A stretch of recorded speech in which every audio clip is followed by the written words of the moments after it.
The way 1,600-acre complex here with a lot of action going on. Short course racing happening here. There's a pool here. There's rock bouncers going on here. Ultra 4 going on here. Travis Pastrana and the Nitro cars are here. And as you can see, we have a beautiful RC track all prepped and ready to go as well. The debut of this event was 1 year ago, Mike, as you well know. It was a beautiful race. We had a lot of excitement. The best drivers in the world, and I'm talking about world-ranked drivers, were with us last year. They are back again this year, so great stuff right here that's coming our way. Here's a look at the studio. Welcome, ladies and gentlemen, inside of the booth with us. I'm Ken Stout. That is Mike Garrison sitting right alongside. We'll have Scotty Ernst out there covering all the drivers. He travels the world with this stuff, but an exciting event here, $30,000 up for grabs. Yeah, and like you were talking about last year, we saw all sorts of excitement and drama and all sorts. When you get this caliber of drivers all together and that much money's on the line, I mean, these guys are going to be going for each other, and I think when they say when the tone sounds, the friendship stops, and I think that's going to be more true than ever this year, especially when these guys get out there. There might have been some friendships that ended last year. I think you might be right. I think you might be right. And what I'm hearing from the drivers a little bit is this track this year is even faster, and the racing is going to be even closer. And I've already heard some guys throwing some words down and throwing it down at each other in the pits, so I think it's going to be pretty exciting. Yeah, it'll be fun for sure. Ryan Mayfield is back here with a chassis change. Of course, our defending champ, Mr. Wiggins, is back here. Had an incredible weekend here 1 year ago. As you see a little bit of the action that's out there, Scotty Ernst is going to fill us in a little bit more on the track, but the track is a good bit larger than it was last year as well. A number of doubles in here. Very, very fast. You and I had a chance to talk to Ryan Mayfield just a little bit this morning, and he said they're on throttle so long around here that fuel is a concern. They have just about 7 minutes worth of fuel in there because they are wide open throttle around here. So a very, very fast track with a lot of doubles in it. So it's going to be a lot of fun to watch the drama unfold. As I mentioned before, the third member of our team, and certainly just as important, if not more important, is one Mr. Scotty Ernst. He knows all of these players. He makes a living traveling around the world, keeping up with RC racing, and we'll kick it over there to him because he has a lot more about the event we're going to watch here today and tomorrow. Scotty? All right, thank you very much, Ken. It is everything that you guys talked about. The anticipation, the excitement, it is all going down here for Visions 2023. The vibe that has been going on in the pits is just electric. This race is unlike any other race that we do, especially at this amazing complex that we're blessed to have a racetrack at. You've seen the pictures of the amazing racetrack. These guys are going to be going head-to-head for some serious cash money, and that's what's so unique. They always race for money when it comes to their contracts and bonus for winning a big race, thing like that. But when they got a chance to win money heads up each and every race and then a big payout, it takes it to a whole nother level. And if we rewind to last year, the little scuffle that Tessman and Mayfield had, it was the drama you kind of didn't expect in RC, but it was like intense. And those guys are here again to go head-to-head. As Ken had mentioned, this complex is amazing. You see the amazing track we have here, but that's not only what Visions is about. If you look here, this is the other half of Visions here in Jay, Oklahoma. This is the track where Travis Pastrana, the Nitro Cross Nitro Circus, are going to be doing their rally cars. And that's all included for all of us that are here, the racers. We get to witness that. And it just makes this such an epic event. The heads-up racing, the cash on the line. We get to watch full scale right in our back behind us off the driver's stand. It what makes the Vision race so special, and we hope you guys enjoy it. We are looking forward to bringing you the play-by-play lap after lap. We're going to throw it back to Ken and Mike. Thanks a lot, Scotty. We appreciate all of that information. As we watch some of the cars out here, they have an open practice session here to get to knock the rust off, if you will, from overnight. But they were out here all day yesterday getting some seat time, some track time, if you will, and working this track in as well. As we go back to Tuesday, the track looked beautiful as everybody was setting up. Tuesday night, we were hammered with rain. So all that beautiful paint that you see on the track right there, it was completely gone come Wednesday morning. So the gang had to come out here and get that thing fixed back up. And once again, it looks perfect. We have to thank Joey Christensen and the Dirt Crew for doing a fabulous job with this track, and as we talked about, a good bit different. So funny, my perspective, Mike, as I came out here and looked at this, and, listen, it is what it is. I got to hit it in the head. I'm inexperienced when it comes to RC racing, short of what we did last year. And I came out and I looked at the track. I'm like, wow, man, this thing looks super cool, and it's going to be technical. They're going to have to hit these doubles. They're going to have to try to stop the cars, make the turn. It's going to be crazy is what I'm thinking in my mind, right? And I walk up to Mayfield. I'm like, wow, this track looks pretty wild. And he said, it's going to be super easy. Yeah. Yeah, I tell you what, for these guys, for a lot of these top guys, they would call this quote-unquote easy track, but I think it's going to make for some really great racing. And I know Joey and the Dirt Crew, they've done a lot of work, and I know the Visions crew has done a lot of work as well. The track surface this year is a little bit different. Rumor is they've gone through, they got some fresh dirt on the track. So last year we saw a lot of random rocks and boulders and stuff like that popping up. I don't think we're going to see that as much this year. As you can see, some parts of the track breaking down a little bit already, or after practice and all that good stuff. But I think the track altogether is going to hold up a lot better than it did last year and make for a little cleaner racing. Yeah, they've actually been farming clay out in the back. You can see the big track in the back that Scotty referenced a little bit earlier. That is, they've been running short course cars out there, the side-by-sides, and, of course, Pastrana will bring his 1,000-horsepower nitro cars out there as well. But all of that clay has been farmed and harvested with the rocks sifted out. So they were able to bring some of that over here. So I agree with you 100%. Should be a completely different atmosphere than what we saw a year ago. However, with that said, much to my surprise a year ago, these tracks do rut up. They do develop holes. It's all stuff that they have to pay attention to, possibly drive around or find a better way around the track if that is the case. So it can, they can grab a rut and flip one of these cars just like you can a big one. Oh, absolutely, absolutely. We're looking right now. Looks like the Sportsman Nitro Buggy, their first heat out on the track here. And it looks like, I believe that it's going to be Dylan Bontrager out front early on here in this one, 12 to 6:13 his pace here for their first qualifying session.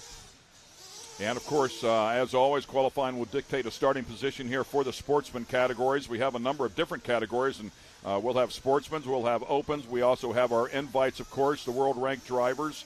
And then we'll have both electric and nitro buggies as well. So a lot of different stuff going on here, and a good look at that double that I was talking about there as well.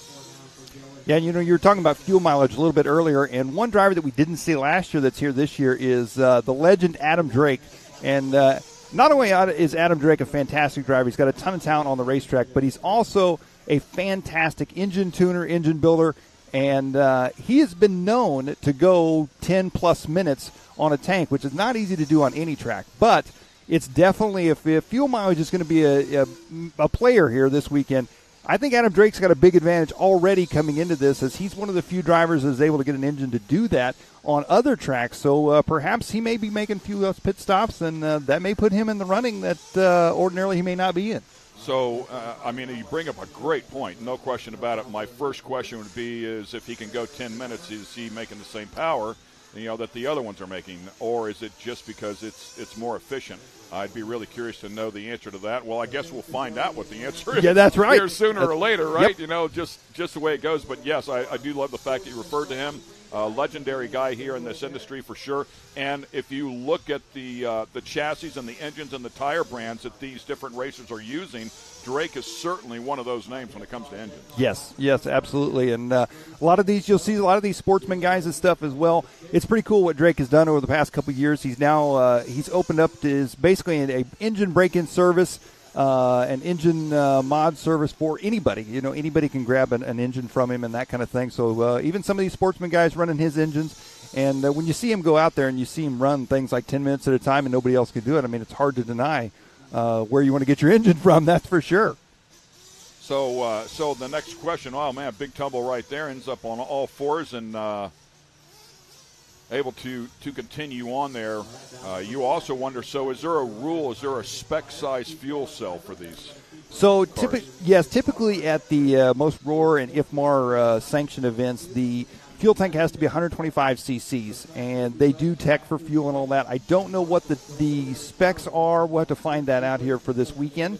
But yes, technically they've got a pretty strict rule that they got to go by on the fuel tank size and all that kind of stuff. So if that rule is in place this weekend, that's definitely going to be hinder them a little bit. If not, I would imagine we're going to see some guys probably maybe running some extra fuel filters, maybe throwing maybe a truggy tank in a buggy or something like that. Get a little extra fuel mileage, but yeah, see how it all plays out. So as you can see here by our timing, it's going up on the left-hand side of your screen there for our Sportsman Nitro Buggy Heat number 1. Time is running out here. Just about 50 seconds left inside of this one. Actually, it's counting up now, it would appear.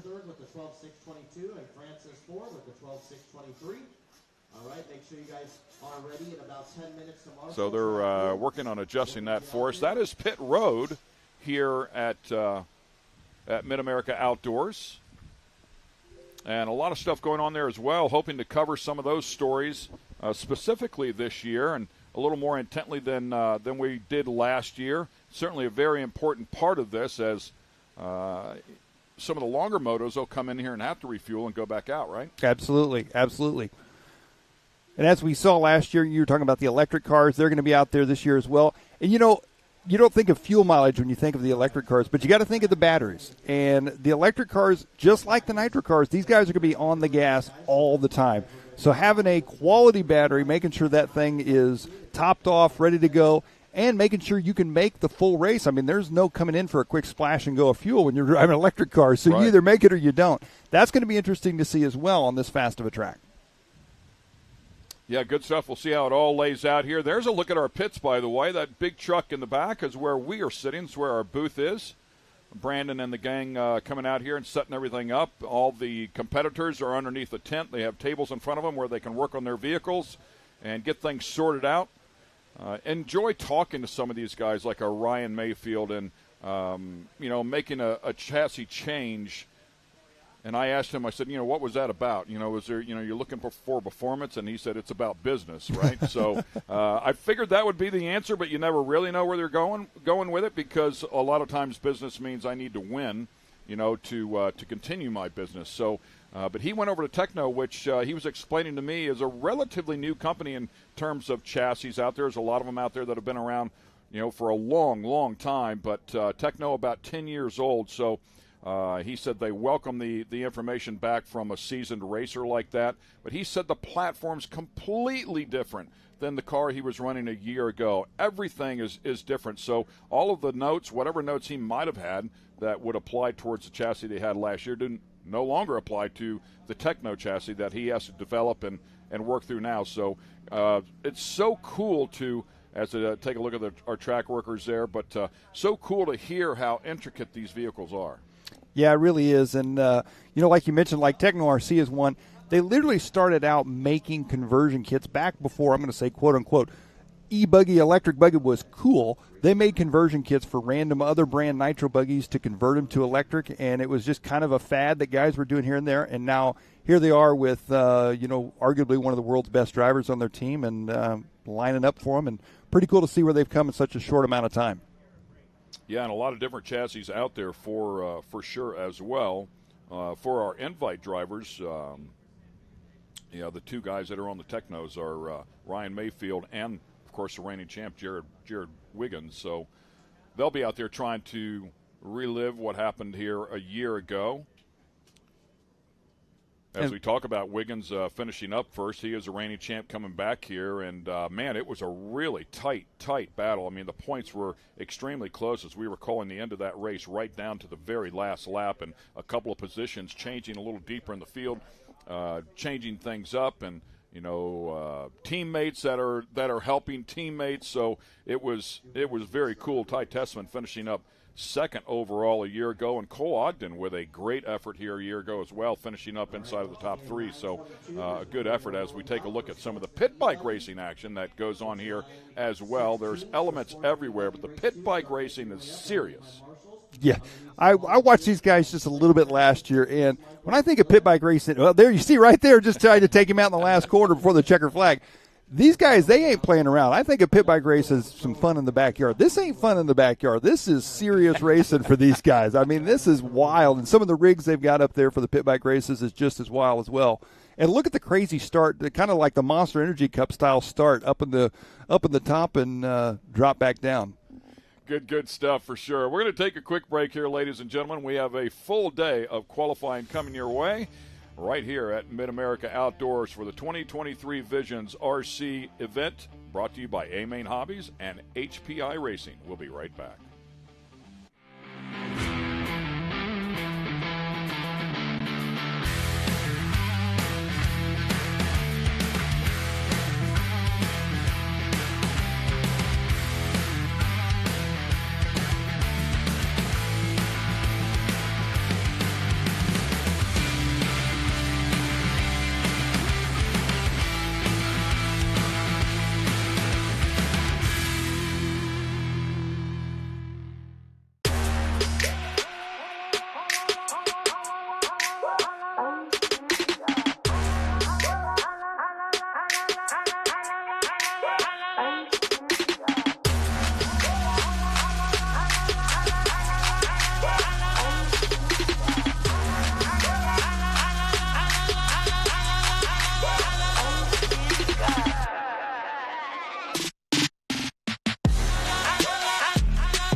AMSOIL runs on freedom and has since 1972.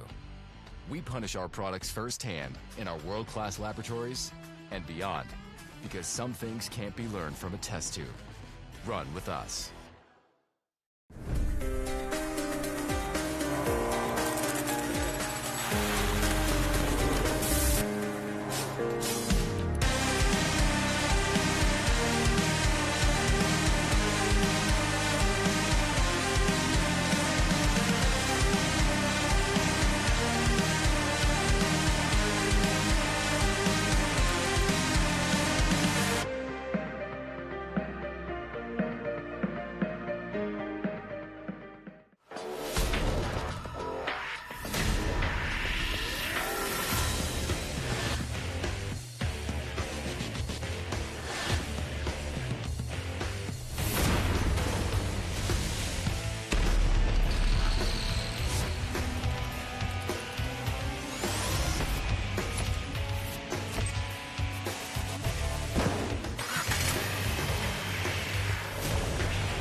Ready for any challenge.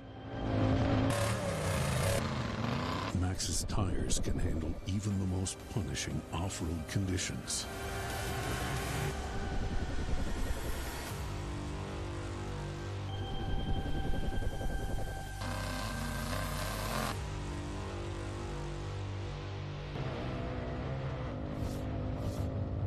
Maxxis tires.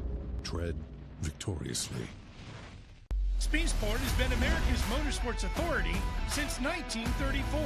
Get news, results, and commentary from the most connected experts in the business, covering all forms of motorsports from flat track to NASCAR and everything in between. Bookmark speedsport.com on your mobile device now, or follow Speed Sport on social, and be sure to subscribe to the Speed Sport Daily. Speed Sport is your one-stop shop for all things racing on two wheels and four. And welcome back to Visions 2023, the RC event going on here at Mid-America Outdoors. You can see our drivers up there on the platform ready to go. That is pit road just down there below them. So that's where their crew members will put the car and send them off to get them down there on the track. Coming up here next will be the qualifier for Sportsman E-Buggy, Heat 1 of 2. I believe 5 minutes in length here for this qualifier, if timing and scoring is giving us the correct information here. Looks like we have 11 players at least lined up here, ready to go. Cars look pristine and beautiful. That right there, I believe, is Taylor Janda, who I believe was our winner last year.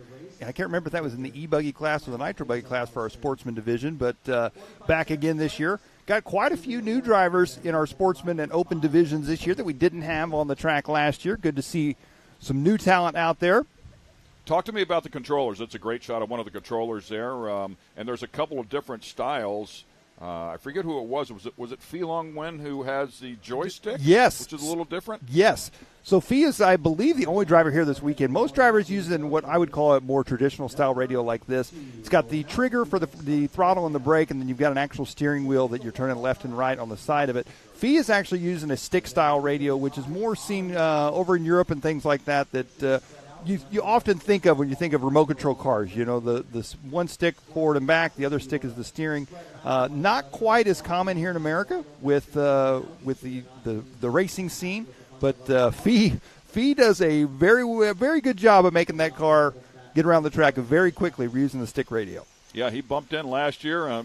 They asked him, would you like to be an invite driver? And he said, no. He said, I'd rather bump in. And I said, oh, yeah, he wants to make a grand. That's right. That's right. However, the danger is you don't bump in, right? So I don't know which way you want to go on that, but I found that interesting that was his take on it. A couple of the sportsman guys going for a ride here.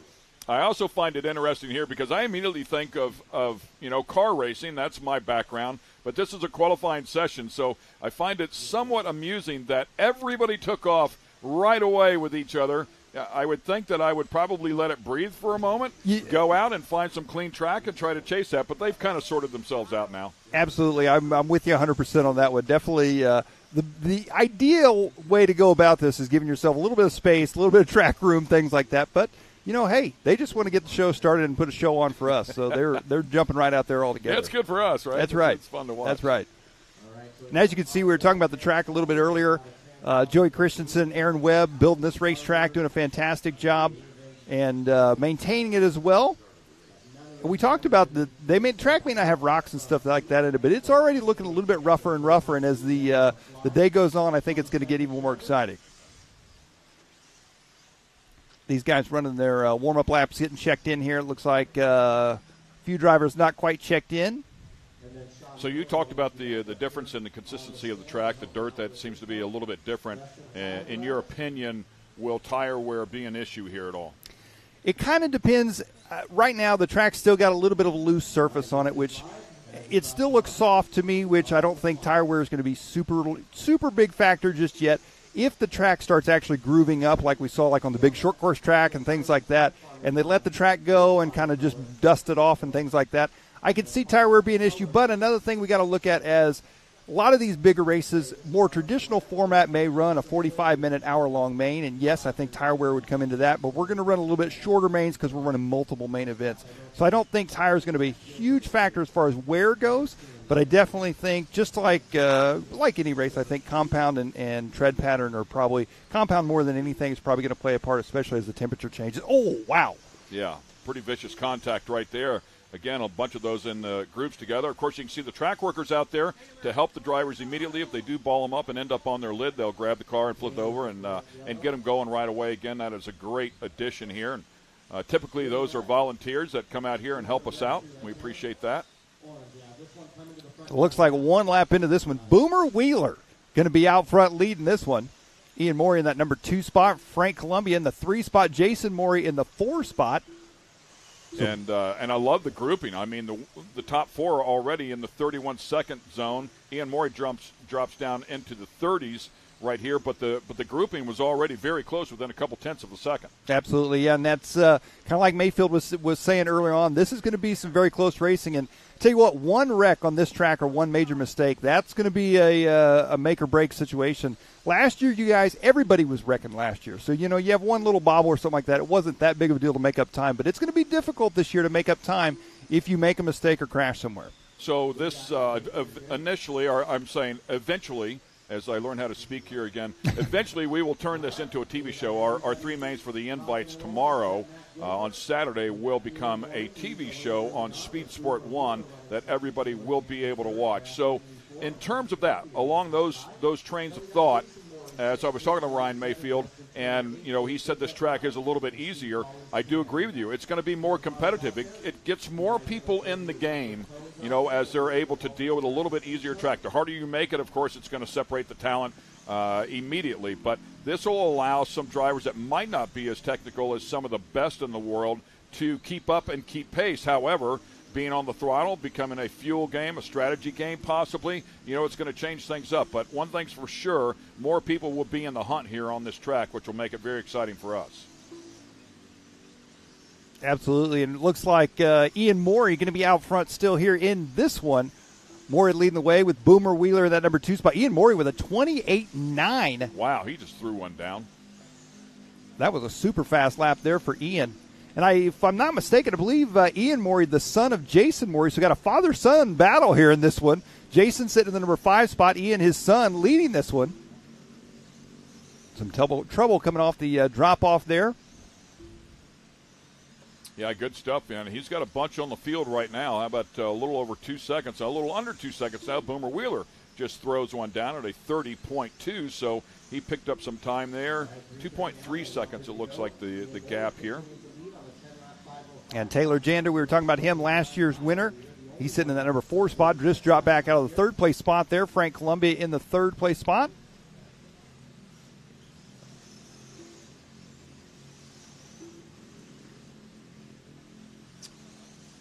Yeah, taking a look at this as the clock winds down here, and Q1 for the Sportsman E-Buggies, their first heat of 2.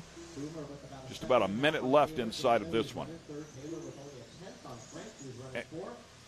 Watching Ian right now, currently at the top of the sheets, putting one together, nice and consistent. I love the fact that they'll learn how to hit these jumps and set up for the turn that's immediately following. Chopping off the track, apex at the bottom of the turns. I mean, it's exactly like big car racing. And very similar to the full-scale racing, setups and things like that change all the time, and new developments and parts and all of that, always constantly changing. One thing I noticed with Ian's car and a lot of these guys' cars, especially in the invite class from last year, is the new latest thing is the rear wing on these cars. Everybody's trying to get these wings way up in the air. They've got a new style wing out that it seems like everybody's going to, and I see it here on Ian's car.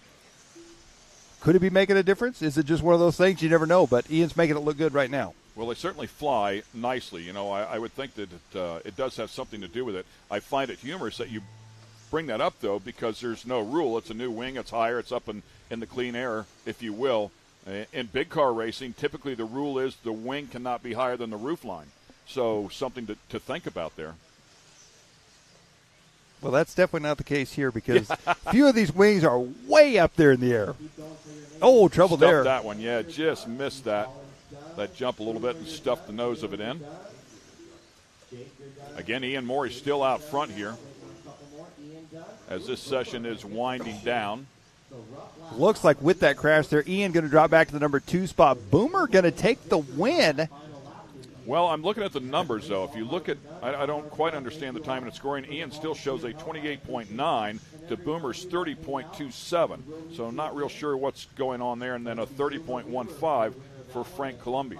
So basically what we're looking at there, we're looking at our fast lap times. The qualifying time here, Boomer Wheeler, he finished up with 10 laps at 5 minutes and 10 seconds. It's an overall. Yes. Okay. Yes.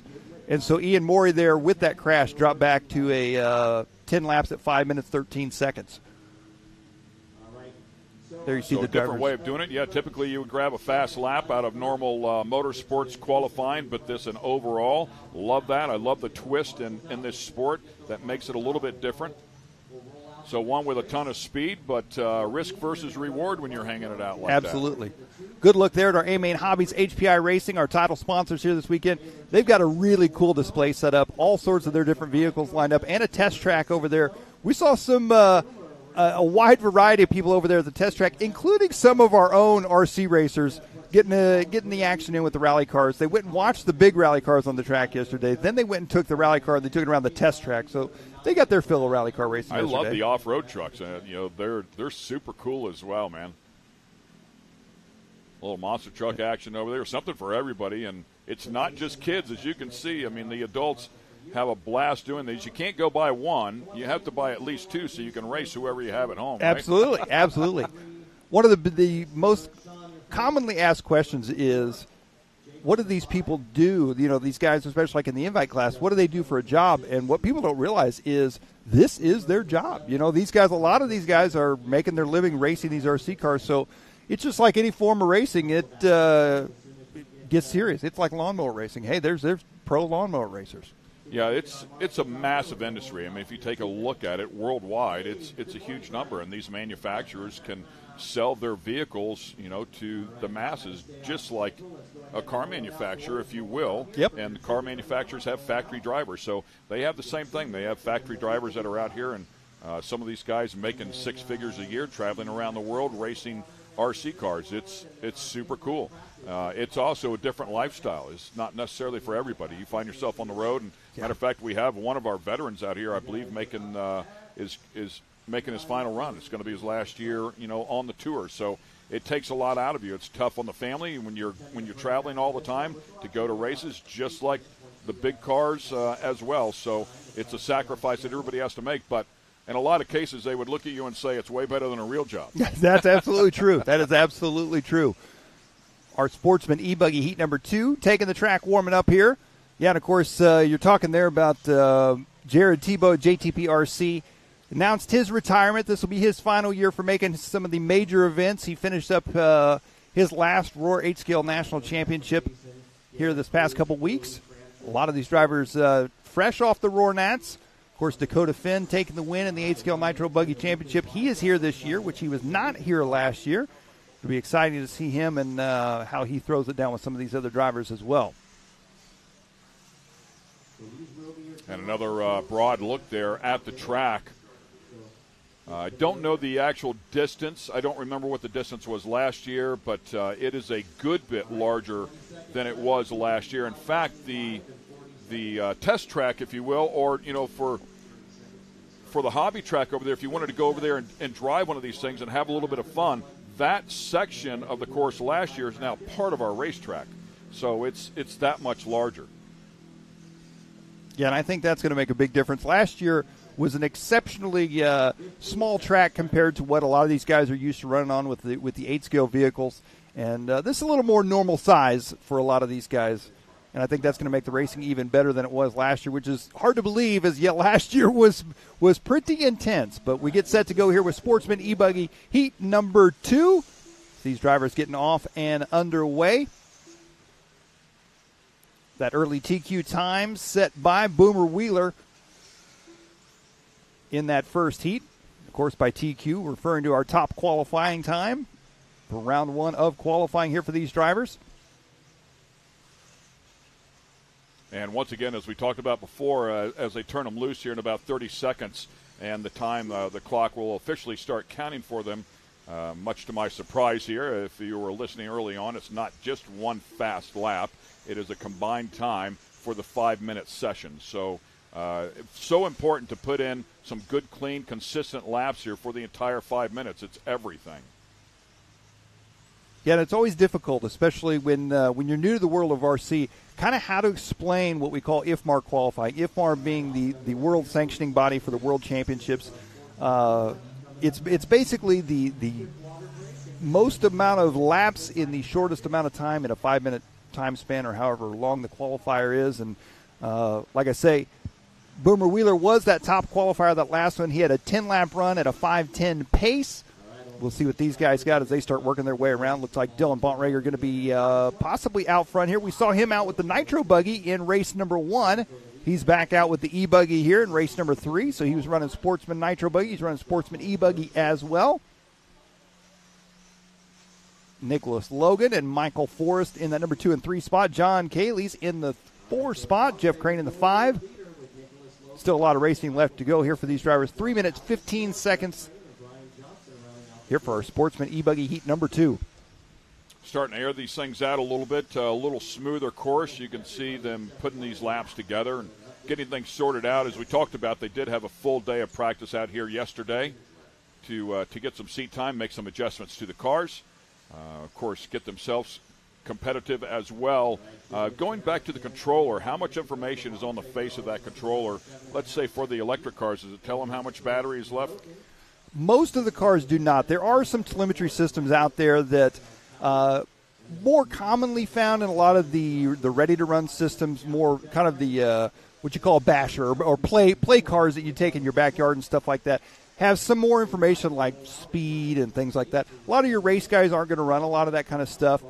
More of the information on the controller is you can set your different settings as far as like on the fly. If you want to adjust your brakes and your radio, how strong they come on. If you want to go adjust your throttle control, steering control, your trims to make sure everything's steering straight and all that kind of stuff. That's your primary things that you've got on the radios. But, however, there's some new companies coming out with some of these radios that you can literally watch TV and you can watch YouTube apps on your RC car radio while you're driving an RC car if you wanted to. So, I mean, the technology is endless. Yeah, it's beyond wild. Yeah, clearly out of my league to watch TV and try to drive an RC car. That's pretty impressive to say the least. Yeah, it's so cool. I mean, we have a couple at home that we play with from time to time, and I'm astonished at how good these drivers are. It's mind-boggling. These are the sportsman category guys, so you're going to see, some bobbles, some mistakes here that they make. But when you watch the invite people come out of here, and a number of the open drivers as well, I mean, they are flawless, lap after lap after lap, just continue to hit their marks, find the short way around the course, and just nail it every single time. It is incredibly impressive. Well, it looks like we're looking here at Dylan Bontrager, your race leader here in this one, as he is out front trying to set a new top qualifying time over Boomer Wheeler out of that last race.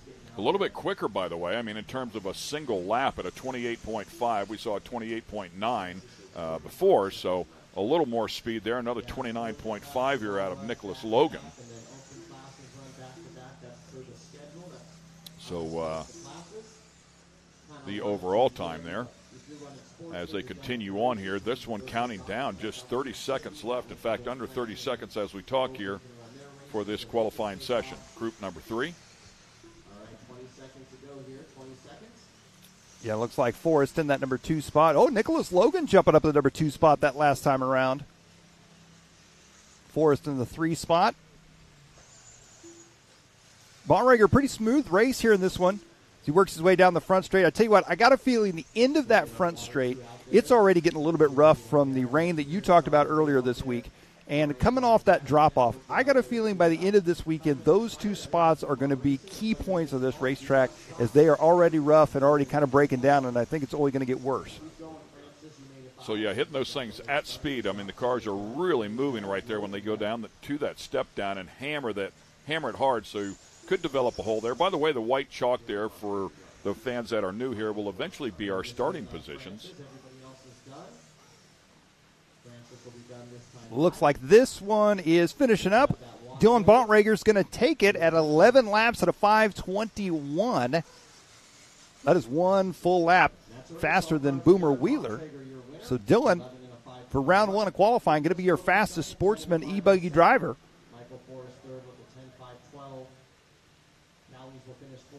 Congratulations to him. Great effort there. And it looks like we're doing a little bit of track maintenance there. I'm guessing that is Sean Miller.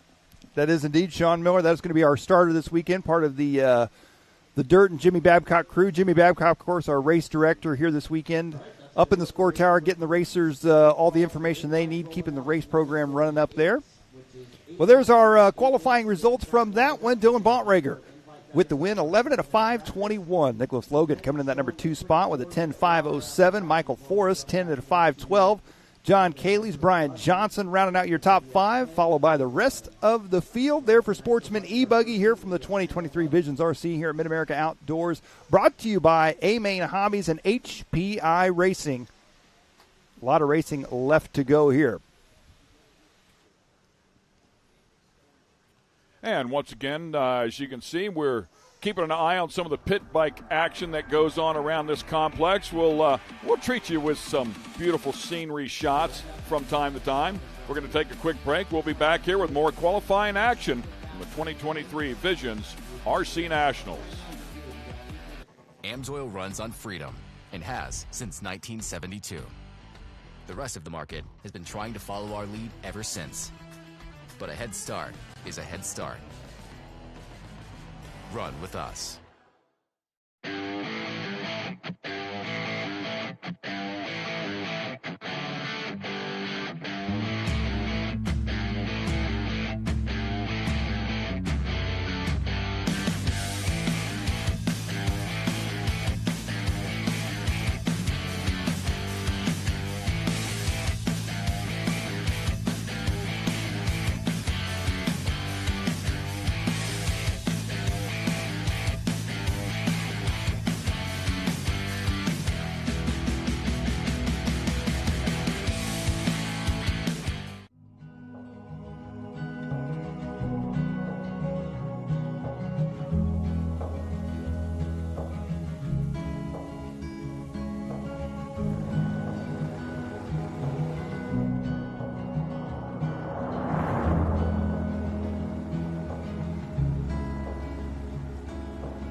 And welcome back, ladies and gentlemen, here to 2023 Visions RC.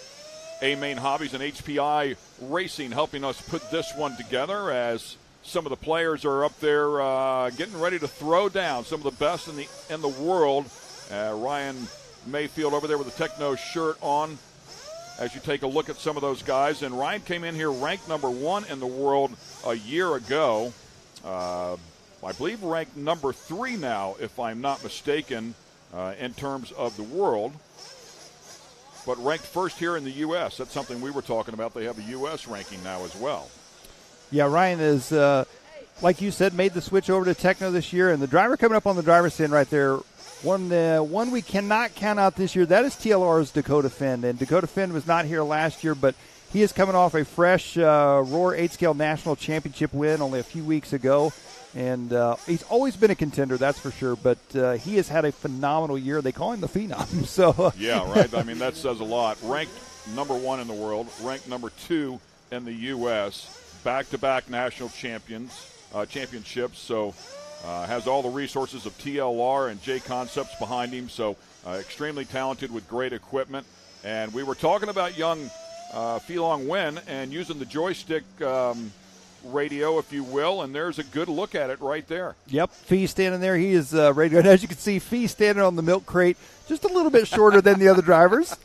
And just next to him there, another driver that is new this year for S-Works and J Concepts, Joe Bornhorst, joining us. Another contender that he was running really well yesterday in practice, had some good laps times, but he was putting down, looked consistent. That's the main thing. Over speed, he had a lot of consistency yesterday. He says the car is feeling good. So, of course, Mason Fuller there for HB Racing as well, in between Pheelong Nguyen and Ryan Mayfield.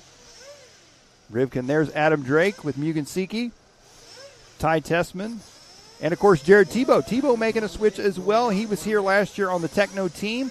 He has made the switch to Miyako this year, his JTPRC team. And there's Cole Ogden, the HB Racing driver.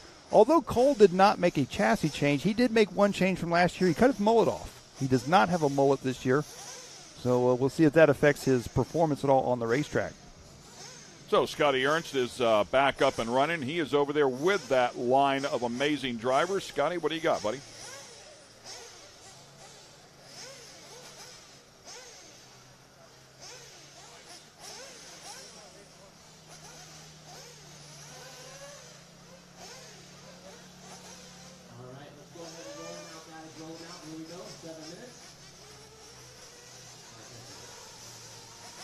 So, unfortunately, technical difficulties there with Scotty, so we'll work on that just a little bit and get him worked back into the mix as we kick this this session off here, get him some warm-up laps. Take a look at the speed here for our Nitro cars.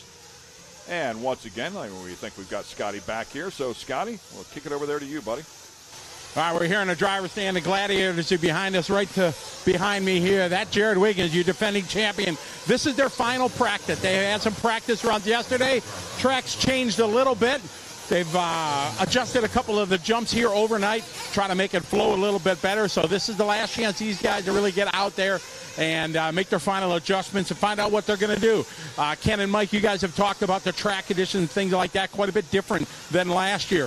Think it's going to make for a much more racier event, if you can even have that. After last year, it was pretty amazing. But I think this year, with the 180s and things like this, the hairpin right coming onto the straightaway, it's going to make it for some exciting racing here at the 2023 Visions. Back to you, Ken. Thanks a lot, Scotty. Yeah, some amazing drivers down there. So cool to have this level of talent come out to this event. That's what this event does, though. I mean, here at Visions, they had bull riding here the other night, and it was some of the top riders in the world that show up here. That's a Jason Robinette theme, no question about it. If it shows up here, it's as good as it can get. Yeah, so a little looks like a 7-minute practice session here for our invite guys. A good look at what we're going to see in our invite classes and the racing action here before too long. We're following a variety of these drivers around. There you see Joe Bornhorst, Cole Ogden, Jared Tebow in his new Miyako car. Yeah, Bornhorst's first appearance here at Visions. S-Works factory driver looking for a 2023 breakout win. See if we can get it done here. Of course, if he can, it'll bring along some big money with it. $5,000 to win the overall. If you can get the clean sweep here, they'll tack another $5,000 on there. So a lot of money up for grabs, as we talked about, that $30,000. I think if you've got the clean sweep, if I'm not mistaken, it's upwards of $14,000, $15,000 for the weekend, because you get wins for each one of the money for each one of the A-main wins as well. So a lot of money up for grabs here. These people are dead serious about what they're doing. Not a bad weekend for racing RC cars. No, not a bad weekend, no matter what you're doing. Yeah.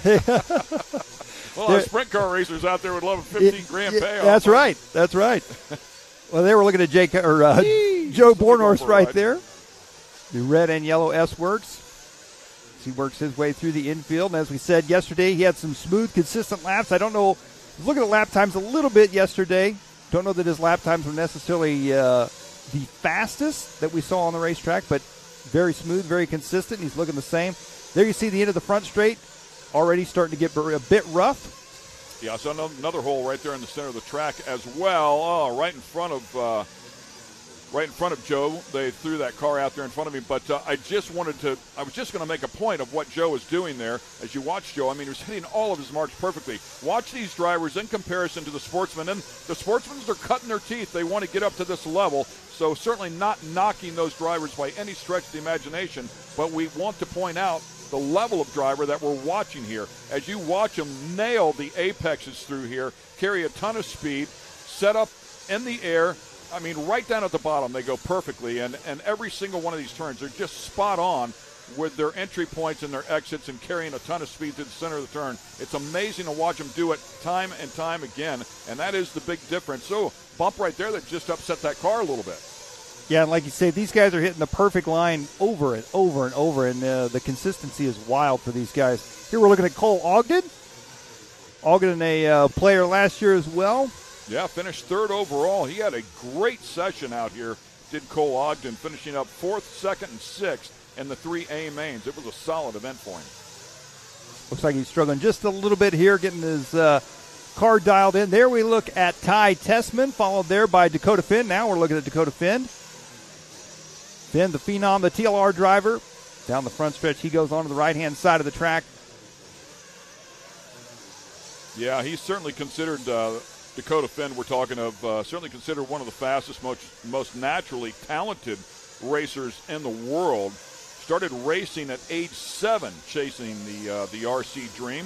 2022, won the Roar there, 8th scale off-road champ in Nitro Buggy and Nitro Truggy. Also won 3 classes at the Off-Road Fuel Nationals. I mean, he is, it's great to have him out here. We thought he was going to be here last year. I remember doing some homework on him, but unfortunately did not make the call.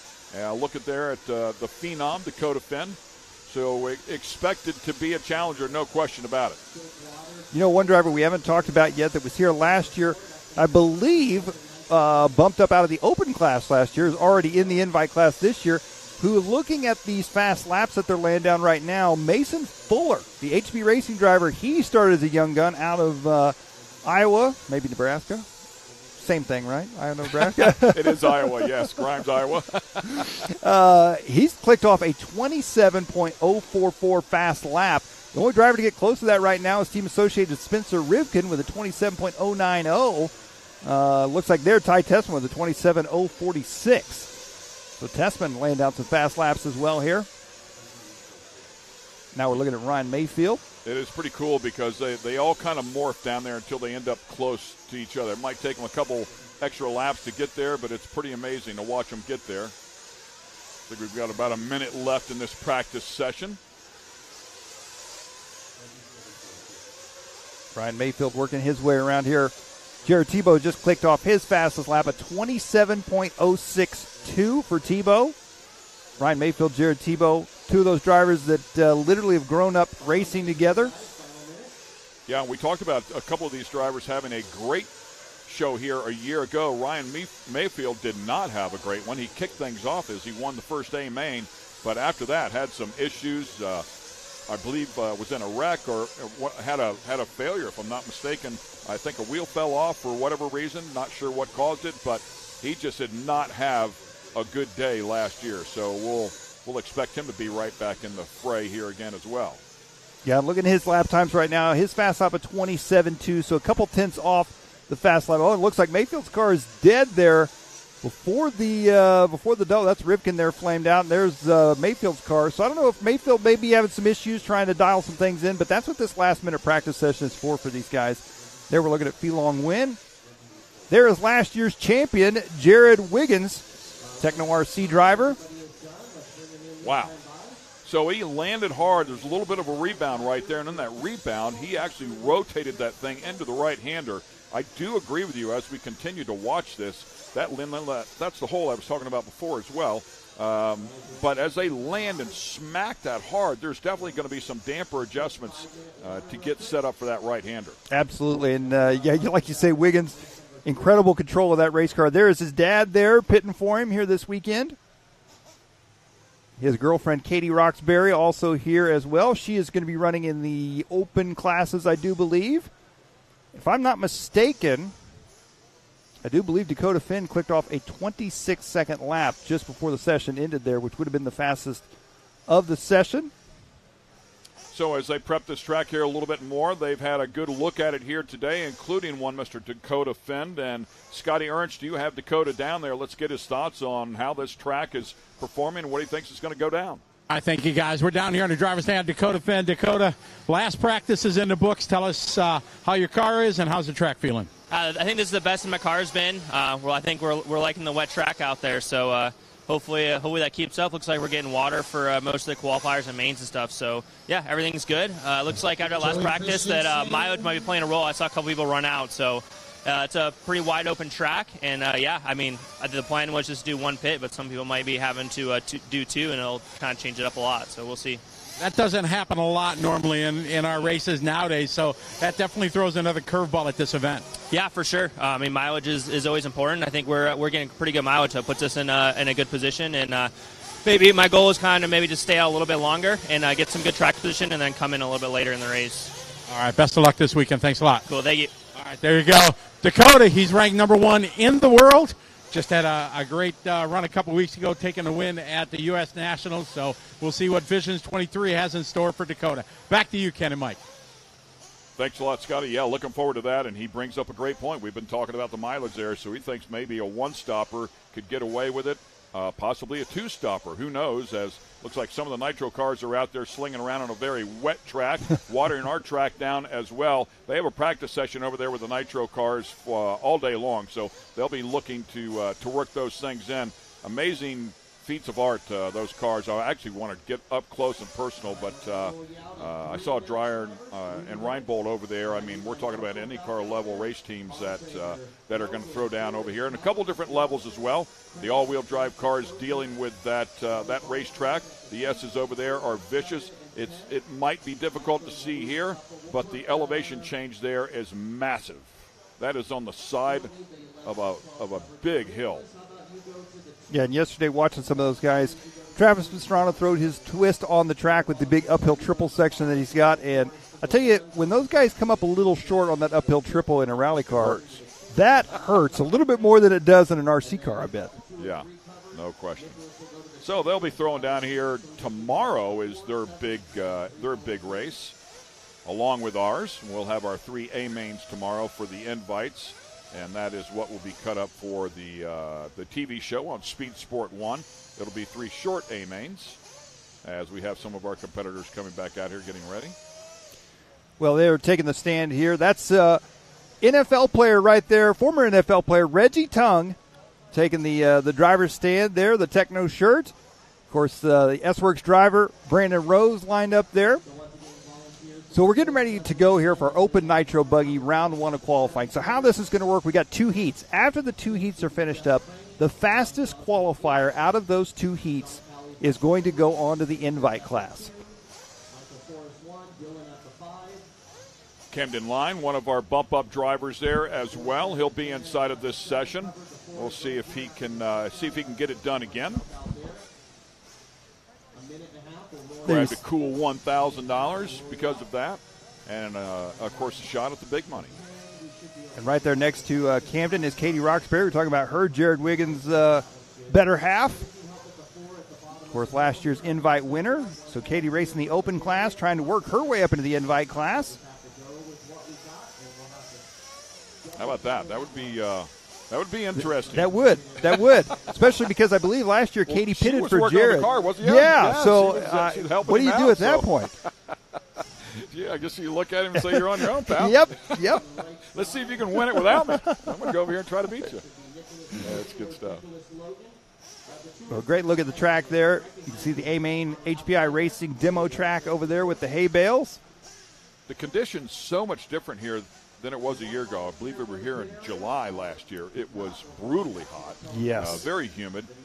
Everybody just dealing with wicked heat, even underneath the tent, working on the cars. It was just a tough day, a tough couple of days, I should say, for everybody. However, today, this week, it has been much cooler here. We're a month earlier, of course, and a little bit of overcast as well, which will keep some of that heat away. It'll also help the track out just a little bit from the sun beating on it. Looks like some Kool-Aid there. Yeah. I wouldn't drink it. Don't drink the Kool-Aid. Don't drink the Kool-Aid. As we go back out there and take a look at some of the Nitro Car action, Monster-sponsored machine there. Heard Connor Daly of IndyCar fame, speaking of IndyCar, is going to be competing out there.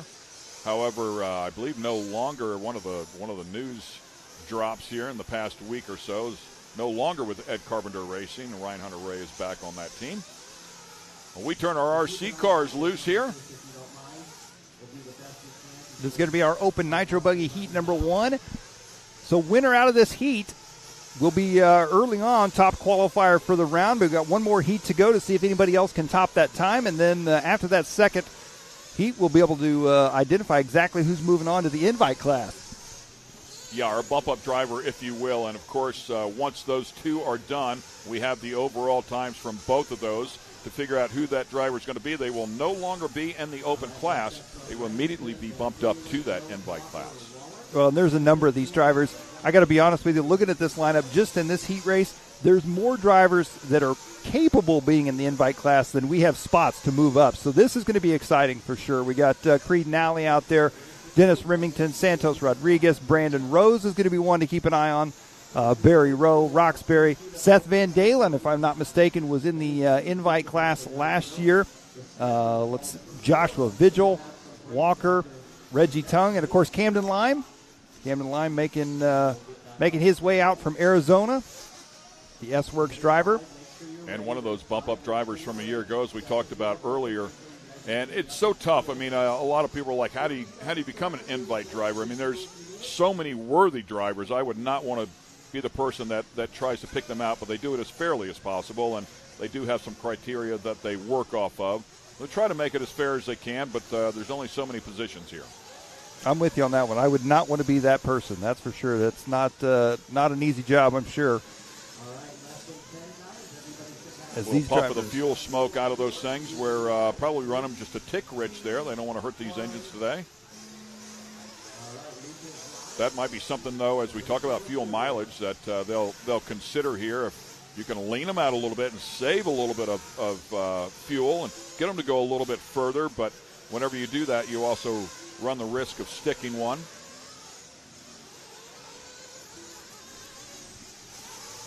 You know, and I think when we get to the invite class, I got to be honest with you, $15,000 that could buy a lot of RC engines. So you may see these guys lean them way get it to the out. End, though. I mean, it's okay if it's junk at the end. If it lasts the perfect amount of time, it's all good. But that is a fine line for sure. Of course, when you lean them out, you make some good power too. They'll make a little more steam, but they create more heat and eventually can hurt themselves. So it is a very fine line.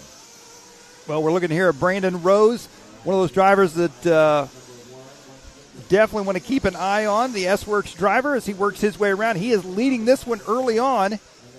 His pace right now is 13 laps at 6 minutes and 2 seconds. Of course, that will still a lot of racing left to go, so I'm sure that will change. These are 6-minute races for these guys, and I don't know that fuel mileage is going to be an issue at 6 minutes, but definitely 7 minutes is really pushing it. We'll see if anybody has any issues here in this one. Joshua Vigil in that number 2 spot. Kicking it off early on here. Camden Lime in 3rd and Reggie Tung in the number 4 spot. First lap time, by the way, that I've noticed is down in the 27-second range. So picking away at this thing. Track could be coming to them a little bit. We're getting better quality drivers out here. This is not an e-car. It's a nitro car. However, we saw the e-car times a year ago. Very competitive right with the nitro cars. As a matter of fact, I want to say a couple even a little bit quicker. So we'll see how things change here with this little bigger track, able to run more wide open throttle. So we'll see how the nitro cars stack up against the e-cars, but typically very close anyways. Very, very competitive both ways.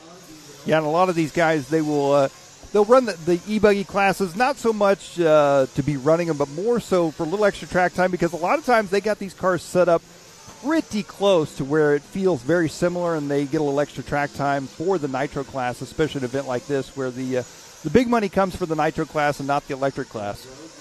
Brandon Rose, one of those young drivers that is really coming onto the scene here as well.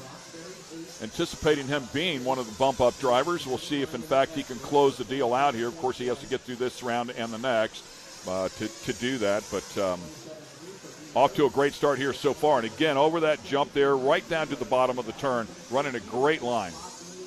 Yeah, Camden Lime, his teammate in the number 2 spot. Joshua Vigil in the 3. And according, as I say, Reggie Tung, former NFL safety for the Kansas City Chiefs, in that number 4 spot. Santos Rodriguez. Probably has some pretty good hand-eye coordination, I think. I've seen him out on the track corner marshal a car before. It came flipping and flying, and while with one hand he caught it, flipped it around, and threw it back on the track. This and is cheating. Did total awe. He acted like it was nothing. I've never seen it done before. I got that. Oh, one upside down there, bumping the throttle there, trying to get a little bit of help, and finally does. And that's the downtime. That's the stuff that can hurt you in this qualifying session, right? I mean, absolutely. Maybe it cost him a half a lap.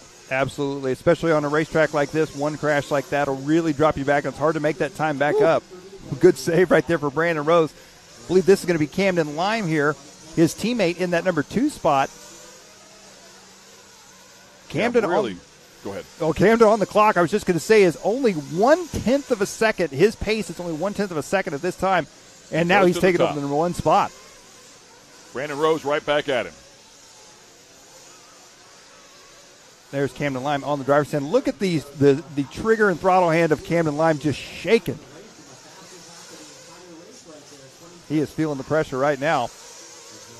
What I find impressive here, much like in big car racing, it's one thing to go out and throw down a fast lap, but when you get around other drivers, it becomes much more difficult. And I noticed that's certainly the case here with RC racing. It happens to me immediately. I can be driving and doing just fine the second I get around another car, and it interrupts your view, your concentration. Absolutely. It's a game changer, man. Absolutely.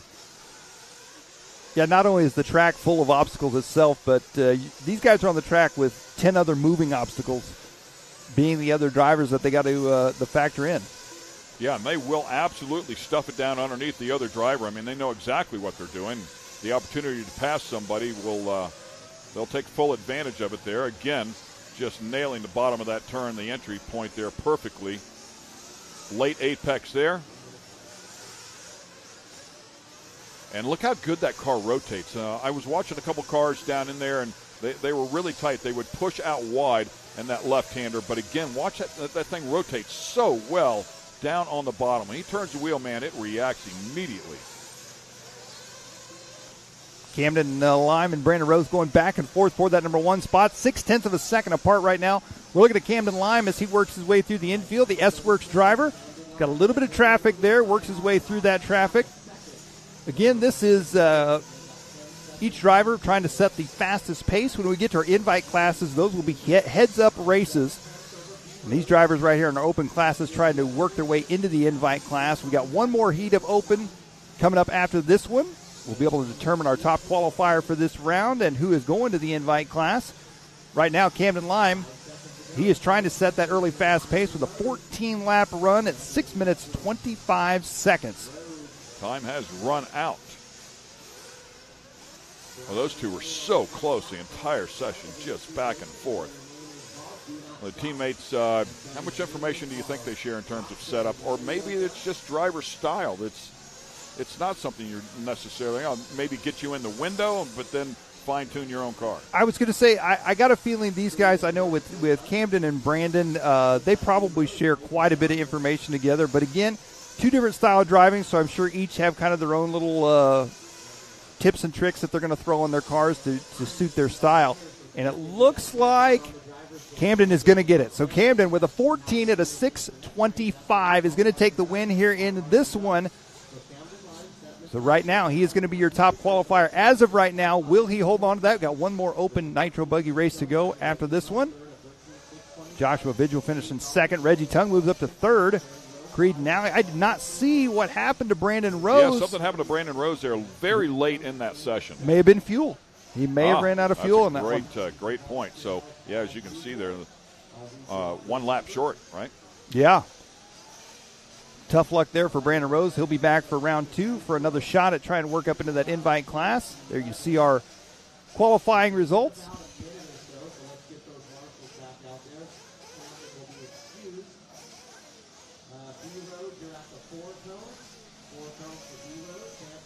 And a good view of pit lane there as those drivers get them topped off. That is Jared Coley. dad to Braxton Cully, the TLR driver, as they get set to go. So if this group here, if they have a better overall qualifying stint here, they could actually bump Camden Line down or out of that bump spot, I should say. That is correct. Yep. So as of right now, Camden is the fastest, but again, we got these 11 drivers coming up. If any one of these 11 drivers can set a faster pace than Camden, that driver will move on to the invite class. If not, Camden's going on to invite. There we're looking at Graham Hill. Yeah, I saw it was kind of cool, too. I saw Brandon Rose just go down there to volunteer to help turn the cars over, so the drivers will leave the driver's stand, go down there, and then help their fellow drivers, turn the car back over if they have a moment. Yep. There we're looking at, that's Shelby Parker, Miyako driver. He didn't want to be on camera, so he ducked down and hid from us. Scott Brewer out there, and Braxton Cully, Josh Dill, Blake Everett, Caden Fuller. You mentioned Mason Fuller there before. Yeah, Caden Fuller. There's Mike Fuller right there. Their dad pitting for Caden. Caden, the younger brother of Mason. Caden, another up-and-coming driver in the RC world. Number of drivers in this one that could very easily make their way into the invite class as well. So the time to beat is Camden Lime's 14 laps at 6 minutes, 25 seconds. That's what these guys are all shooting for here right now. Yeah, I said something about Brandon Rose being a lap short. I mean, I ended up at 11 laps, versus the 14 laps. So, yeah, you do wonder what happened there if it was a fuel issue, was not able to continue. Of course, as we talked about before, these guys, everybody leaving the pits there on the gas as hard as they can, but they want to try to rip out that extra lap if possible. Yeah, and I got a feeling, talking about that first lap, when we get to the invite class, I got a feeling that first lap of those guys, with the way this track is shaping up, it's going to be an intense first lap because those guys are going to be bumping and grinding, trying to get up in position so that they can get a good start early on. So, Scotty Ernst, as we continue on here, you're with the man that's standing there on the bubble, hoping he can make it through one more time. All right, thank you, guys. We're here with Camden Line from Peoria, Arizona. It's a couple-step process here. Step one, throw down a good run. Yeah, all but the first lap is a pretty solid one. Yeah, I had a little bit of a bobble. I told my buddy before the race, I'm not going to wreck the whole run, but I might hit a tube, and I did it on the first lap. But after that, I ran 27s the whole race, which the invite guys are running 27s, and they're running a little bit of mid-27s. I was running low 27s, so I have the pace. So hopefully that will get me in the invite class. Sucks for my buddy Brandon. We had a good battle going, but I'm super excited. Already better than last year. I didn't even have the chance to talk to you, so it's already better than last year. It was good. My car was amazing. Super soft V2. Hard race tires were amazing, and yeah, it was good. I said it's a two-step process. Step one, you drove. Now step two, sitting waiting for 6 minutes. Yeah, it sucks, man. I wish I was in the second heat. Yeah, I got to wait here for 6 minutes to see if I get that $1,000 check. All right, we'll see if we're interviewing you again here soon. Hopefully. All right, there you go. Back to you, Ken and Mike. Hey, Scotty, if you can still hear me, I'd be curious if you know what happened to Brandon there and why he ended up so short, because he was right there in the fray with Camden coming into the very end of that session. Let's see if we can grab that info a little bit later on. We'll see if Scotty can help us out with that. Well, these guys getting underway here for this one, our second heat of Open Nitro Buggy for round one. Start ripping off some lap times here, already down into the low 28s, as we just heard Camden reference mid-27s to low 27s, so that's where the players will need to be, and of course that's what he'll be intently watching. So whoever it is that's going to beat him here is going to have to be on their marks. Absolutely, and there we talk about young Caden Fuller coming out lap number one with a 27.7. He's going to be leading this one. Yeah, and I remember Caden Fuller doing a great job. Matter of fact, if I recall, was actually beating his brother, his older brother, a year ago. So, I mean, this kid certainly can get it done. Oh. We'll let him get a few laps in here. We'll see where they sort themselves out. Ethan Mechanic going to be another one to keep an eye on. Garrett Martin, Braxton Cully, Graham Hill, Shelby Parker all in this one. Caden Fuller leading this one. And there's the trouble right there, is Caden trying to work his way through traffic. Oh! And that's that rebound. That's that that step down, as you were talking about. They land so hard. If you try to get the dampers set up for that so the car will squat a little bit and not rebound, come bounce back up off the ground, if you will. But to chase that setup for that one spot could affect the whole rest of the track. Yeah, it's definitely a give and take, and definitely is going to play a part here in this one as we're working our way around. I believe this is going to be Ethan Mechanic now. Ethan Mechanic, I think, is leading the way here. Garrett Martin in second. Open Nitro Buggy Heat number 2. Camden Line is in position to bump up right now and pick up a cool $1,000. Would be the first of our 4 bump ups.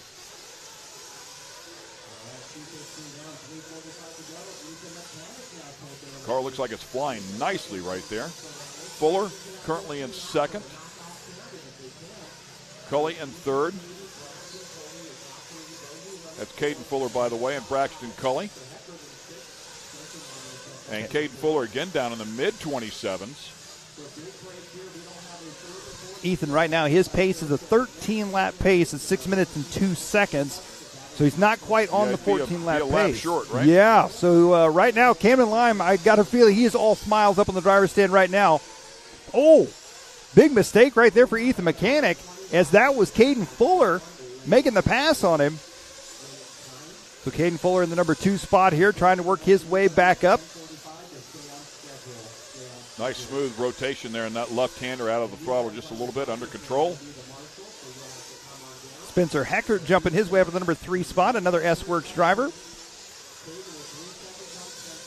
And as we talked about with the 4 bump-up drivers, it's important to note this because you will have the 3 overall winners here that will bump up, and then the next fastest in line will be our 4th and final bump-up. So you want, point being is you want to keep charging, even if you're not the winner here. Absolutely. You know, you want to keep going. You want to end up being that 4th in line. So just keep digging.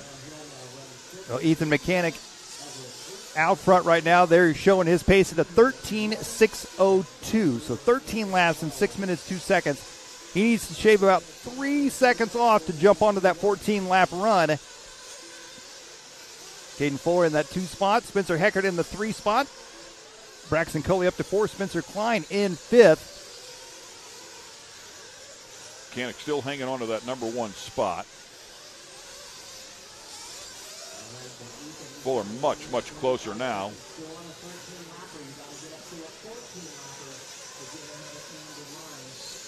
But not quite good enough to be number 1 here overall. We'll see how things shake out. Have another crack at it, of course. Go in with some confidence. Ethan for sure has the speed to run that pace that Camden had. I just don't know if it's going to happen in this round. Only a minute 15 seconds left to go. He's still on a 13.602. That doesn't sound like a lot of time to make up. You need to make up 3 seconds. But on a track like this, I just don't know where he's going to find that 3 seconds, especially if he has any more bobbles, mistakes, or even running into traffic. So I got a feeling Camden Lyon may be moving on to the invite class after this one. No, Ethan Mechanic laying down at 27.35. So that lap time, as we heard Camden talk about, low 27s there, is very impressive, right there on target, as you say. But you've got to combine it for the entire session, string them all together. And as you also indicate, 3 seconds doesn't sound like a lot in terms of normal life, but out here in racing, 3 seconds is an eternity. I mean, you can find a 10th here, you can find a 10th there. So to make up maybe a half second or something, that's one thing, but 3 seconds is all but impossible. Ethan working his way around. Caden Fuller still in the number 2 spot. Spencer Heckert in 3rd. Spencer Klein in 4th. Braxton Cully in that number 5 spot, followed by Hill Givens, Everett Parker, Martin, Vigil, and Brewer. Clock ticking down here.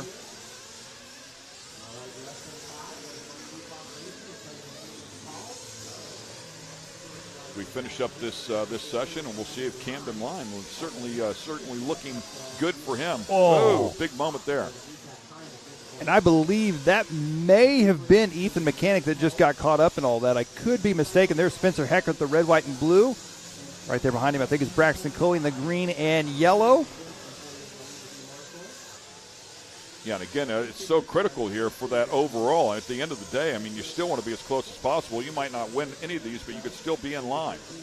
And it looks like Caden Fuller on the last lap will take it. So as you say, that is not enough. Camden Lime is going on to the invite class, but Caden Fuller with that 13.602. That's still potentially a ticket to the invite in the end of this if he is the fourth fastest guy.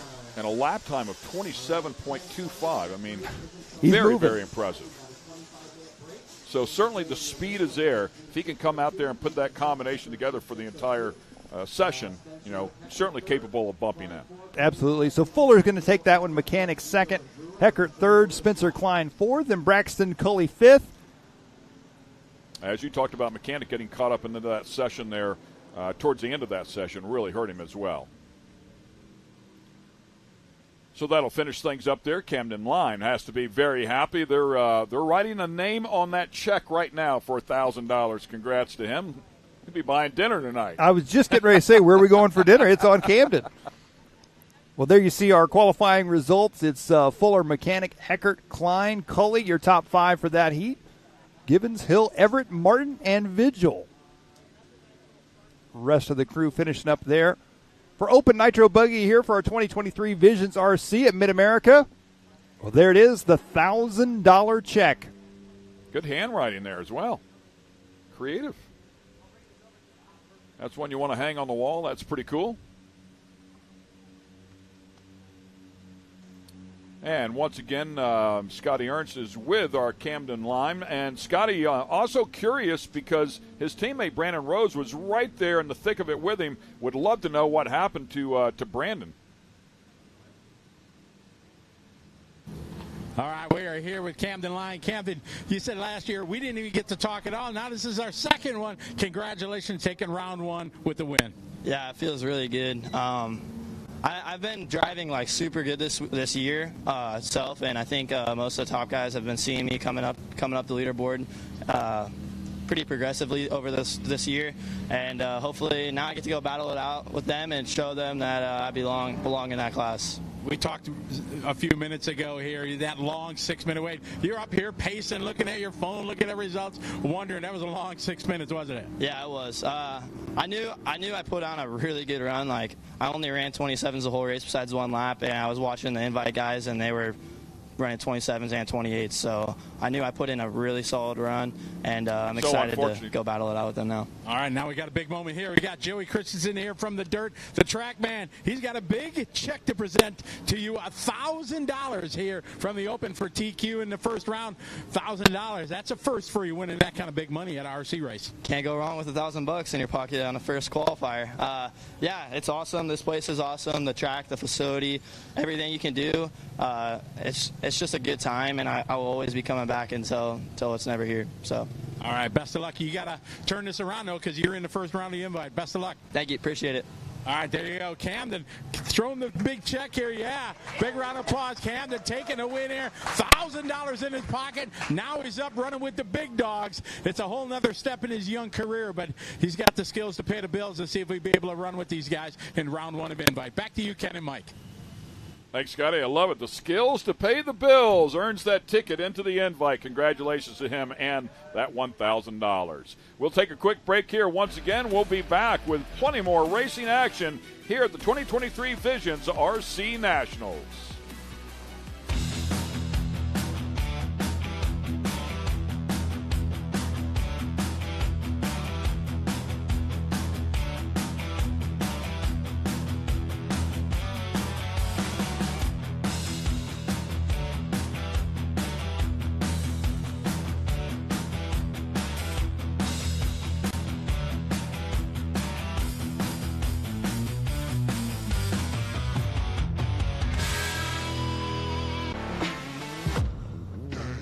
Lightweight, agile, and strong, the Pitbull is perfect for the job. The Pitbull is the first and only lift that can be used in the pits and in your garage. Elevate your racing with a Handy.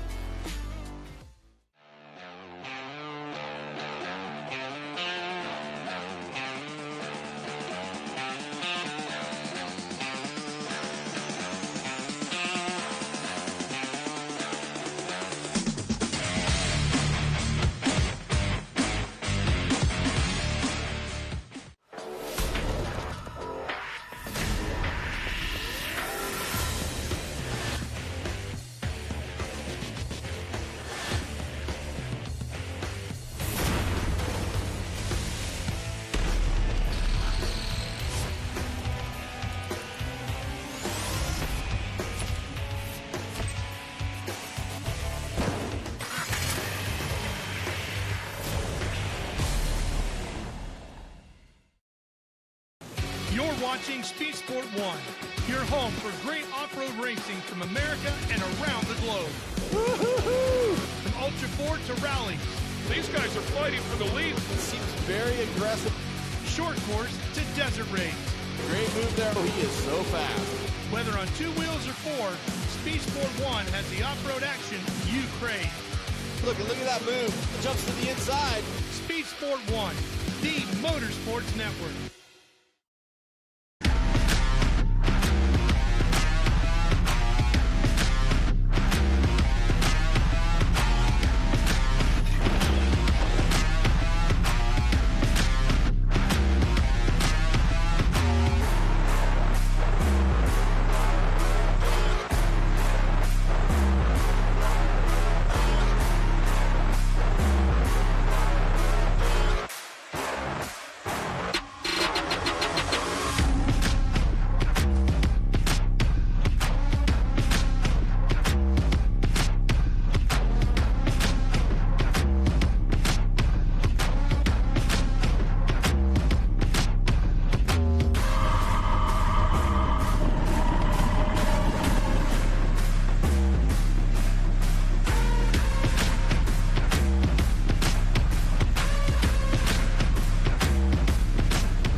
And once again, we welcome you back here to the 2023 Visions RC Nationals here. A-Main Hobbies and HPI Racing helping us out. Also supporting is Tenkin, VP Fuels, Team Associated, and Lifetime.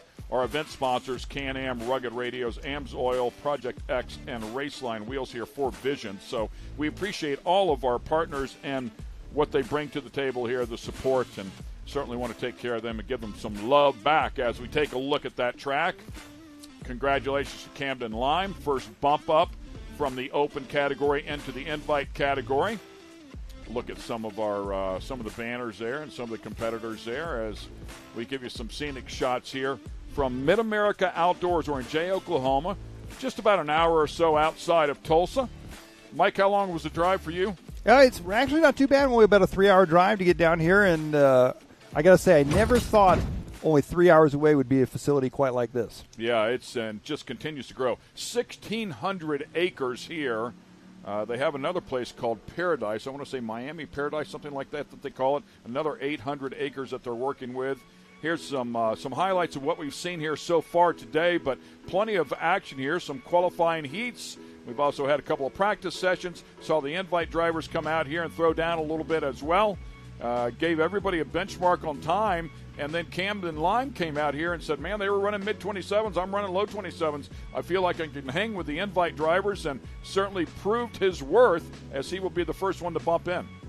Yeah, it'll be exciting to see him in the invite class. Of course, we've got several more drivers we're going to see bump up in there as well. Some good shots here of Caden Fuller in that second open heat. I believe that there is Scott Brewer, if I'm not mistaken, as he works his way around the racetrack. Ethan Mechanic as well. And a beautiful look at that track that Joey Christensen and the Dirt Crew put together. A lot of work out there. It's taken them a long time. It is gorgeous, and, of course, a lot of prep as well with the paint to really highlight the racing line. It's a very, very nice job. All the starting positions that have to be measured out perfectly. It is a ton of work here that the Dirt Crew puts in the effort. We appreciate all they do. And there's the Dirt Crew right there. Joey Christensen on the right, Aaron Webb on the left. Those two have built some of the most phenomenal racetracks and put on some of the biggest races in the country over over several decades here in the RC industry. I'm sure they appreciate the little bit cooler temperatures as well. I'm sure they do. I am sure they do.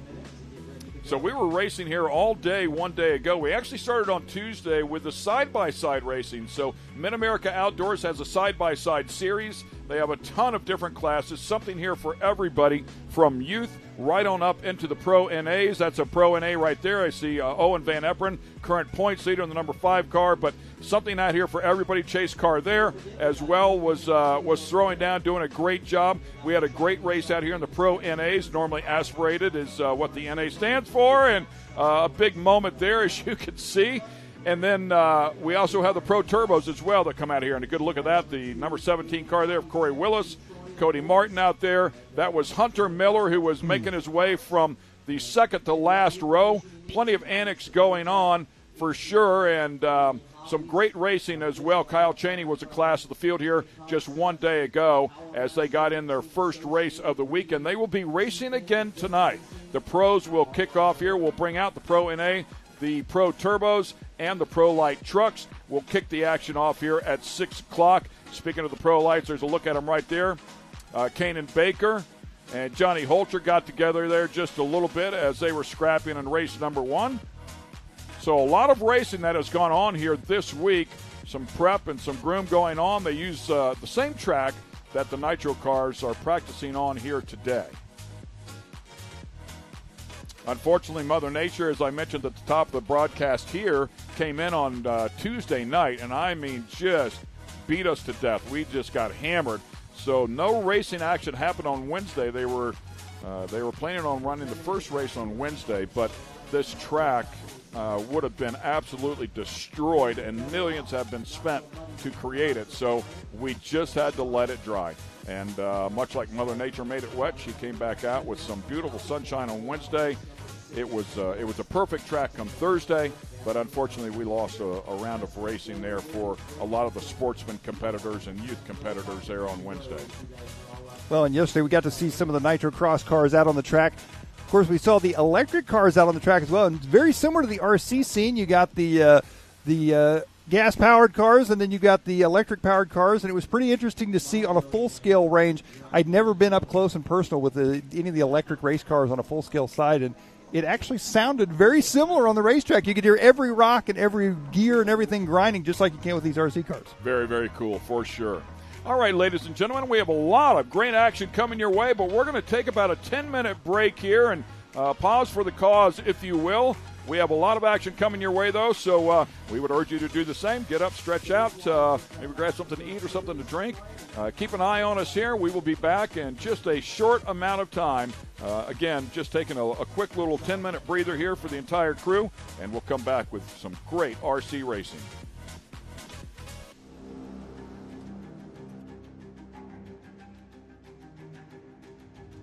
Connect with the Wild is about off-roading with your buddies. Connect with the Wild is about going to Moab and conquering new challenges that you didn't think were possible. Ultimately, Connect with the Wild is about enjoying the outdoors in your vehicle as best you can. We're treating it like we know it's something special that everyone will remember.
Watching Speed Sport 1, your home for great American grassroots racing. It's time to rumble! Whether you're into sprint cars or stock cars, At the line!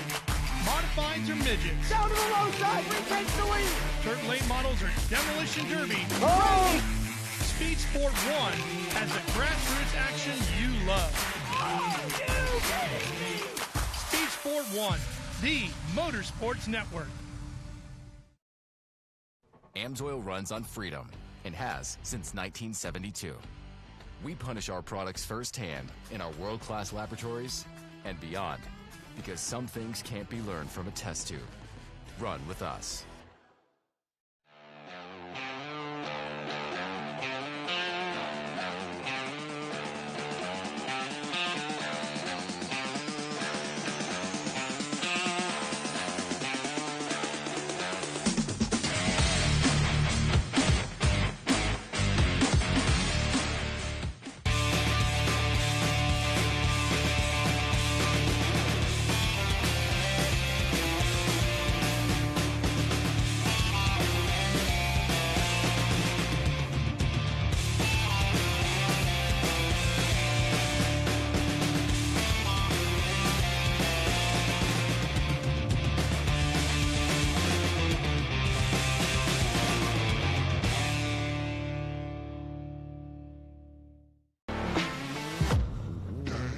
Lightweight, agile, and strong, the Pit Bull is perfect for the job. The Pit Bull is the first and only lift that can be used in the pits and in your garage. Elevate your racing with a Handy.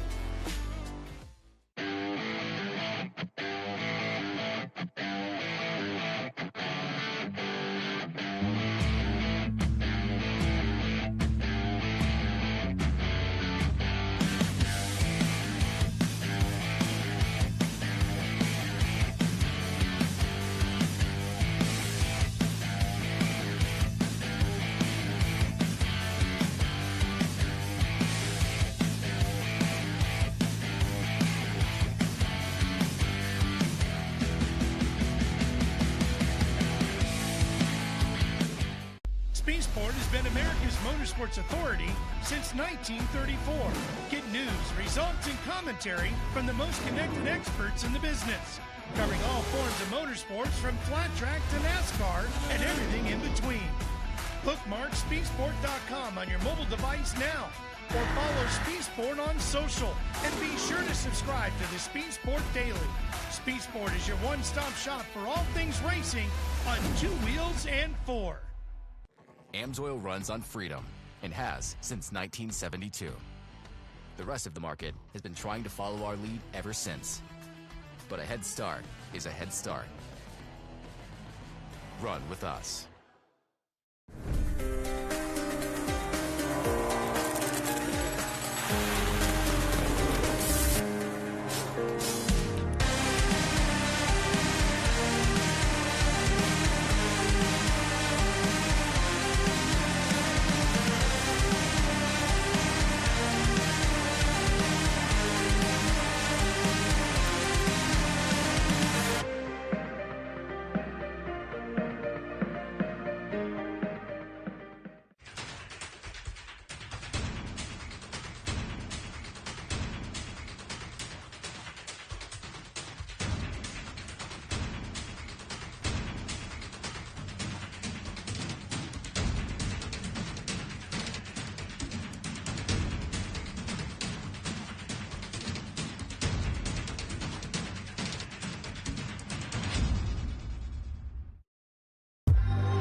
At 360 Wraps, we've been working hard to transform the vehicle wrap industry.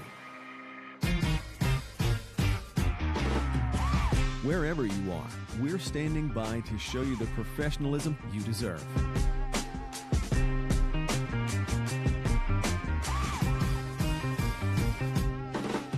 With a dedicated account manager, you'll always feel confident and in control the entire time. Providing nationwide service to the top brands in the industry, our team will confidently handle any project you give them.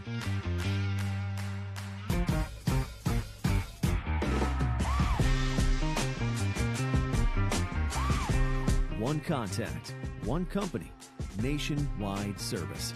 Come by to experience the 360 difference for yourself.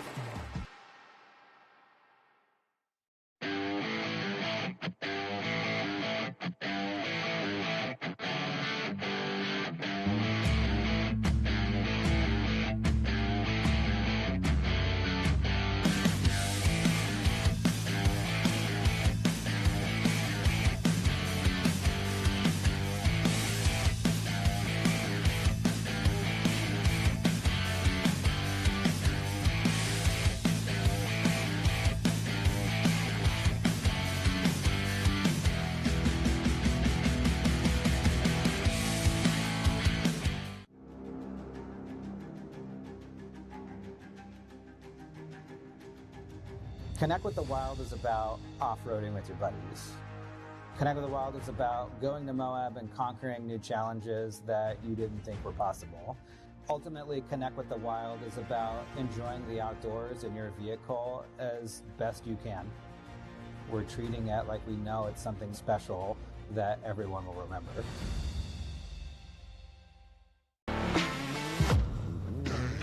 Lightweight, agile, and strong, Pitbull is perfect for the job.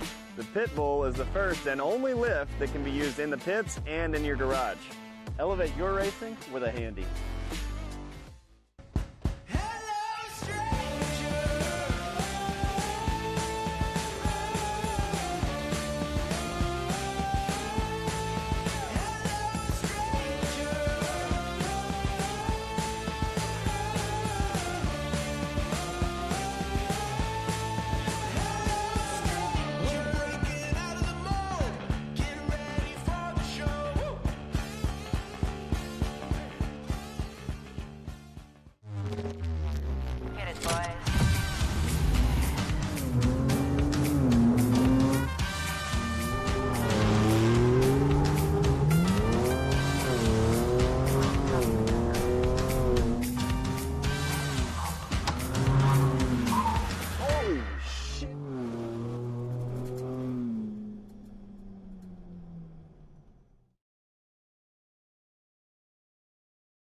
And we welcome you back here to the 2023 Visions RC Nationals, brought to you by A-Main Hobbies and HPI Racing.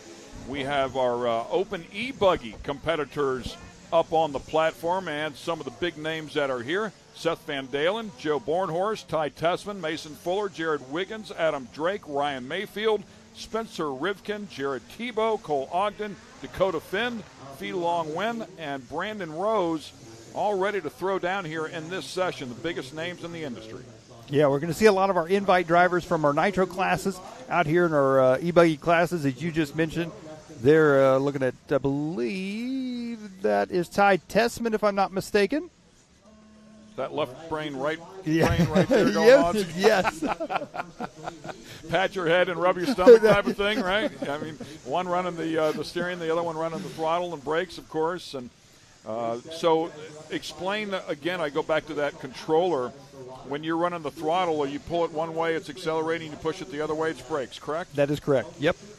And these guys can, the amount of time that it takes their brain to go from one to the other and have precision control is absolutely amazing. I mean, these guys are phenomenal at what they do, and we're about to find that out here as this race gets underway. And so let me ask you another question going into brakes. Now, with an e-car like this, I would think that maybe the engine could serve as a brake. When you go to the Nitro version, do they actually have a brake system? Yes, they do. So the Nitro cars, compared to the electric cars, actually have a front and rear brake system in which you can adjust the amount of front brake and rear brake that you want. You can have different brake bias either way. Most of these electric cars do not. What they have is just basically you can set the amount of brake through the electric motor that you want. Right. But it's not adjustable front and rear.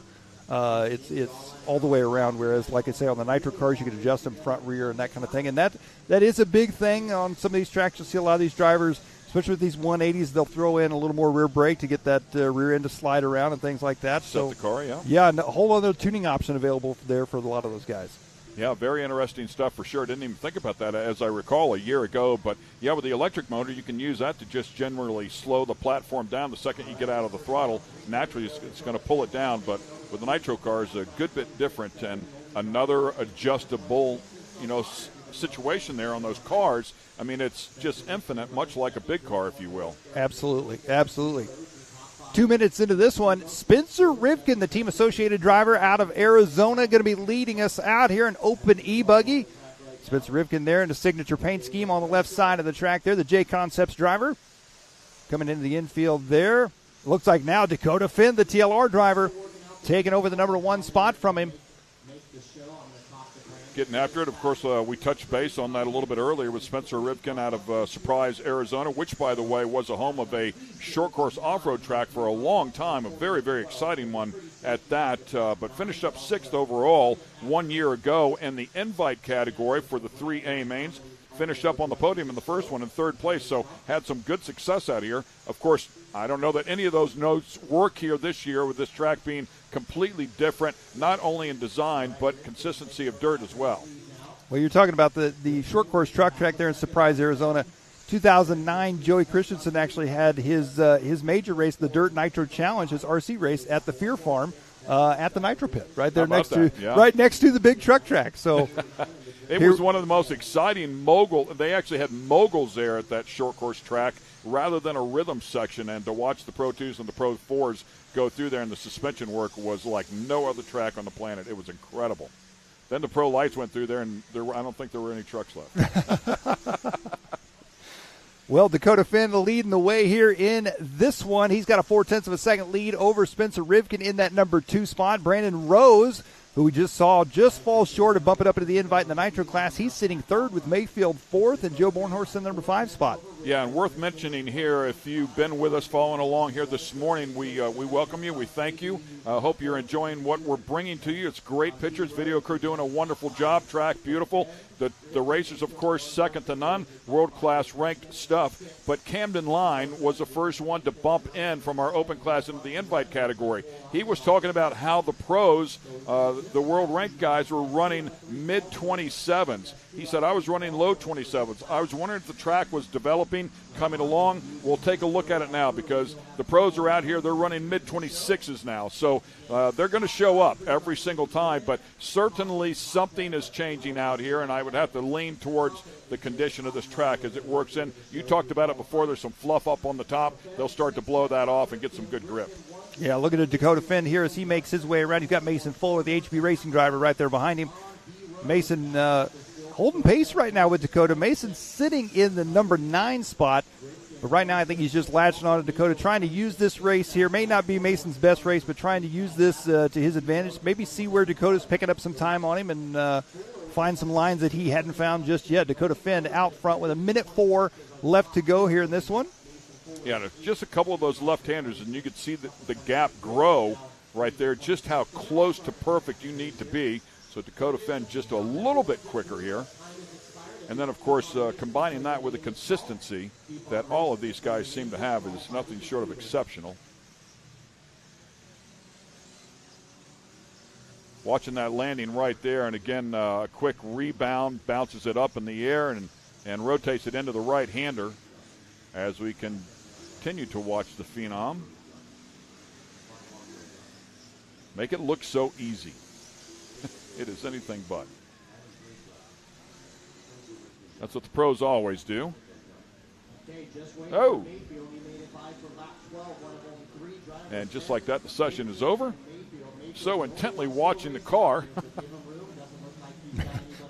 Dakota mid-race decides I'm going to go the other way. There you see Dakota's wife, Chloe Finn, picking up the car there. Well, there's our results here from Open E-Buggy Heat number 1. Dakota Finn takes it 1 second ahead of Spencer Rivikin in the number 2 spot. Ryan Mayfield 3rd. Joe Bornhorst 4th. Brandon Rose 5th. Ty Tessman, Jared Tebow, Mason Fuller, Jared Wiggins, Adam Drake. Your top 10. Fee Long Win, Cole Ogden, and Seth Van Dalen not here this weekend. And once again, Scotty is hard after it. There's a couple of Class 11 cars up there having some fun. The VWs are always a hoot for sure. But in the meantime, Scotty Ernst, you've been down there working hard, and I believe you're standing there with the Phenom.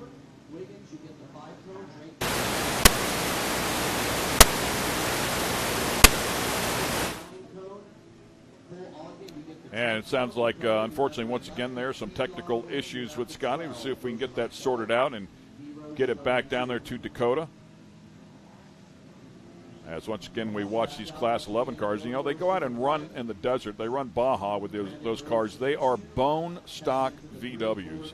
They compete at Crandon on the short course there. The fans absolutely love them.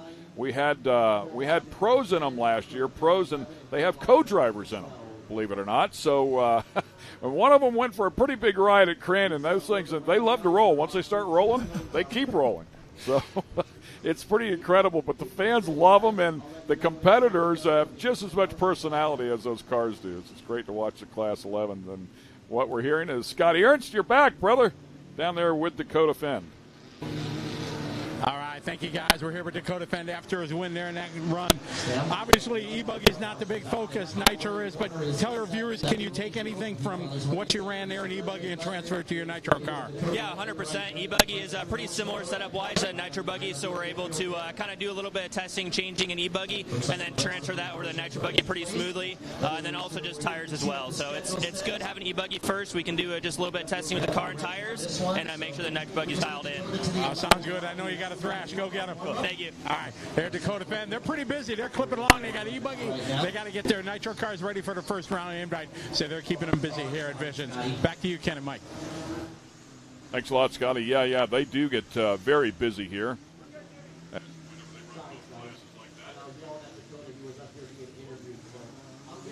Got our next class out here. They're on their warm-up session. Open E-Buggy here once again. Yeah, and this one here, we got a couple more drivers to keep an eye on. A lot of these drivers we saw in our open classes. Got Braxton Open Coley. Nitro category, yeah, right? open, Yes. yep, open Nitro, yep. Braxton Coley, Ethan Mechanic, Garrett Martin, Creed Nally, Jonathan Noon, Spencer Klein, Reggie Tung, Camden Lime, who we saw, there's Camden right there, back on the track once again.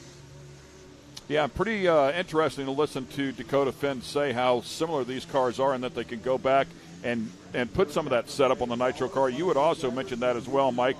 I'm curious if there's a weight difference between the electric cars and the Nitro cars. Typically these things weigh in about 7 pounds, if I'm not mistaken.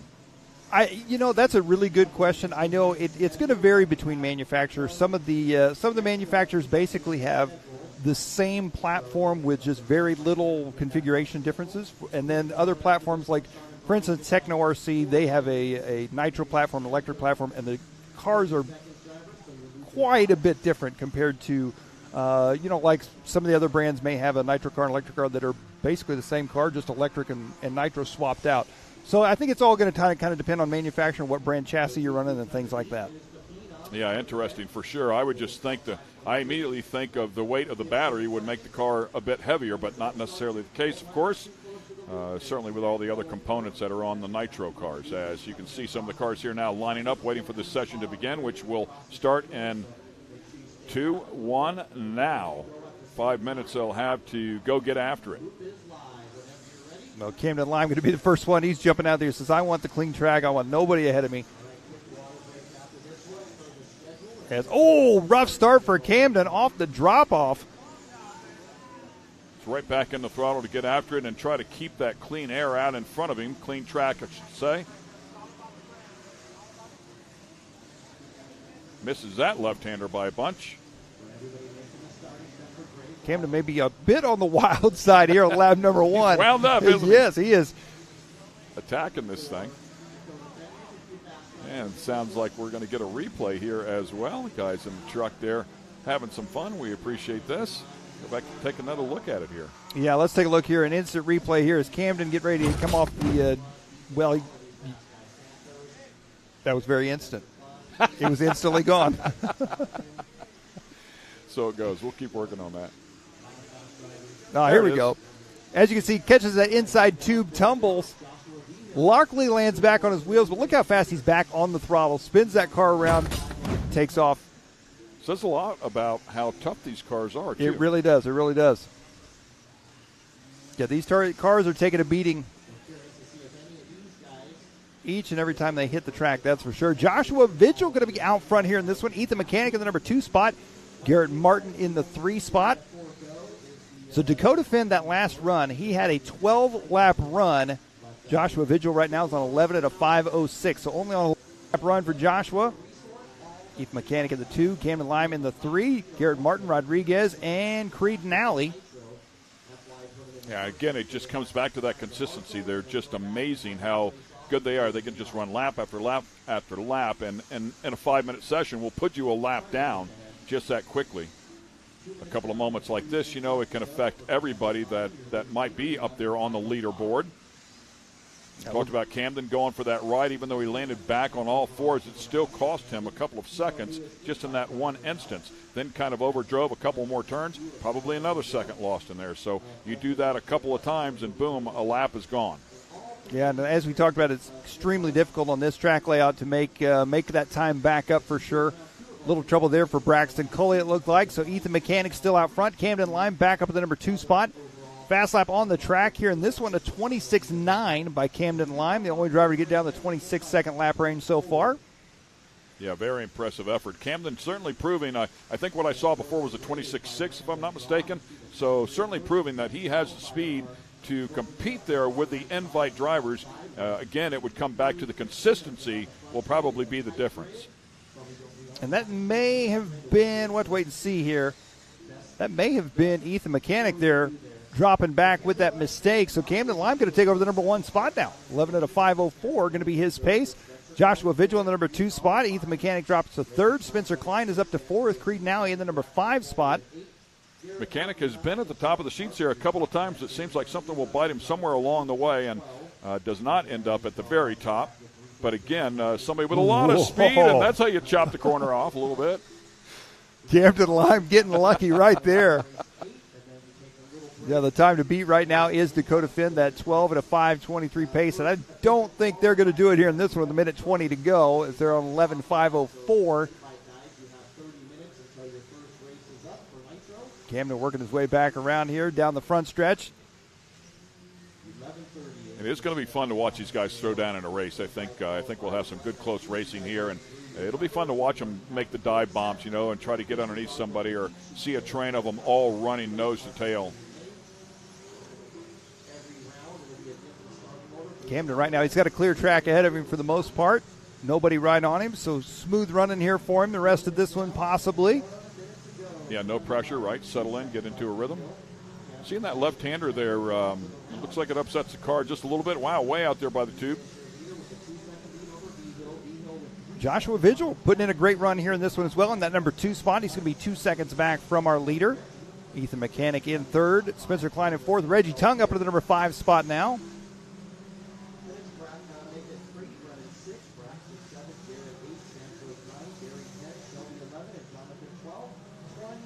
Camden on that right-hand side of the track. He's going to be coming up on a little bit of traffic as they head into the drop-away. Number of people online, by the way, chiming in as well. We'd love to hear from you for sure. Thanks for watching and playing along with us. Some incredible talent out here throwing it down.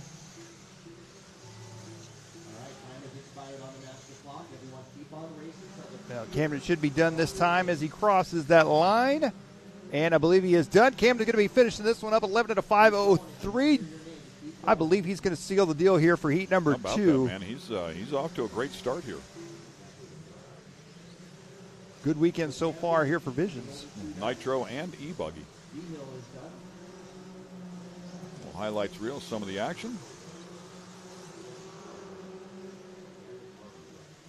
Everybody getting finished up there. So Camden Lime going to take it. Joshua Vigil second. Spencer Klein moves up into third. Ethan Mechanic in fourth. Rodriguez fifth. Nally, Coley, Tung, Martin, and Barry Rowe the third, rounding out your top 10 here for our Open e-buggy heat number 2. Yeah, 11 laps in 5:03, and you talked about it before with Dakota Finn putting 12 laps in, so it'll give you a good idea of the difference in the level. But certainly very racy and something for these guys to dig at, come after. Another good look at that rear wing, actually both of those cars right there that you had spoke of before, how large they actually are and how high they are. Yeah, a lot of these guys, like I say, they that's been a big change over the past few years is where those wings are positioned, the style of wings that are coming out now. Just another ongoing R&D thing that gains tenths of a second at a time. Yeah, pretty cool there. I wonder weight-wise as well if it affects the car, the balance of the car for sure, and whenever they're flying, if it affects anything. I mean, certainly with that size wing and the speeds that they carry, that rear angle could create some drag for sure in a straightaway. But that's where you would want to, you want to use the high speed for a wing like that. Maybe wicker bills or something, towards the back end of them, the sill plates on the side, help them turn just a little bit. I'm pretty good at tearing up RC cars. Are you? So I have torn a rear wing off, and let me tell you, they do not handle very well without a rear wing on them, that's for sure. So the rear wing up there, you can see where the dampers are also bolted on there. If you don't have a rear wing like that, would the dampers still mount there? They would still mount in the same spot, yes. Okay. And as you were talking about the wicker bill on the back of that one there, you see, yes, they would still mount in the same place, but the rear wing, you don't realize how much that little piece of plastic can affect how a car handles, especially in jumping. Jumping a car without a wing on it, an RC car, is a nightmare, that's for sure. So if anybody loses their wing and they still have a successful race, my hat is off to them, because it is very difficult to drive around these racetracks without a wing.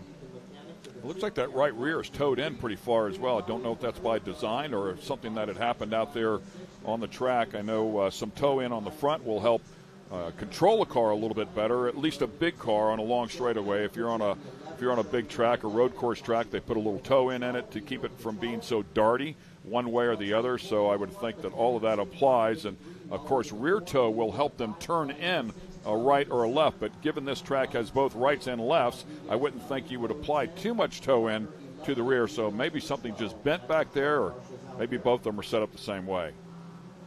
One of the short course cars out there, the side-by-side's out getting a little bit of seat time. Not sure what that schedule is for them. I mean, I know the pros come back out here tonight at 6 o'clock for their second race, so possibly getting a little seat time, a little practice time. maybe some hardship laps for some people that tore up some stuff one day ago. Good look there at the RC pits here at Visions. So once again, we will take a quick break here. We want to thank our sponsors, appreciate all that they do, and we'll be right back with some more action. Stay with us here at Visions 2023 RC Nationals, brought to you by A-Main Hobbies and HPI Racing.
And once again, we welcome you back here to Visions 2023. Of course, the off-road complex here is Mid-America Outdoors, and we are bringing you all the action here from 2023 Visions RC. The Nationals brought to you by A-Main Hobbies and HPI Racing. Ken Stout here, Mike Garrison sitting right alongside Scotty Ernst over there on the driver platform, keeping up with all the action over there.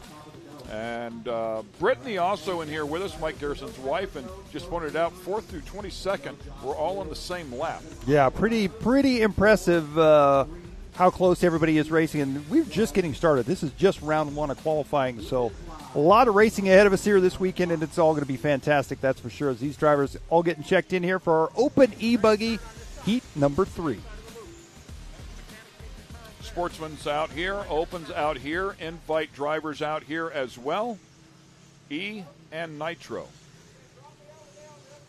Coming up with this one, we got Tyler Noon, Scott Brewer, Jacob Vigil, Blake Everett, Spencer Heckert, Caden Fuller, younger brother to Mason Fuller, who we saw earlier. Josh Dill, Blake Everett, Trey Ford. Avery Widzinski, Graham Hill. And, yeah, there's that time to beat of 12:5:23 for Dakota Fenn. Threw one down here in that first group.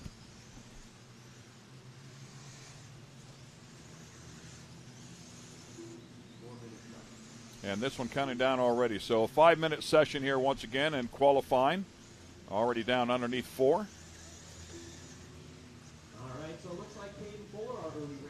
All about grouping these laps together, and the consistency is where it's all at. You need the speed, but you've got to be able to string all of them together. Total elapsed time is the main goal. Little sprinkle coming out. There we go, racing. Well, looks like a couple laps into this one, Caden Fuller going to be leading the way here. Spencer Heckert at the number 2 spot. Jacob Vigil in the 3 spot, Graham Hill in the 4, and Tyler Noon rounding out our top 5 early on with 3:15 left to go here. That is your race leader right there, Caden Fuller, younger brother of Mason Fuller. We saw Caden battling with Camden Lime earlier as they tried to work their way into the invite class for the Nitro classes. There's Camden out there with the stand at the cone, corner marshaling, flipping these cars back over.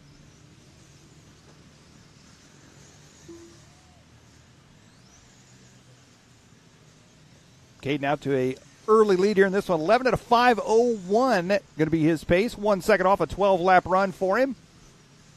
as he's already coming up on some traffic here for Fuller. Heckert in that number 2 spot. Jacob Vigil in the 3 spot. And we've seen some 26-second lap times. Haven't seen that so far in this particular group.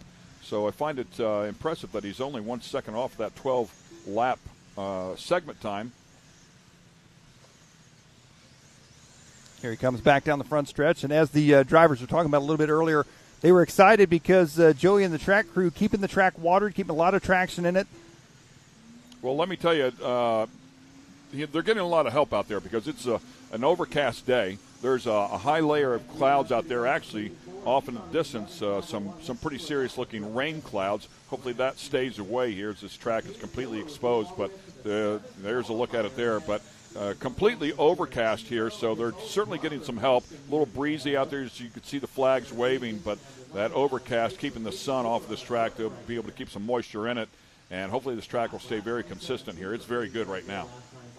Yeah, absolutely. And Caden Fuller showing that as he is still out front now, out to a 4-second lead as Spencer Heckert in second, Jacob Vigil in third. Fuller working his way up on some traffic here. We'll see if they can work it out. Oh, had to check up just a bit there. Oh, man. Big contact, too. Yeah, checked up just a little bit, got right back in the throttle, and still tagged the back of him. Both of them went for a ride. That little mistake right there may cost Fuller that lead spot. Still trying to get around there to try and get some clean track. And talk about it qualifying all the time. You know, you try to you want your own space, but when you're going for overall lap times here, for a bunch of them, you've got to attack, try to get around that competitor that's in front of you.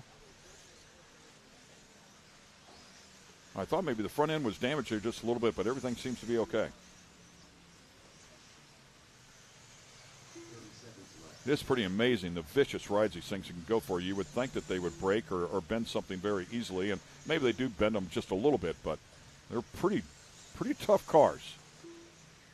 Right there, man. That is, you called it before right off the bat, Mike, that one section of the track, I should say, whenever they land hard and get that rebound, they're going to bring us a replay here as well, but that's a tough section of the racetrack. Let's watch these two get together here. Yeah, Fuller checks up and then gets back on the gas, just catches him on the drop away, tumbling off the track. Oh, more trouble for Fuller there at the end of the front stretch. I believe that might be Tyler Noon there that he's with. Well, beautiful move. That's what I look forward to seeing in the race. Just the smallest of openings, if you nail it perfectly, I mean, and that's what these world ranked drivers will do, man. They'll drive it right underneath you and just drive away. So long. See ya. It looks like this race finishing up here. Spencer Heckert going to take that number 2 spot. No, Spencer Heckert going to take the top spot. So Caden down Fuller. on that 26-second range as well, 26.6. Heckert laying it down here in this one. Spencer's another one. He's quietly working his way up in lap times, and he could be another one that we got to keep an eye on in the open class for the Nitro division to possibly move up into that invite class. Caden Fuller looks like he's going to take second. Jacob Vigil third. And that's a race everybody has done. So, yeah, I mean, a last-minute lead change right at the very end of that session goes to Spencer Heckert. Caden Fuller there in second. Jacob Vigil, Graham Hill, and Tyler Noon to round out your top 5. All top 5 with 11 laps in that 5-minute time period. Jacob Vigil finished third, 11.523. Graham Hill fourth. Racers up there on the platform taking a look to keep an eye on all the scoring as well. Tyler Noon standing there, keeping an eye on, grabs the car. Yeah, and a fantastic, as you're talking about the facility, the driver's stand here is absolutely phenomenal. Got the TV screens mounted. Huge American flag out here. Scissor lift off there in the distance, keeping an eye up top. The teepee-looking tents way out in the distance there. That is the Travis Pastrana Nitro crew out there, kind of in the back 40. And then another half mile past that is is where the Ultra 4 cars were. I went looking. I had to drive a long ways. I finally got out there to see those guys, and I told Miles, I said, I had to drive till I got past the asphalt. I said, and you've got to drive a long ways to run out of asphalt here. It was funny. Yesterday we were driving around just a little bit, cruising through the pits, and I got passed in my truck by these two little baby razors, and I thought, wow, were they racing? Those little kids are going at it. Well, then upon further investigation, I see the top of it. It was Travis's two daughters as they're zipping through the pits. I said, yep. Great stuff for the sure. The Pastrana girls. Okay, plenty of action still yet to come here. Make sure you stay with us at the Visions 2023 RC Nationals. We'll take a quick break, and we'll be right back on the other side. Huh? Amsoil runs on no freedom kidding. And has since 1972. We punish our products firsthand in our world-class laboratories and beyond, because some things can't be learned from a test tube. Run with us.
Ready for any challenge. Max's tires can handle even the most punishing off-road conditions.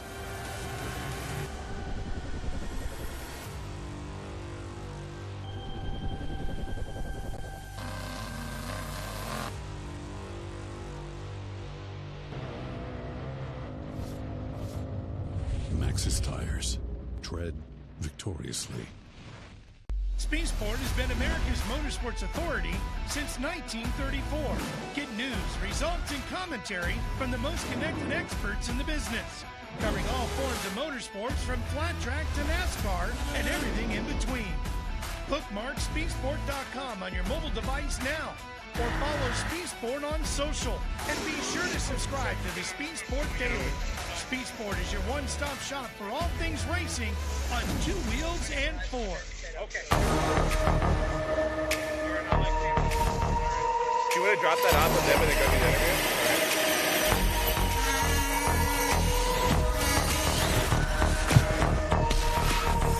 Scotty's on the way back to the...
And a great commercial there from HPI Racing, one of our title sponsors, along with A-Main Hobbies. Welcome back to the 2023 Visions RC Nationals here at Mid-America Outdoors. We're in Jay, Oklahoma, just outside of Tulsa. 1,600-acre facility that has a ton of racing going on here all week long, along with a lot of other stuff as well. Beautiful pool area if you want to just chill out. Certainly a place to come and spend some vacation time, watch some great racing action from a lot of different disciplines. I mentioned it before. They had a rodeo. They had bull riding that went on here. I believe it was Tuesday night or Wednesday night. It was incredibly entertaining. Concerts going on all week long, so there is something here for everybody, young and old, doesn't matter. They had the knockout rounds last night with the rock bouncers doing some side-by-side drag racing over these massive jumps and launches. I mean, it was just super cool. There was a guy here on a jet ski. Yeah. Did you see him? I was literally getting ready to say. Unbelievable, dude. Yep. I mean, he was doing backflips. He did a double back. Well, I don't think he stuck to double. He got 1 1/2, tried. 1 3/4, yeah, and stuffed it underneath, never fell off. I don't know, he disappeared for a second, came back up, he was still on it. But, yeah, just backflip after backflip. And, I mean, it was incredible to watch him. He had on a light suit, if you will. Yep. It was a wetsuit, but it had lights on it, and he was doing it at nighttime. And, in the dark. It was all lit up, man. It was a lot of fun to watch for sure. So Scotty Ernst has been busy chasing drivers around down there, and I believe it's with Brandon Rose. So, Scotty, what do you got, buddy?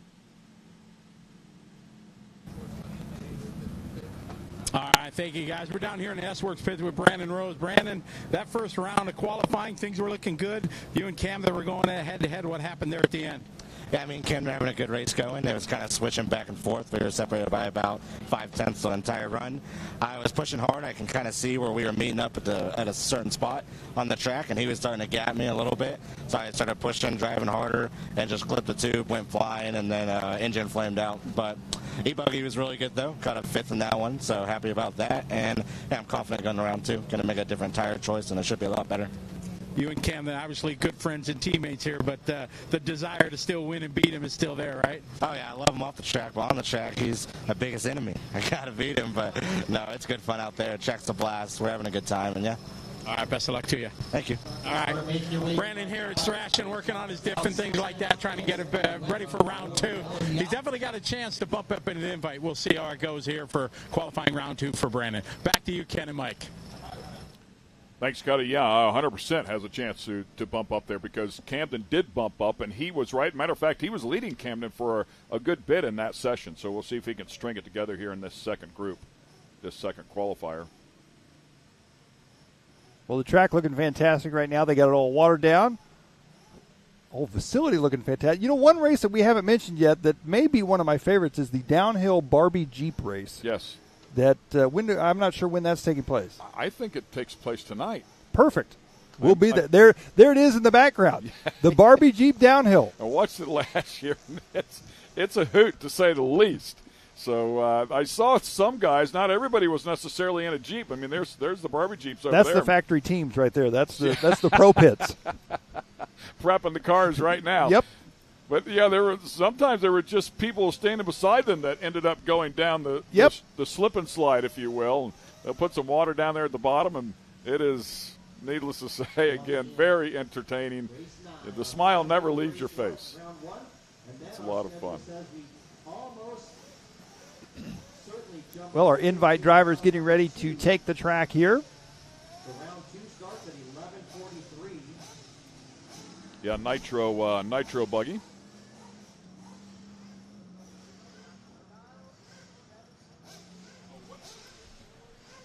Here they come. Good shot there of the Nitro Cross start. Of course, the hashtag KB43 ever.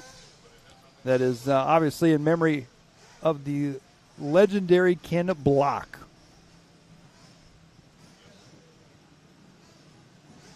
Fantastic track. We saw them run just a bit yesterday through some of their practice sessions. We got to see Travis Pastrana out on the racetrack. And apparently just a few days ago, Travis Pastrana actually rolled his rally car in the Rallycross practice session. So a couple of the other drivers giving him a bit of a hard time. As we're working to get started here, get the invite drivers back on the racetrack here for our Nitro Buggy division. You can see them all line them up there in pit lane. You got Adam Drake there, along with his pit crew. Dakota Fend, Ty Tessman, of course, Gord Tessman. There's Jason Rona, owner of J Concepts, talking with one of his team drivers, Spencer Rivkin.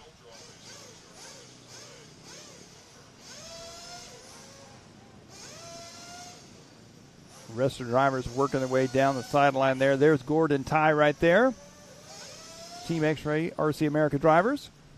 So it's just getting some clarification here on the invite drivers and what we're going to see here today. So we knew that there was a pill draw that will determine their starting position. So the pill draw will determine their starting positions for today's heat races, and it will give them all 3 starting positions for the 3 different heat races.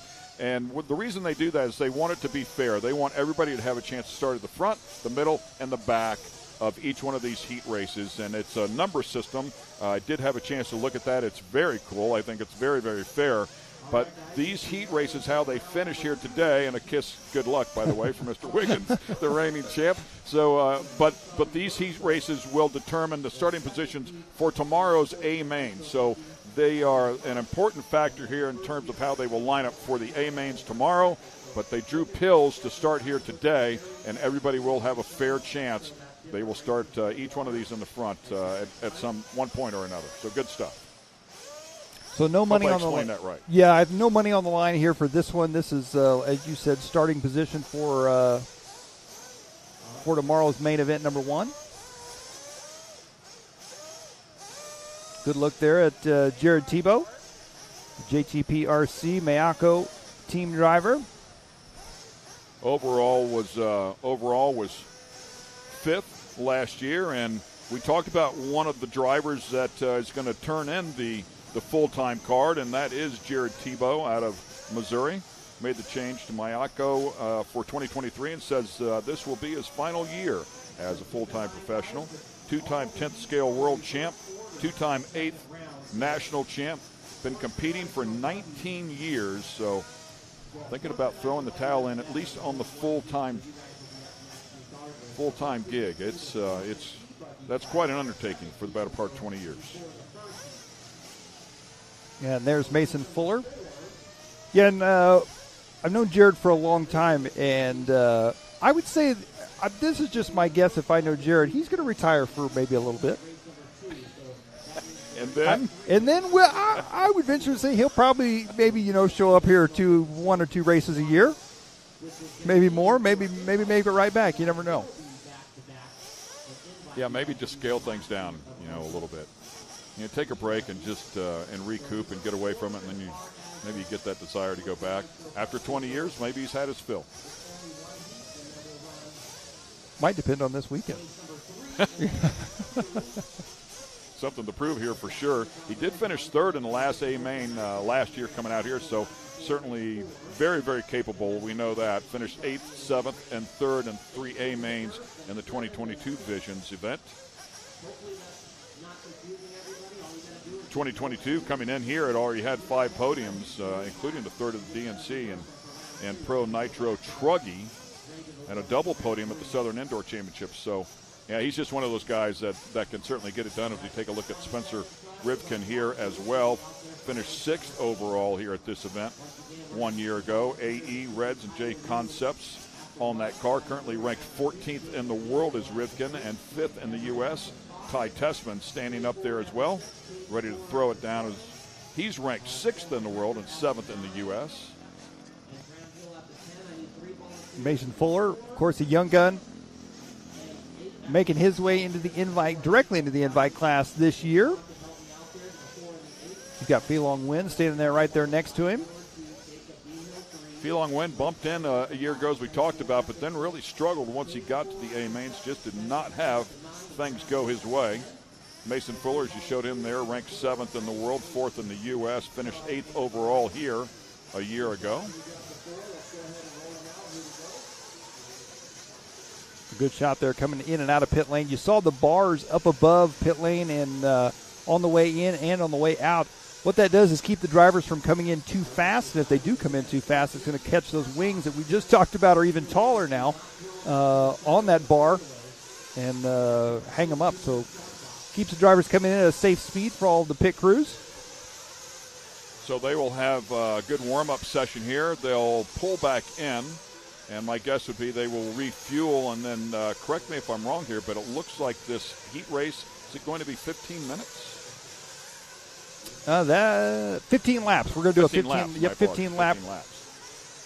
15 lap race for these guys, and looks like we've got some rain coming down on the racetrack. For sure.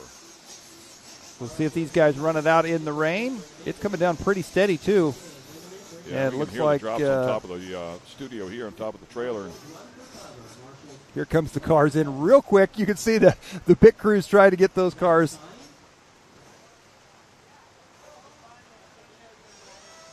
under the cover there. Yeah, that's a shame. Unfortunately, will affect us, of course, this racetrack. It's also going to affect the big track out there as well for the Nitro guys that had the entire day to set up and practice to get ready for their event. Keep in mind, they really didn't have much time to get out there onto that track at all for their event tomorrow, as we've been racing short course cars out there all day yesterday. Immediately going to work on these cars, though, to clean them up and dry them off.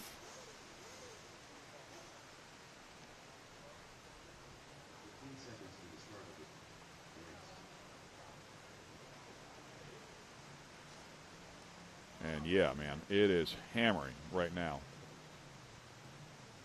So safe to say we've lost the track here at this particular moment. I'd be really curious to hear your opinion if it does stop raining, how quickly they could get back out there. Is that a different tire choice?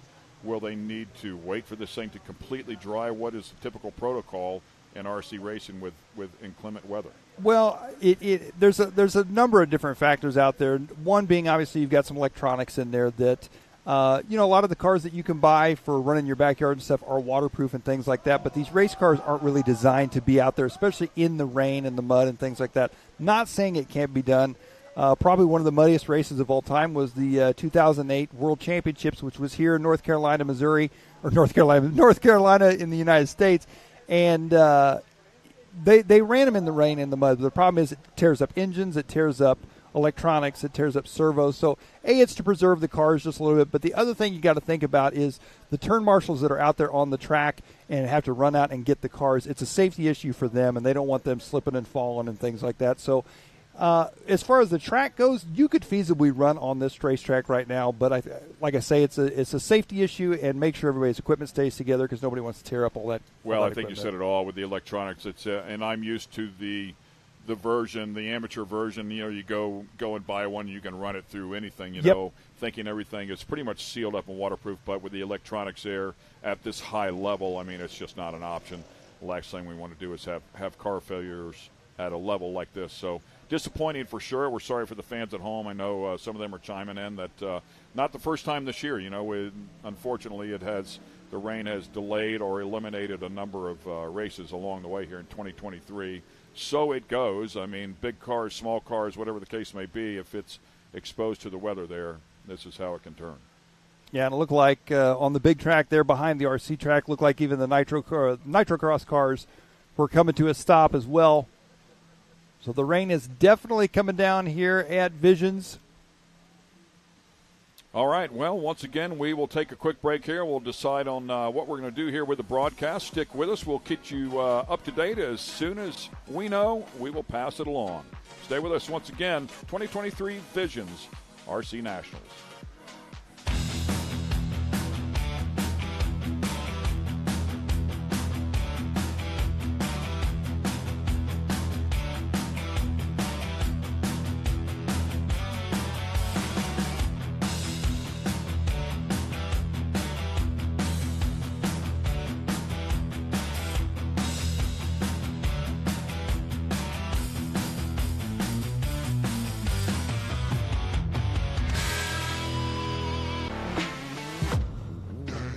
Lightweight, agile, and strong, the Pit Bull is perfect for the job. The Pit Bull is the first and only lift that can be used in the pits and in your garage. Elevate your racing with a Handy.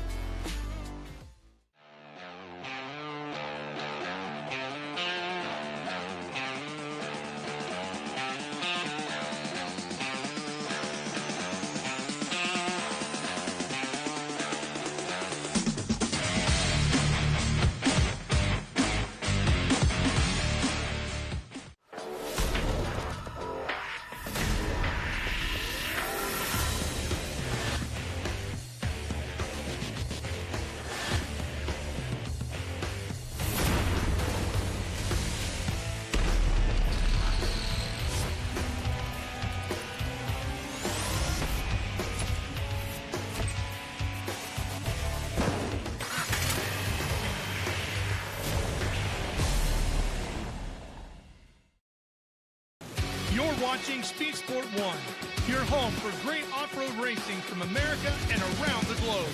Woo-hoo-hoo! From Ultra 4 to rallies. These guys are fighting for the lead. It seems very aggressive. Short course to desert race. Great move there. He is so fast. Whether on 2 wheels or 4, Speed Sport 1 has the off-road action you crave. Look at that move. Jumps to the inside. Speed Sport 1, the Motorsports Network.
And welcome back to the 2023 RC Racing at Visions Off-Road. Thanks to A-Main Hobbies and HPI Racing for their support as title sponsors here. Unfortunately, there's a look at the racetrack, and as you can see, it is drenched.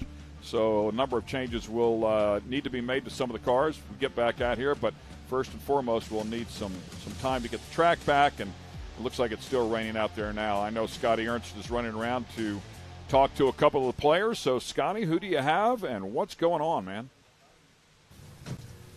All right, we're down here under the driver's stand here trying to avoid the rain. We're here with HB driver Cole Lockton.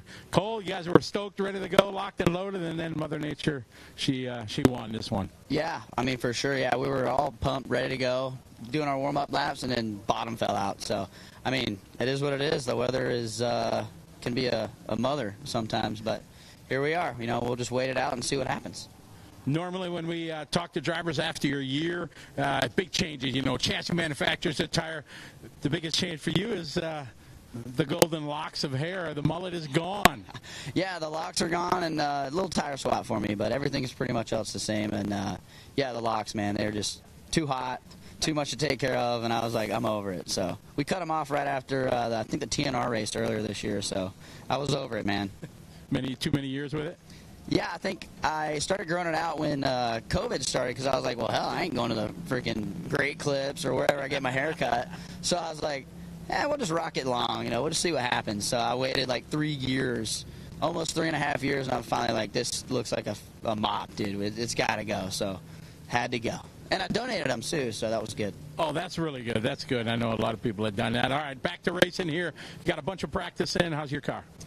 Good. We never really got any kind of crazy wet conditions yesterday. It was mostly kind of dry, and I don't know. I mean, it felt okay. It definitely was a little slow, but you know, we can make a couple changes and make it a little quicker in the slicks. So we'll see what happens with the track for the rest of the day. And I don't think it's gonna dry up or even be raceable today. So I guess we'll see. We'll see. All right. Best of luck to you. Thanks, Scotty. All right. There's Cole Ogden from HP. Always optimistic, right? Hey, you just never know. Back to you, Ken and Mike. Thanks, man. Yeah, he had such a good event here a year ago. Finished up 4th, 2nd, and 6th for a 3rd overall. Really, really solid event as you can take a look at the current situation here, unfortunately. Yeah, track definitely it can soak up a little bit of water, but I think we've reached and overdone that just a bit. It's got water pooling up in some of the key spots, and I tell you what, this is going to change the track conditions when we do get back to racing. It's going to be entirely a different track, that's for sure, for these guys. And as you can see, everywhere those puddles are doesn't seem like much, but it's going to cause little pockets and little potholes, and those are going to start chipping away as the drivers get on them. So again, this is going to be a totally different racetrack when we do get back to racing, when this rain quits.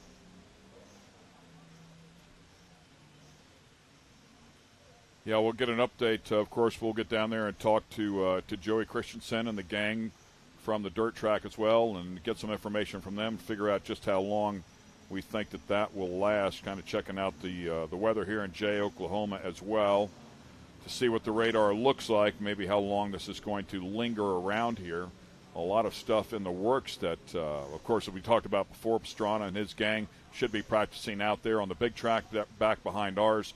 Short course racing, the pro class has come up a little bit later on, 5:30 to 6 o'clock. They kick off, so this will affect everything here. At some point, it's not just our RC racing here. Tough go of it, but no control over what Mother Nature does, unfortunately. No, a good look at the. You can see, like you say, the track even in the background. The off-road track here at Visions. It's looking just as wet as well. Got the pit bike racing up on the hill, or should be having the pit bike racing up on the hill. I'm sure they're delayed. Yeah, a good moment to talk about this facility, though. I mean, it is absolutely incredible. The beautiful, cafeteria down there for all of the competitors here to eat in. The better part of 1,000 motorhome spots being put in already, hundreds of them here, but a lot of them with hookups here and water and electric. So quite a place to come here. I mean, the short course races, there was a record number of cars. I think it was 283 cars, if I'm not mistaken, that showed up. Then we have the Ultra 4 competitors. You have the Nitro competitors, the RC competitors, all the people that are here doing what they do, the pit bikes. I mean, the list just goes on and on and on of everybody that is in the complex currently as we speak. They have a place called Coconuts. They had dueling pianos here Tuesday night, and the entire joint was just absolutely rocking. Tim Montana was out after the bull riding contest was over, put on an incredible concert here. So there's something that just goes on every single day, every single night till, call it 10, 11 o'clock at night to keep everybody busy. I mean, everybody's up and early at them. Out here 7 o'clock. I mean, sometimes meetings at 6 and 7 o'clock in the morning to figure out, especially when it's raining like this, what the alternate plan is going to be. Everybody's staying busy, though, for sure. Beautiful story here as well. If you've shown up and for some reason you don't have safety gear, there's something there. They'll accommodate people. And Jason Robinette, I can't say enough about him, his wife Gayla, their staff, the way they approach things. They really, truly care, about the racers and the people that come into this complex. I'll give you a great example. They really stepped the game up with short course off-road racing here this year, and with that came an insurance policy through USAC because everything was getting bigger and stronger, and they made a number of rule changes, but the people that have been coming here for a couple of years running at a regional level probably thought it was just going to be about the same. My guess is just didn't catch the change in the rule book, but everything had to be SFI rated, including their belts and their fire suits and their gloves and all that type of stuff, right? So a number of the drivers got here and just did not have the proper equipment, and since it's now a USAC-sanctioned event, they consequently were not legal to race. And they didn't have enough stuff here in the store here to help those players out. So Jason Robinette literally sent a jet down to Dallas, purchased all the product he could get, and brought it back here so that those drivers would be able to get the proper suits that they needed, belts, gloves, whatever it is that they were missing, and be legal, USAC legal, to run out here. That's how much he cared. They came to him and said, hey, we've got this problem. I can't tell you how many other facilities would say, sorry, you guys didn't read the rule book. Yeah, wow. And you didn't, you're not legal now. You can't run this weekend, and they would have just sent them home. But Jason was, how do we fix the problem? How can we just need to fix the problem. We don't need to show our authority here. And that's what he did. So it was it's an amazing effort that he makes here, but to watch his approach, it's truly second to none. And that's why this place is growing by leaps and bounds. Wow, that is fantastic. Take another and look once here. again, we have Scotty Ernst. This time he has caught up with the Dirt Crew, so let's find out what the latest is here. Scotty? Thank you, guys. We're standing here trackside with two of the guys. If you're in the RC world, you know all about them. Joey and Aaron from the Dirt. We'll start with Joey. Joey, dealing with stuff like this from Mother Nature, no stranger, you used to it. What's the game plan? Yeah, it seems like the rain follows me wherever I go, so we've got a lot of practice in dealing with rainy tracks. It didn't rain. It rained enough to make puddles, but I don't think it's too much. We're just going to get out there with brooms and broom it off for now. Broom it to the outside, and then I think if we just give it a few minutes here to harden up, I think we'll be good to go. All right, good deal. We're going to transfer over here to Aaron. Aaron, you've been his, Bonnie and Clyde, his compadre, his right-hand man for so many years. Yep. This is your life. You love this. We love it, man. We wouldn't be here without the racers. We know that there's always a little bit of hard work to make it happen, actually quite a bit, but we're willing to do it. The payoff on it is all the smiles, all the friendships, all the places. You can't beat it. Absolutely. Well, you guys are the best in the business here, so we're sure we're going to get back to racing here soon, and these two guys, they're going to make it happen. Back to you, Ken and Mike. Good times. It's great to see the smiles on their faces. Their attitudes are absolutely awesome. It's like, hey, man, it's just part of the game, right? We'll get out here with some brooms, and we'll get after this thing. So that's a great report right there, because I was not expecting to hear that. So maybe we can go racing here in a relatively short amount of time. Well, like Joey mentioned, unfortunately, many of his races that he's been a part of have seen torrential downpours. Is it his fault? Or are you gonna, yeah, I'm going to say it is his fault. He might be right. I think he brings the rain with him. But it's been far worse than this. And Joey always has a plan. He's always got something up his sleeve to get the track back in shape. So no doubt we'll be back running here very shortly. And these guys will have a fantastic track to run on, just as they did before the rain set in. I've covered a lot of races over the course of my tenure here, and I've never heard of anybody saying on a dirt track that we're going to go sweep it off. We're just going to broom it off. That's a new one.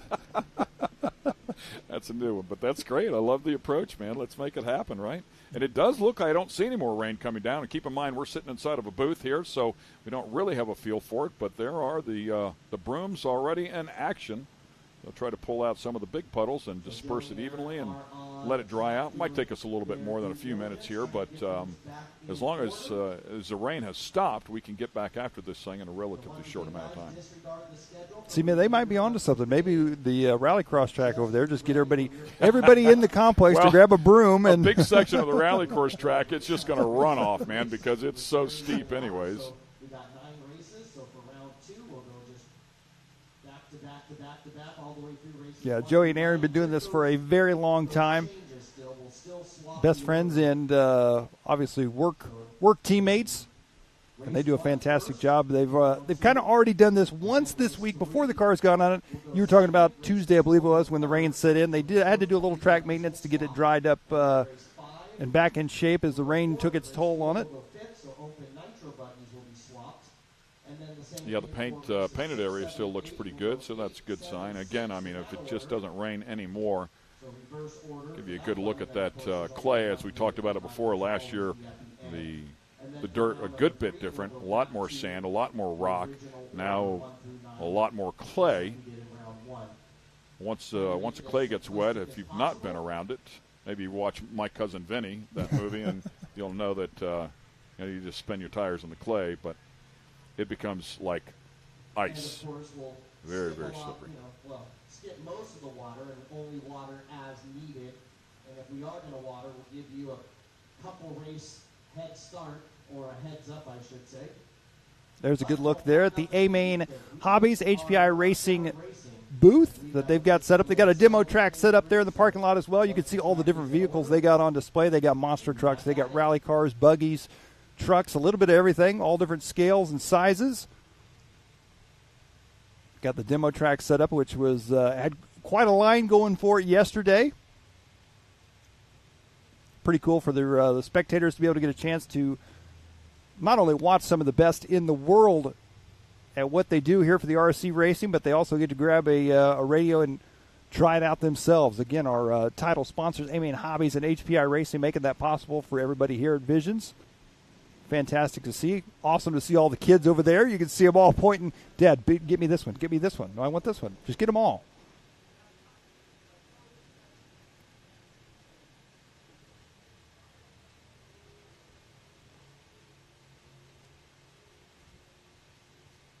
As we pan out there and look at the rest of the racetrack, again, some more of our sponsors this weekend: Tekin, VP Fuels, Team Associated, Live Time, of course, and the Visions event sponsor here at Mid-America Can-Am, Rugged Radios, AMSOIL, Project X, and Raceline Wheels. All of them making this possible, and, of course, the Dirt Crew working hard right now as they sweep the track off. Stay tuned with us here on Live RC as we will hopefully be back racing very soon.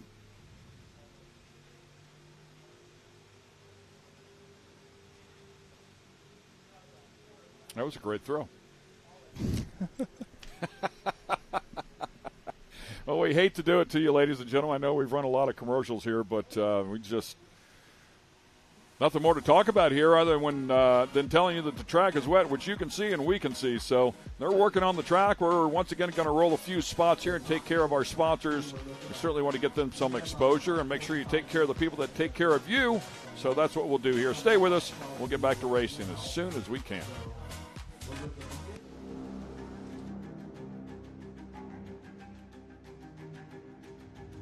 Connect with the Wild is about off-roading with your buddies. Connect with the Wild is about going to Moab and conquering new challenges that you didn't think were possible.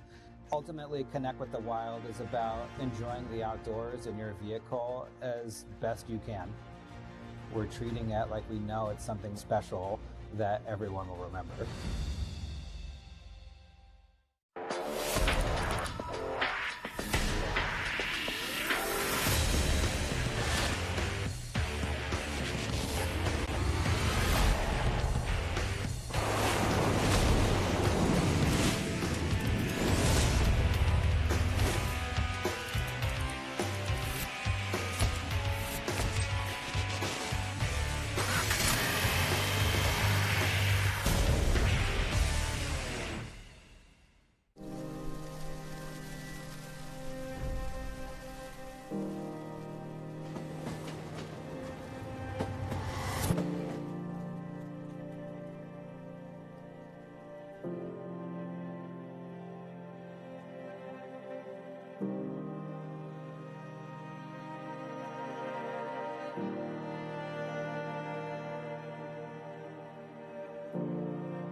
You're watching Speed Sport 1, your home for great American grassroots racing. It's time to rumble! Whether you're into sprint cars or stock cars, At the line! modifieds or midgets, Down to the low side, retake the lead! dirt lane models or demolition derby, Oh! Speed Sport 1 has the grassroots action you love. Are you kidding me? Speed Sport 1, the Motorsports Network. AMSOIL runs on freedom and has since 1972. We punish our products firsthand in our world-class laboratories and beyond, because some things can't be learned from a test tube. Run with us.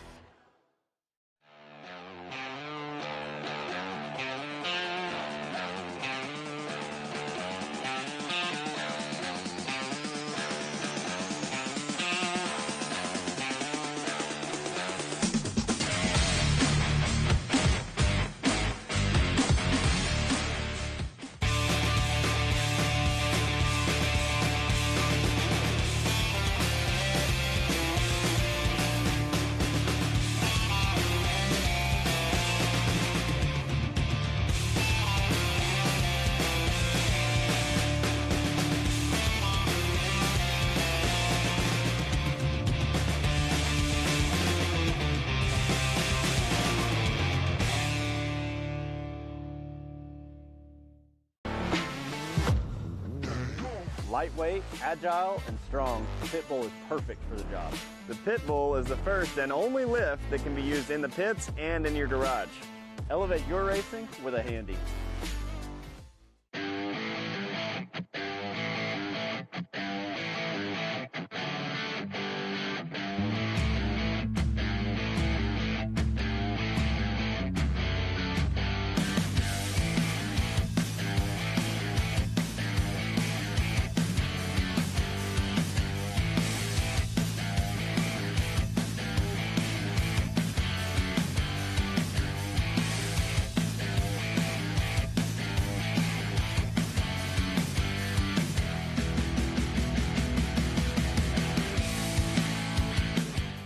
Speed Sport has been America's motorsports authority since 1934.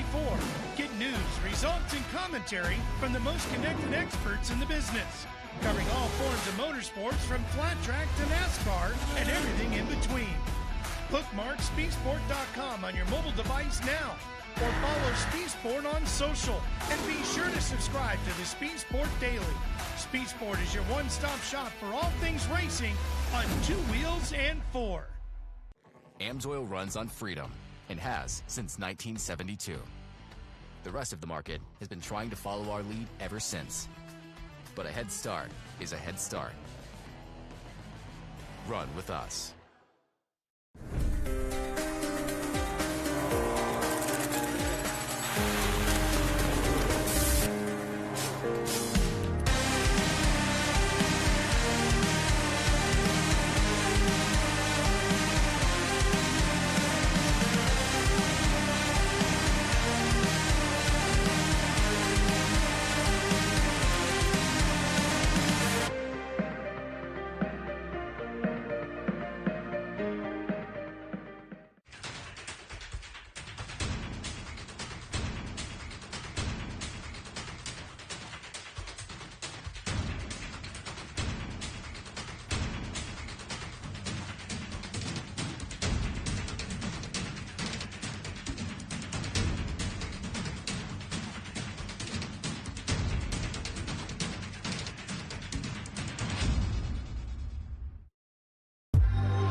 At 360 Wraps, we've been working hard to transform the vehicle wrap industry.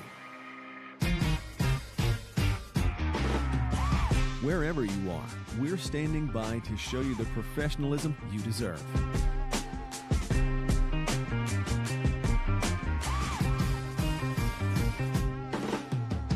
dedicated account manager, you'll always feel confident and in control the entire time.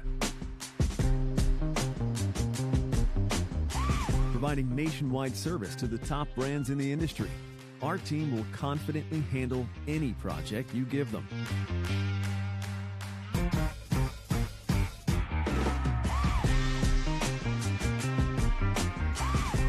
One contact, one company, nationwide service. Come by to experience the 360 difference for yourself.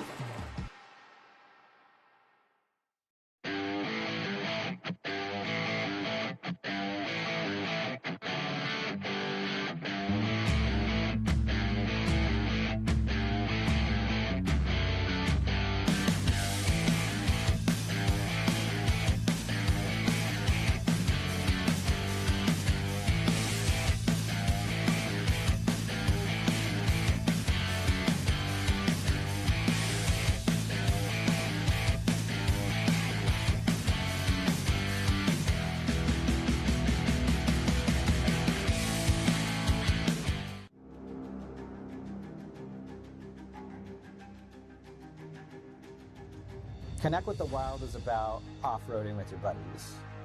Connect with the Wild is about going to Moab and conquering new challenges that you didn't think were possible. Ultimately, Connect with the Wild is about enjoying the outdoors in your vehicle as best you can. We're treating it like we know it's something special that everyone will remember.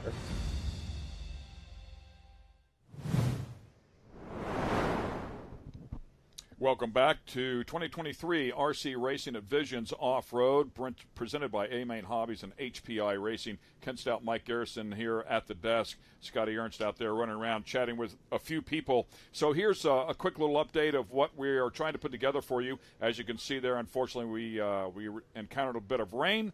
So the track needs to be swept off, and we're letting that currently dry out. Looks like the sweeping has pretty much been taken care of for the most part here. What we're going to do is we'll be down here for a few minutes, obviously, as this thing needs to dry out. But in lieu of racing here, we're doing our best to incorporate what we can here. This massive complex. We have Ultra 4 that's going on. The rain has not hampered anything that they're doing over there with the Ultra 4 cars. So we're going to try to pipe that in here. We've already figured out the video side of it. We're trying to figure out the audio side of it here. A lot of stuff going on here, a lot of links to connect, but the gang is working on it intently here to bring you a little bit of action so you have something to enjoy here while this track dries out. And then we'll give you some updates along the way and let you know when we will go RC racing here once again. So bear with us. We're going to try to bring you some cool pictures and great sound from the wonderful guys over there at the Ultra 4 series. If you're not familiar with it, Google is your friend, of course, but they're the vehicles. They have a number of different classes, and at the highest level, the 4400s compete out at King of the Hammers. They are incredible vehicles that can tackle some of the roughest terrain known to man and do it at speed. People like Von Gittin inside of that top level class that can really, really throw down. So there's some great competitors over there, and we're doing our best to get that to you as well while this track dries out. So bear with us here. We're going to go back to a couple commercial breaks. We will keep you updated as soon as we can get the electronic side of this thing figured out. We'll bring you some cool stuff. Stay with us.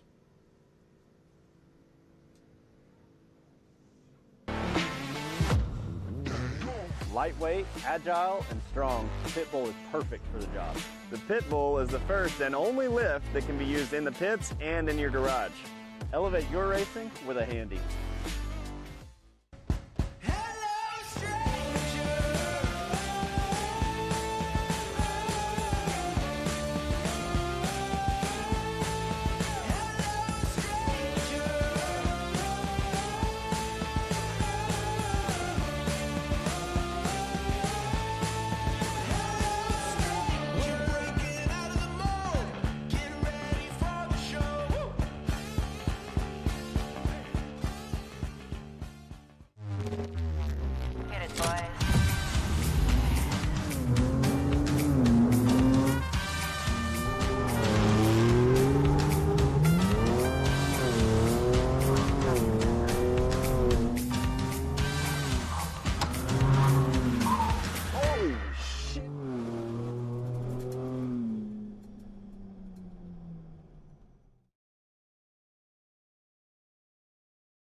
Amsoil runs on freedom and has since 1972. We punish our products firsthand in our world-class laboratories and beyond, because some things can't be learned from a test tube. Run with us.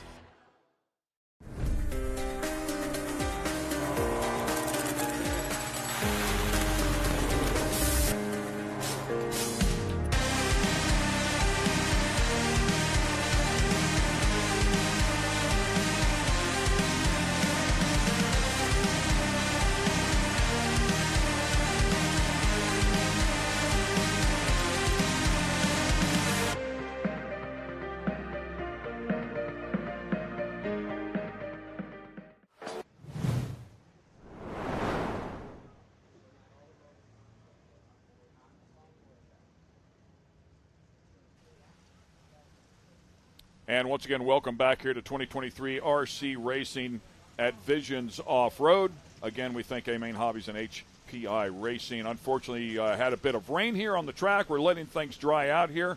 My understanding is that we have made the connection with Ultra 4, so we're going to bring you some of that action here pretty quickly.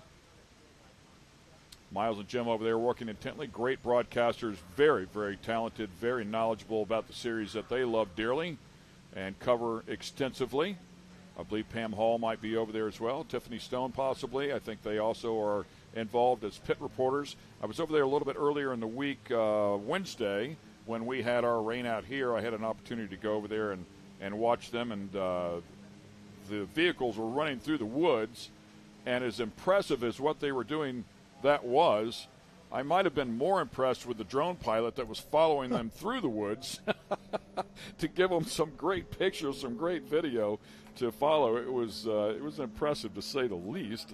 I was just surprised that the connection stayed as solid as it did. I mean, because when I say woods, I mean like it was a path. It was a trail of densely wooded property. So I was really impressed that they were able to do that.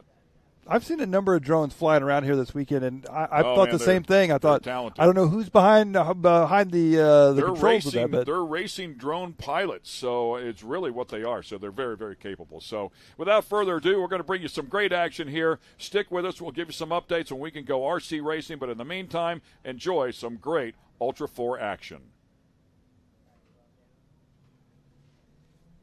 That's it.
Yep.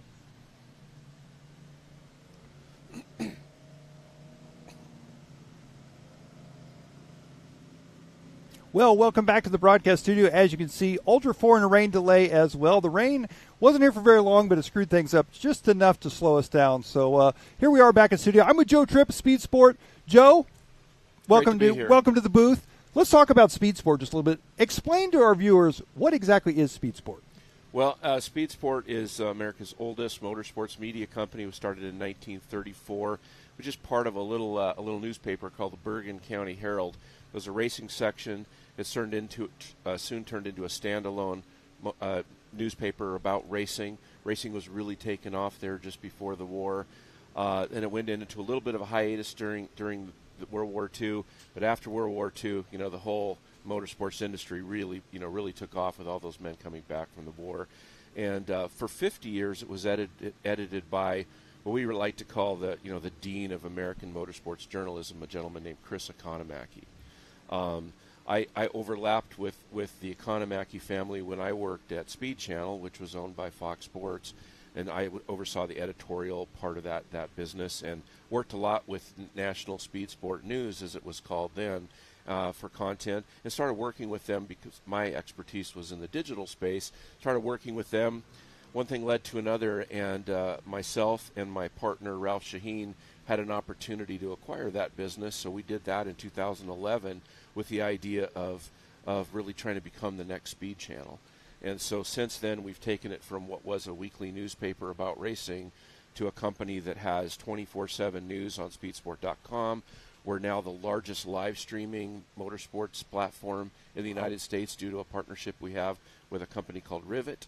And now we just at PRI last December announced we're launching our own TV network, Speed Sport 1. That's so awesome. We've gone a long way in 10 years. That's fantastic. So you guys are obviously here this weekend. What all are you covering, not only just this weekend, but just in general? What are some of the different aspects of motorsports and racing that you guys are involved in? Well, National Speed Sport News is Speed Sport now is all about covering everything from Formula One to swamp buggies, 410 sprint cars to dirt late models to Ultra 4 racing, desert racing. We're even involved in Formula One power boats and unlimited hydroplane racing. So we cover the gamut of it. Our streaming network is really dominant in American grassroots racing, and really that's our heart and soul. And that's everything from side-by-side racing to dirt late models out at your local, your weekly circle track, RC racing, all the stuff that's really the heartbeat of America. That's Speed Sport. Of all of those, do you have one particular that's your personal favorite that you're most excited to be involved in? Dude, you're putting me on the spot now. It's funny because I grew up racing motorcycles, and I love motorcycles, and as an extension of that, I love off-road. I live in Montana. I live out in the country, so I jump in my RZR and go play, right out my backyard. So I'm spoiled that way. But to be honest with you, and this isn't just a throwaway answer, I love it all. Anything that burns gas, makes a lot of noise, and goes fast, I'm there. There you go. Speed Sport. That pretty well sums it up right there. Yeah. The amount of changes that we've seen in media and the industry and all of that, and the streaming and all that, and now you guys tell me more about this TV network and how all that's going to work. When are we going to see that, and how can we all be a part of that and catch the action? Well, that's great, and just to back up, kind of what we think is our secret sauce really starts with that big streaming network, that partnership we have with Rivet. It's called the Speed Sport Network. We've got over 100 channels, what we call affiliates, that are out there producing events from little short tracks all the way to big major events like the IMCA Super Nationals, so there's this massive pipeline of content that's flowing through that streaming network. And the secret sauce here is that we can take the best of that. We can develop those broadcasters into producing better quality shows. Then we can take the best of that, and now we have this pipeline of content. We're like, why don't we start a TV network? That's part of it. And then we've partnered with people that literally started Speed Vision, that were instrumental in ESPN becoming the massive empire that it is. that led other networks to great success. So we're very fortunate. Ralph and I are just a couple of motorsports media knuckleheads that just knew that this was something we needed to do. Partnering with people that really know TV and know where it's headed has kind of catapulted us into this opportunity. So what is Speed Sport 1? It's what we call a FAST channel, free ad-supported television. So for those of you out there, FAST, if you've got a smart TV, which just about everybody does now, or you've got a TV that you've connected to the internet via your Roku or Amazon Fire Stick. Basically, free ad-supported TV is like what cable or TV broadcast used to be 20 years ago. You don't have to pay anything. It's a linear network, so you look at a channel guide and you say at 7 o'clock is RC racing. At 8 o'clock is our Ultra 4, and you watch commercials, and you go on down the line. There's no subscription fee. You don't have to sign up or anything like that, and that's really where the industry is headed. The industry insiders that we rely on to kind of plan what we're going to do really forecast that fast channels is where most of the television business and ad dollars, which are crucial for all of this, that's where it's all going in the future. So we feel like we're in the right place for that. That's awesome. So everybody can enjoy everything you guys are doing for free. Well, they can certainly watch everything we're doing on Speed Sport 1 for free. Yeah. Our streaming network is really, which is part of the ecosystem, that's largely funded by pay-per-view or subscriptions. Okay. So if you really want to just follow what's going on at Cottage Grove Raceway or all the action that IMCA.TV has, one of our biggest affiliates, they have a subscription fee. Okay. But then we'll take the best of that and make it available to you free on Speed Sport 1. That's super cool. Yeah. That's awesome. So tell me, obviously this weekend has been huge for everybody, including you guys. What's next on the venue? What's the next big event that we're going to see Speed Sport be a part of? Well, first of all, I just want to say thank you to the Robinette family and Mid-America Outdoors for having us as their official media partner. It's a monumental undertaking. We were in a meeting last night with all the short course guys and gals talking about the track and all of that, and talking about the potholes and this needs to be tweaked and that, and I was thinking of the analogy of this media undertaking that the Robinettes are investing in is on a smaller scale, but it's equally complex and massive as developing this facility, and they will not rest until it's dialed in a world-class facility. And I know that's what they want for media. I was thinking about it yesterday too. There's literally 5 different crews here that are involved in one way or another in making these broadcasts happen. Wow. From the production company Live RC that we're involved with here, right, to there's 3 different production groups. There's the staff that's amazing here and super creative, flying the drones and getting the behind the scenes content for all their things, and we work with them. And then of course our team that come in and help produce these shows and elevate it to a TV standard. So it's a monumental undertaking there, but it only happens because of the investment in the vision of the Robinettes and the marketing partners that help support all this stuff. So all that being said, what's next for us?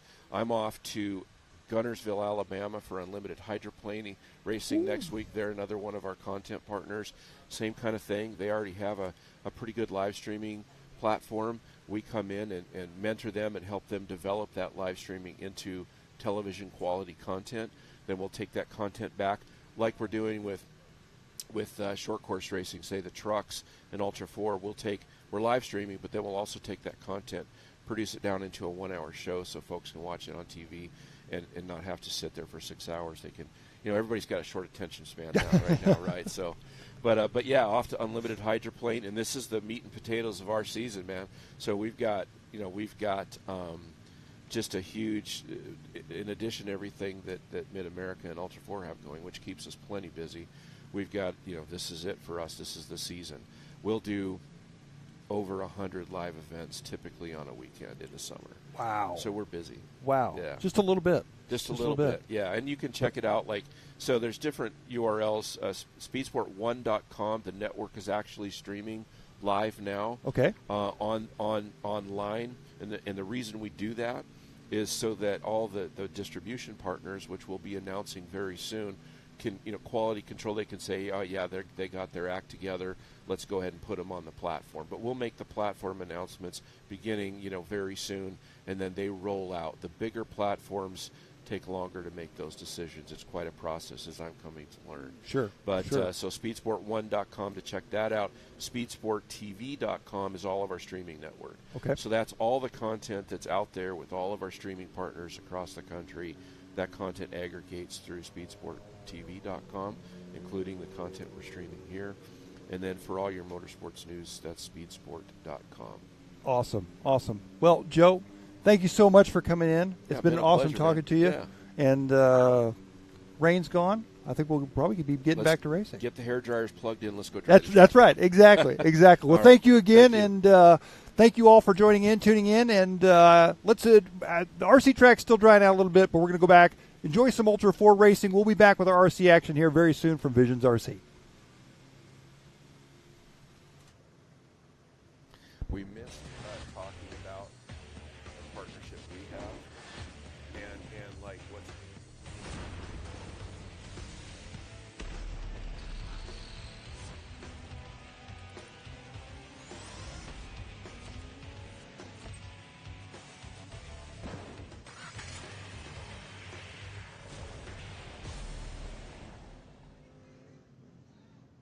You're watching Speed Sport 1, your home for great off-road racing from America and around the globe.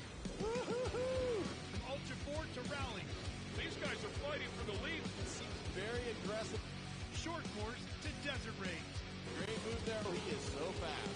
Whether on two wheels or four, Speed Sport 1 has the off-road action you crave. Look at that move. Jumps to the inside. Speed Sport 1, the Motorsports Network.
Connect with the Wild is about off-roading with your buddies. Connect with the Wild is about going to Moab and conquering new challenges that you didn't think were possible. Ultimately, Connect with the Wild is about enjoying the outdoors in your vehicle as best you can. Check, check, check 1 2, check 1 2, check, check.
Watching Speed Sport 1, your home for great American grassroots racing. It's time to rumble! Whether you're into sprint cars or stock cars, at the line! Modifieds or midgets. Down to the low side, takes the lead. Check 1 2, check 1 2. Speed Sport 1 has the grassroots action you love. Speed Sport 1, the Motorsports Network. AMSOIL runs on freedom and has since 1972. We punish our products firsthand in our world-class laboratories and beyond because some things can't be learned from a test tube. Run with us.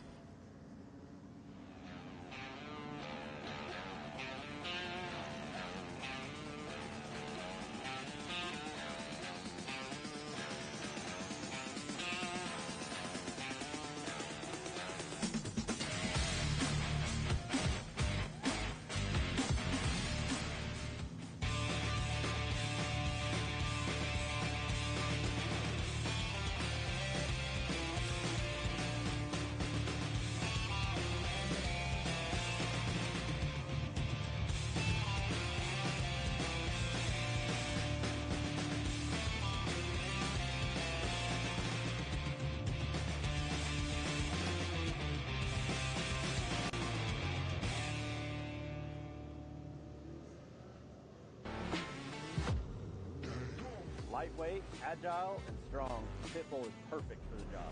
The Pit Bull is the first and only lift that can be used in the pits and in your garage. Elevate your racing with a Handy.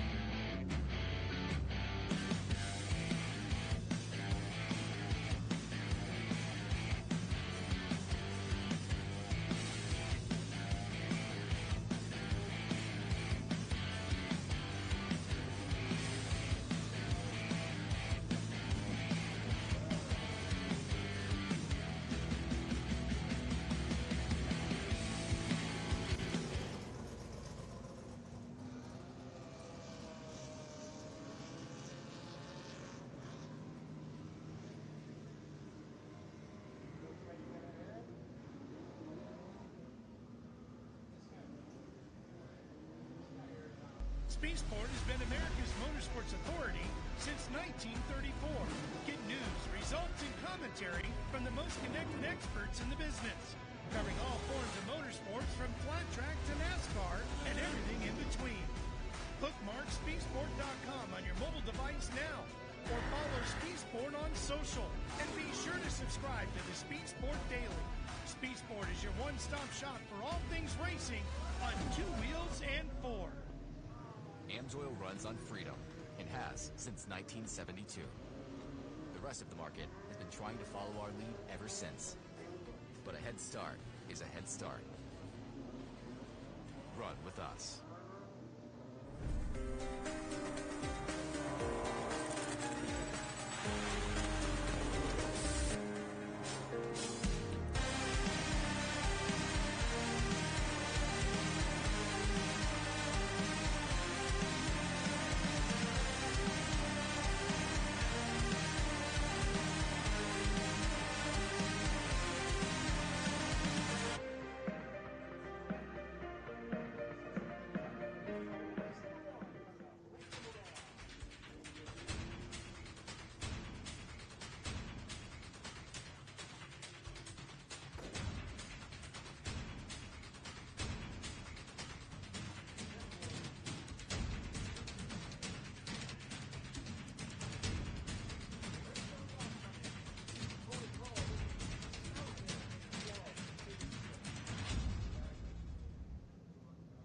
AMSOIL runs on freedom and has since 1972.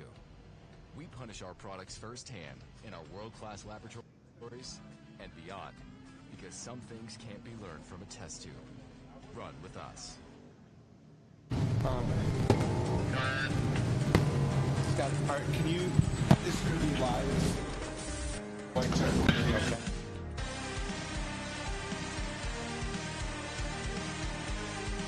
Test 1, 2, 3, 4. Mic check 1, 2, 3, 4.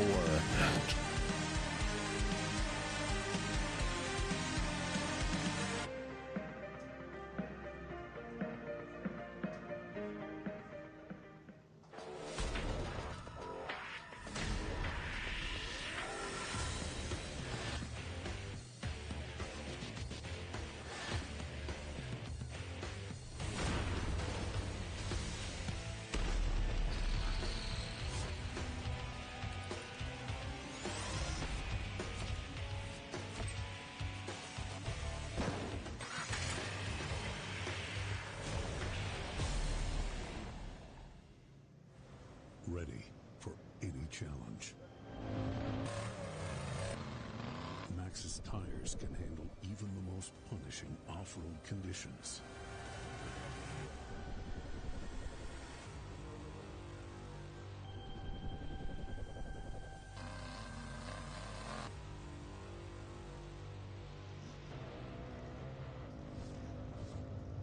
Maxxis tires.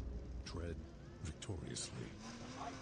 Speedsport has been America's motorsports authority since 1934. Get news, results, and commentary from the most connected experts in the business, covering all forms of motorsports from flat track to NASCAR and everything in between.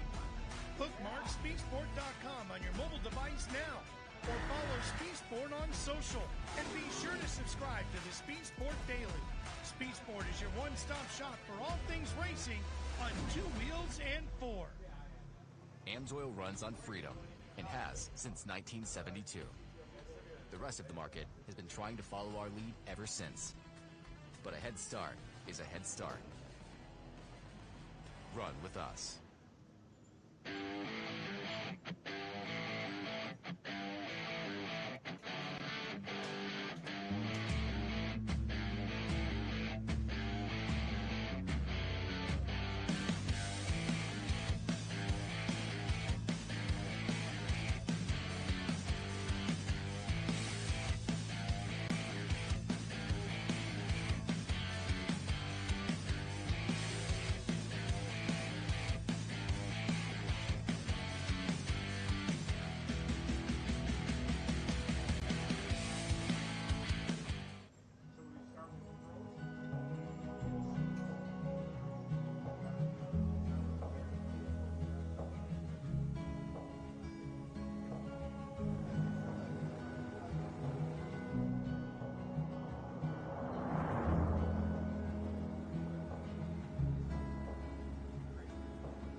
Alright guys, so we're looking at, of course, if there's no more weather, about 10 minutes before race number 9 is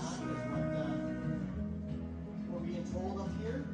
So race number 9, our invite. We gotta keep it moving if possible. Get it, boy. That's the first.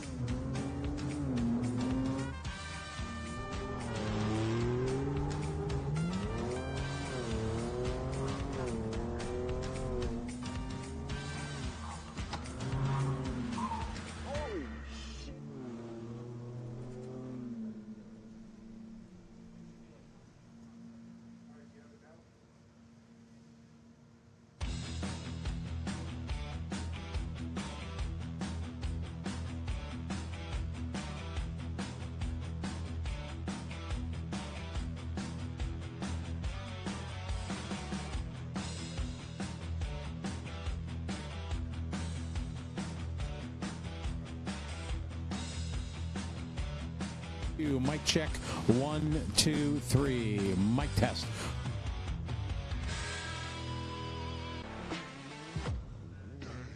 Lightweight, agile, and strong, the pit bull is perfect for the job. The pit bull is the first and only lift that can be used in the pits and in your garage. Elevate your racing with a handy.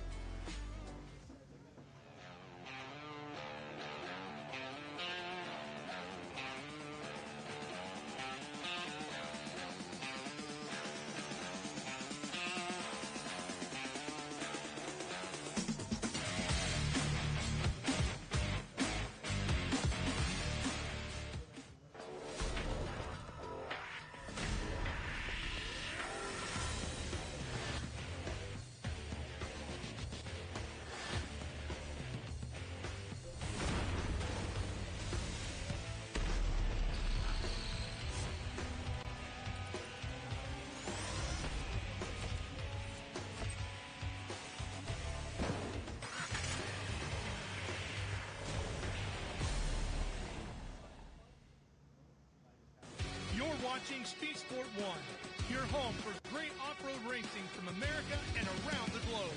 Woo-hoo-hoo! From Ultra 4 to Rally. These guys are fighting for the lead. Seems very aggressive. Short course to desert race. Great move there. He is so fast. Whether on 2 wheels or 4, Speed Sport 1 has the off-road action you crave. Look at that move. Jumps to the inside. Speed Sport 1, the Motorsports Network.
Connect with the Wild is about off-roading with your buddies. Connect with the Wild is about going to Moab and conquering new challenges that you didn't think were possible. Ultimately, Connect with the Wild is about enjoying the outdoors in your vehicle as best you can. We're treating it like we know it's something special that everyone will remember.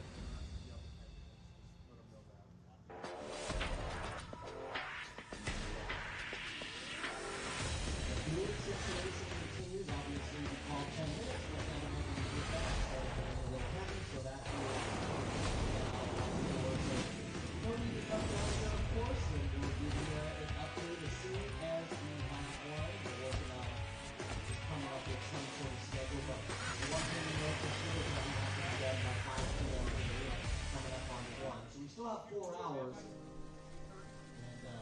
10 heats. I'm pretty sure even if we started another hour, say we started at 2 o'clock, we would still be able to punch through in the last 3 hours. So we should be good. But stand by to stand by.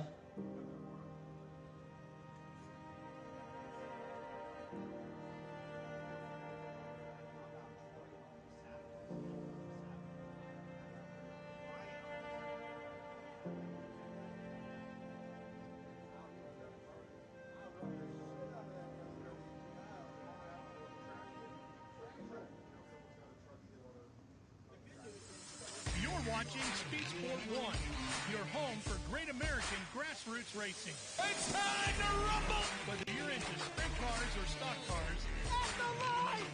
modifieds or midgets, Down to the low side, retakes the lead!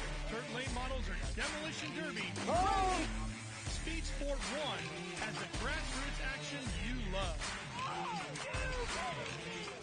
Speed Sport 1, the Motorsports Network.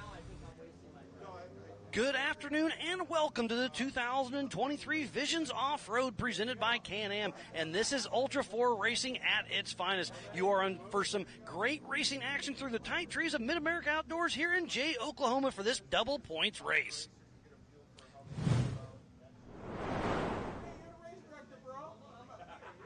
I am Miles Hasquis alongside my great friend from across the pond, Mr. Jim Marsden. How we doing, Jim? Thank you very much, Miles. It's fantastic to be here, and this is the big one. This is the one that we've all been waiting for. This is the 2023 Visions Off-Road, presented by Can-Am 4400 Ultra 4 USA race. What a mouthful that is, but what a race it's going to be. These are the biggest and baddest names in our sport. This is the grand finale for Ultra 4 USA. It's been a great day going through everything, but it's been so amazing. I can't wait to get this party started. We should be racing here in about 9 minutes. And it's going to be a great race. We have 27 cars taking the line, unlimited horsepower, unlimited suspension, unlimited everything. This is going to be a wild show, Jim. It is, and we've got some of the biggest hitters in Ultra 4 racing lining up out there, and this race is going to be epic. 2 hours of race time on this course, and we've already seen the damage this course has done to other classes.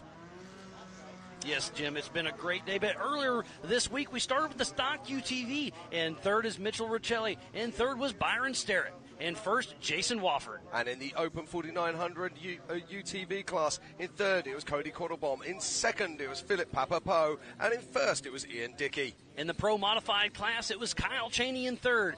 Corey Willis in second, and taking the win was Todd Beckett for his first Ultra 4 USA win. Absolutely, and in the 4600 Spider Track stock class, it was third to John Rance, second to Lauren Healy, and Sergio Pinonolius. He pulled out a massive win out of the bag, taking first place. We just wrapped up the 4500 Yukon Gear and Axle Modified class. Third position goes to Dwayne Garrettson. In second was Rick Levezzo, and taking that win was the Texas kid, Cody St. Clair. And in the 4800 Brannick Motorsports Legends class, in third was Ryan Taylor, in second was Woody Rose, and first was Jeremy Jones. And what a race that was. And we have a couple cool tricks for you. There's Paul Wolf with an on-car camera. We have Paul Wolf and Bailey Campbell with on-car cameras. We'll use those as long as we can. It's a really cool thing we added. I'm pretty stoked to see it go down. This is about to go. Jim, these are the big names. It's going to be wide open racing. It really is. This is the best racing we have seen. In 27th off the grid today will be Chip McLaughlin. In 26th, it'll be Brent Moffitt.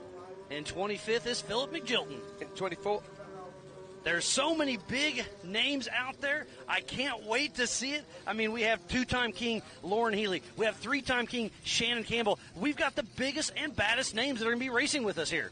Yeah, it is indeed. But we're also going to have some drama on this race course, and I'm really looking forward to it. Levi Shirley, he had a poor qualifying session. He's going to be starting down the pack. We need to keep an eye on him. That man is seriously quick. And remember, they will be racing at one every 30 seconds, so this race will be on adjusted time. This is an 8-mile course out here in the middle of Mid-America Outdoors. It is going to be phenomenal. As we see the race jitters through Paul Wolf, getting everything checked out, double-checking all of his safety straps, and it is about to go. This tight trees, wide open hay fields, tight trees, is going to be great.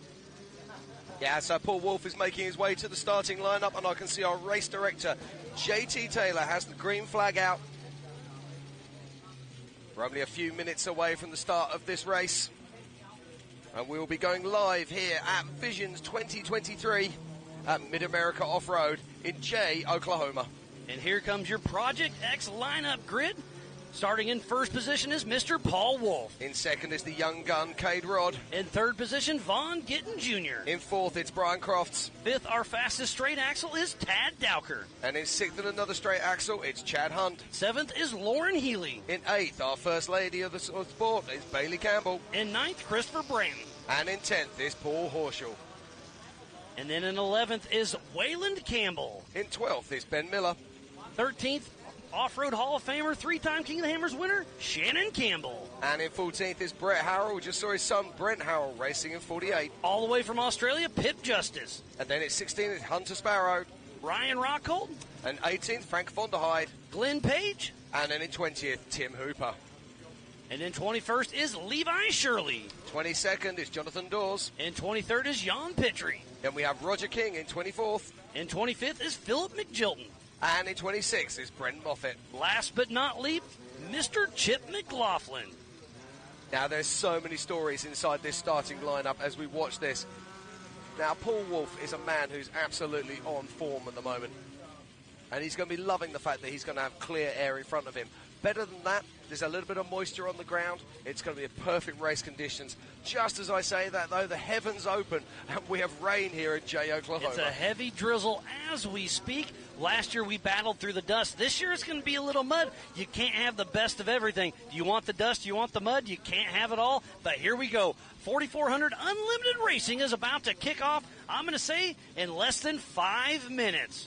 So come on then, Miles, I'm going to put you on the spot. If you're a betting man, who's going to take home the P1 today? Well, you can't count against Paul Wolf sitting on that pole position. He's already proved himself last night in the knockout. He has got a great race ahead of him, but Cade Rod's right behind him. Then Vaughn Gittin. I mean, it is a stacked field. I can't guess who's going to win. I just can't wait to see it unfold in front of us.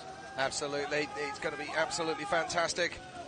And we've got all 3 Campbell cars racing out there for today, and 4 Campbell cars if we actually count the fact we have Brian Crofts lining up there in 4th position.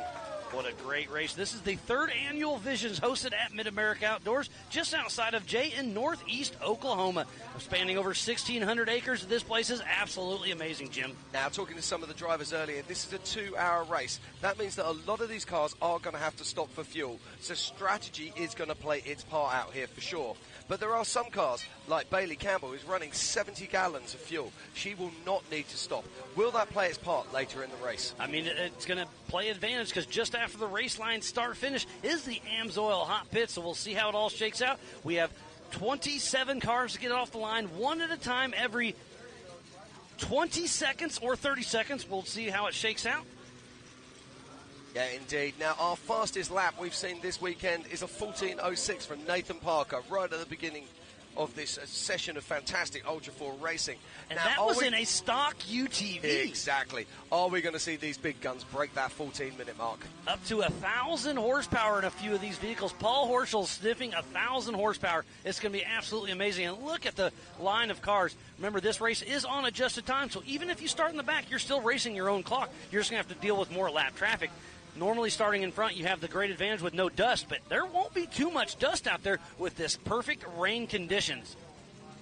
Yeah, and these are all heavy-hitting cars. There are no slow cars lining up for this event today. A great shot of Cade Rod.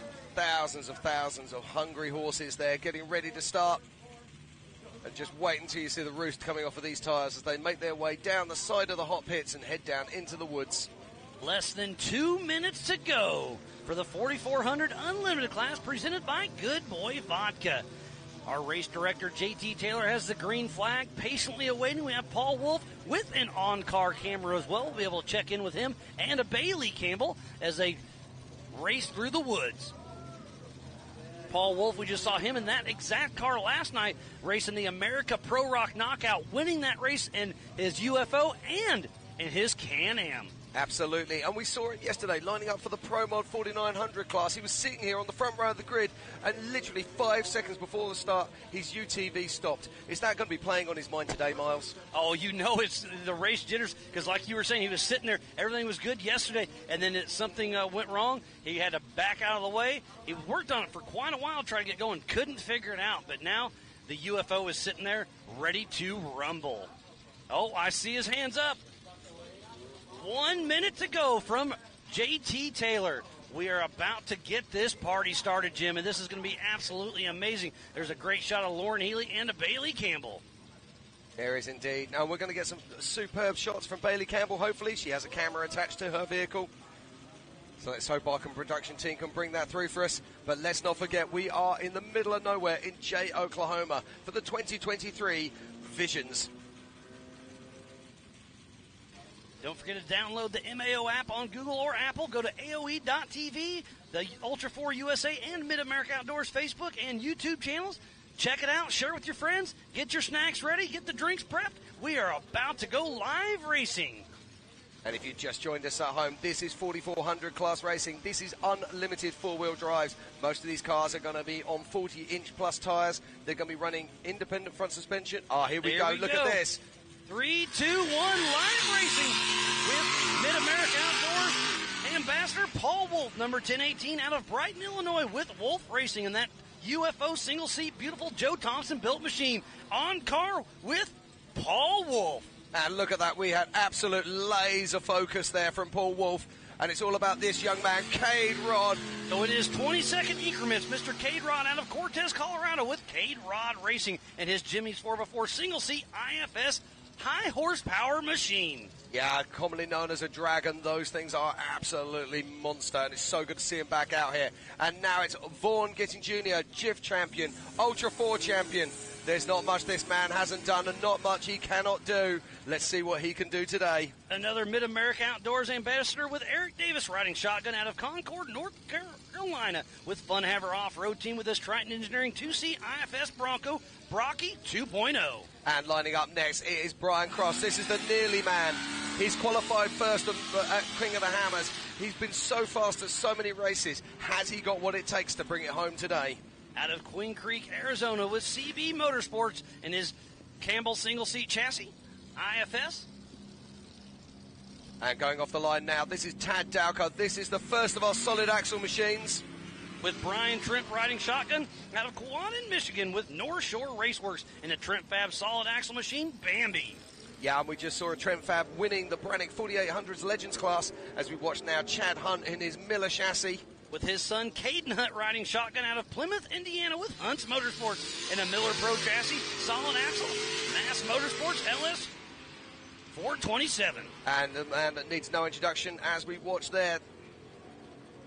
There's Tad Dowker making his way through, and on the line at the moment is two-times king Lauren Healy. With Jesse Amix riding shotgun, another Mid-America Outdoors ambassador out of Farmington, New Mexico with Fun Haver Off-Road team with his Triton Engineering 2C IFS IRS Bronco. Yeah, of course, we saw Lauren Healy in the 4600 Spider Tracks class taking second place yesterday as he roars off. But now it's all about this young lady, the first lady of Ultra 4. This is Bailey Campbell. Another Mid-America Outdoor ambassador with Ryan Miller riding shotgun out of Gilbert, Arizona with Campbell Racing. She's in a 2C IFS Campbell Enterprise machine. It just sounds like that engine's a little bit fluffy there, but lining up right now, it's Christopher Branton. He was our pole setter at Legends of the Fall last year. This year, he's in 9th place at Visions 2023. Look at those big USD stickies. Kamikaze, Chris Branton and Ryan Webb take off out of Bossier City, Louisiana with Upside Down Racing with a Jimmy's 2C IFS chassis, LSX 427. And check this out, it's the twisted genius of Paul Herschel. Independent front suspension, independent rear suspension, passive rear steer, nearly 1,000 horsepower as he rolls off the line. With Mitchell Sweat riding shotgun out of Park City, Utah with Horschel Motorsports and that 2C IFS IRS Ford Bronco. And this is Waylon Campbell. Another one from the Campbell stables in this single-seat Campbell car. Now he's been having oil pressure problems. Let's see what he can do. Waylon Campbell out of Gilbert, Arizona with Campbell Racing in his single-seat IFS machine. And Waylon blasts on down. Huge pace, but this is Ben Miller. Ben Miller, this is a new car for him this year, also built by Paul Horschel. Almost identical to Paul's car. Independent front, independent rear, and another comedy-sized V8. Out of Saatchi, Texas, with Elite One Intermodal Racing. And that beautiful built Paul Horschel 2C IFS IRS Ford Bronco with rear steer.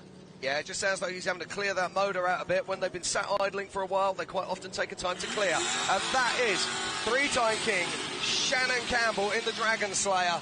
Out of Gilbert, Arizona, with Campbell Racing. Off-Road Motorsports Hall of Famer, three-time king Shannon Campbell. And next off the line, as we watch Paul Wolf here, already down in the woods and battling hard. Just look how laser-focused and controlled he is. But next off the line, it will be Brett Harrell in another Horschel car. Justin with two Borks riding shotgun out of Almsville, Oregon, with Team Changeover Racing. And another Paul Horschel-built 2C IFS machine with a Danzio LS7. And this is Pip Justice. Pip Justice is out of Australia, hence the flag on the roof, in a solid axle car. With Diamond Dave riding shotgun out of Kyrus, Australia, with Rufus Racing, a Tribe 16 solid axle machine Donkey. Yeah, and Pitt's been very fast recently, and this is Hunter Sparrow. I believe he was in driving duties literally in the last race, so he's out of one car, into another, and off the line he goes. With Drew Broughton riding shotgun number 72 out of Denver, Colorado, with Sparrow Motorsports and a Miller chassis Ginger. Watch him as he charges down along the side, and this is a man who needs no introduction, Ryan Rockhold. We saw him racing last night against the Rock Bouncers. What can he do for us today? He had put on one heck of a show last night. Late entry, Maxis athlete Ryan Rockhold taking out of Colorado Springs, Colorado. In the Jimmy's IFS car. And you cannot miss that livery. It glows in the sunlight, changes colour as you look at it. It's an incredible machine. And next up, it is Frank Vonderheide. Powering off the line. With Drew Davis riding shotgun out of Scranton, Arkansas, with STT Racing with this Jimmy's 4x4 podium chassis. And this is Glenn Page in 19th position in another solid axle car, and Glenn's all the way from Canada. From Ontario, Canada, with Greasy Clowns Racing in his Get Bent Fab chassis. I believe this is one of his first races with Ultra 4 USA. So if you've never raced with us, come on out. The first round is on us. Lining up next, this is Tim Hooper. With Daniel Parker riding shotgun out of Bentonville, Arkansas, with Fuel Works Racing in his Trent Fab top shelf solid axle machine, and he is off and running. Fuel Works is one of our Mid-America Outdoors sponsors, so thanks to Tim Hooper. As we watch Tim Hooper making his way down past the hot pits, we'll be swinging back round and we will see Levi Shirley with his UK-built off-road Armory Eurofighter. Levi Shirley with Corey Nasso riding shotgun out of Dodge City, Kansas, with Levi Shirley Racing and Lucky Dog Racing in that Eurofighter 2C IFS machine. Yeah, he's packing over 750 horsepower out of that car. Be great to see what he can do today. And now it's Jonathan Dawes. With Corey Day riding shotgun out of Mooresville, Indiana, with Dirt Weapon Off-Road and that Trent Fab chassis straight axle. Trent Fab, that's so well represented this weekend in multiple classes. And now it's Jan Pitre in 23rd position. Pitre shot himself out of St. Columban, Canada, with that custom chassis LS3 Turbo 400. Great to see him out all the way down from Canada, come out to race with us. So many fantastic vehicles, and Roger King will be next off the line in the 124 car. We saw him race in the 4600 Spider Track stock class as well, with Justin Cowart riding shotgun out of Sparta, Tennessee, with Team Robbie Bobby with that Motor City Fab solid axle machine. And he's off the line safely and making his way down past the hot pits. And this will be Philip McLilton. With Dr. Amanda Ross riding shotgun out of Tuscaloosa, Alabama, with B&L Motorsports and that Jimmy's 4x4 48P 2-seat solid axle machine. And we nearly have all our runners and riders out on course. 2 more to go, and this is Brent Moffitt. With Corey Moffitt riding shotgun out of Kyoto, Oklahoma, with Catch This Racing and another Jimmy's chassis, April Fools. Another solid axle machine. And last but not least is going to be Chip McLaughlin. Which tree do you think he's going to hit? All of them. So this is Chip McLaughlin racing in the Tribe IFS car. With Brad Christensen riding shotgun out of Corinth, Texas, with Rufus Racing and that Tribe 16 2-seat IFS machine. And there he goes, smokes a tree right off the gate. I was chatting with him earlier. He actually does not have four-wheel drive. So he was just playing with us a little bit. He broke the front end on it, but he wanted to start the race for points for a KOH spot, and he is able to help fellow competitors on course. So he wanted to just take the green flag. He's going to park in the AMSOIL hot pits and be able to help anybody on course, because let's get over this. This is a no-chase race, so nobody can help you outside of nobody can help you outside of the pits except for a fellow competitor. So the class act of Chip McLaughlin said, I'm going to start the race. That way he can do anything on course outside of the AMSOIL hot pits. It's pretty cool. Now, do you know what I want to see? I want to see Chip McLaughlin running back through the forest with a steering ram on his shoulder. I don't think he runs anywhere. Exactly. That's why I want to see that. And we're on board with Paul Wolf. How cool is this, Jim? Yeah, this is it. This is our current race leader. This is the man who dominated the rock bouncing. And Paul Wolf here, he's doing a great job. But I just love looking how easy. Look how his body is just totally relaxed. He's in the zone and doing what he does best. Chatting with his rugged race radios, making sure everything's running smooth. He's on communication with Chris Hickman. And look at Paul wiping his glasses. You know, he's left and right on the steering wheel. He's going through a water section right there. So he keeps wiping us off. And there's Chip McLaughlin pulled into the AMSOIL hot pits. So he is the only one in there that can leave the hot pits and help a fellow competitor. Unless it's one of our own Ultra 4 USA safety members. For safety reasons only. So we've got a race on our hands here now. Oh, and look how wet Paul is already. So it's raining as well. It just quit raining now. But he must be, is he at mile marker number 6 already? Yeah, he's going to be around about mile marker 6 because he looks like he's going up the creek at the moment. And you can see him just going, God, whiz, what is happening And he's looking here? at the camera laughing like, wonder if they're seeing me. Yeah. He's had to back up there. Yeah, yep, that's okay, it. So that's the hard right turn right there at mile marker number 6. So obviously, if he has to back up, it's getting really tricky. So now he's in a wide open section, kind of does a drift to the left, misses a really nasty pothole, and he's about to hit one more splash pass. So if we can stay with this, we'll see some water coming over the dash any second. Now, you've got to think about this. He's going to be in this car for 2 hours, and he's going to be absolutely soaking wet.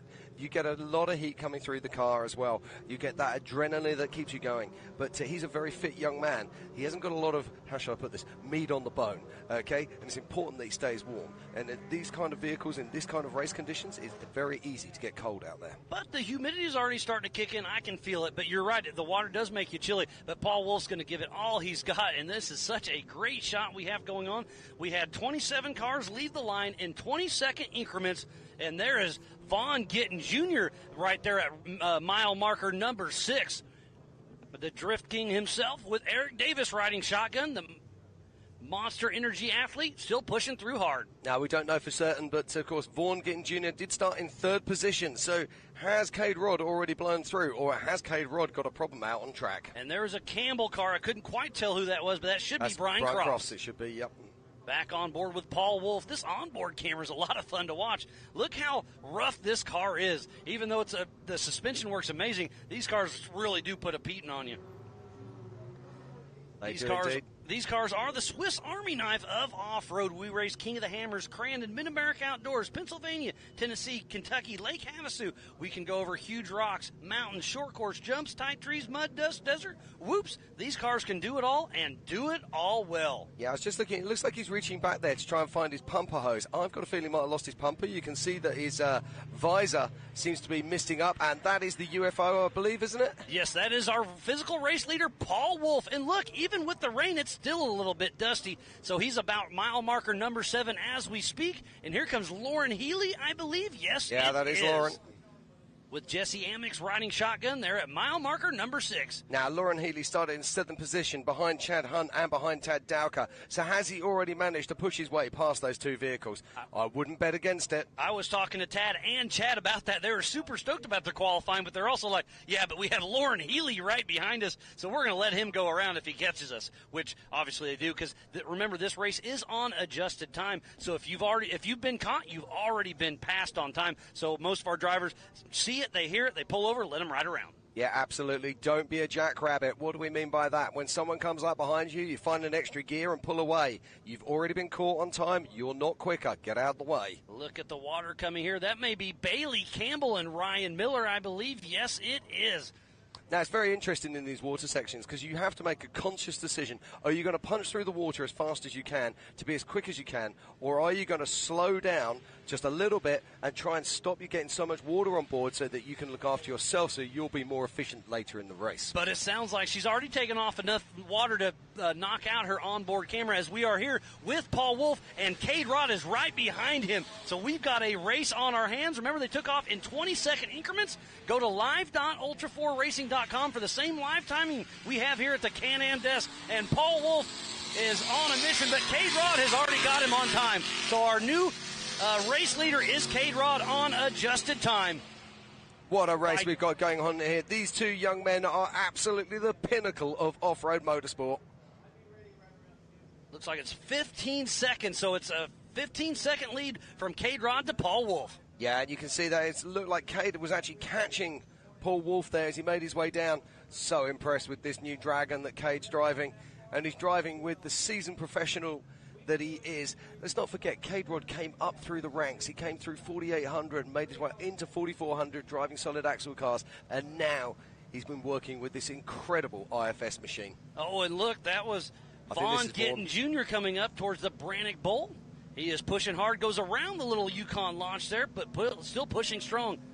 What a great race we have on our hands. This is a 2-hour race until the white flag comes out. So we have a lot of racing action to go for the 2023 Can-Am Visions Extravaganza. This is Ultra 4 USA Racing at its finest. Yeah, it's a full throttle assault from Vaughn as he makes his way across the race line, start-finish.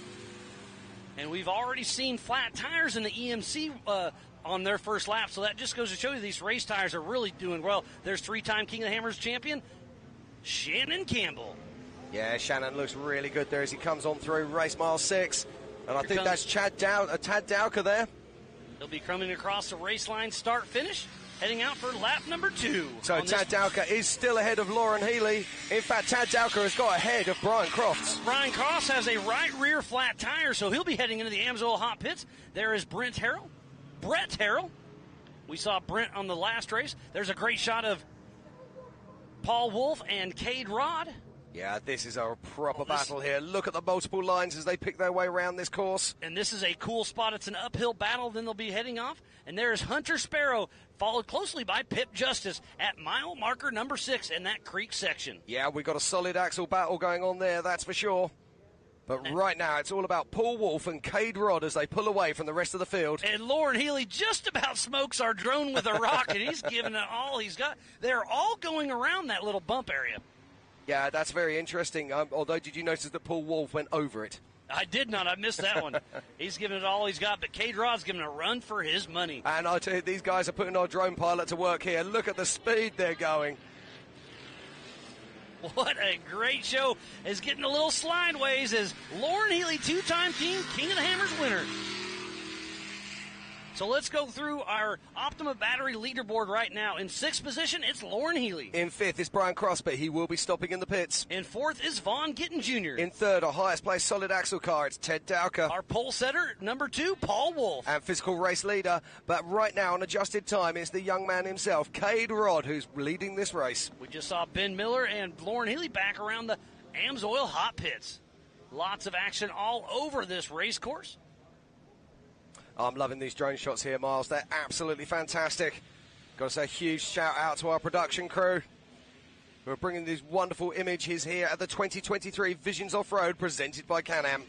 Here's Frank Vonderheide pushing hard through mile marker number 6. And heading across the race line, start finishes Mrs. Bailey Campbell with Ryan Miller. All 4 Nitto tires still holding air, looking good. So is he going to be able to get around, or is she going to be able to get around her husband, Brian Crofts? Yeah, it's likely. And Bailey Campbell has made up a position. She's moved from 8th to 7th. So good stuff there from Bailey. Have a little fun in the Amsoil hot pits. We'll see how it all shakes out. Looks like the hideout's full. We got our Jumbotron there. Yeah, our hard charger at the moment, though, is Tad Dowker. He has made himself up 2 places managing to get past an adjusted time. Brian Cross and Vaughan Gittin Jr. And we got a drag race with Ryan Webb and Waylon Campbell, because Christopher Brenton actually isn't here, so it's his normal co-driver, Ryan Webb, driving.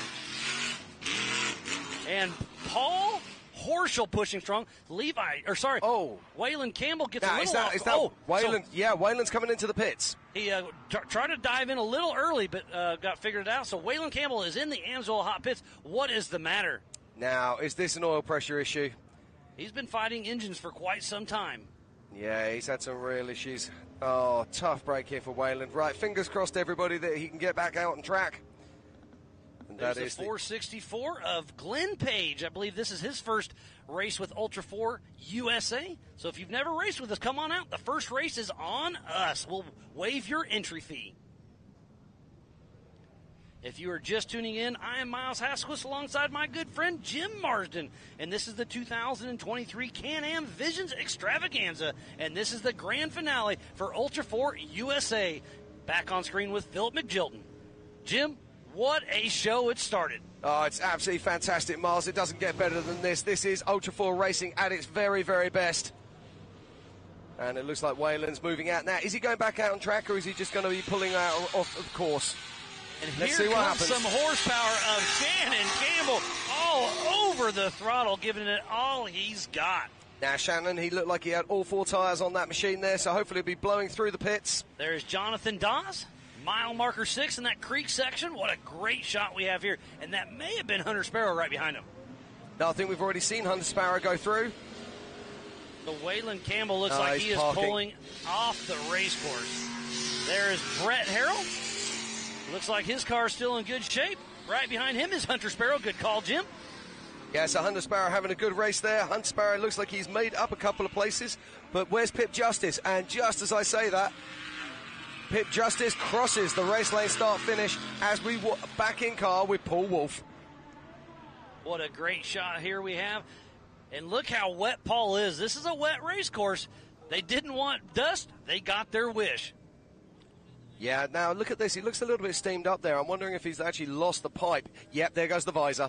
So I think what's happened is he's lost his the pipe off the pumper. The pumper. Yep, or the other thing that's happened is the water has hit the filter on the pumper, blocked the filter, so we're not getting any air blown through. Now, this is an issue. You can already see him starting to squint, okay? He's going to be trying to sort this out now. But the problem is he's opened his visor. The second problem is now that water's going to roll down in front of the visor. He'll close the visor, and now the vision is actually worse than it was before. So this is an issue that these guys face. He's going to be popping that again in a minute. So he's trying to vent it right now because I think it's steaming up on it's kind of fogging up on him. So exactly. This is a great shot that we never get to see. Is that Roger King? It looks like yes, it is, and maybe Brent Moffitt. Yeah, fantastic stuff there from these guys. But going back to Paul Wolfe, so this is the problem that all of these drivers are going to be facing out there. We have pumpers to help us cope with the dust, but they do help us to keep the screens clear when we're in rain because it stops the condensation. However, if his pumper pipe drops off or the filter's blocked with water or worse, and you'll notice this, I probably shouldn't say this because he won't thank me. If you look at Eric Miller, and myself for that matter, we run our pumpers upside down, so the filters are downwards. So if the filters get full of water, that doesn't then drop down through and destroy the fans and the pumpers. Huh, that's another trick of the trade. Yep, and now the world knows it. Thanks again to everybody who makes this possible. Jason and Gayla Robinette, all of the volunteers, the Ultra 4 USA staff, the AOE crew, media, safety, USAC, racers, fans, and all of our marketing partners. There's Tim Hooper with Fuelworks and that solid axle Trent Fab machine. Now, we haven't seen Levi Shirley yet. That doesn't mean he hasn't gone past. There is Levi Shirley. You're getting good at this, Jim. It's almost you say like it and they show it. So Levi Shirley and Corey Nasso still pushing strong.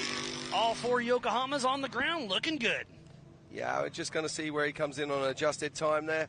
And Levi Shirley is in 15th place. We should see Benjamin Miller coming through here momentarily. But let's not forget that he started in 21st position, but it's on adjusted time. But if you caught in lap traffic, it's very, very difficult for him to deal with that. It's a very tight race course, and it looks like Ben Miller, you are absolutely right. Did you see the rear steer right there? How cool is that? IFS IRS with rear steer. That thing is an absolute work of art. Paul Horschel builds an amazing, amazing machine. He does indeed. I do wonder, though, if the rear steer is an advantage or is it just another thing that takes away from your overall concentration? So it's one of those deals.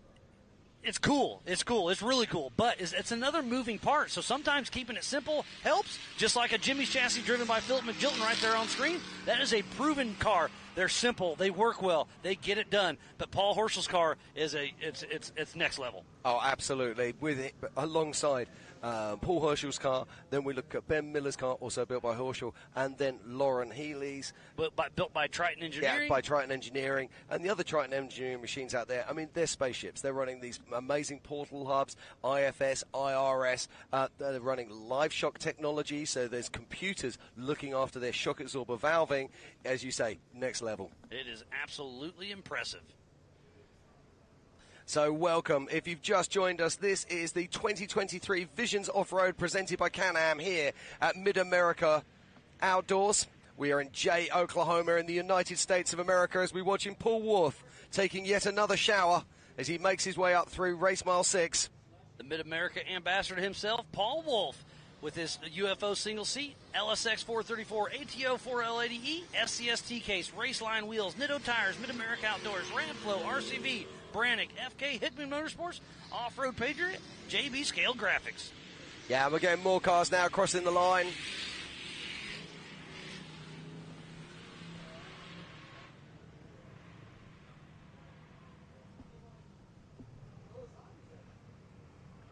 Now, just looking at this car here, Oh, about loses it. That goes to show you how loose this car is. Yeah, but I think this guy, I'm not sure who this is. I think it might be Roger King, but no. I've got that wrong. This is one of the Canadian drivers, isn't it? It looks like he's about to lose a motor, though. Lots of smoke there, and you can smell it in the air.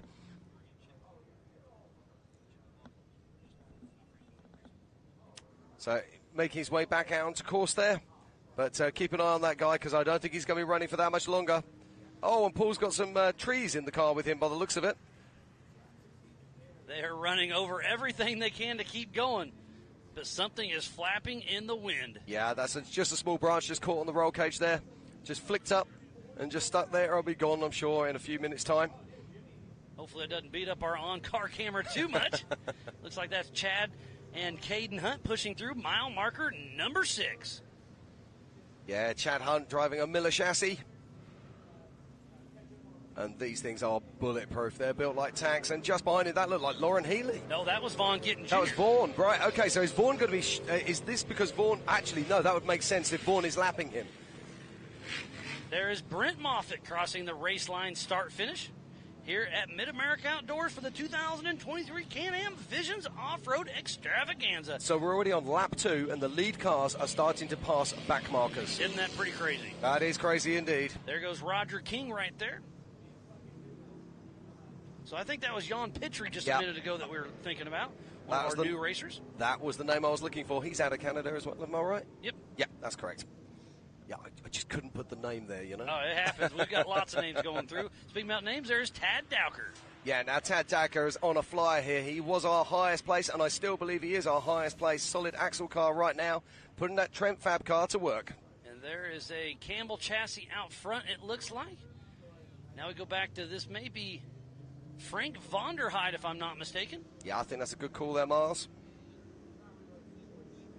Yes, it is. Frank Vonderheide coming out to finish his first lap. Indeed, and you can see the pace difference here. Completely different kind of pace to that we see with Paul Wolf.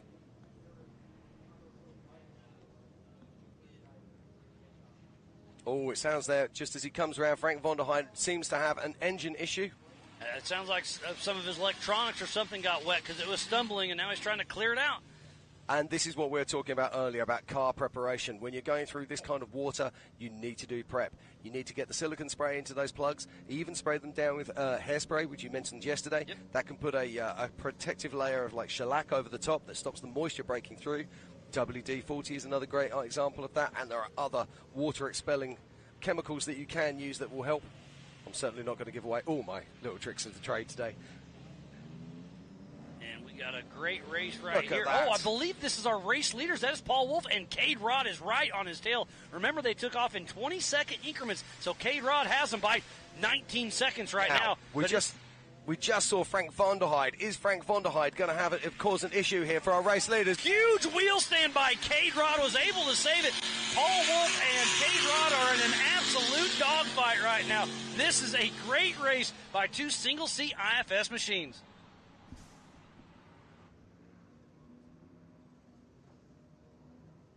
Yeah, look at this. These two guys, they really are at the pinnacle of their careers right now. Paul Wolf is leading K-Rod. But K-Rod is winning this race now on adjusted time. He knows he's just got to go. Oh, and K-Rod's pulling off. What is going on? What's and there is here? one entrance and one exit. Oh, no, he's back on the throttle again. So oh, no, he's not. going on. But he's close enough. He can walk back to the pits. Not sure what's going on with K-Rod. He had such a great race going. This is an absolute heartbreaker. And he is already, the window nut's coming up. So is he going to run over to the Amsoil hot pits? This is a super bummer for K-Rod. What is going on? He's out of the car. Yeah, that looked like the steering wheel coming out. Now, the one thing I fear for this car, as you can see under that great big box there, that's the air filter. And if there's too much water that gets down into that area, it could actually cause a problem with the engine. As we cut back to Bailey Campbell, as she makes her way through race mile 6. That mile marker 6 area back there, that little creek section is extremely cool. But what happened to K-Rod? He was our leader on adjusted time. So that is one of our Ultra 4 USA staff going over there to check on him, make sure everything's going on. But the hood is going off. So, Jim, you may be on to something with that air filter. Yeah. Or a belt. He could have slung a belt. Could have slung a belt, but there was a very negative body language there from Cade. Look at the drift king himself, Vaughn Gittin Jr. getting all sorts of slideways. Do you think he knows how to do drifting? Better than anybody else I know. So K-Rod, his body language is saying he is not in a hurry to get going. Tough break. He had such a great race going. And this is Tad. No, that is Chad Hunt. His son, Caden Hunt, riding shotgun.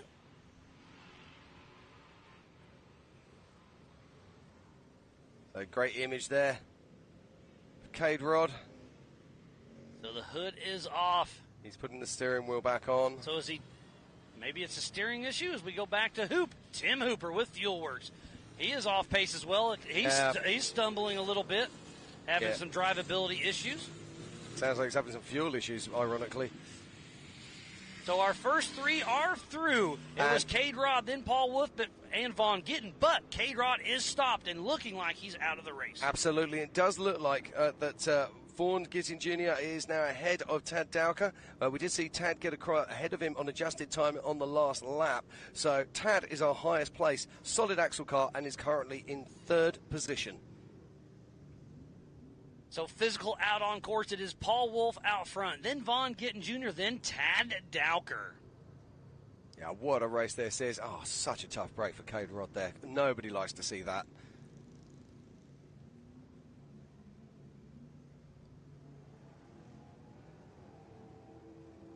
So fantastic images here.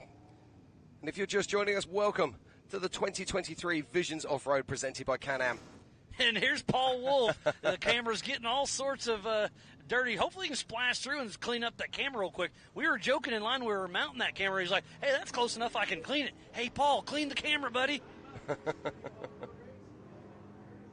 Yeah, I think he's worrying about other things right now, Miles, but it's a good call. What we need is a radio in there. Yeah, one of those rugged race radios. They chat to him, but yeah, he's got more fish to fry right now. And does he know K-Rod's off his tail? I'm sure he does. Yeah, he'll be on his rugged race radios, talking back to the pits. They will have seen, obviously, that K-Rod has pulled over, and they will be letting Paul know. And Paul, being the seasoned professional he is, will probably just back down the pace just a fraction. And this is a cool camera shot right here. This is a long stretch. I'm going to guess they're going to hit over 100 miles an hour on there as we see Brian Cross coming through physically in 4th position out on course. Now, the last time we saw Brian, we saw he had to go into the pits because he did have a flat tyre. So it's great to see all 4 wheels on his wagon as he makes his way back out for lap number 3. Because remember, they are in single-seat cars, so if you stop out on course, you're changing it by yourself. So as long as you can lip around and get in the Amsoil hot pits, that is a huge advantage. It looks like that's Brett.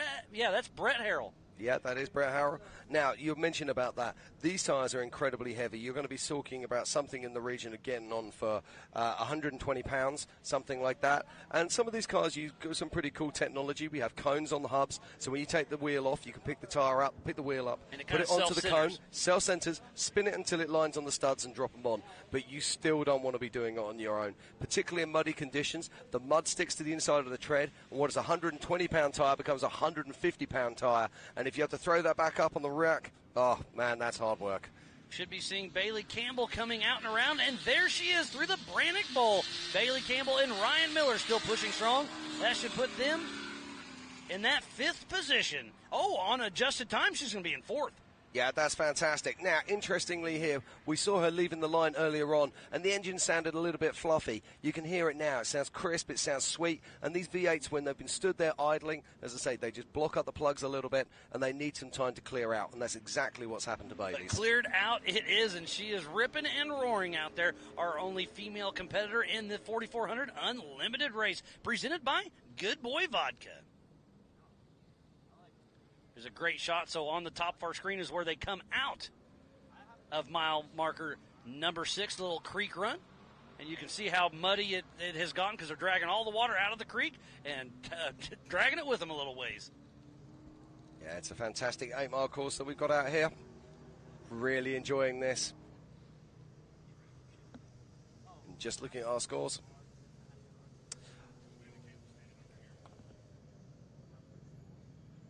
Oh, no, I see Chip McLaughlin out of his car. I see Wayland Campbell off his car. What a tough break we have there.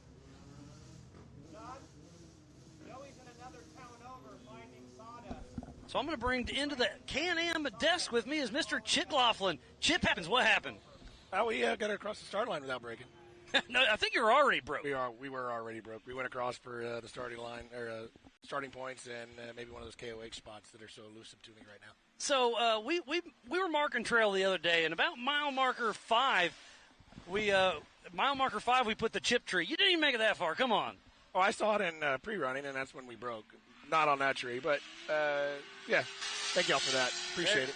All in good fun, buddy. There's 3-time King Off-Road Motorsports Hall of Famer Shannon Campbell ripping and roaring. That puts him in that adjusted time 5th place.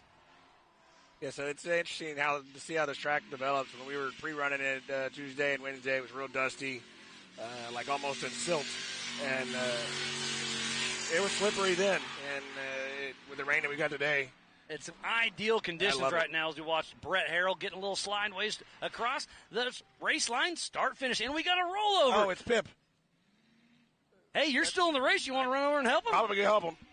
I'll be back. Hold on. He may get it. No.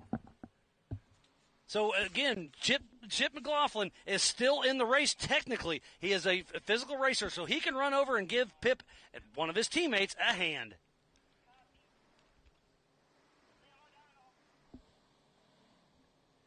Getting everything checked out, make sure he's okay. So we saw him trying to drive the car and try to ride it. And there goes Hunter Sparrow around him. So there Chip is able to help him as Diamond Dave is already out of the car. In Donkey. Jim, did you catch up with Wayland? What happened to him? Right, I've just been talking to Wayland. Apologies, I've just had to run. I'm not that good at running. Right, as we watch the recovery going on here, spoken to Wayland, he's lost a water line, unfortunately. Oh, tough break. Yeah. So that's why he was in the Amsoil hot pits early. Yeah, exactly, but he's also, like us, in total shock about finding out that Cade Rod is pulled over and out of the race as well. He had such a great run going. Tough break. Hopefully we can get Pip Justice righted soon. Yeah, look at this. They're putting the rope up and over the tire and then to a tree to kind of, otherwise you just spin the car around. Absolutely, yeah. Now, this is a trick that they're Australian, okay? They do winching. They aren't. He is. It's just Pip. That's Diamond Dave, part of Rufus Racing, helping him. Yeah, no, this is common sense, this is good recovery skills. So hopefully he'll be back on his wheels very, very quickly. But we saw him trying to get on the throttle, turn the tires left and right to try to flip himself back over, but you only got about 5 seconds before he starved the engine of oil, so he was able to shut it down quick enough, hopefully save everything. It's okay. Hopefully he can right that Tribe 16 they call Donkey. Yeah, and you can see it's not the most powerful winch in the world, but it's kind of getting there. And just a little bit more. Come on, You boys need and girls. those driver's side tires to stick. Oh, and it slips off the always tire. the issue. See, now we saw yesterday somebody doing a recovery, and they went on a UTV and they put it through the cage. That was Zach Pollard at mile marker number 1 Exactly. yesterday. So, in fact, what it'd be best to do is if you can actually, and we see JT Taylor, our race director, coming in there. Now, this is an issue because I think we're going to have a block of cars. There was room to go around. Hunter Sparrow was able to go around the outside. Obviously, have to slow down. You see the yellow flag. That means it's a local caution. Right there, you need to slow down. No passing. Once you pass the incident, then you can get back to wide open racing. And there's Philip Midgilton passing around. Now, I was just chatting to Wayland a moment ago, and the one thing that he did say is he hasn't seen anybody go down that field faster than Brian Crofts. Really? Brian Crofts was hauling, huh? Yeah, so Brian Crofts is really on a charge right now. But, no, it's really unfortunate for Wayland Campbell. And the reason you might be sitting at home thinking, well, if it's only a coolant hose, maybe he should be able to fix that. A lot of these vehicles, they use AM pipes, so these are stainless steel braided over PTFE or rubber, and they fit into a fitting. So if these pipes are damaged, the only way of actually fixing them is to actually replace them in their entirety.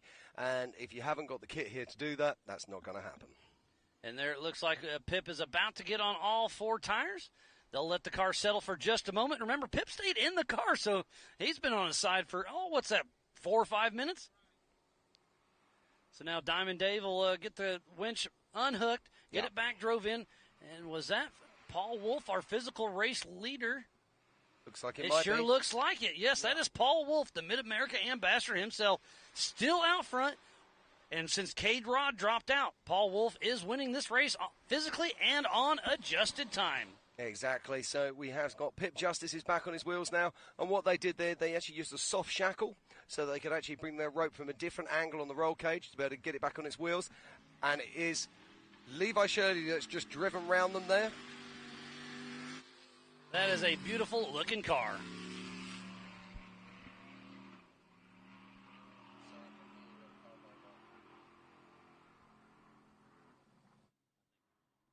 Oh, So Pip Justice is moving underneath his own power, so they'll pull in the winch, make sure the car's okay, and get him running. And again, this is a no outside assistance race, but Chip McLaughlin did start this race, so he is able to help out his fellow teammate or fellow racer to make sure everything's okay. Looks like Pip Justice is trying to knock off the window net because it got jammed full of mud when it flipped over on its side. USAC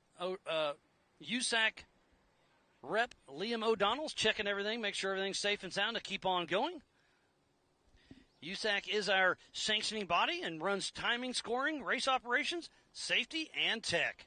Lee O'Donnell, 23 himself, and JT Taylor making sure everything is A-OK to keep on rocking and rolling. If you are just tuning in, we thoroughly appreciate each and every one of you. This is the 2023 Can-Am Visions Extravaganza for Ultra 4 USA. It is indeed, and what a fantastic day of racing it's been, and this is rounding out a fantastic week of racing for Ultra 4. We've had so much great action, and it's still continuing here live on track right now. We still have an hour and a half of racing to go. And in third position at the moment is Tad Dowker. In second is Vaughn Gittin Jr. And right now it's all about that man, Paul Wolf. And if you're at home looking at our live scoring, you'll be seeing that Cade Rod is showing us first place.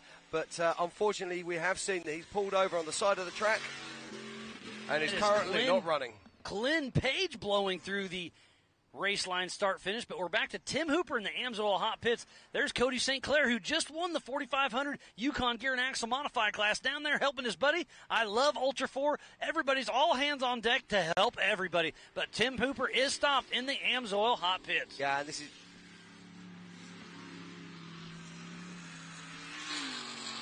So Pip Justice is back on his way. He is racing once again after he had his little tip over in the Brannick Bowl. Yeah, and also we just saw coming around beyond us as we continue getting on live drone shows. We'll try and keep you honest here. We saw Jan Petrie coming over the race line start-finish, and the engine seems to be smoking a little bit less, so I'll keep an eye on that story for you.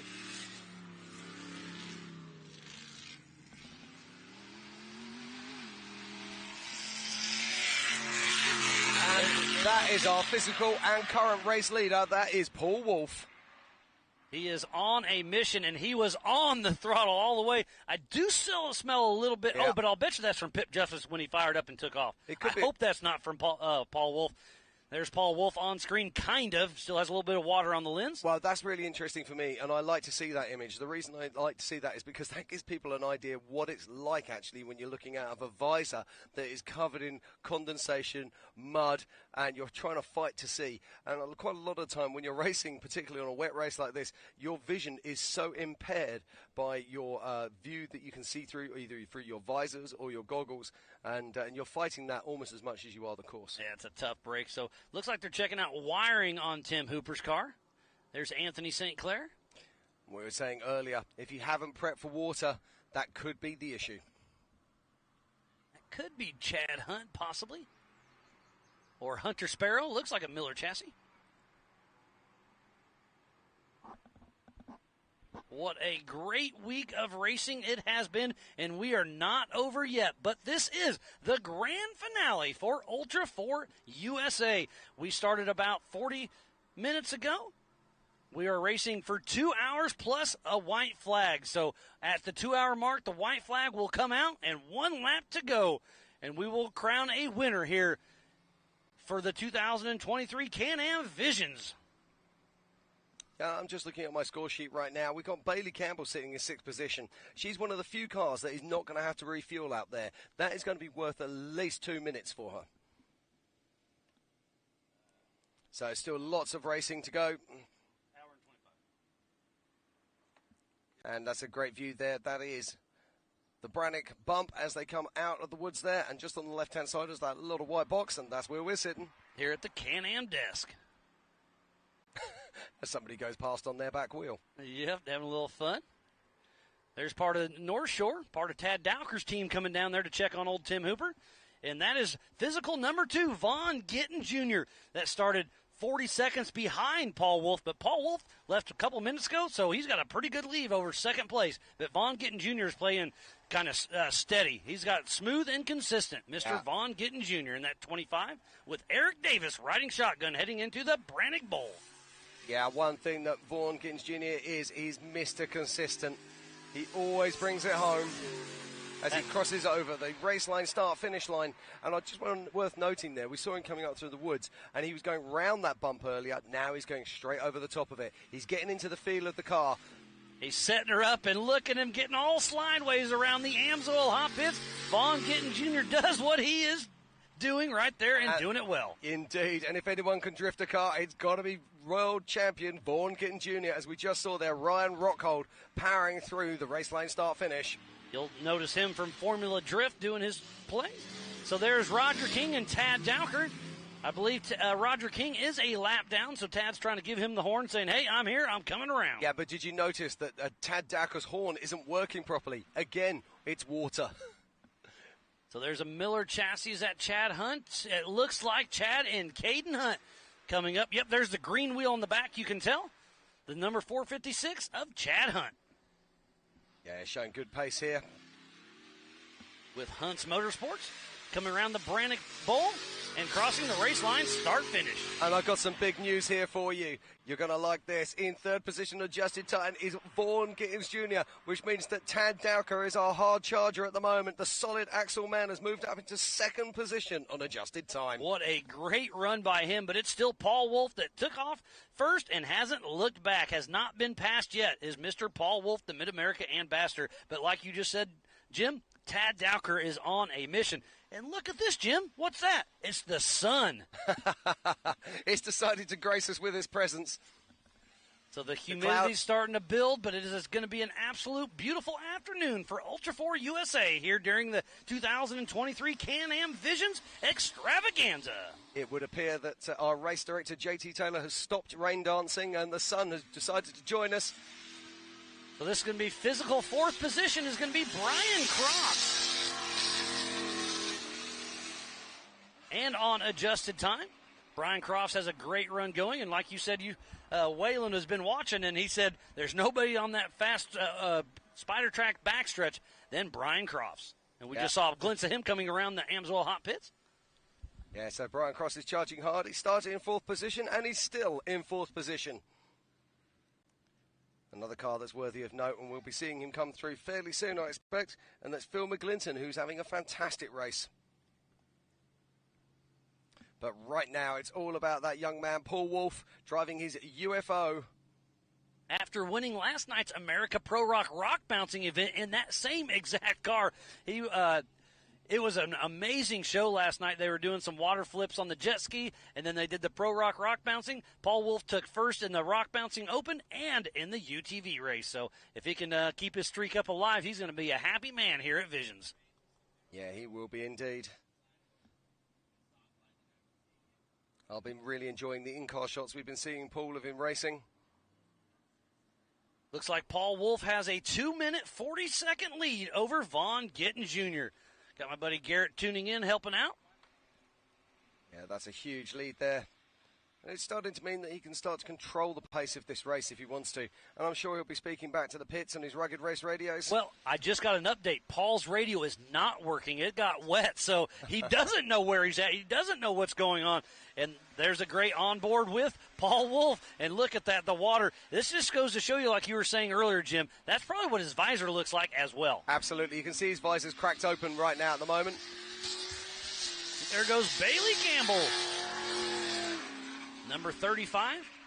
Yeah, and as I say, when you were working with your visor down, there was a looked like a 4400 car. I believe that was Chip's car, if I'm not mistaken. Right. It is, yes. Okay. So Chip McLaughlin is out of the race. We knew that. Looks like Tim's fighting some electrical. Oh, he's got the spark plug off of one of them. He's got a spark plug lead off, so maybe that's the problem. It's so easy. You see how exposed they are up in there. It's so easy for just branches or rocks or anything just to take an unlucky shot. But it looks like they're getting out the car. And it looks like they might be done for some time. So this is what Chip was doing. He's coming over here to the Brannock Bowl to park his race car to help recover. Thanks again, Chip McLaughlin. Always a class act. And a class clown. Well, you know what they say, Chip happens. And it happened today. Certainly did. Right, we've got lots of action still out there on our course. If you're just joining us, this is the 2023 Visions Off-Road presented by Can-Am here at Mid-America Outdoors in Jay, Oklahoma. It's a fantastic day of racing, and we've already seen so many new champions crowned in stock UTV, open UTV, Pro Mod, 4600 stock, and also 4500 modified class and 4800 Legends. And that was Shannon Campbell heading up and over the Yukon launch. He'll be coming up through because we know that Brian Cross already came through and Wayland is parked. So that's got to be the 3-time king, Shannon Campbell, that Monster Energy machine. When it first hit the streets, this car was known as Dragon Slayer in response to Lauren Healy's Red Dragon. And Shannon Campbell all over the throttle, looking like he's in good shape. And on adjusted time, he's sitting in that 6th position. So, Jim, let's go over the Optima Batteries leaderboard once again. Sitting in that 6th spot on adjusted time is Shannon Campbell. And just above him is his daughter, Bailey Campbell. And then her husband in 4th spot, Brian Cross. And then in 3rd position is Vaughn Gittin Jr. In that 2nd spot, the fastest solid axle machine is Tad Dowker. And our hard charger, whose man on pole sitter today, was Paul Wolf, and he's leading this race. Remember, this race is on adjusted time. They took off one at a time every 20 seconds. They were indeed, and it's absolutely fantastic. And let's thank some of the people that allowed this sport to happen. Raceline Wheels, AMSOIL, Mid-America Outdoors, Mile Marker and Laser Nut. Rugged Race Radios, Project X Off-Road, Speed Sport, Can-Am, Good Boy Vodka, 360 Ramps, Optima Batteries. Spider Tracks, Brannock Motorsports, Yukon Gear and Axle, and Wayland. Fun Haver Off-Road, King of the Hammers, American Outdoor Events, and the Off-Road Syndicate. So please support who supports the sport. Without all these amazing marketing partners, we would not be racing here today during Visions. So if you're building a tow rig, a race car, a mall crawler, go check out all these amazing marketing partners. And still the action continues here at Visions 2023. We have been racing for 52 minutes, so another hour and 15 or so till the white flag comes out. So we are nearing the halfway mark. And this is a full endurance event. We've got everything out there on the course. We've got water, we've got dry runs, we've got creek beds, we've got valleys, and everything in between. There's a lot of steep downhills, a few steep uphills, and a lot of wide open hayfields out there. So multiple passing opportunities. There are 5 either-ors on course. And what is an either or? Well, it's 2 different trails that meet up at the end. So some are longer, some are easier, some are harder, and it just goes to show you the difference you can have for passing opportunities. Absolutely, and we were talking about this yesterday. If you're coming around and you're hard on the heels of a car in front of you, it's better to take the easy or. You never know. You might have already put enough pressure on them. They make a mistake, do something, and what's the worst that can happen? You're going to end up behind them again. Yeah, if they go left, you go right. Even if you think it's a slower run, worst case, you end up behind them. That looks like it's Philip McGilton up over the Yukon Launch. Now, I'm going to be interested to see this. Philip McGilton, he is actually putting together a really good race here. I've got a feeling he could jump ahead of Shannon Campbell. Because remember, during qualifying, he took a little tumble, so he started all the way back in 25th position. So on adjusted time, he's got a lot of time to make up. So the timing is on his side. But remember, this will be a race to the finish, and you called that one really close.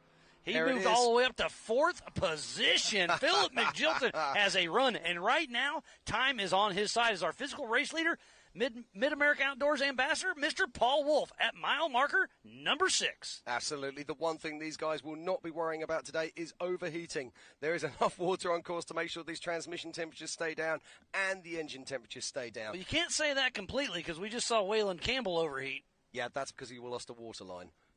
You can't give me that one. I'm going to give it to you. You just said it. Okay, but check this out. Philip McGilton has gone ahead of Brian Cross, Bailey Campbell, and Shannon Campbell. What an incredible run there from Philip McGilton. There's Pip Justice and Glenn Page. Pip from Australia, Glenn from Canada. Great to see people coming from all over the world to race with us here at Ultra 4 USA. Looks like Chip traded his race suit for a safety vest. Down there helping his fellow competitors. I think is that Tad Dowker there? That's Hunter Sparrow on screen there. Yep. I think that was Jan Pittry we just saw. It might well have been. See a King Shock reservoir. And here comes Levi Shirley across the race line, start-finish line, and that beautiful Eurofighter. Him and Corey Nasso have a great run going. Yeah, and Levi Shirley has jumped up the leaderboard into 8th position, just behind 3-time king Shannon Campbell. And we saw K-Rod earlier pull off the course just outside the Amsoil hot pits. That was a heartbreaker. He was all over Paul Wolf's heels, and then something just shut off. Did he spit a belt? Did he have some electrical issues? Did he take on too much water in the engine? We don't know. Yeah.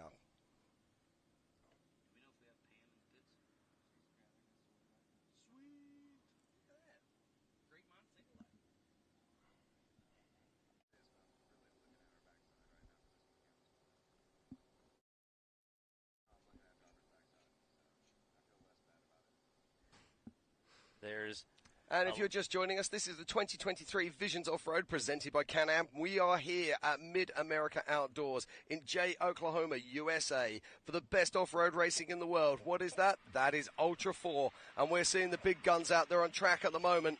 Is that Vaughn that is the Gittin 4400s. That's going through the mile marker number 6. That would make sense if it is Vaughn. We have just seen Paul Wolf go through a couple of minutes ago. And between them will be Jan Pittry. And last year, it was Paul Wolf who won this race. Lauren Healy in second and Vaughn Gittin Jr. in third. And they're all in the mix here. But Lauren Healy's actually dropped off. Yeah, we haven't seen Lauren for a long time.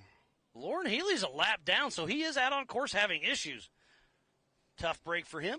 But Paul Wolf, is he going to be able to back up his win from last year? It's looking good. But remember to finish first. First, you must finish. Yeah, and we haven't hit the 50% mark of this race yet. Still over an hour left of racing, and this is hardcore endurance racing. 2 hours around this course is absolutely brutal.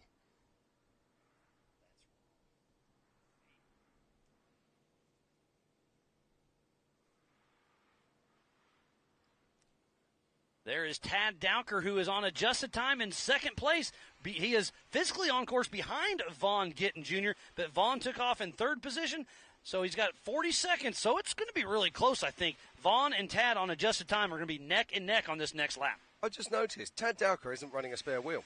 I saw that earlier, yes. Is that strategy or what? But I think that's strategy. Here's our physical race leader, Paul Wolf, coming through the Brannick Bowl. That number 10-18. So Paul Wolf changed his number recently. Do you know why? I have no idea. 10-18 is his daughter's birthday. October 18th. Cool. That's pretty cool, isn't it? Yep, that's one you're not going to forget.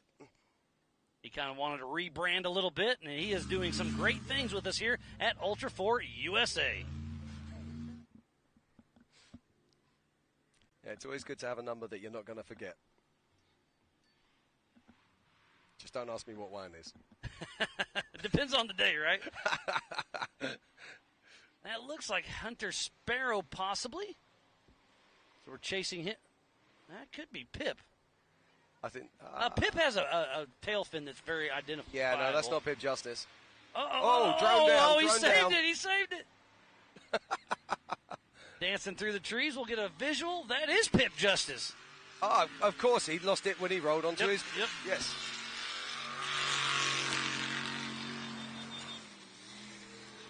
And the 464 of Glenn Page from Ontario, Canada.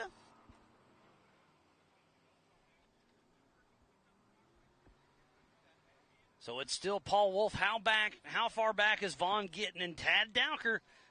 But Philip Magilton's in the mix. Brian Crofts, all the Campbells except for Waylon. Levi Shirley, Hunter Sparrow, and Glenn Page all in the top 10. Yeah, it looks like now they're just letting Paul Wolf just push away, hoping that he might have a problem. There comes Roger King into screen, the number 124 with Team Robbie Bobby. And that is Jan Petrie crossing the line. You can still see that breather.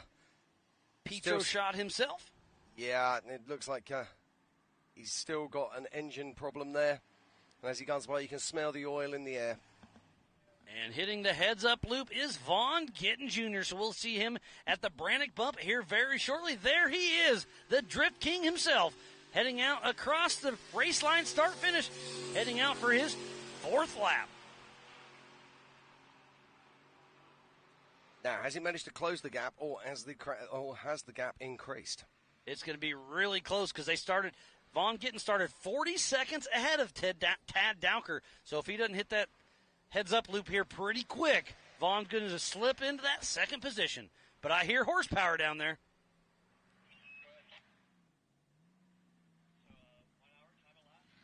And I believe that's going to be Jonathan Dawes. Yes, it is. In that Trent Fab car with Corey Day riding shotgun. Part of Team Indiana. You see the Brannick Motorsports on the side of that car. He's been around Ultra 4 for a very long time, raced for a little while, kind of stepped back and worked in the pits, so it's great to see him back in a race car. Absolutely, and our heads-up timing loop, I can see that Tad Dowker is going to be coming and joining us very, very soon. This is going to be close. I think Vaughn Gittin's going to slip into that second position. Yeah, I think you're right as well. And we just saw there our race leader in the background. That was Paul Wolf as he cut round the far side of the loop. And K-Rod is still parked on the outside edge of the AMSOIL hot pits. What a heartbreaker. And let's not forget, Paul Wolf wouldn't have known that until he came round for his next lap and saw him sat there. And you know what? He was like, whew. Yeah, absolutely. Okay, and I've got eyeballs on Tad Dowker now as he crosses the race line start-finish. So part of the Fun Haver off-road team, Clint Keenan just gave me an update. Lauren Healy is out of the race with a mechanical issue. Oh, no. Tough break for him. Tough break, and we've got a change in the top three. Tad Dowker drops down to third, and Vaughn Gittin Jr. moves up to second. But it is worth noting that Trent Fab car is not carrying a spare wheel. So this is obviously a tactic they're employing. Try to save some weight on the back. And it looks like Vaughn Gittin made up about 32 seconds on Paul on that last lap. Wow. So it's a 2-minute, 8-second split between Paul and Vaughn Gittin Jr. So Paul's still sitting in that really good spot, but Vaughn's starting to push a little bit. Well, now, we've got to talk about that. Why would that be? Is Paul just backing off the pace a fraction, or is he suffering? Is he struggling to see what's going on outside? You know, there's all kinds of things that could be going on here. My guess is that he's probably just having a calm-down lap, just resetting himself, just getting himself comfortable one more time, once again. And he knows that if he's out in front, he's reasonably safe. Now, even though he's lost, we don't know what his pit strategy is going to be, whether he is going to have to stop or not. Those UFOs have twin tanks. They have a tank either side of the driver, and I'm not sure of the fuel capacity of those vehicles. And this looks like Brian Crofts now powering down towards the race line start-finish. All 4 Nitto tires looking like they're in great shape, so putting the traction to the ground. Yeah, and Brian Crofts still in 4th position. Right behind him is Chad and Caden Hunt, the father-son duo. Got a little blinky light on the right front.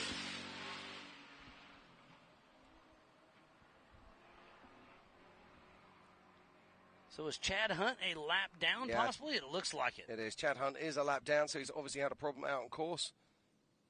But it's still Paul Wolf out front.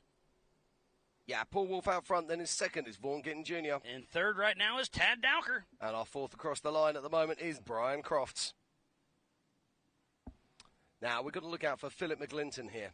And that is our physical race leader we just took a glimpse of. And then Roger King. Yeah, this is the 124, picking his way up through the woods.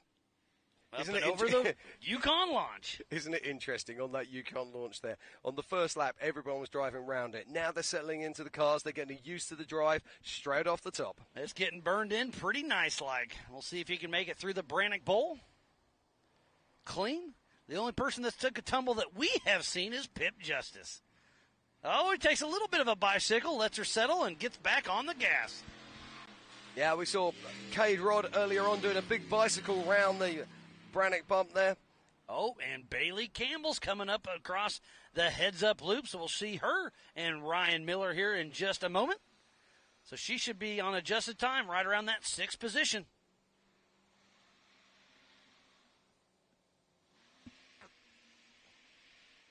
There's Philip McGilton. You were just talking about him there at mile marker number 6. Back there in the creek section.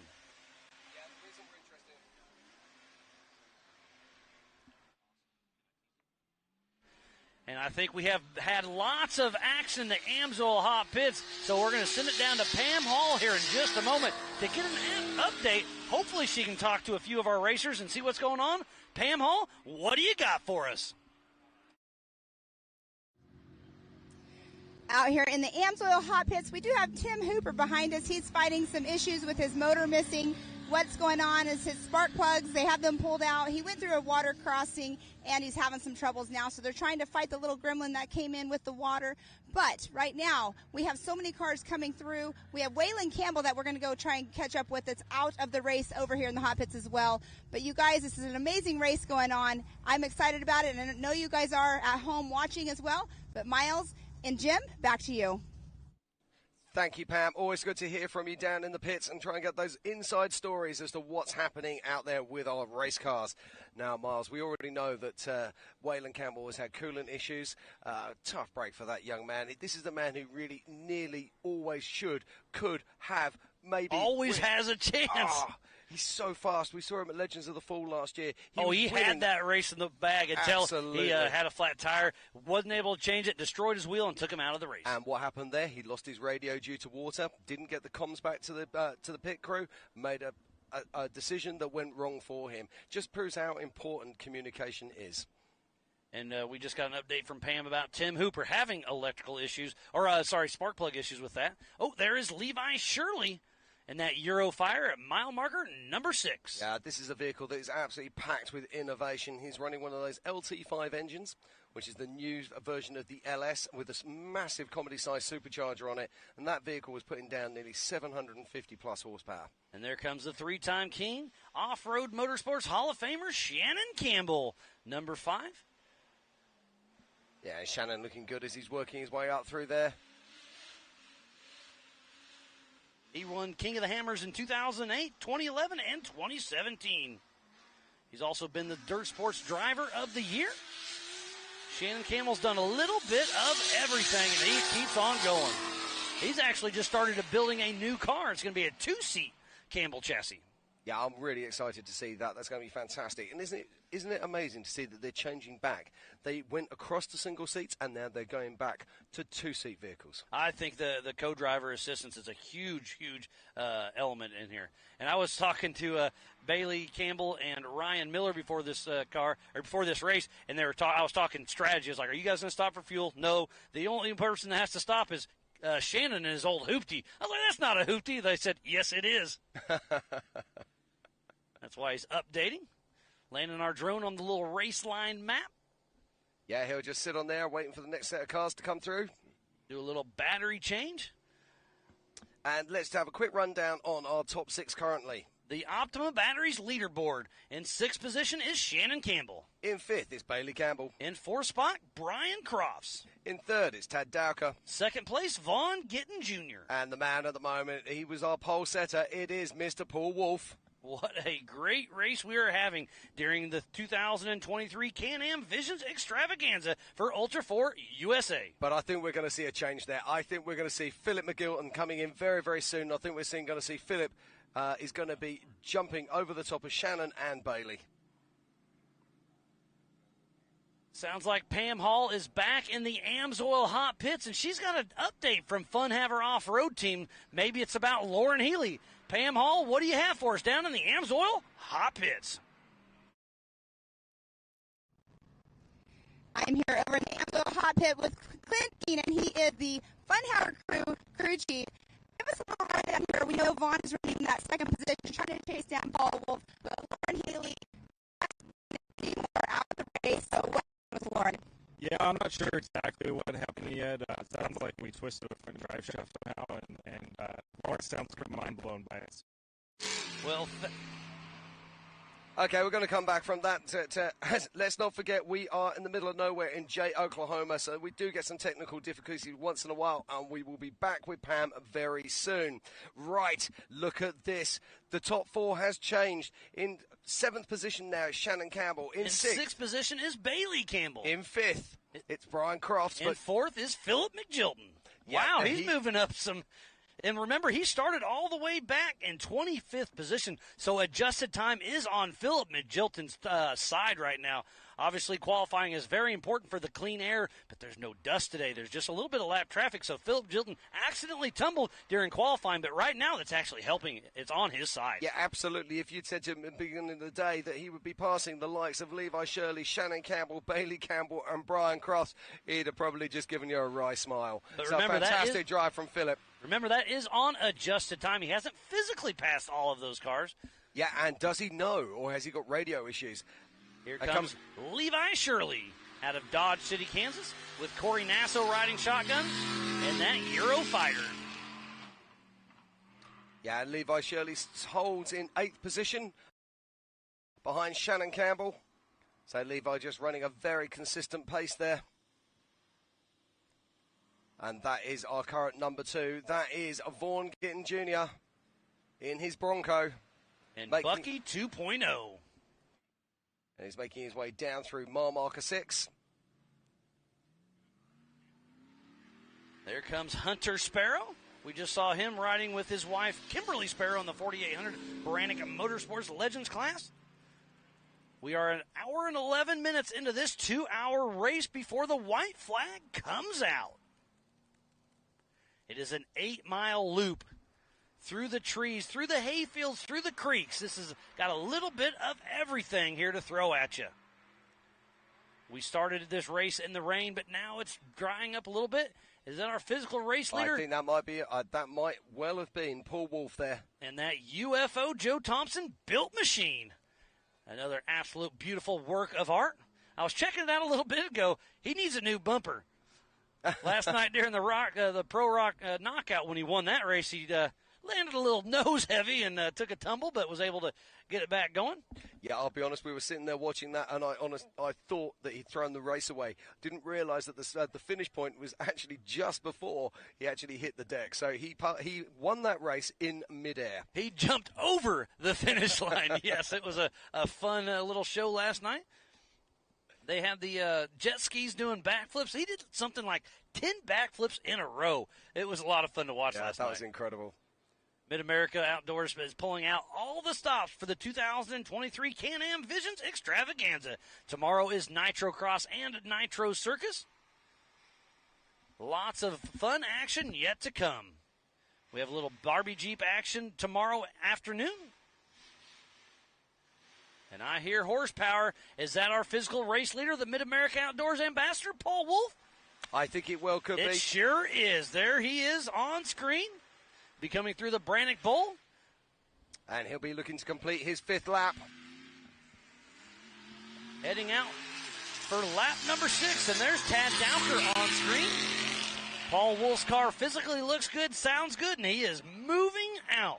We'll get a time split between him and Vaughn when we see Vaughn here in a little bit. Last lap around is a 2-minute, 8-second. Yeah, watching Tad Dowker going through there, he's certainly not on the pace of Vaughn Gittin Jr. at the moment. It does look like that Vaughn is laying down the times right now. And there's Paul Wolf, our physical race leader, and on adjusted time, blowing by the Amsoil Hot Pits and Cade Rod, who he was battling so hard with early on in the race. I am very curious to see what happened to Cade.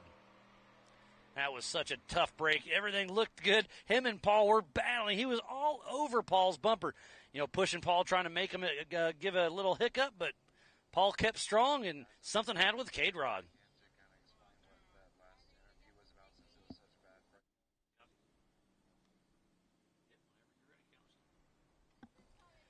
So much fun, so much action. Well, the Amsoil Hot Pits have definitely been full of action today, so we'll be bringing you lots of updates with our Rugged Race Radios. Yeah, we certainly will. There's so much going on here, out there on track, and it's been a fantastic day. And as we continue with the action here, let's look back over the last few days of racing action. In the 4900 stock UTVs, Jason Woodford took the win. In the open 4900 UTVs, it was Ian Dickey. In the Pro Mod 4900 UTVs, look at this. This is Vaughn Gittin Jr. crossing the line. Now he'll remain in second place, but has he closed the gap? Yeah, I think he has. It looks like he's dropped down to within a minute. Yeah, it looks like it's right at 40 seconds. Wow, what a great run. Vaughn Gittin Jr. is really stepping up the pace. Here's above Thunder Valley with our physical race leader, Mr. Paul Wolf, and that UFO as he takes a hard right.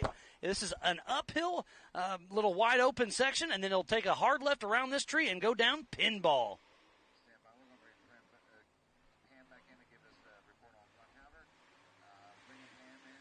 There is Chad Hunt right there on screen. Okay, and we've got Pam Hall down in the pits, and she's got some news on the Fun Haver team. Pam, what have you got for us? Hey guys, out here in the Amsoil Hot Pits, just had a conversation with Clint Keenan about Lauren and Vaughn. Lauren is out with a drive shaft issue. He said it twisted, so he's down by a hill that he was trying to go up where it twisted on him. Said Vaughn his mind's kind of boggled about it, not sure why that would happen, so they're going to go back and they're going to see what's going on with that. But Vaughn is running in that number 2 position, chasing down Paul Wolf. So it's been an amazing race so far for the Fun Haver team with Vaughn. Back to you. Thank you, Pam. Lauren Healy with a bent drive shaft. Tough break there. Did it too much horsepower, just twist it, or you ding it with a rock and compromise it? Who knows? Yeah, that's the usual thing that happens. But don't forget, this is an IFS IRS car, so he doesn't really have those kind of shafts, that's very interesting. So we're talking about a final drive shaft. In that case, that's the one that goes from the differential to the wheel hub itself. And if he's twisted one of those, that's very impressive. He is on Portal's. Depressive if you're actually Lauren Healy. Yeah, that car is on Portal's front and rear, so the ground clearance is amazing, but just that much more moving parts. There is that much more moving parts, but the Portal hubs actually protect the drive shafts by being a near 50% reduction, so you get actually less torque at the drive shaft. So I'd be very interested to find out what's been going on there, but this new technology comes risk. And that's the risk that they have to embrace. And this looks like this might be Tad Dowker making his way down across the raceline start-finish. And on adjusted time, he's still in that 3rd position. So Tad Dowker has a great run going for him. He's got a great season. He's had some really good finishes lately. Yeah, he has. I'm just looking there. He seems to be just slipping away from Vaughan. Let's not forget, he did actually get ahead of Vaughan Gittin Jr., but we're just watching Tad Dowker coming through the water section at mile marker 6, and he just didn't seem to have that same kind of pace that we saw from Vaughan just a few moments earlier. But you can see now we've got a heat haze in the background. The weather is changing so fast here in Jay, Oklahoma. Earlier we had rain. Now looking up in the skies, we have blue skies and sunshine. We're bringing you a lot of action from the Can-Am desk, but it sounds like Pam Hall is back down in the AMSOIL hot pits with Waylon Campbell. So we're going to throw it down to Pam Hall. What do you got for us? Hey guys, I'm out here in the AMSOIL hot pits with Waylon Campbell. This is not where we like to see you, but here we are. You are having some issues with your water lines. Give us a little update of what was going on out there. Yeah, so first lap was going really good, and I ended up popping a water line. It dumped all the water out of the cooler. Luckily, right here in the pit, it spiked to about 250 degrees. And I've been fighting oil pressure problems the whole week, so I just had to call it. Well, your brother-in-law was just now behind us during our interview, and I know that your mind was probably there right now. I could see it in your eyes. But Brian, Bailey, and your dad are all running 5, 6, and 7 right now. That's got to feel pretty good. We were just discussing that it would be better if it was 1, 2, and 3, and you 3 out there. But they're running a great race. Do they have any strategies out there that you know of that's going on? As far as I know, they're just trying to keep it together. Obviously, my dad's a wild card. You never know what he's going to do. He puts on a show. But I hope they keep their stuff together and make it to the finish line. Well, it's a bummer that you're out here in the hot pits, but here we are talking to you, and I know that you want to get back to that in case somebody else comes in. So thanks for taking the time. Absolutely. You guys have a good day. Back to you guys. Well, thank you, Pam. That's good. Always good to hear from you, so thank you for that.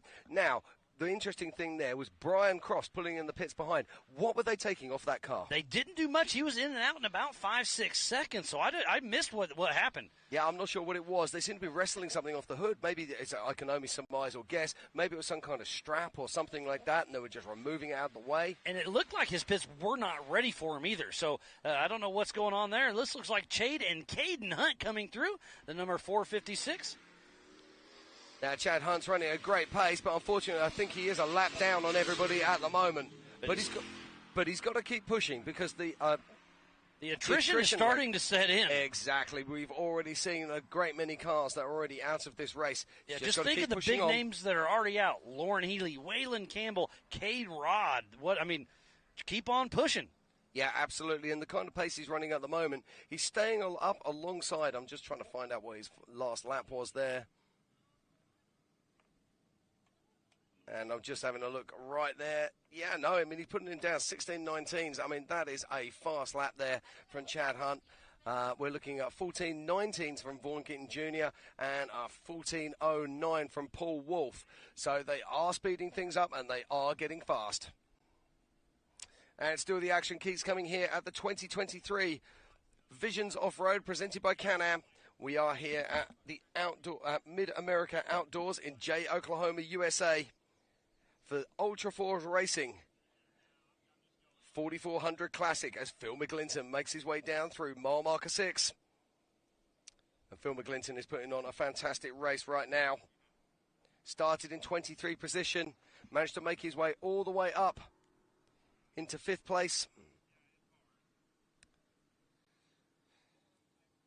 We have been racing for an hour and 21 minutes, so about 40 minutes or so, the white flag will be flying.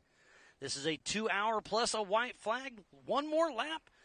It's going to be a great day of racing for the 2023 Can-Am Visions Extravaganza for the Ultra 4 USA Grand Finale.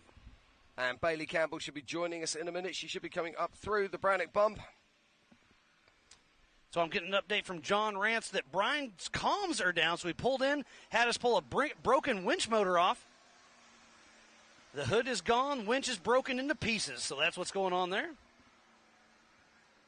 It sounds like stuff. Bailey Campbell has a flat tire, so she'll be coming in the AMSOIL hot pits as well. There it is, a left rear flat tire. Thank you, Levi Metzger, for the little update, and John Rance. So Waylon will be jumping in, helping his sister in the AMSOIL hot pits. Now, lots of action going on down there, Jim. Now, will they know that Bailey's going to be coming in? Are the radios down? Looks like they're ready for him. Campbells have teamed up with Mud Nut Racing.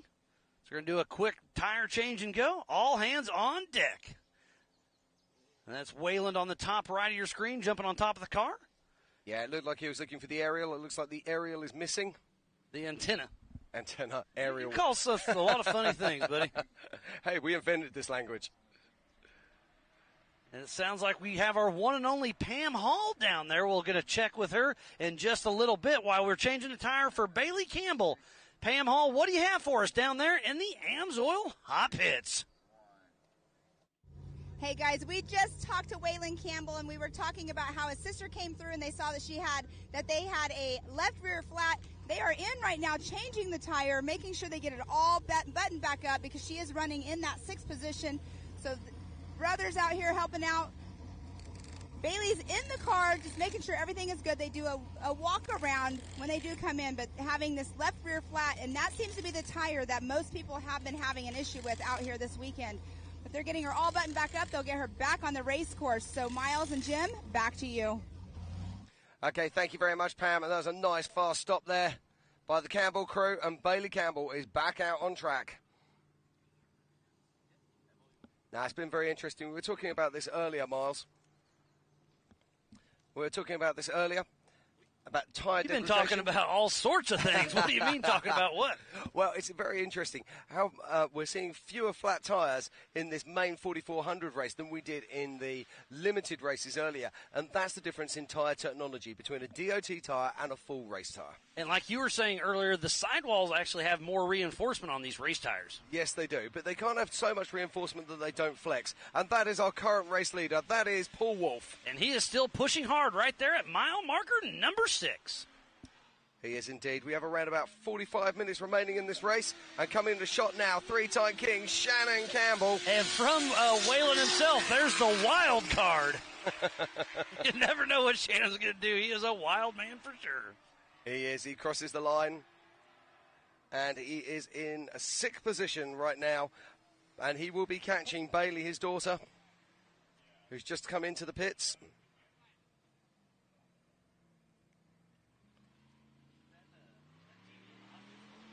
Oh, look at this, though. I can see it on our line.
I don't know if this is. Yeah, we're back. My bad.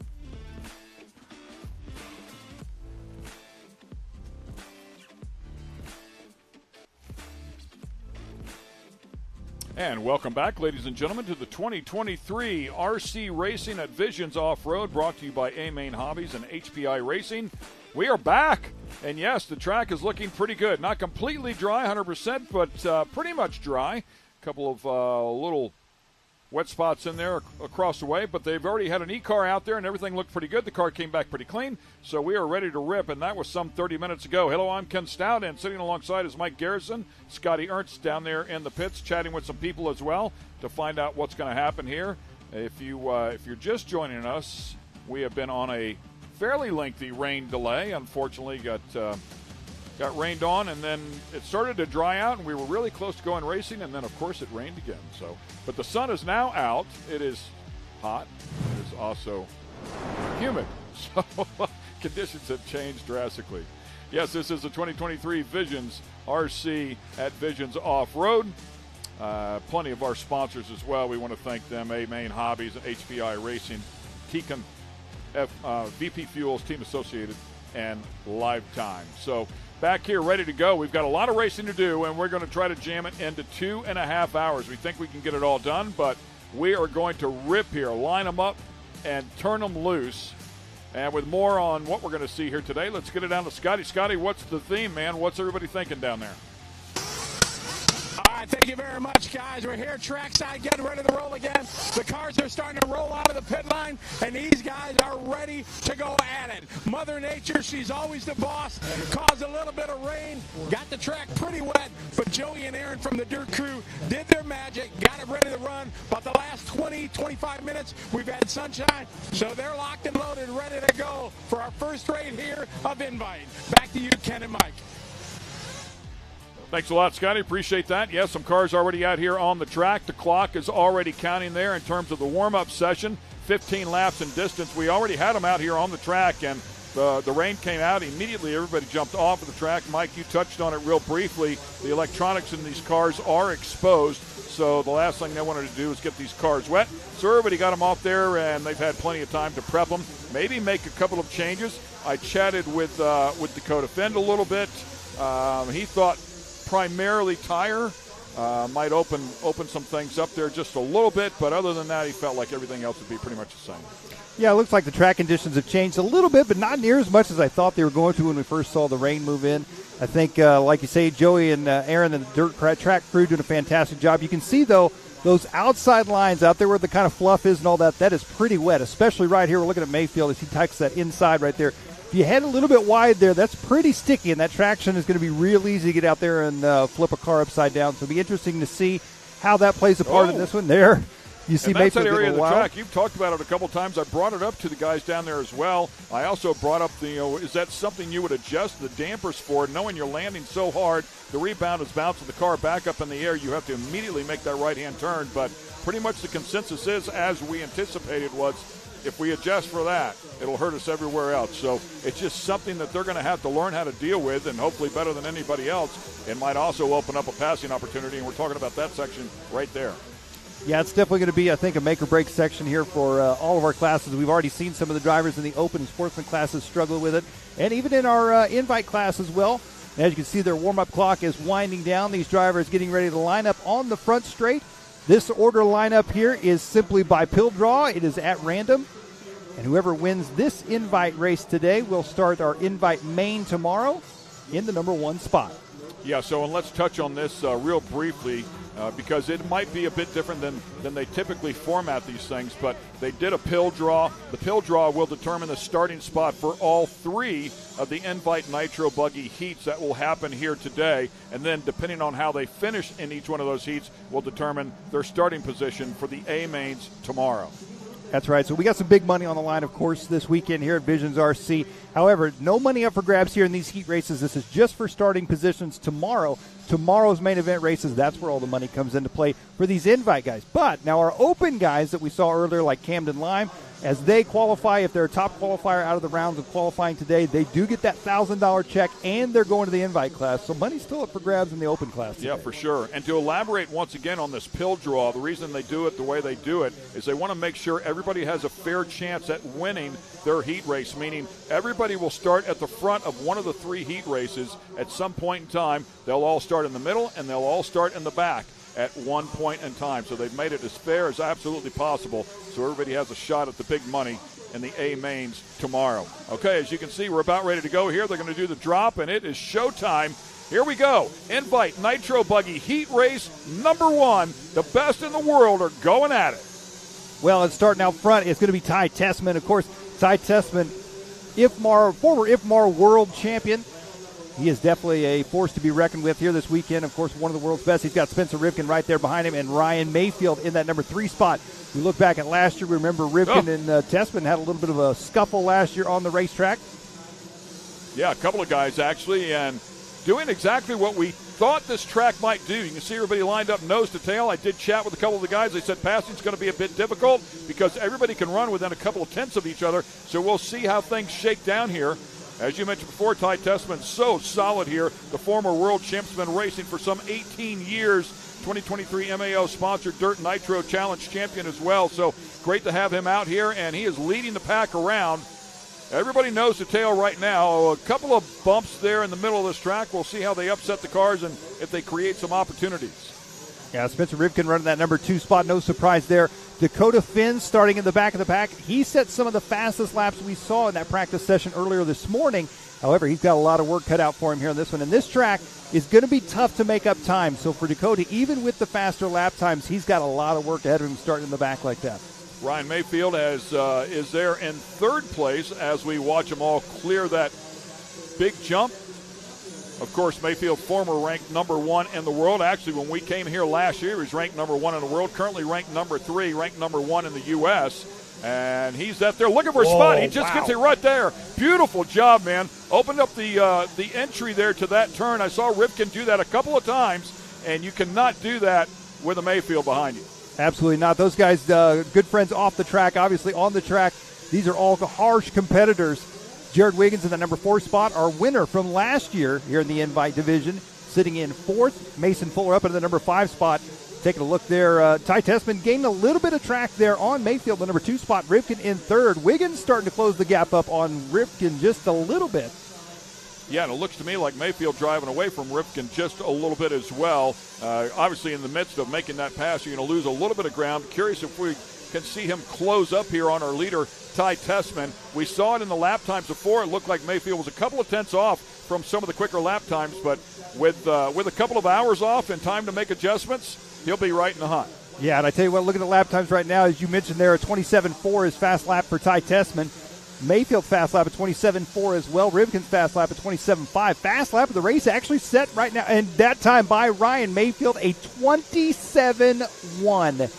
0.3 of a second faster than our second fastest driver on the track. So Mayfield is on the move here as he tries to catch up to Ty Tessman. And, of course, these two got a little heated 1 year ago. So yes. It was actually more than a little heated. That was certainly documented well, so we'll find out how things go. I mean, it happens in racing, right? Some reality TV drama going on right there last year. Good stuff. Back on the track together again. Maybe will we see a retaliation, perhaps? We'll see. I think it's all about earning that spot right now. It looked to me like Mayfield missed the center of that one turn there just a little bit, had to breathe it. But he was definitely closing the gap there from where he was. He has pulled up nicely. I don't know if he's got enough there to make the pass, but he's certainly right there, and that's what you want to do, right? If nothing else, create a lot of pressure. Absolutely.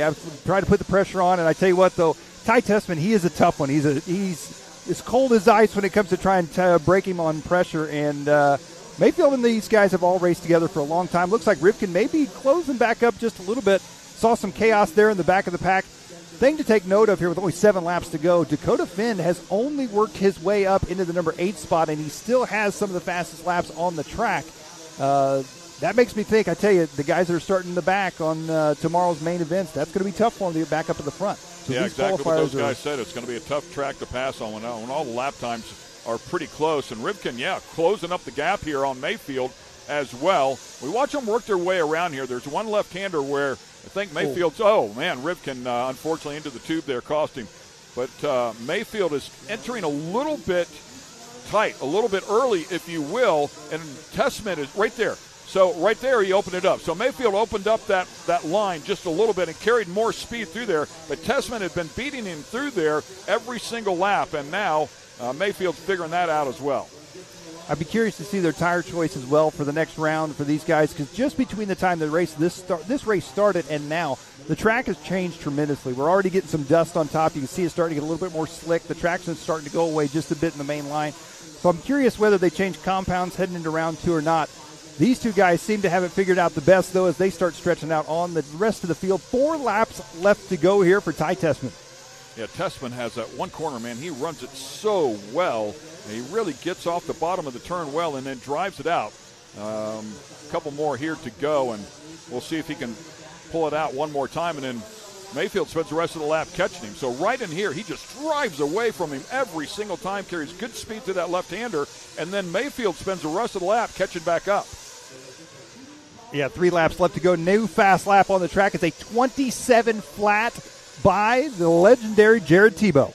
Driving the Miyako car on his retirement tour here. This is his final year in full-time. Oh, did you see Mayfield right there? Man. He was thinking about it. He is right Mayfield. there twice. So the pressure now starting to work, I think. Yeah, Mayfield enough. Gave him a little lunge there in the corner to let him know, I'm here. I'm waiting for you to leave the door open, make the slightest mistake with 2 laps to go. Mayfield is he's not afraid to get aggressive if he needs to. He's going to try and set him up as he comes back into the center section here. He was ready for an outside in on both of those turns right there, but Testament kept it tight. Here it comes right here. Oh, not quite close enough. Yeah, right there. Great battle there. Ooh. Oh, man, that was close. And that's how close the passes are going to have to be, man. You're going to have to stuff it underneath somebody to get it done. Well, this is going to be their last lap right here. Mayfield's going all or nothing. Here they come off the drop-off. Keep an eye on him right here. Oh, they collide. He was right behind him, had nowhere to go. So Testament's small mistake also gathered up Mayfield, and that'll probably wrap things up here for this final lap. That mistake actually worked in favor, I think, for Ty. I think he's probably better off making that mistake. I don't want to speak too soon here. One more like that, Mayfield will make him pay, but looks like he might be able to hang on here. Still ripping. Looks like, I believe that last time around was their last time across the line. So Ty Testament going to take invite round number 1 here for our qualifying. Ryan Mayfield 2nd, Mason Fuller 3rd, Jared Tebow 4th, Spencer Rivkin 5th. A good run for all those drivers there. So Ty Testament, tomorrow's invite main event number 1. He will be starting first. Ryan Mayfield will be starting 2nd. Mason Fuller starting 3rd. Jared Tebow started 11th on the grid in that one, worked his way all the way up to 4th. Spencer Rivkin fell back into the number 5 spot. Yeah, and you mentioned Tebow there. He did have the quickest lap of that event with a 27 flat. Just to put that in reference, before the rain, we saw some lap times down in the 26-second zone. So the track will no doubt come in a little bit more before all things are said and done here as we take a look at our MAO Racing unofficial results. Ty Testament up top, Ryan Mayfield providing plenty of pressure, Mason Fuller there in 3rd, Jared Tebow from the 11 hole, as you can see there, all the way up to 4th, and Spencer Rivkin, who was up front early on, ends up inside of the top 5. Camden Line, 6th place finish right there after bumping in. Yep. He wasn't kidding when he said, I've got what it takes, and I'm here to show him. There he was. All right, let's get it down to Scotty Ernst. Thank you, guys. We're here with Ty Testament coming off his first win of the weekend. That was just that was a hot sprint. Yeah, for sure. You're going as fast as you can for the whole time, and I mean, if you make a mistake, you really can't make up any time. Mayfield made up a little bit of time on me. I blew a couple corners, but just trying to make sure I don't make a mistake in the front. That's the worst thing you can do is throw away a lead, so I just tried to maintain it. But yeah, it's going to be a full-on sprint every time. I don't think you're going to be able to pass unless you really get aggressive, which could be interesting later in the weekend. Absolutely. Now with the rain delay and everything we had, how much different is the track from earlier this morning? morning till this afternoon? It's gotten a little bit tackier, actually. The front straightaway's a little bit rougher. My car handled it good the whole time. Towards the end, it seemed like I lost a little bit of grip, but I think everybody kind of did once it dried out. So maybe see if we can make some adjustments to the car to band-aid that. But yeah, my car's been working great the whole weekend. Just happy to get a win under my belt and get a good starting spot for tomorrow. All right, best of luck to you. Good job. Thank you. I just want to thank all my sponsors for all the great support over the years, my family for always sticking behind me, and most importantly, my Lord and Savior, Jesus Christ. All right, thank you, champ. Thanks. All right, there's Ty Testament. He's been around the block a long time. Getting a draw. It was a pill draw, basically. He got the #1 starting spot, and he took full advantage and taking the win. That's going to put him on pole for final #1 tomorrow. Back to the studio, Ken and Mike. Thanks a lot, Scotty. That's exactly right. And that heat race there was for starting positions in A-Main #1 tomorrow. And if you can win the A-Main, that's $1,500 hit. If you can win the overall, it's $5,000 hit. If you can clean sweep, it's a much bigger hit. Yes, I tell you what, these guys have an opportunity to take a whole lot of money home here from this weekend, and now we're getting ready to head into our race #1.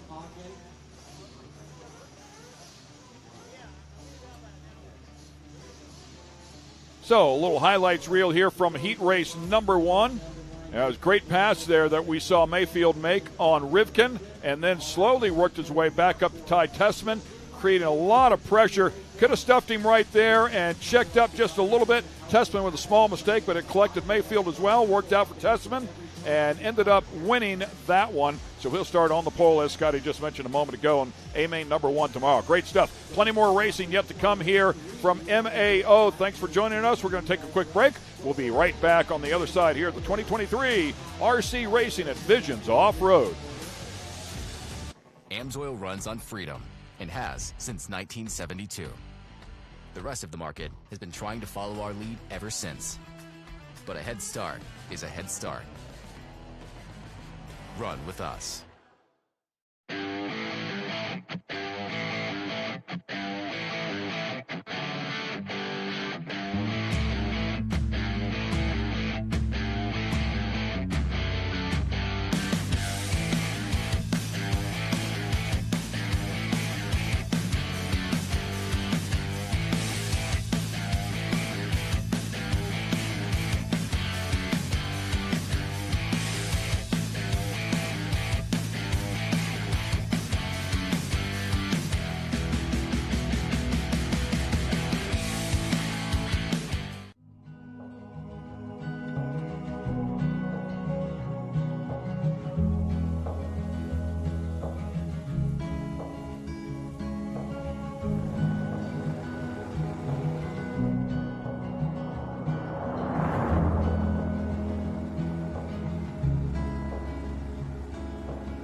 Searching low in the night.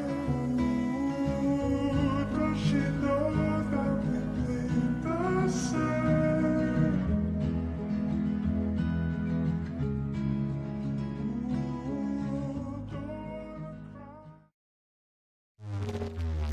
Get it, boys.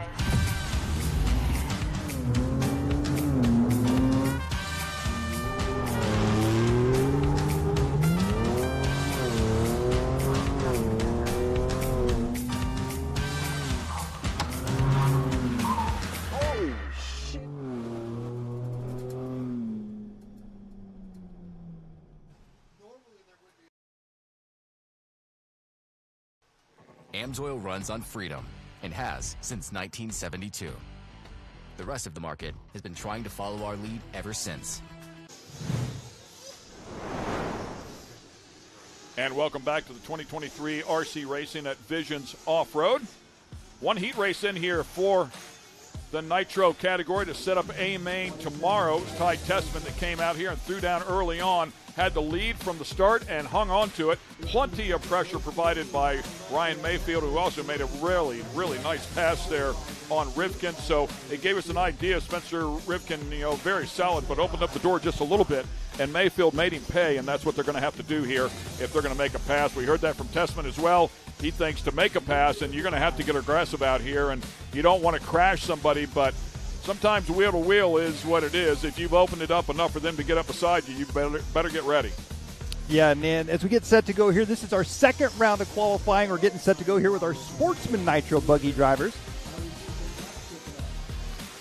These drivers run a more traditional race format here for these guys. Dylan Bontrager, Michael Forrest, Francis Sosing, Bruce Burnham, Nicholas Logan, Garrett Parker, Blake Remington.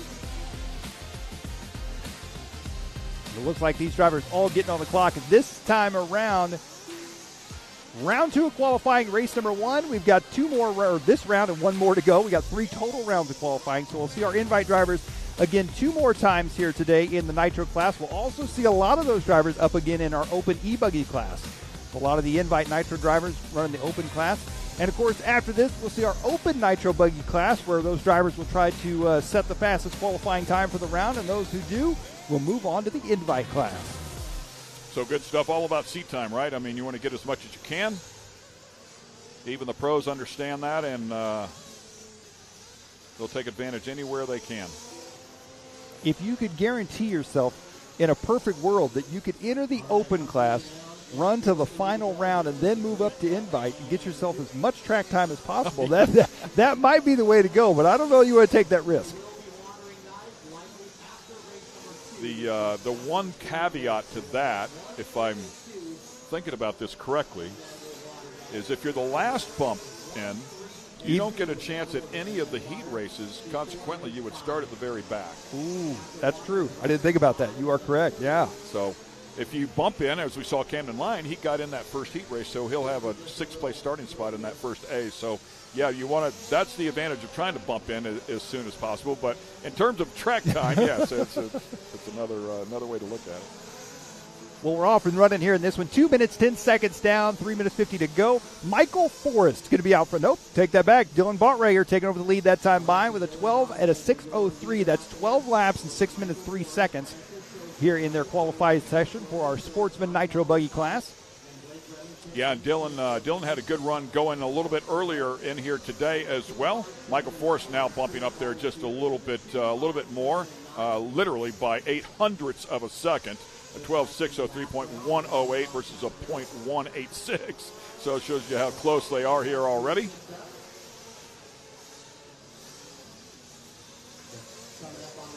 So, yep, no worries. And Scotty's going to work in here and check out his mic. We've been battling a little glitch in that.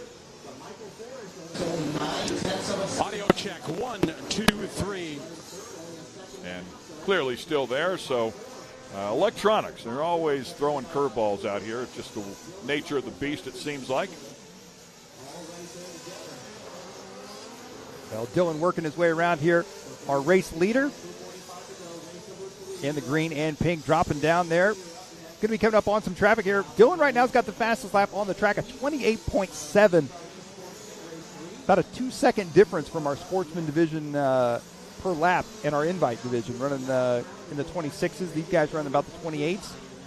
Yeah, and to put it in perspective, the Sportsmans would probably beat 95% of the rest of the world. Like, if you had to go, I don't know about you, you're probably in the game, but if I had to go out there, they would destroy me. I wouldn't be even close. So we're certainly not knocking these guys, but this is where the next level, if you will, before you get to that open category, and then up to the ranked drivers. Well, prime example, it doesn't seem like that long ago we were at the Nitro Challenge and we see Fee Long win in the Sportsman class. Now he's running in the invite, and he's a threat to win this whole thing this weekend. So, I mean, in a matter of time, these guys catch on very quickly and take their racing to a whole new level. So Dylan Bontrager, he's on the right track to do so here this weekend as he's looking for another top qualifying position at Sportsman. Oh, double trouble there. Yeah, that one really cost him right there. And once again, for those watching on, if you're not familiar with it, I certainly understand your predicament, but this is not what I would call traditional qualifying in terms of whoever lays down the quickest lap This is a combined effort for the total length of the session of 5 minutes. So take all the laps you can possibly run. Whoever can run the most in the shortest amount of time will be your overall number one. Yeah, it's a bit of a confusing process for qualifying. Once you get it figured out, it makes sense. But trying to explain it or trying to figure it out for the first time. Yeah, trying to explain it's a little more difficult than it really is. I mean, it's a great way of going about it. It's certainly just as, I think, honestly, it's a better representation of who was best in the session rather than just quickest for one lap. Well, and as we're saying that, Dylan Bontrager, he has actually covered both cases because he's got the fastest lap on the track, single fastest lap, and he's got the best pace right now, which is what really matters. He's on a 13 at a 6-minute 25-second place run. Sosing in that number 2 spot, Logan in third. Now Michael Forrest back out of the number 3 spot. With only 25 seconds left to go here in this race, we're watching our race leader as he comes down the front straight. Onto that right-hand side, into the tricky drop-off section right here. Oh, really nice job. You see how good that car reacted right there? Dylan's really The damper setup must be really good for that particular area. Dylan's had a pretty near flawless race here. Yeah, he kind of missed the next couple of turns, but announcer's curve. Nice wall grind. Tube grind in this. Yeah.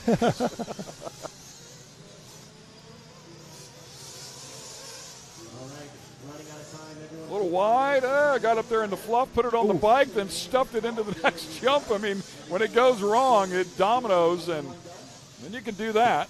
Looks like, I believe, Dylan may be finished up here. His clock has expired, so he's going to finish up 12 at a 6:04. So 12 laps, 6 minutes, 4 seconds. We only have one heat of Sportsman Nitro Buggy, so Dylan is going to be your round number 2 top qualifier here for our Sportsman division. Congrats to him. Nice job. I thought that was me out there driving for a moment. that one that was flipping across the infield. There you see the drivers all coming into pit lane. I'm interested to see what the tire choice is going to be here as the track starts to dry out, get a little dust on it once again. Our qualifying results there: Dylan Bontrager first, Michael Forrest second, John Cayley is third, Francis Sosing fourth, Nicholas Logan rounding out your top 5, followed by Remington, Burnham, Parker, Robinson, and Womack. Congrats to those drivers. Yeah, kind of curious to see where they will go here as well. And once again saw Dakota down there prepping tires. That's what he was doing. Looks like the big track is starting to dry up as well. Saw some of the Class 11 cars out there when the track was wet. If you're not familiar with those, they are bone stock VW Bugs, and one of them was doing his best to get up to the top of that turn. It wasn't working out so well, but so it goes. Yeah, all sorts of action here this weekend from Mid-America. Of course, we got the Nitro Cross crew back there, and you saw them getting on the track, getting there. I believe their practice sessions are today, getting some track time for them as well. We're going to let Scotty try his mic here one more time. Check 1 2. Mic test 1 2. Check 1 2. Mic about test that? 1. Nice stuff. That sounds good, Scotty. Much better than what we had there before. I don't know if we'll have time to catch up with Dylan, if he might have already bugged out there or not. Quickest in that last Sportsman Nitro Buggy heat. Got to send a quick text there before he gets racing. Yeah, well, so it goes. Maybe checking time and scoring. Checking the stock market. That's see how right. Things are going. Yeah. I can tell you how mine's doing. I don't even have to look. Sportsman E-Buggy coming up next here. So we just saw our Sportsman Nitro division. This is going to be our Sportsman E-Buggy class. And really what you're looking at there is some of the Travis Pastrana Nitro cars, the Nitro rally cars that will be out here competing tomorrow. This is a practice day for them, a couple of different divisions, but some 1,000 horsepower electric cars will be out there getting it done, putting on a great show here tomorrow. We'll also be out here tomorrow, obviously, with our RC event, the 3 A mains, along with the open category and sportsman categories as well. So we'll be battling for all the big money. Don't know if I mentioned that since we've come back here after the rain delay, but $30,000 up for grabs. We talked about the winner getting $5,000. If you can clean sweep it, it's $1,500 a race for each one of those A mains. That would add to it. There's also a bonus. I believe it's either $5,000 or $5,500. So at the end of the day, if somebody has a brilliantly good day, better part of $15,000 in your pocket, that's a pretty good day for RC racing for sure. And a nice payout throughout the other positions as well, to hand some money out to the rest of this field. So super cool to come out here and watch them throw down for the big money. Absolutely. And as we were just talking about, ironically, the cars that were headed out there on the course, the rally cars, those are the E-cars. So the electric rally cars, we saw the Vermont Sports Car Team, their driver, Connor Martell, taking the track. And as they send out their E-cars, we get set to send out our E-cars. Our electric buggies are getting set to take the track for Sportsman E-Buggy. They were giving us a nice shot of that Barbie Jeep downhill as well. And you're going to enter that, right? No, not sober. I don't know. You might not even be allowed to enter it. I was going to say, Brittany here in our studio just told us it's $1,200 to win. Oh. Does this count as a Barbie Jeep? That's great, Mike. If you're not familiar with Mike, he has a great sense of humor. He's in a wheelchair, unfortunately, but he just pointed at the wheelchair and says, does this count as a Barbie Jeep? So that's good stuff. I'm going down the hill. I'm glad you can laugh at it anyways, right? Nothing else, laugh. So good stuff here. We're going to take a quick break. We'll be right back. Stay with us.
And we're back here at Mid-America Outdoors, MAO, as we refer to it, for the 2023 RC Racing of Visions Off-Road. Brought to you by A-Main Hobbies and HPI Racing. Ken Stout and Mike Garrison sitting alongside, and Scotty Ernst roaming around on the driver's platform as we continue on here. Sportsman E-Buggy Heat Race number 2 coming out. We have the Nitro cars out here just a moment ago. Time now for the E-cars. Chatting with some of the guys over there as well. It does appear as though the E-cars. I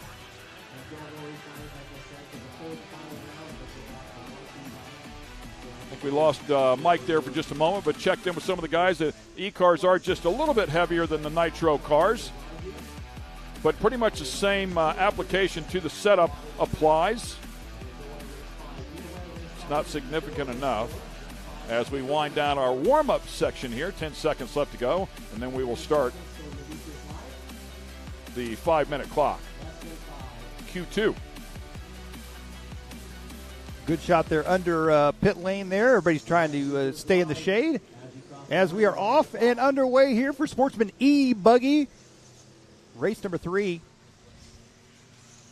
Let these drivers get a couple laps in here. We'll see where they shake themselves out to be. Dylan Bontrager in that last one for Nitro Buggy. He is back up in the E-Buggy, so he's running back-to-back. And we're looking at Dylan right now. Can Dylan go back-to-back TQ? We are about to find out here. Here he comes down the front stretch onto the right-hand side. Dylan, oh, that was close. Just about catching the corner marshal there in the back of the leg.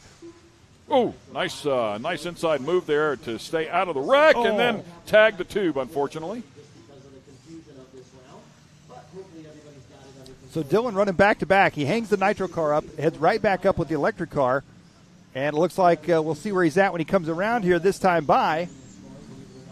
Michael Forrest going to be out front early on here with an early 29.4. Nicholas Logan. There's Dylan up in the number 3 spot. Dylan looking for a double TQ here in round 2. We'll see if he can do it in the electric class. Ken, you can see the dust on the track really starting to pick up And these guys losing traction heading into the corners. As I mentioned to you when I came back in, I mean, the sun full out right now. I mean, it is hammering hard, so it's going to dry up very quickly. It's going to change very quickly. Much like big car racing, the anticipation of what the track is going to do is what the really good guys are able to do, so they can anticipate what setup they need in that car to be fast towards the end. It is definitely blowing off here very, very quickly, so no question. And I think about the time between races now, as you talked about running a couple of different categories, a couple of different classes. These guys have to have these cars ready to rip immediately if they're going to run a back-to-back race here, or very close to a back-to-back race. So they're not going to have much time here in this accelerated format on the back half of today. We have to be done by 5 o'clock. That is Central Time, by the way, because the off-road races start here out of this same truck. So it is a hard out here at 5 o'clock, but they're going to try to get everything done. If we do miss something for some reason, they'll tag it on to tomorrow. We'll get it all in.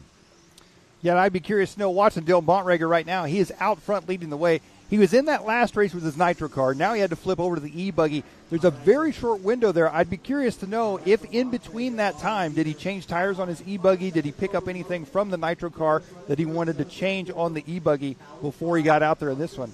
But looks like whatever he did or whatever he didn't do has got it handled, as he is out front leading once again, the only driver to get down the 28-second lap range.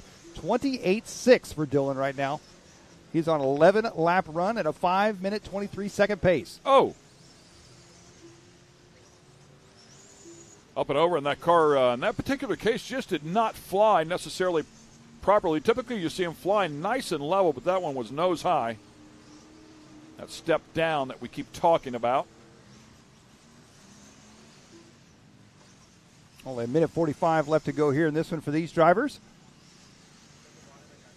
It's Bontrager, Logan, Forrest, Callies, and Sosing, your top 5. Johnson, Crane, Bell, Parker, Burnham, Womack, and Robeson. Oh, trouble there. I thought that was your race leader. That was not. Yeah, that corner is really rutted up there a bit and getting rougher by the minute, it seems to be, so something they'll have to pay attention to. I've seen that happen a couple times. It seemed to me like they were a lane wider. He was pretty much in the race groove and kind of bit him. I've noticed a few spots on the track. Really, the only damage that looks like that the rain really did is maybe where the track crew had to step out on the track and basically left footprints and oh, interesting. Yes. You know, pulled dirt up, and may have been a small hole at first, but once the cars start hitting it and stuff, it starts chunking out, and that's the only major difference that I'm really noticing from the rainstorm earlier today. When they talked about sweeping the track, and that's what they did, they broomed out some of those puddles. I almost wondered if the broom would kind of groom the track to some degree, maybe smooth out some of those ruts, but certainly did not think about the footprints where they were squishing down in there. You'll start in the middle and work your way backwards, right? Well, Bontrager right now, he is out on a good pace here in this one. As you mentioned, coming off the drop-off, he's got a fantastic line is set up on point there, as he is out front right now by 7 seconds over Nicholas Logan in second. John Callie's in the number 3 spot. Bontrager, fast lap of the race at 28.6. Only driver on 11-lap run here in this one as well. Yeah, and starting to show some real consistency, of course, as you talked about before, with near back-to-back sessions here. He can dial this thing in just a little bit, but really watching his line, I mean, he's very consistent. There's a couple of areas where I see the pros that stay hard on the throttle, and it seems like he breathes it just a little bit. Nice rotation right here, but coming through there, right there, he breathes it just a little bit. That might have been where he got up on the bike there before as well, but the pros are coming through that left-hander on the pipe. As he makes his way back around, looks like time has expired. This is going to be his final time around. Nicholas Logan going to be taking second. John Caley's taking third. Dylan on his victory lap right now. He's going to be the only driver to get 11 laps. So double TQ, top qualifier in our Sportsman Nitro division and top qualifier in our Sportsman E-Buggy division. Back-to-back for him right here in round number 2. Fantastic round there for Dylan Bontrager. That is awesome. Look at pit road there once again. Francis Sosing will finish in 5, Brian Johnson 6, Jeff Crane in 7. I need those 7 drivers. Qualifying results here, courtesy of MAO Racing, with Dylan Bontrager up there, up top, Nicholas Logan, John Callies, Michael Forrest, and Francis Sosing, all there inside of the top 5. Dylan doing a great job, as you talked about, qualifying number 1 in both sportsman divisions. So really good effort there. I noticed Francis, he's keeping busy this weekend as well, not only on the racetrack, but he's walking around with a camera taking some pretty cool pictures he's been posting on Facebook of some of these guys as well. So. Oh, I missed that one earlier. That was a great replay. Not great for those two yeah, guys, but it was great, very entertaining to watch. That looked like me driving that one over there. So good stuff out here. Talented RC racers for sure, even in our sportsman division. And, of course, it's only going to get better and faster from there. A lot of great racing yet to come here at our 2023 RC Racing at Visions Off-Road.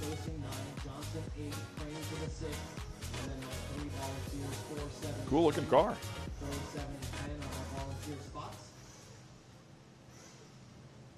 Spoke with Dakota a little bit about the rear wing. I was looking at his rear wing on his car, and he actually has that rear plate, that rear sill, if you will.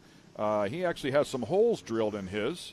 I want to say 6, a couple of big ones on either side, a small one in the middle. And it's an option that he can plug that hole if he decides he wants to plug the hole, or he can leave them open. Of course, it's going to have less drag down the straightaway at speed. Said it really affects the car in terms of how it flies. Makes a big difference. There's 4 sill plates. There's 2 in the center. There's 2, obviously, the outside sill plates as well, which will help it turn a little bit. So the wings are definitely a part of the game. Well, it looks like we are traveling in the reverse direction. We jumped to race number 3. Now we're going back to race number 2. So Dylan, we've got one more heat of Sportsman E-Buggy. So Dylan was the winner of that heat in the current top qualifier. However, we got one more heat, it looks like, to go. See if anybody can, out of this one, can be any faster than Dylan to set the overall top qualifying time. Gotcha.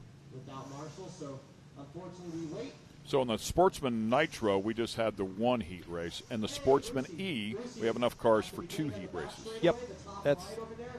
I'm easily confused, so I just want to confirm. Well, it was a little confusing there because we actually went from race 1 to race 3 back to race 2. Yeah, they're testing me. Yeah, I'm not sure. That's why they put you beside me. Yeah, I'm not sure why we did that, but, we'll go with it. So we're back to race 2 now, and then I believe after this we'll jump to race 4.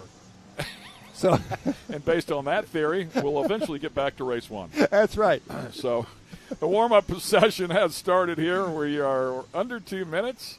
And then, of course, we'll have a 5-minute qualifying session here for this heat. Give them a chance to work the rust off, get back out here and get going.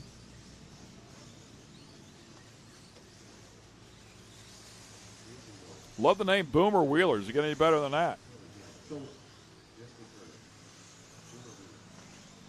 These guys getting checked in here. Ian Morey, Jason Morey, the father-son combo.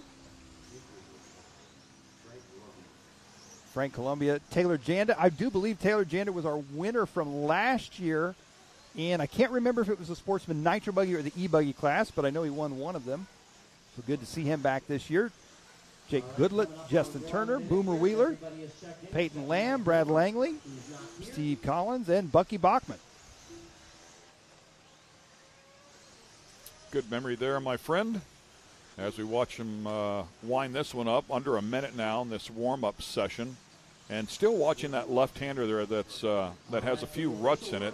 And it's almost, the pros are going to take a look at it. So you can run the traditional line, which would be to apex it right in the center there and carry some good speed out. But it almost looks to me like if you open up the entry a little bit and late apex it just a tick, you can get underneath those ruts and stay on some smooth track. Easy to see and easy to say. Not as easy to do. Yeah, because, we're talking about car placement here of a few inches, right? And that's what they're good at doing. Hey, there's a demo track. They're going to have their own race over there. I was going to say, this is the racers that we really want to see. The demo track over there at the A-Main Hobbies and HPI Racing Tent, our title sponsors here this weekend. How about the checkerboard socks? That's pretty cool. That's 2/10 faster. Confuse everybody at the finish line. All right, looks like we are back on the big track now, off and running here for Sportsman E-Buggy Yeah, it's for real now. The warm-up is over. Clock is ticking. Ooh, just barely made it over that jump.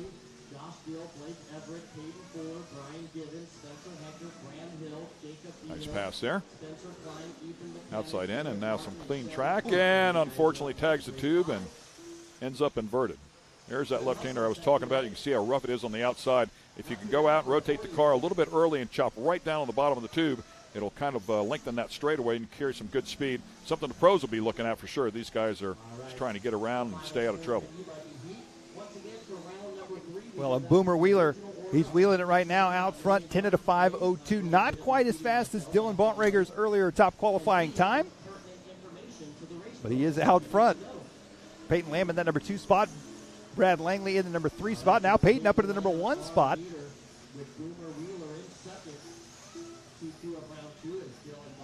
Boomer Wheeler jumps up into the number 1 slot as everybody's taking a crack at it here once they come across the stripe. Also impressed as you watch the sportsmen go out there and they'll blip that throttle and clear some of those jumps, and they actually sail the car too far. You have to immediately get it slowed down to come back to make a turn left or right. Something else that the pros seem to be very, very good at is that proper speed. Go over the jump, get the car back on the ground, and get it rotated in. We're going to go back and show you a replay here, I believe. Our Visions instant replay. And coming in here, whoa, look at this.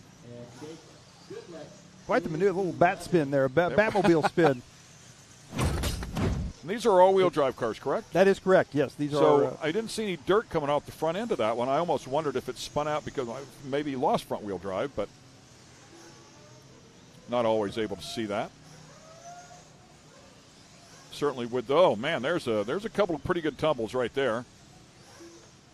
Certainly that's something, the first thing that comes to mind was, say, a short course Pro 4 truck is if you see one spin out, they typically, for the most part, have lost front wheel drive, and a lot of that is weight bias on the truck as well, so not necessarily the case here. Well, I believe that is, if I'm not mistaken, that's Boomer Wheeler that we're following, and Boomer's going to do it again. Boomer just likes freestyling in that corner is what's happening. You get bonus points, style points. Boomer coming through the infield right now. Ian Morey in the number 2 spot. Brad Langley in that 3 spot. And now it's changing up a bit. Frank Columbia up in the number 3 spot. Wheeler at a 10, 5.06.3. So he has got to beat right now. Langley right behind him at a 10.517, some 10 seconds back. That's not to say things can't change here quickly. I mean, one bobble out of Dylan, and it can change up pretty quickly. And here they come. Minute 30 left to go here in this one.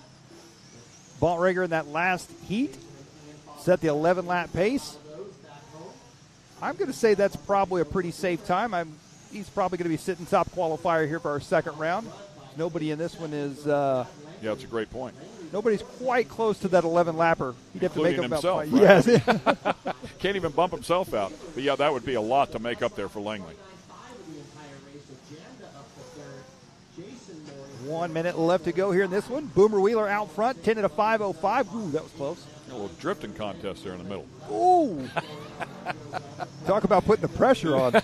It is entertaining to watch them. And I'm not laughing at them. I promise you. I'm laughing because I know I couldn't even come close, right? So it doesn't surprise me that they get as close as they do to each other. The fact that they don't crash is simply amazing. Well, here they come down the front stretch onto the right-hand side. I believe that's going to be Steve Collins, if I'm not mistaken. Off the drop away he goes. Well, that may be Jason Morey. 20 seconds left in this one. Wheeler still up front. Having another great session here.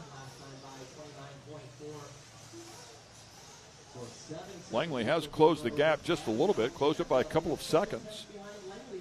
But Boomer has not made a mistake yet. And clock has hit triple zeros.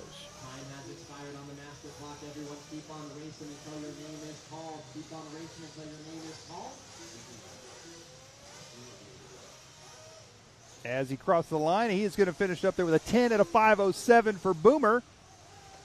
So it looks like Dylan Bontrager is going to hold on to that top qualifying spot at 11 at a 5:22 overall for the round. Brad Langley coming around here, along with Taylor Janda and Jason Morey. Did what he had to do to secure it either way it goes, right? One way or the other, he was going to try to hang up in there. Boomer Wheeler bringing the heat, just not quite enough. And some smoke out of those cars would indicate some nitro action coming up next as we take a look at our MAO Racing qualifying results. Yeah, it looks like Boomer Wheeler going to take that one. Brad Langley second, Taylor Janda third, Jason Morey fourth, Frank Columbia fifth, Bachman, Collins, Lamb, Turner, and Goodlett rounding out your top 10 there from that one. Ian Morey rounding out in the 11th spot, Matt Gilbert in the 12th spot.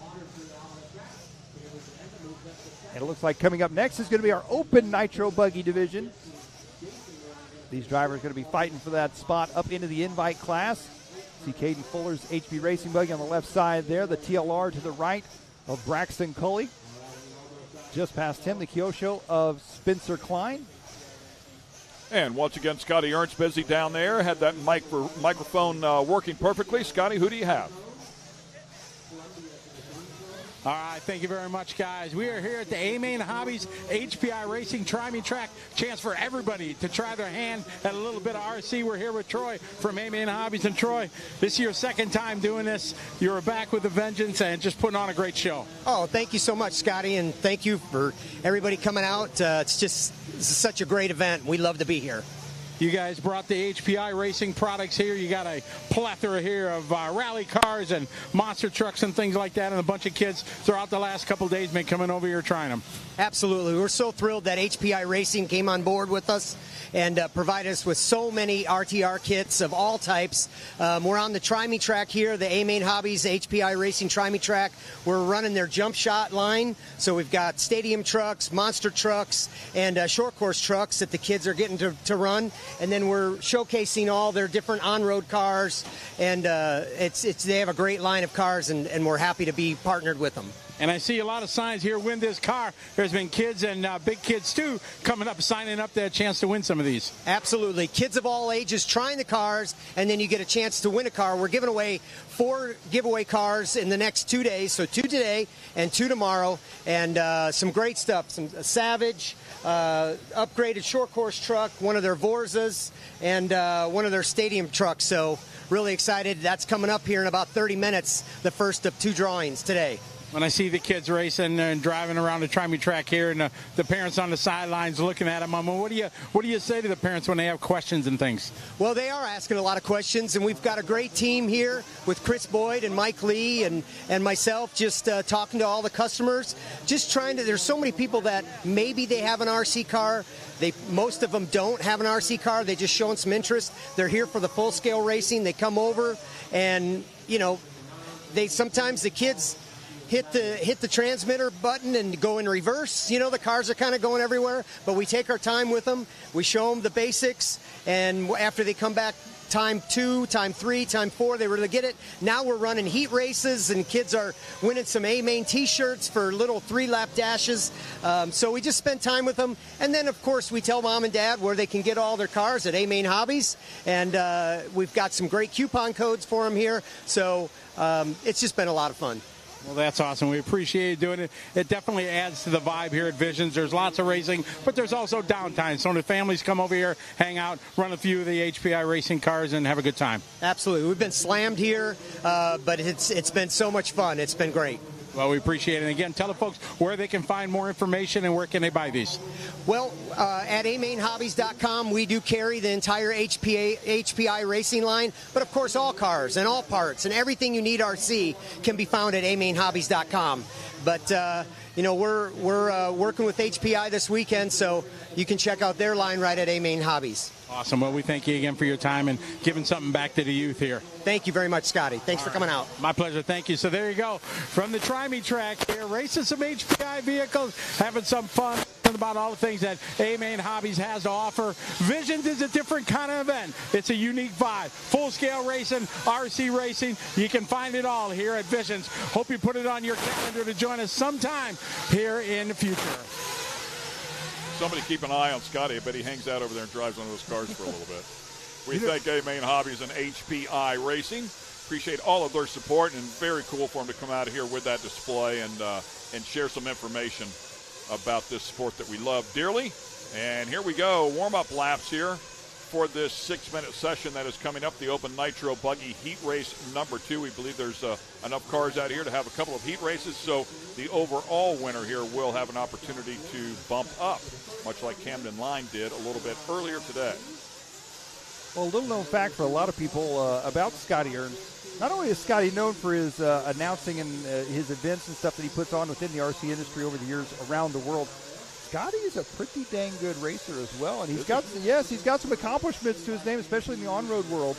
Does a lot of on-road racing, does a lot of short course racing. So I wouldn't be surprised if Scotty hung out over there for a few minutes. Handed out a few lessons. Yeah, that's right. That's right. Good for him, man. That's great. I love it. These guys warming up, as Ken said, taking the laps here. Open Nitro Buggy. 2 heats here of Open Nitro Buggy. The fastest qualifier out of those 2 heats will be going on to the Invitational class. So these drivers are fighting for their spot. Come back in and top off the tanks here and get ready for the 6-minute session. Brewer, Cully, Dill, Everett, Fuller, Gibbons, Heckert, Hill, Vigil, Klein, Mechanic, Martin, and Parker all ready to do battle here in this 6-minute Q2. Yeah, and I got a feeling Heckert's going to be one you're going to keep an eye on here in this one. Ethan Mechanic was up front. Braxton Coley, Caden Fuller, of course. This is going to be a good one here for these drivers. Our first heat of Open Nitro Buggy as we are off and underway. See those things, man, when they hit the throttle, they absolutely launch. 0.21 cubic inches make somewhere in the neighborhood of 2.8 to 3 horsepower. 32 grams or about 7 pounds. Somewhere in the neighborhood of 40 miles per hour as they run out here and really carry some speed. Those engines turning some 44,000 RPM. That is buzzing up. One lap into it here. We're looking at Caden Fuller. Fuller going to be out front early on at 27.7 right out of the gate for him, lap number 1. Spencer Klein, the Kyosho driver, in that number 2 spot. Braxton Coley in the 3 spot. Jacob Vigil and Garrett Martin rounding out your top 5. And we talked about how good that track was this morning. We had overcast, track was tacky, had some good grip, and we saw 26-second lap times. Now with the sun out, the dust coming up here just a little bit, clearly has dried up a bit, but the speed not necessarily in this track, but everybody's racing on the same surface, so go out there and make hay, man. Yeah, you're right. I definitely think, and they're doing a little less maintenance in between each race and each round, I think, trying to get these races clicked off in time before our shutdown time here today. So I think we're going to see the lap times probably drop off a bit. The track may come around a bit on the main line, but if you step out of that main line, the dust and the loose dirt is definitely going to slow you down.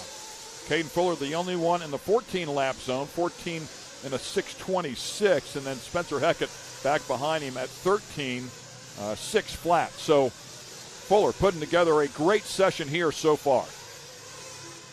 Yeah, Fuller right now, we saw him. He had an impressive run up there with Camden Lime in round 1, as well as Brandon Rose. We'll see Brandon Rose coming up in the next race. Right now, Caden Fuller trying to put the fastest lap down that he can, fastest pace down, I should say, for the entire race that he can. Oh, Caden and his brother Mason had a great battle 1 year ago. Mason making it up into the show. Mason, one of the invites here this year. Mason, one of those drivers that off the track he's a bit quiet, but on the track he's making some noise here this year. Really moving up and running with some of the big dogs at not just this event this weekend, but previous events as well. Got a respectful finish there at 8th overall 1 year ago, so right mid-pack with the big dogs. Very respectful effort for sure. Caden Fuller there, as you can see the pace up there at the top, that 14.625. And the clock ticking down here as well. We keep an eye on it. About 3 minutes left to go. Fuller going to be working his way into a little bit of traffic here. We'll see if they can work it out. Going to try to cut back to the inside.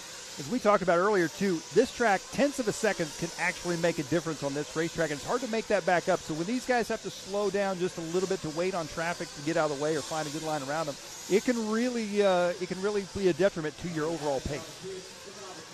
Seen some great passes being made here as well. If you run one lane high and somebody has a good run, good control over that car, they're going to drive right down underneath you. They'll make you pay. Oh. Yeah, somebody up and over the tube. Kept it on all fours. So there's Spencer Heckert in that number 2 spot in the red, white, and blue. On the right-hand side of the track, he's coming up on some traffic here. Ooh. Outside in. Good move job, Spencer. Yeah, great job. Yeah, and as you talked about before, wow, look at these guys, man. I mean, they are ripping. Beautiful stuff. This track's starting to blow off. It's changing every single lap, getting a little rougher as it goes, but everybody dealing with the same situation. That's that line that I was talking about right there that Fuller just used. Went outside, opened up the entry of that left-hander, rotated the car, and shot right across the very bottom and able to stay on the throttle all the way through there. Yeah, definitely seems to be working for him as he's out to a 3.5-second lead right now. He's on a 14-lap run at a 6-minute, 26-second pace. Spencer Heckert on a 13.604, 4 seconds off that 14-lap run. Spencer Klein up in the number 3 spot, Mechanic in the 4 spot, Braxton Cully in the 5, Shelby Parker up in the number 6 spot.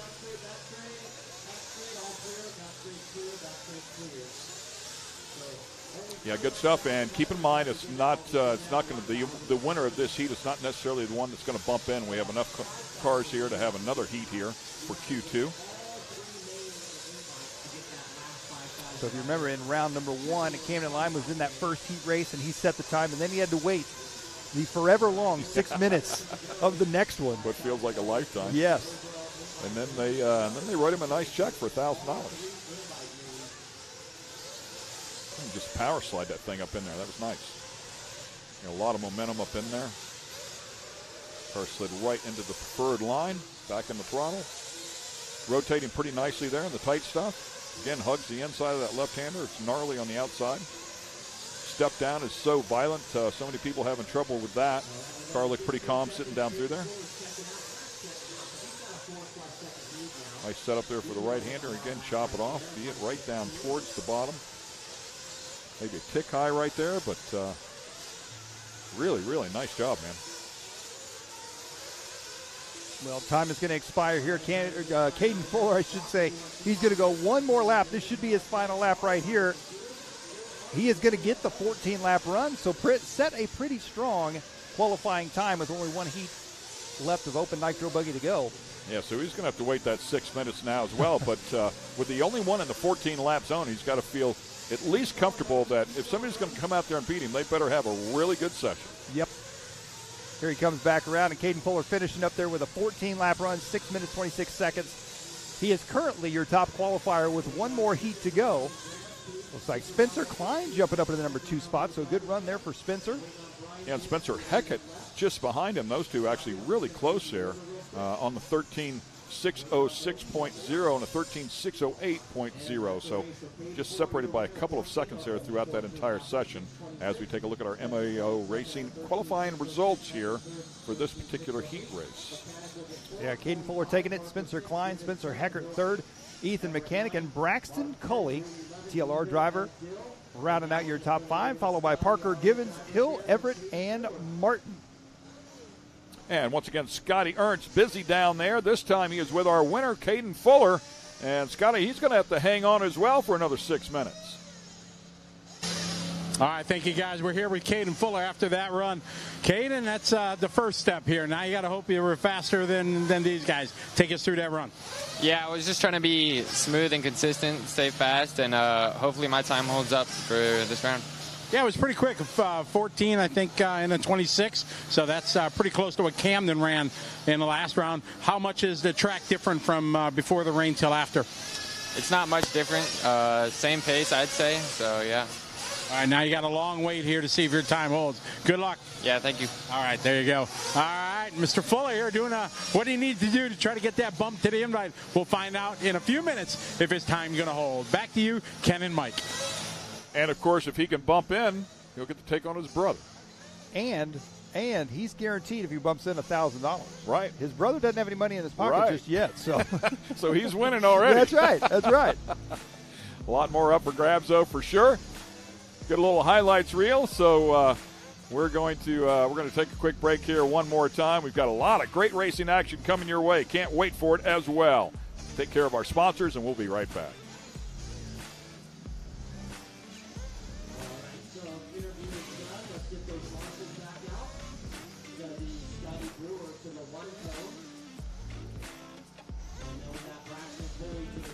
AMSOIL runs on freedom and has since 1972. We punish our products firsthand in our world-class laboratories and beyond, because some things can't be learned from a test tube. Run with us.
Ready for any challenge. Maxxis tires can handle even the most punishing off-road conditions.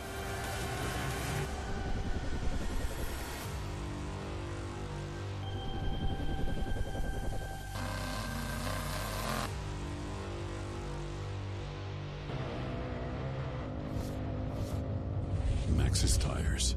Tread victoriously. Speedsport has been America's motorsports authority since 1934. Get news, results, and commentary from the most connected experts in the business, covering all forms of motorsports from flat track to NASCAR and everything in between. Bookmark speedsport.com on your mobile device now, or follow Speedsport on social, and be sure to subscribe to the Speedsport Daily. Speedsport is your one-stop shop for all things racing on two wheels and four. And welcome back to the 2023 RC Racing at Visions Off-Road. Hey, ladies and gentlemen, Ken Stout here, Mike Garrison City right alongside. We're here at Mid-America Outdoors, Jay, Oklahoma, just a little bit outside of Tulsa, Oklahoma. 1,600-acre complex here. A little bit of something for everybody. The Ultra 4s, if you were watching during the rain delay, are out there getting it done as well. Travis Pastrana here with the Nitro Rally cars. Of course, we are here. Short Course Off-Road Racing is here. There is a lot going on, my friend. A lot is an understatement, that's for sure. This is a fantastic facility. As you've said, the Robinette family has put together just an incredible place for off-road enthusiasts, whether you're racing, just wanting to hang out for a cool weekend, RC racing, all the way up to, as you said, freestyle jet skis. There's everything going on here. Lazy River here. Yeah, you got a whole resort basically up here. You got a restaurant on site. Yeah, for sure. So huge pool area and a lazy river, and there you go, and some instructions. Drop it. Katie say, put that car Put down. that thing on the ground. Let me go. Good stuff. So we're good. Miss Brittany, you can climb back up in the chair. It's all good. Open Nitro Buggy, our second heat here. So Caden Fuller, he set the pace in that last heat with a 14.626.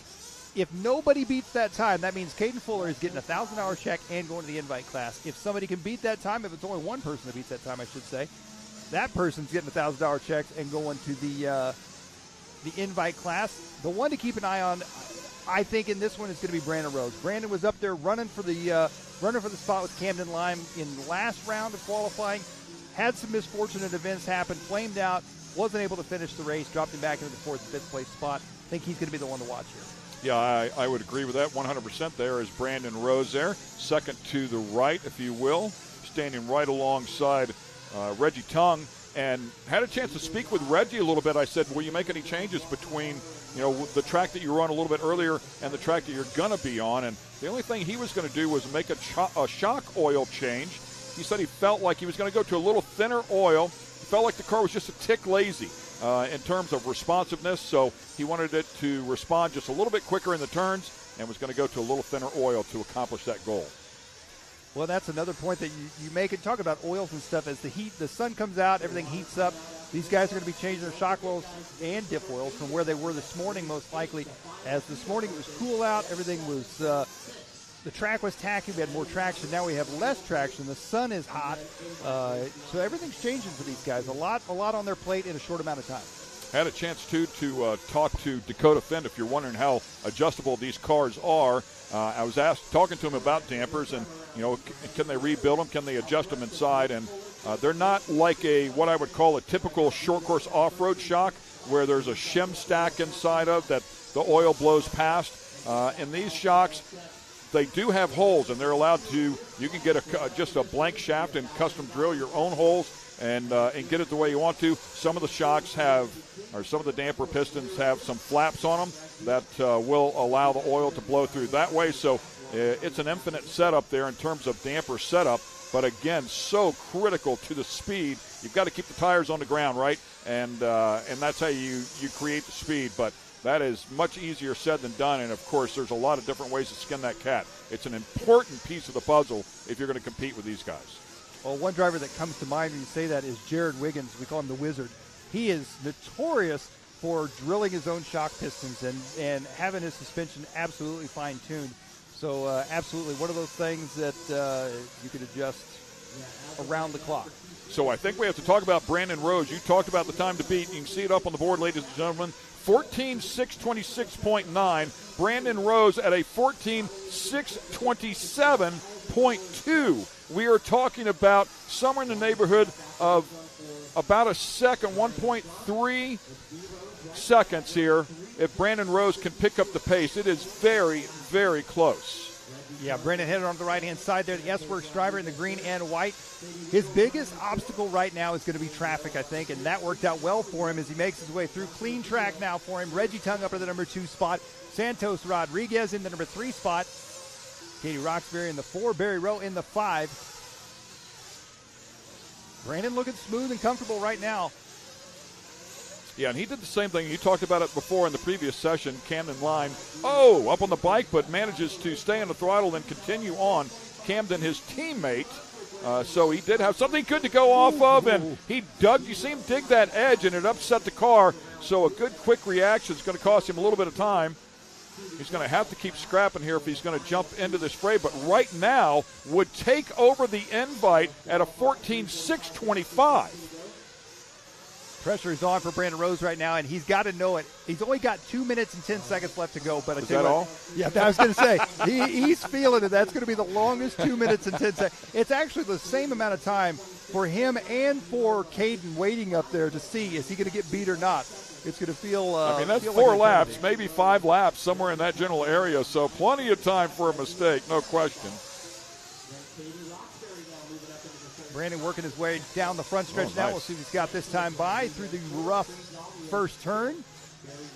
14.625. Oh, really nice right there. Beautiful setup there, and kind of factoring in that rebound, if you will. You've seen a number of people be able to do that. Oh, no! Man, did he get lucky right there. I mean, I know it cost him some time, but did he get lucky right there as it ended up facing in the right direction? Still at a 14.626.3. The time to beat 626.9. Wow. I tell you what, Brandon Rose right now, he's got to keep that thing on all fours and stay out of situations like that, because just a few tenths of a second, that is all he's got over Caden Fuller. 1 minute. Great qualifying effort here. $1,000 on the line, ladies and gentlemen. Brandon Rose trying to steal it away. Well, and here we're following Reggie Tung in that number 2 spot. He's going to be 13 seconds back from Brandon Rose on the clock. Reggie Tung, as we talked about early on, you may have heard that name, former safety, NFL safety for the Kansas City Chiefs, among several other teams. Well, we're just going to Kansas City Chiefs all day.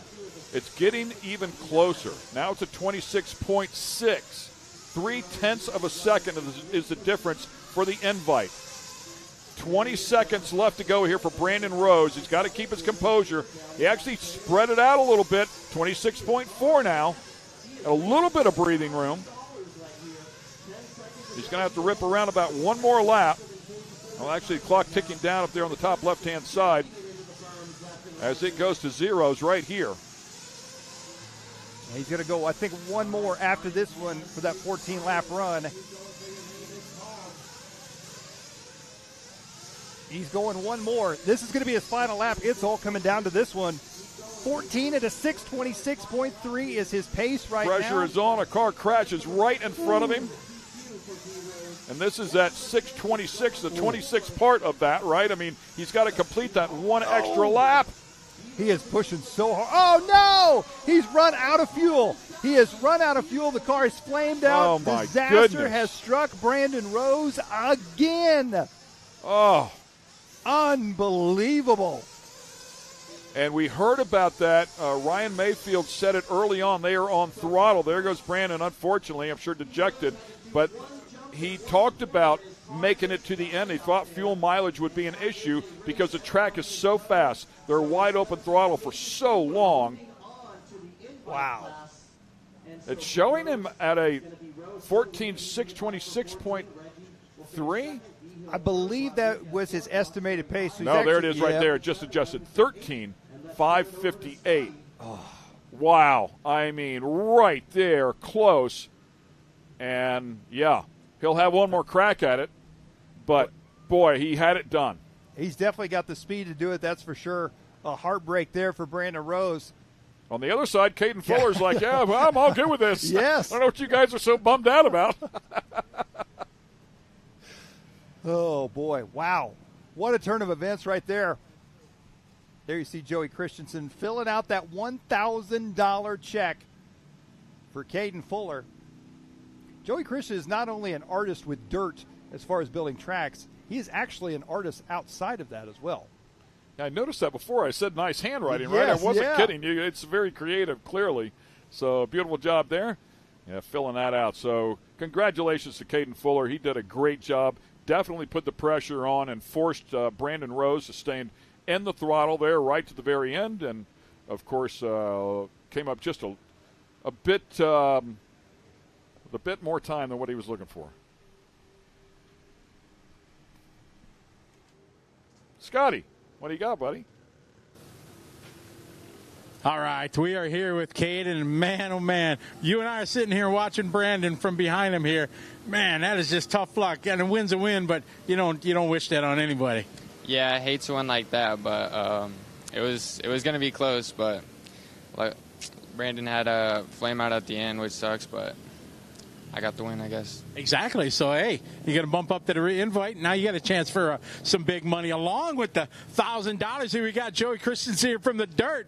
You're going to issue you a check for $1,000. Now, is this going to mom and dad at all, or is this going to your pocket? No, I'm going to keep it for sure. Oh, boom. There you go. Sorry about that, mom and dad. Well, best of luck. I know you got some work to do. Good luck in the invite. Thank you. All right, there you go. Caden taking a win. Well done there.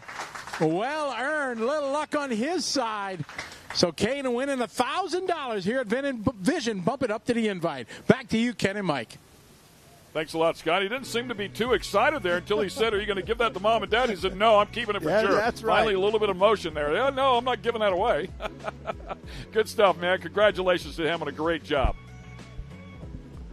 A little bit of highlights here from that last session, of course, for your enjoyment. And then we'll take a quick break here, and we'll be back with plenty more action from Mid-America Outdoors and the 2023 RC Racing at Visions Off-Road. AMSOIL runs on freedom and has since 1972.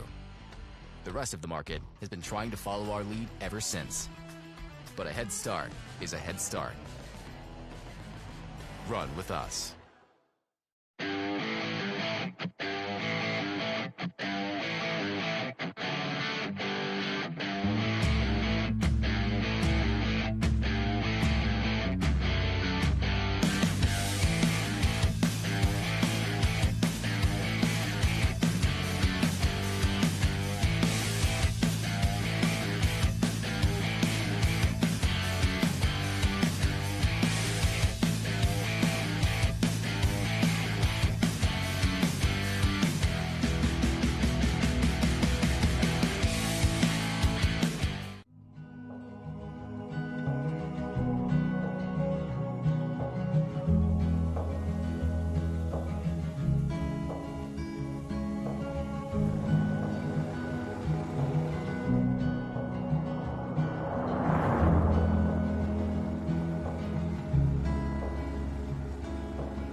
Always my love. I am searching high. I'm searching low in the night. Ooh, does she know that we think the same?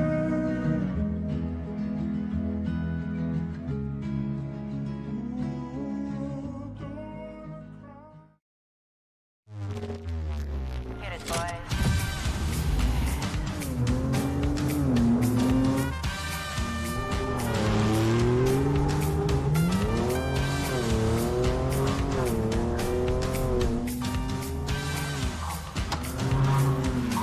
Holy shit.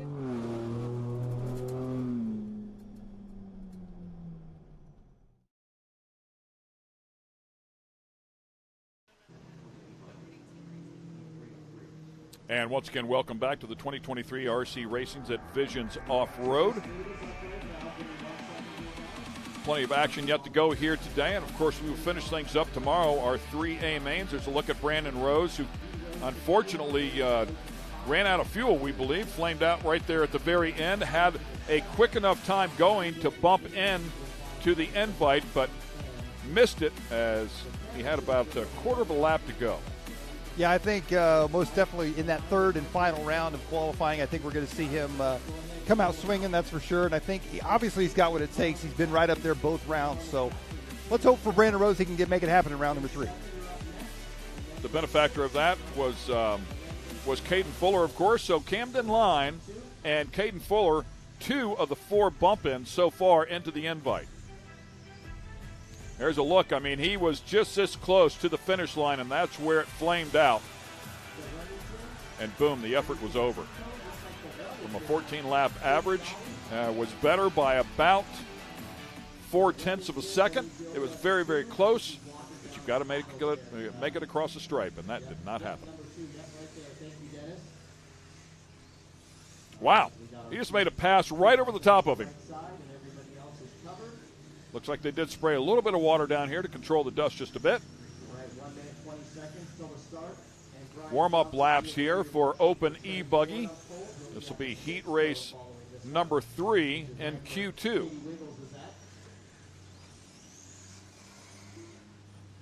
Yeah, it looks like we're going to run our Open E-Buggy class in a little reverse order. So this is technically race 8. I'm guessing after this we'll probably go to race 7, then 6, and then we'll go back to race number 9 for our invite class. Caden, Trey, Jacob, and Tyler all checked in. 45 seconds till your loop is live. These drivers all getting checked in here. And this we got Tyler Noon, Scott Brewer, Jacob Vigil, Josh Dill, Blake Everett, Trey Ford, Caden Fuller running back-to-back here. Spencer Heckard, Graham Hill. A few of those drivers on that list not here this weekend.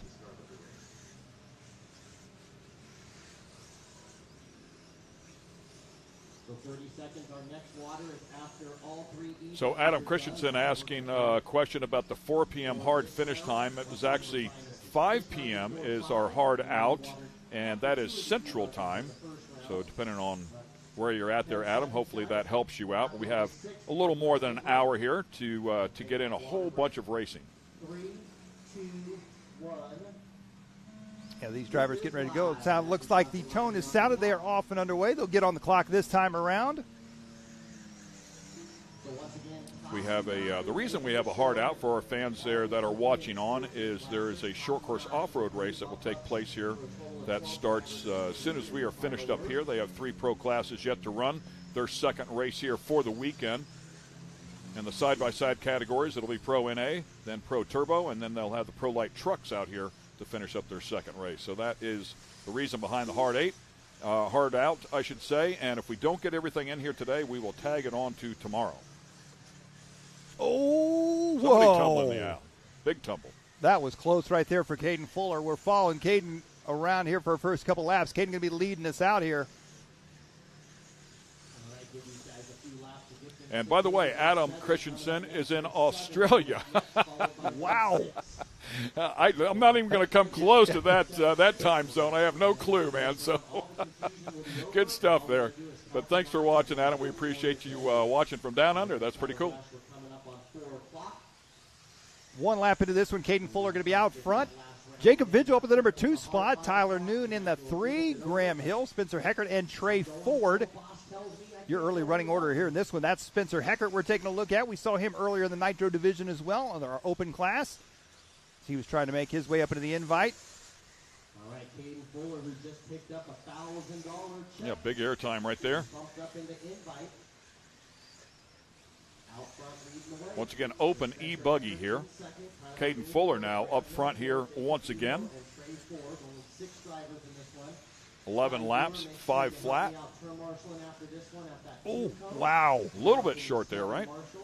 Came up a bit short and then somehow was able to whip the car around and save it. And I think he trouble there. Anytime you can see how rutted up that left-hander is. I mean, it's one of the worst turns. I don't want to say worst, just rough turns out here. And it is off-road, by the way, so you've got to deal with it. It's definitely getting chewed up, and I think, whoa, that was close too. Man, I tell you Crossing lanes off a jump is never good. I don't care what kind of vehicle you're in. Spencer getting lucky there on that one. He's still going to be sitting in that number 2 spot. He is going to be 4 seconds back behind our race leader, Caden Fuller. Heckert onto the back side of the track he goes. Through the drop away. Caden Fuller, 26.9. They threw just a little bit of water down on the track, and sometimes that can make all the difference. Yeah, first 26 we've seen since we've come back after the rain delay. Packing that thing in there just a little bit. Some of these guys, you can see them just kind of riding on top of the ruts, if you will. Again, damper package really critical in that scenario. Trying to keep the tires on the ground. 315 down, 145 remaining. Back around onto the left-hand side. He goes back into the center now. Caden, one of the more animated drivers. You can see him anytime that car gets off the ground, he's going to throw a little wheel whip or something to get the car to do little style points in the air. Confused me for a second. Animated drivers whenever you said that because he is certainly not animated during an interview. He's about as calm and collect as they come. But out there on the track, man, he is getting it done. Yeah, watch right here as he comes around for this double. Just about every lap he throws a whip motocross style. There was a little one that time, but he's been throwing some big ones. Having some fun, right? Cool, that's great. Style points again. Come up with a freestyle contest, he'd be right in the middle of that. Absolutely. Heckert did that number 2 spot. Oh, trouble there. What a save. Ends up on 4 and can continue on. But, yeah, big moment right there. There you see that Spencer Heckert there on the left in the red S-Works shirt. Caden Fuller there in the HB Racing shirt. And Caden Fuller still on a 12-lap, 5:26. So, again, he's going to have to survive that last lap. That 26 part of that is pretty much another full lap if he's going to reach that 12 mark. I say that, and now it has readjusted. So after that flip and was able to keep going, it's knocked him back down to an 11 lap, 5 flat. He's going to come into some traffic here. Big quick work with that. Yeah. You can just feel it, right? I mean, he's in a rhythm. You can feel it right there. Right here, this left-hander is tough, and it looked like he made a small adjustment right there to get through there.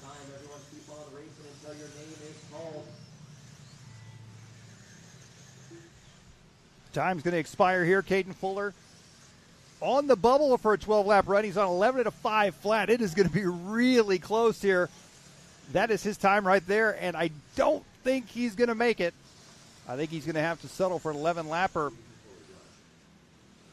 And it got him. He's done 11 at a 5 flat, .452. Going to be our early top qualifying time here for Open E-Buggy. 2 more heats to go after this one.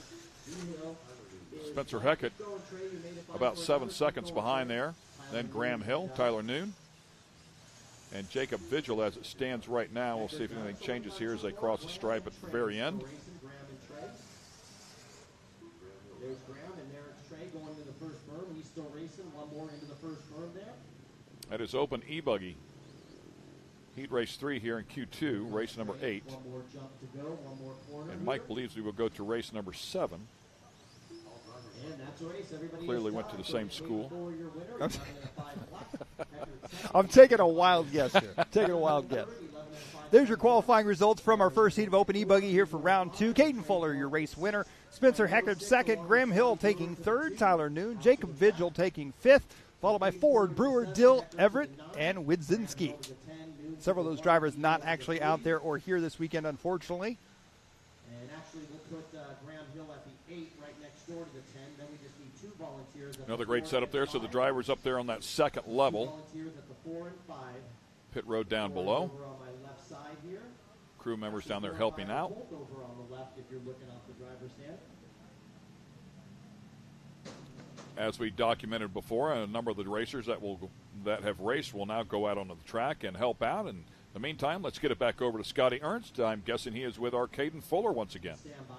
All right, thank you very much, guys. We're down here with Brandon Rose. And Brandon, this is not the interview again I was hoping to do with you. A bit more bad luck there at the last lap. Yeah, it was a bummer. Had a good run going, and then with about 2 minutes to go, hit a lapper, broke the car. I think a front shock shaft or something. It was really hard to drive, but I was holding on to it. And then with 1 lap to go, or like 2 turns to go, I ran out of gas. And yeah, I was pushing really hard because the car was kind of driving weird, and I guess it just bit me. So I'll try again in round 3. Are you going to do anything to your fuel adjustment or anything like that to try to get a little more run time? I may look at it and see if I can lean it out a little on top, but I think it's more was my driving that run. I was just pushing really hard and need to drive a little calmer, and it'll be good. All right, best of luck, partner. You got one more. Thanks. All right, so Brandon, one of the favorites to bump up into the invite division. 2 rounds of bad luck, but, he's definitely can make it happen, so we'll see how it goes in round 3. Ken and Mike, back to you. Yeah, and hopefully third time is the charm. We'll find out how things shake down for him because he has been in position twice. Once again, a bit of a highlights reel there from our last heat race. Tricky track there. A couple of tough corners for sure, but high-flying action. It has been fun to watch. A lot of racing yet to go here on Friday. Qualifying day here at 2023 RC Racing at Visions Off-Road. We'll take a quick break. We'll see you here in just a couple of moments.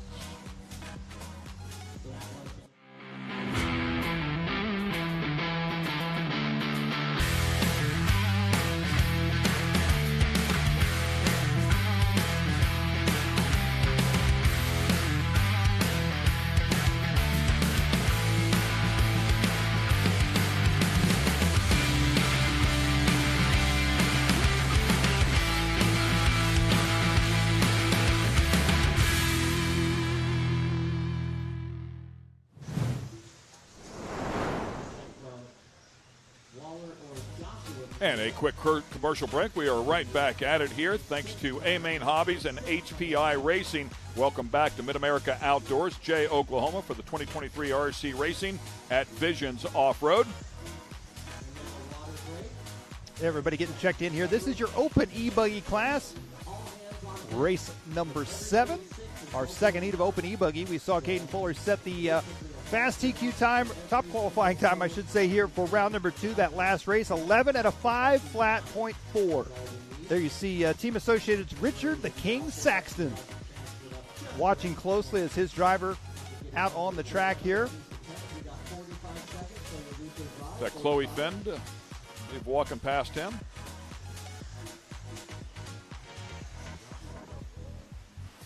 "30 seconds left in this little warm-up session here before we start race number 7. Good call there, Mike. Open E-Buggy. Heat 2. These drivers all getting set to go here, and as you can see, what little water they did lay down there before race number, the last race that we had, it is all gone. There is no moisture left on the surface except for a very few amount of spots. Oh, wow. Just launched it into a pack of cars. Everybody parked there on the backside of that jump, Yep. and he just sailed it.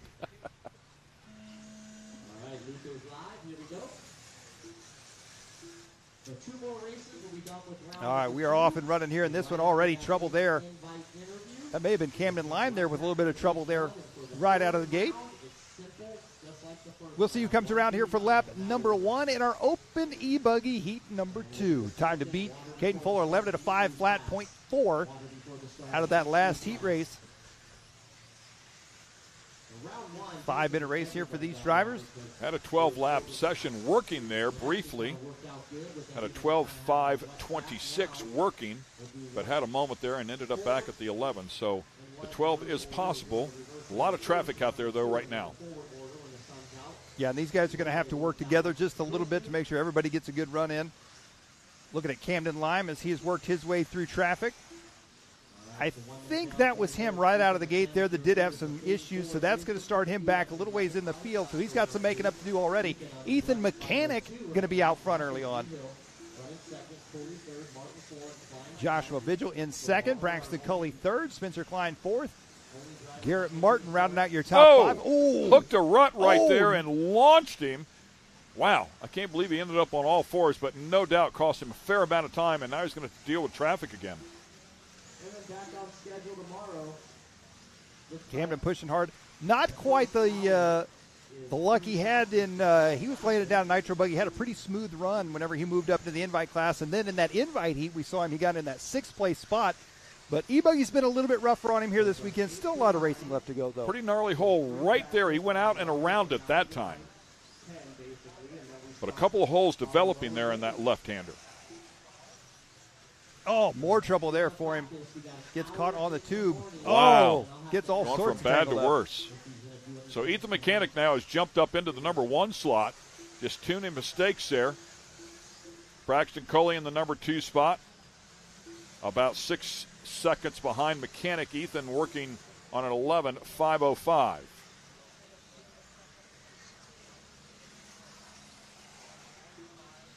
This race winding down here in this one. Look at this whole pack of cars right here. Everybody right there together. This is the worst possible way you can get into qualifying, especially when you got an entire empty track on the other side. Braxton Coley, though, I believe, is clear on the backside of the track all by himself in that number 2 spot, so that may play a part into this one for him.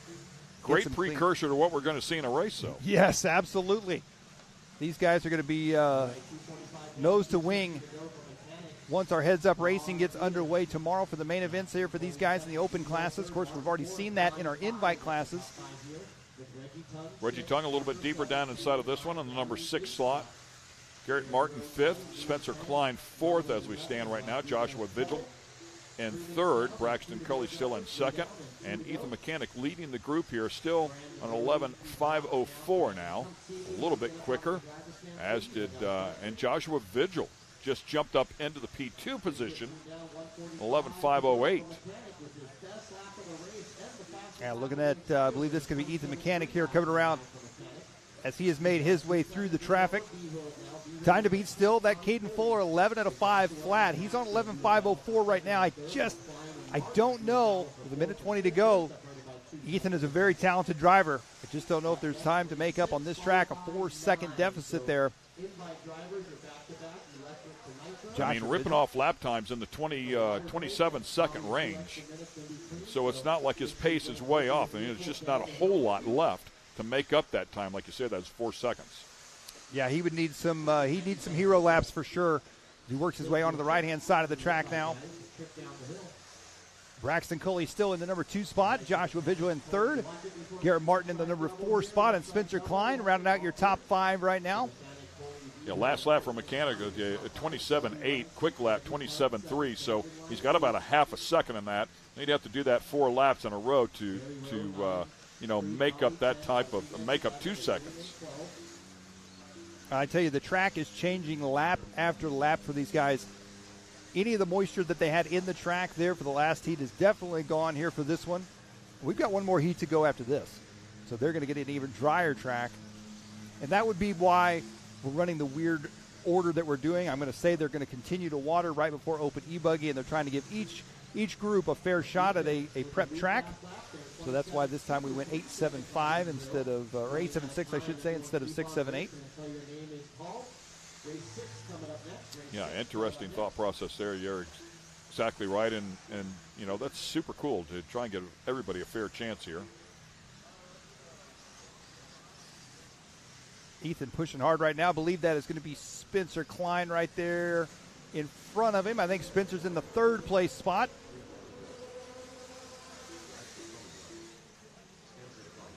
Mechanic on that 11.504, so should be done here. Looks like he has finished up there. So Ethan Mechanic going to take this one 11 at a 5.04. Not enough for the top qualifier time, but enough to take this heat race win. Joshua Vigil 2nd, Spencer Klein 3rd. So Caden Fuller, one more heat to go for open e-buggy. Fuller is out front leading the way right now. And a look at the results there for that second heat. Stacked up a bunch of cars here out here competing for sure, so congratulations to Ethan Mechanic. Nicely done, Joshua Vigil, jumping up into that second position late in that session. Spencer Klein Braxton was P2, fell down to 4th there right at the very end, and Garrett Martin inside of the top 5. Camden Lime just really had a tough go of it. It went from bad to worse there for a moment. He was up at the top of the sheets and ended up in 6th. Reggie Tong in 7th.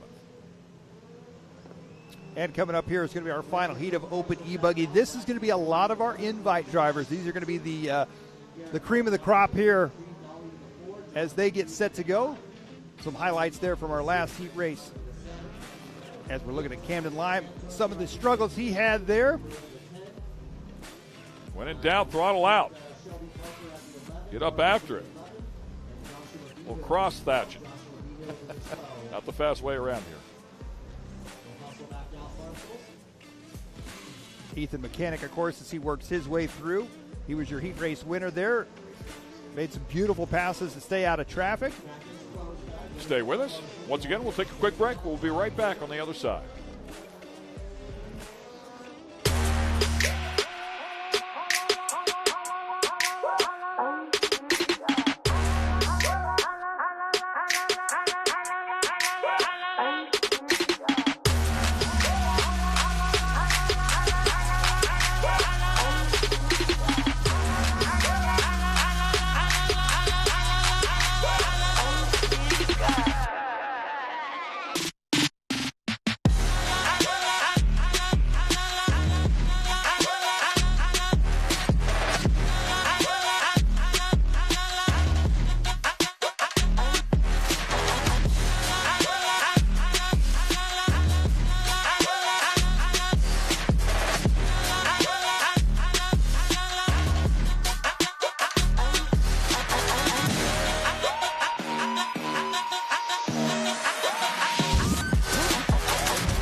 And once again, we welcome you back here to Jay, Oklahoma for the 2023 RC Racing at Visions Off-Road, presented by A-Main Hobbies and HBI Racing.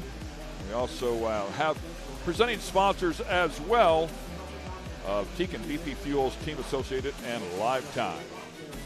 Well, coming up next, it's our open e-buggy, our final heat for round number 2, and these right here are our top drivers. A lot of these drivers we're going to see in the next race as well for the Invite Nitro class. We got Joe Bornhorst, Seth Van Dalen, Ty Tessman, Mason Fuller, Jared Wiggins, Adam Drake, Ryan Mayfield, Spencer Rivkin, Jared Tebow, Cole Ogden, Dakota Finn, Feet-Long Win, and Brandon Rose.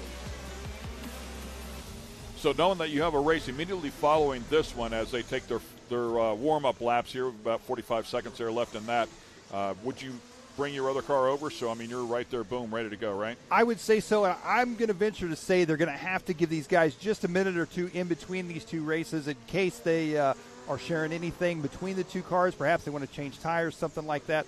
These guys are pretty vocal when they need something, and they're pretty vocal when they want just a few minutes. And so I would venture to say we're probably going to have a few seconds in between this race and the next one. Of course, also we have to get our corner marshals out there as well, because normally these guys would come off the stand and go out to corner marshal for the next race.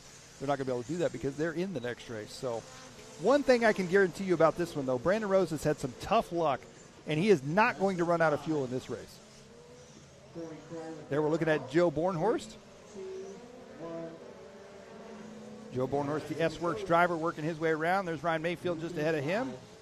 Everybody is checked in. Talked about Joe making his first appearance here at Visions. Of course, last year was the debut of this big event.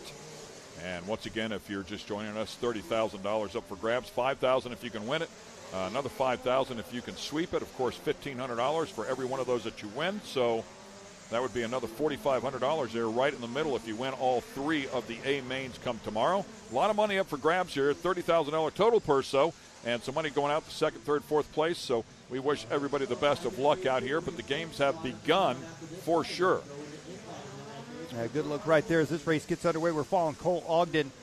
We talked about a lot of drivers making changes, and as we mentioned earlier, Cole Ogden, the only change that he has made this year moving into 2023 was he made a tire change, and he chopped his mullet off. TZO 200 tires, the tire choice now for him. Oh, no. Is that Brandon Rose? I just got done saying the only thing I can guarantee in this race, because it's electric buggy, is that Brandon Rose won't run out of fuel. I never thought that the body would fly off his car and he would be out like that. Wow. Wow. Brandon Rose. Well, hopefully he can get rid of all the bad luck here. He's got one more shot at the nitro side. Let's do it. Let's get rid of all of his bad luck in qualifying and save all the good luck for the mains. Wow. Tough break again for Brandon Rose. So down the ramp he goes, and he'll get that nitro car ready to go. He'll have another crack at that bump in for sure, and has been right there with the players. That was Ryan Mayfield. I was just going to say, I think it was Ryan Mayfield that just went for the ride. That was a weird mistake from Ryan Mayfield, too. Not one that you typically see him make. I don't know if he hit something on the takeoff of that double. What exactly? You can see that hole right there. We talked about it before. It's just a different view there, a couple of different camera angles, and can make it look completely different. But the same hole, same turn, different look at it. Well, 3 laps into this one, it's S-Works driver Joe Bornhorst out front leading the way here. Ty Tessman in the number 2 spot. Dakota Finn, now Mason Fuller up in the 3 spot. Dakota Finn in 4th and Jared Tebow in 5th. Time to beat again is 11 and a 5 flat set by Caden Fuller. Joe Bornhorst right now is on a 12 at a 5:25. He is the only driver ahead of Caden Fuller's TQ time right now. Yeah, needs to stay spot on. Still a lot of time left inside of this one at 2:25. So that 5:25, and I always refer to that now 5:26. That extra 26 seconds is that extra lap. So he's got to put together that extra lap and keep it clean. We'll see if he can, in fact, do that. Yeah, Ty Tessman working his way up at the number 2 spot now. Dakota Finn in 3rd. Ryan Mayfield, Jared Wiggins, your top 5. There's Ty Tessman working his way through the infield, the X-Ray driver. Have to find a little bit of time there. Right now, Ty Tessman on an 11.5 flat. So we'd have to find just a little bit here. Get to that 12-lap mark. Lap times, by the way, quickest we've seen so far here, 26.9. Ryan Mayfield just stringing one together. 26.8, Spencer Rivkin. Now a good look here. Joe Bornhorst, your race leader, in the top screen. We got Ty Tessman in the number 2 spot on the bottom screen. Joe Bornhorst off the drop, away he goes, headed into the switchbacks on the left side. Joe Bornhorst's fast lap last time by was a 26.7.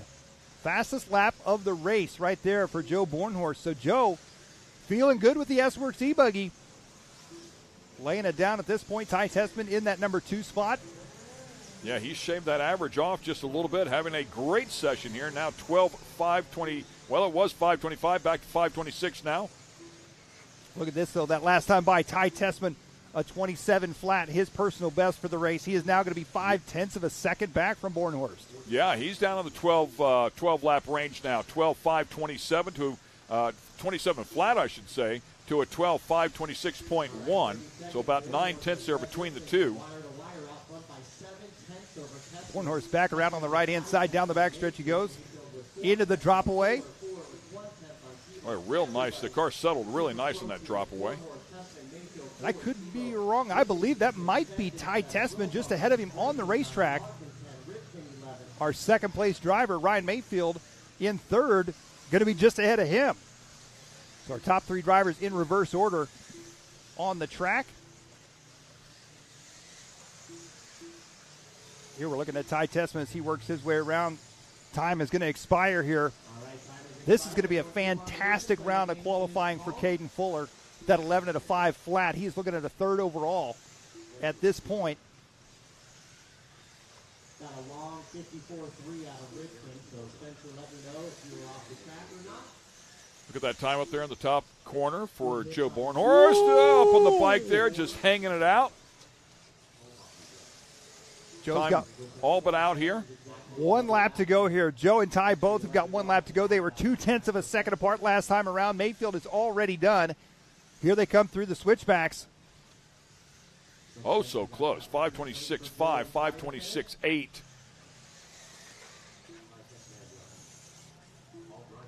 Great stuff. And Ty Tessman is about going that? to get Right it. at the Wow. A 26.8, his personal best on the last lap. He is going to take it by 0.2 of a second over Joe Bornhorst. Wow.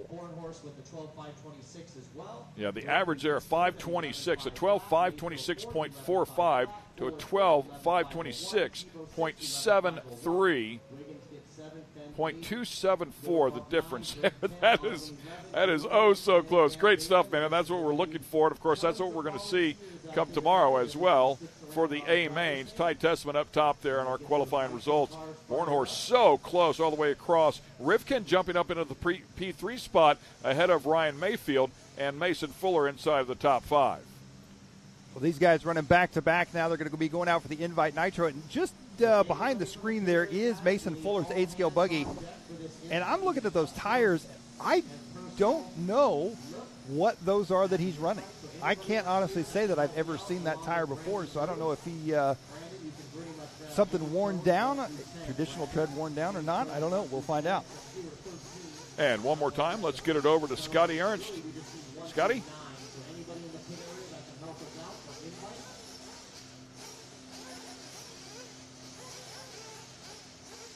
And once again, we will fix technical issues there, see if we can get him potted up and get some volume coming out of the microphone. Scotty outside there working that track diligently. The Invite Nitro buggy race coming up here in just a moment. So again, to talk about the Invite Nitro buggy race, this is a pill draw, how they start here in this race, and once they finish this, it will determine how they start in A main number 2 for tomorrow.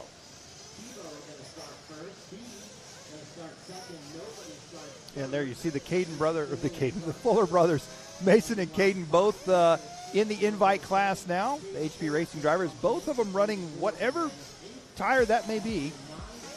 Mystery tire. We'll see if it works out for them. There you see more tough luck for Brandon Rhodes. That last one as the body blows off. Trouble there for Mayfield with a rare mistake. Finally settled down and put some laps together. So good stuff here out of that as we show you this highlights reel. Once again, we'll take a quick break and we'll be right back on the other side with the Invite category. Stay with us. Amsoil runs on freedom and has since 1972. We punish our products firsthand in our world-class laboratories and beyond, because some things with us.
ready for any challenge. Maxxis tires can handle even the most punishing off-road conditions.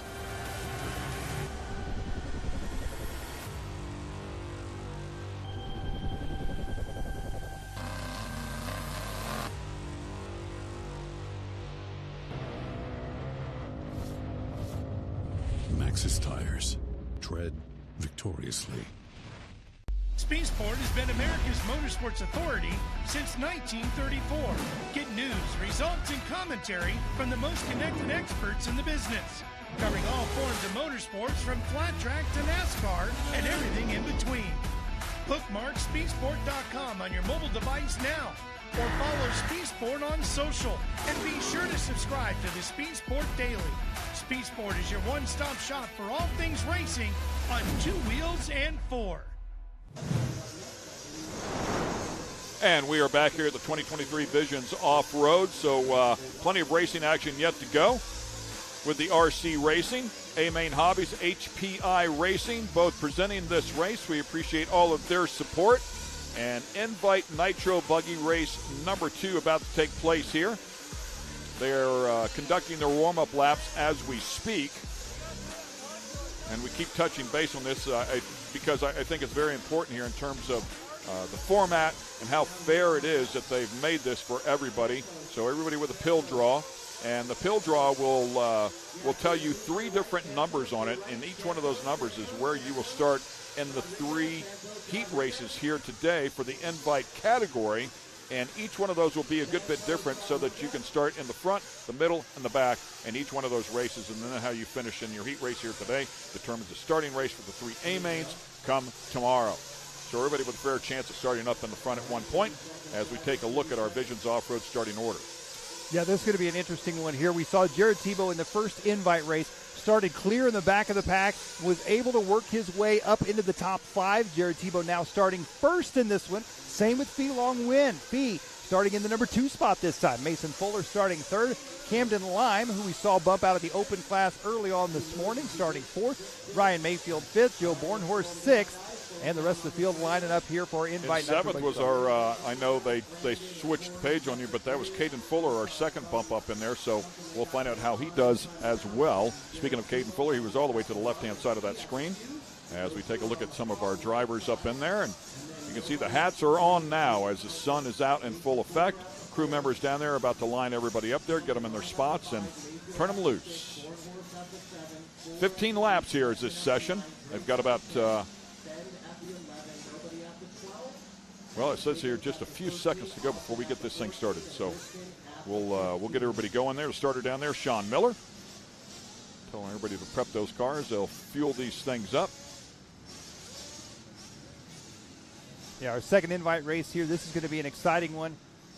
Everybody lined up on the grid. As you can see, first and second are actually lined up over on the far right side. There's Graham Hill pitting for Jared Tebow. Fee Long Win pitting in the starting the number 2 spot.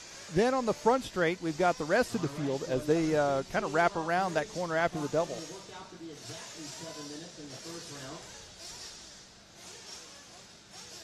Guys making a nice flat surface, it would appear there, so they have plenty of grip whenever they hit the throttle to take off.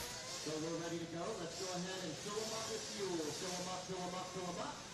The average, I want to say Jared Tebow, who will lead this one off, had an overall finish of 5th last year here at Visions, finished up 8th, 7th, and then a 3rd place finish.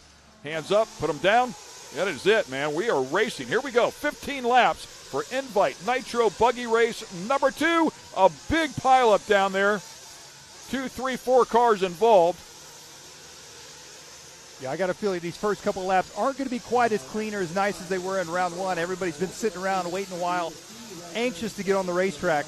Jared Tebow right now just trying to put a little gap between him and the field. Fee Long Win hanging strong there in the number 2 spot. Mason Fuller in that 3 spot. Camden Lime still in 4th.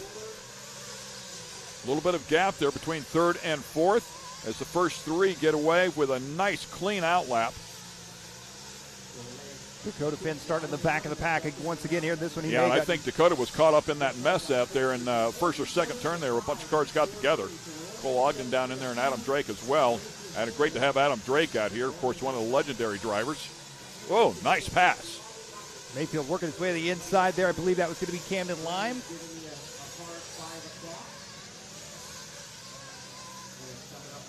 Just got a quick update here as we are in the middle of this race. We had a hard out at 5 o'clock. We're going to stretch that out. They're going to allow us another 15 minutes here.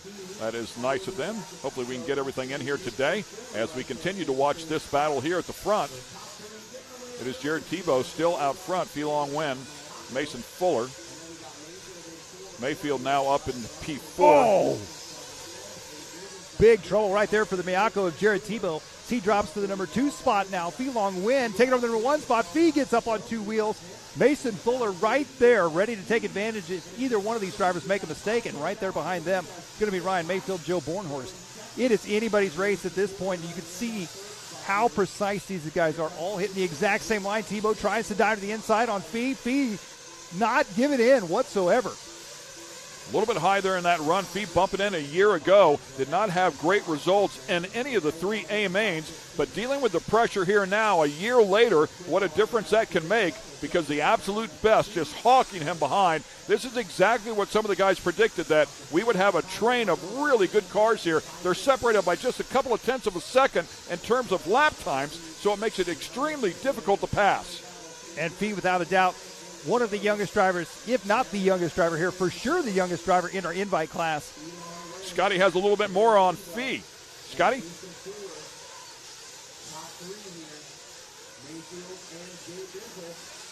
And again, it seems like the microphone not working there. And a pass as Jared Tebow, I believe, was just passed by Mason Fuller. Yep, looks like Mayfield. Oh, Mayfield goes inside there, clips Tebow. That's going to collect Bornhorst as well. All sorts of trouble there for 3rd, 4th, 5th, and 6th. Mayfield dropping back a bit now into the number 4 spot. That's going to put Tebow back up into 3rd. Mayfield to 4th. Camden Lime into the number 5 spot. Now Felong Wynn with a little bit of breathing room there as the top 3 are separated by just a bit. And Fuller and Tebow. Tebow about to have a rear wing full of Ryan Mayfield. Here they come down the front stretch onto the right-hand side. I got a feeling these guys are playing a little nicer today throughout qualifying. This is for starting positions in the main events tomorrow. So I got a feeling they're going to work together a little better today than they will tomorrow. But when the big money's on the line tomorrow, when there's the slightest opening, these guys are going to try to take it, no doubt about it. Yeah, I think you probably hedge your bet, okay, starting 4th, 5th, somewhere in that general area, rather than risk it all and find yourself in the back of the pack. But I agree with you. Tomorrow it will be game on. Nice little correction there out of Felong Wynn after it landed a bit on the side. The 2 HP Racing about to drivers. get past here if he doesn't get up on the pipe here pretty quickly. Mason Fuller's coming. Teammates right there, Felong Wynn and Mason Fuller, both HP Racing drivers. And once again, let's get it down to Scotty. He has more on Felong Wynn.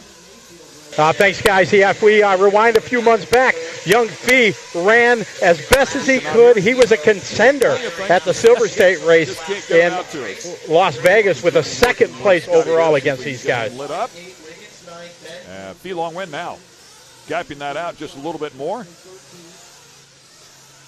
Only 6 laps to go here. Now Jared Tebow starting to turn up the heat once again. Tebow putting the pressure on Mason Fuller.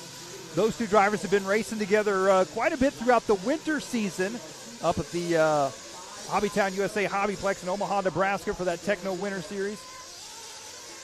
Here they come back around on the left-hand side. Mason Fuller going a bit wide. Tebow trying to dive to the inside. Not going to be quite close enough. He's got Mayfield charging up behind him. Felong Wynn, meanwhile, trying to stretch out his lead in this one. Keep an eye on Mayfield and Tebow. Oh, Ty Tessman is out. Tessman out of this one. We'll start deep in A-main number 2. Time winding down here with 4 laps to go. Man, 2 or 3 people tagging the tube down there. That was Fuller. Then Mayfield got into Tebow coming off the drop away there. Out of all of that, Mayfield moves up to the number 2 spot. Joe Bornhorst, I believe, up into the number 3 spot. Tebow drops to the 4 and Fuller to the 5. Felong Wynn says, see you later. I got 3 laps to go. This one is mine.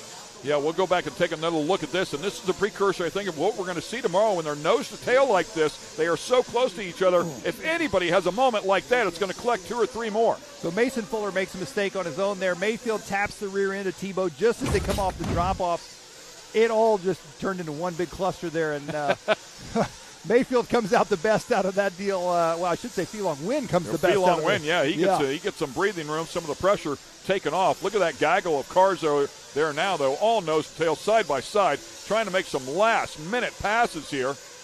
Just 2 laps yet to go. And Dakota Finn trying to work his way into the top 5. Felong Wynn out front leading this one. Mayfield only 1.7 seconds behind him. We're looking at Mayfield here. Felong Wynn just ahead of him. Mayfield trying to track him down, see if he can apply some pressure here late.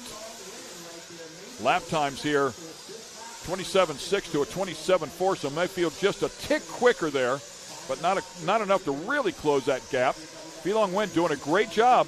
He has been very consistent here. Here they come back through the infield. This is going to be the final lap right here. Unless Fee makes some kind of major mistake, this is his race. An absolutely astounding run here as he comes down the front straightaway. Felong Wynn has done it. Felong Wynn, your heat race win there for Invite. Round number 2, he will be starting first on the grid tomorrow for the main event, A-Main number 2.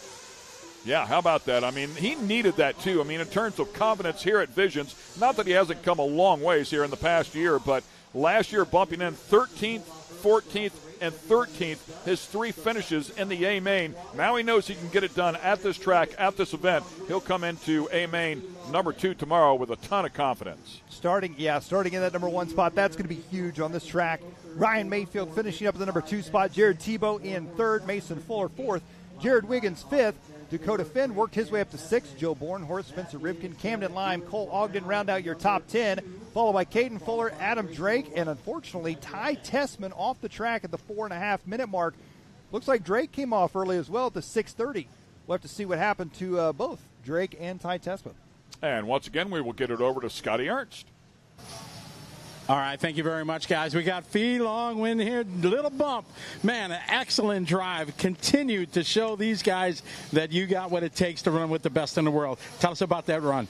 Well, that was really fun and noticing because I have Ryan Mayfield at me catching up, and I try not making any mistakes. And plus, starting second had me in a big advantage to win that heat. The first guy to come over and say congratulations was Ryan Mayfield, gave you a fist bump. That must make you feel good. Yeah, it does. All right, well, great job and good luck in the next round. Thank you. All right, their little Fee, 12 years old from Louisiana. Definitely the surprise of our industry over the last couple years. Ran great at Silver State, taking a heat race win here. Just amazing to see the youngster from Louisiana running strong with the best in the world here at Visions. Back to you, Ken and Mike. Thanks a lot. 12-year-old, no question, and very cool for Ryan Mayfield to come over there and congratulate that young man as well. Ryan Mayfield, he'll give it to you either way. Yep. Congratulate you. If he's not happy with it, you'll hear from him on that side of it as well. Well, the cool side of that whole story right there is Felong Wynn, and this may be why Ryan Mayfield, headed over to him so well and told him congratulations. Is it reminds me a lot of guys like Ryan Mayfield, Ryan Cavalieri, Jared Tebow. They turn professional around that age as well. Around the 12, 13, 14-year-old. That's when these guys turn professional, so they're seeing a whole new generation coming up. And I think they're competitors, but at the same time, Mayfield's just happy to see a new generation taking over. Super cool stuff, for sure. Okay, and once again, we'll take a quick commercial break here. Stay with us. A lot of action yet to come from MAO. AMSOIL runs on freedom and has since 1972.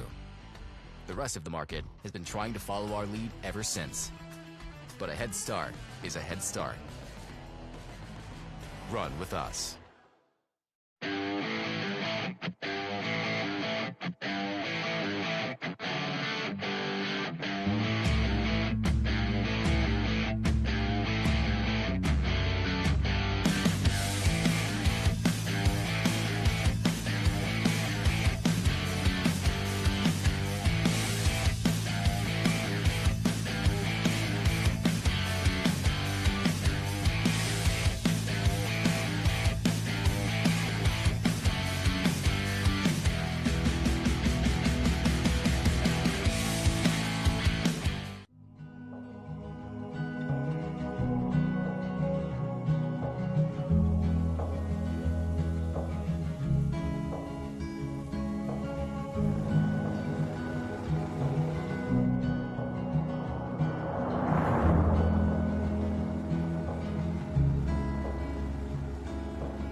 much my love. I am searching high, I'm searching low in the night. Ooh, does she know that we bleed the same?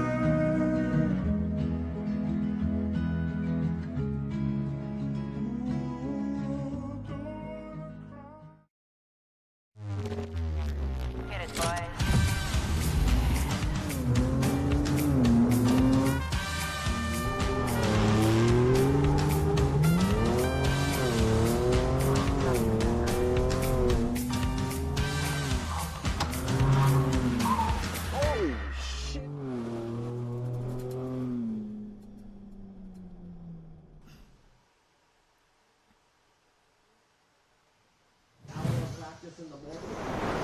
You are watching the 2023 Visions RC at Visions Off-Road. RC racing at its best out here at this beautiful complex. One of the step-ups there. Beautiful day now. Definitely on the warm side. Started off a bit cloudy. We had some rain. We had a bit of a delay. But in the meantime, we have been able to take care of this track and get all the competitors back out here as we can keep charging at tomorrow's A-Mains. Good look here at pit lane as we get set to go here for our Sportsman Nitro Buggy. Final round of qualifying here for these drivers. There's your lineup of drivers that are coming up in this one here from Visions Off-Road. Dylan Bartrager, I believe, has taken TQ in round 1 and 2, if I'm not mistaken. Can he do it again here in round number 3? We're about to find out. Burnham, Forrest, Logan, Parker, Remington, Robinson, Sosine, Womack, and Callies, all part of this group. Warm-up session here for a couple of minutes to get everybody ready to go here once again. And then the race length will be 6 minutes. Not on throttle quite as hard as the pros would be, so should have no issues here with running out of fuel. Like we saw Brandon Rose do a little bit earlier, just on the throttle really hard. Also thought he had some issues with the car, so it was holding it up a little bit, possibly using even more fuel to push it through. But that's how close they are, how close they're running these things, right to the very edge. I got to hand it to Brandon Rose. I had no idea that car was broke. He was driving it phenomenal, regardless of being broke.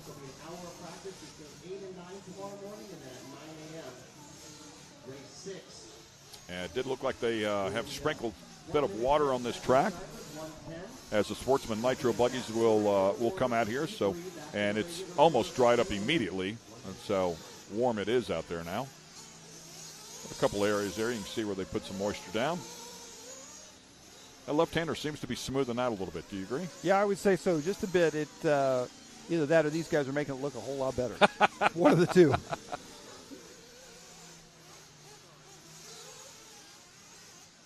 Funny how it can go, and they can rut it up, and then they can smooth it back out, just run it over the tops. Looks like a few drivers may not be checked in here in this one. They may only have a few cars in this race. Looks like only 3 drivers are out there at this time. 4 maybe? 4 maybe, yeah.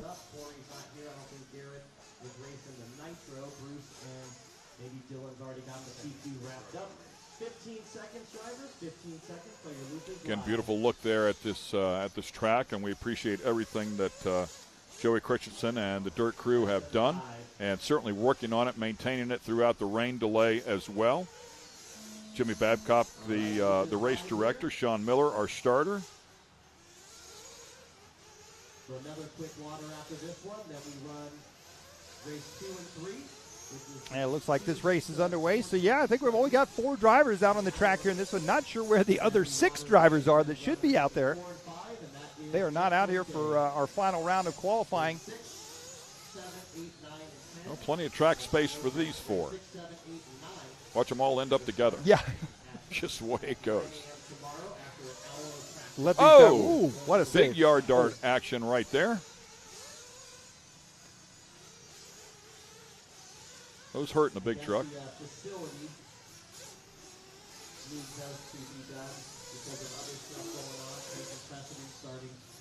Robert Stout, one of the stadium super trucks out there at Long Beach, nose down like that on a yard dart effort and a big truck at Long Beach on the asphalt and landed so hard it bent the front bumper back up into the frame and somehow got away with it. Never crashed.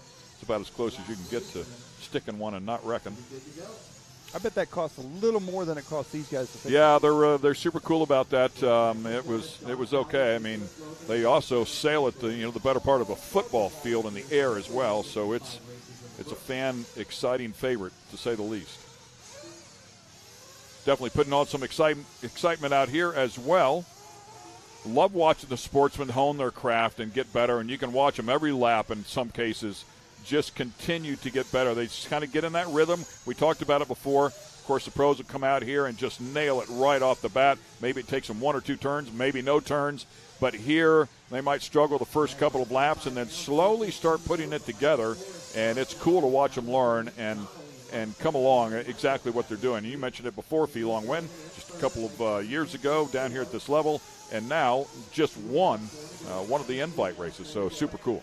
Yeah, absolutely. And the amount of technique and fine-tuning that these guys can do even while they're driving. You notice a lot of these sportsman guys keeping the cars level and straight on the track. You see a lot of the pro guys whipping the car around, setting it up mid-air for the corners, flipping the car from one side to the other, adjusting it from front to rear. And just little things like that can make all the difference when you reach those pro levels. And it's amazing what these guys can do with an RC car. Looks like Michael Forrest is going to be leading this one. John Cayley's in number 2 spot. Nicholas Logan, that 3 spot. Blake Remington in the 4 spot here. Oh, big trouble. Back on all fours, though. No harm, no foul. Just skinned over that jump. Nice double. Step down. Word on the street is old Travis Pastrana did this with a rally car a few days ago, testing out on the track. Did a couple rolls and tumbles. And that is exactly right. I don't know that his came right back on the wheels and kept going. Yeah, no, it did not, and they had a little bit of work to do, and he also had a passenger. So, even better.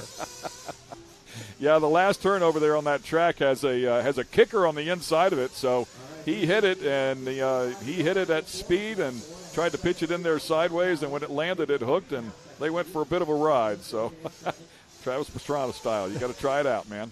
He is not afraid. Well, it just blows my mind that people will still get in the car with him. Yep. Michael Forrest right now with 2 minutes, 20 seconds left to go here in this one. He is on a 12 at a 6:04 pace. John Cayley's in the number 2 spot. Nicholas Logan, that 3 spot. Blake Remington in the 4 spot. So Bontrager not out there. Burnham, Parker. Quite a few drivers not out there here for this round for Sportsman Nitro Buggy. Coming up next will be race number 2. I believe we'll be heading into our Sportsman E-Buggy division. Oh, France is getting out there late. Making those doubles look easy here as they blip the throttle. Confused our cameraman right there. Had a good lock on it. And the car changed directions. He changed with it and lost them both. I almost fell out of the chair. You know, something that we haven't really talked about that the drivers are talking about as well is the Jurassic temperature changes. It was 70-something degrees when it was overcast this morning, and now we're getting up in the 90 degrees. That also affects fuel mileage and tuning on these cars as well, so they got to try and work that in there throughout their warm-ups. And a minute to warm up, 45 seconds to warm up, that's not a whole lot of time to get a lap in and get it tuned if it needs to be fine-tuned in either direction. Yeah, and then again at this level, how much time do you spend tuning the car or fixing yourself? Yep. Which one is the problem, you know? Yep. And, I mean, we had it to – my son's a professional level racer at this point, and I remember saying, let's not worry about the car. Let's fix you first. There's just so many variables. So once you feel like you're driving a good line, okay, now let's go to work on the car. So you can you can tune yourself right back out of something if you're not driving it properly. Absolutely. Michael Forrest right now, he seems to be driving it properly as he is out front, 12 to 6:09. He's got a 3.5-second lead over Nicholas Logan in the number 2 spot. John Cayley's in that 3 spot.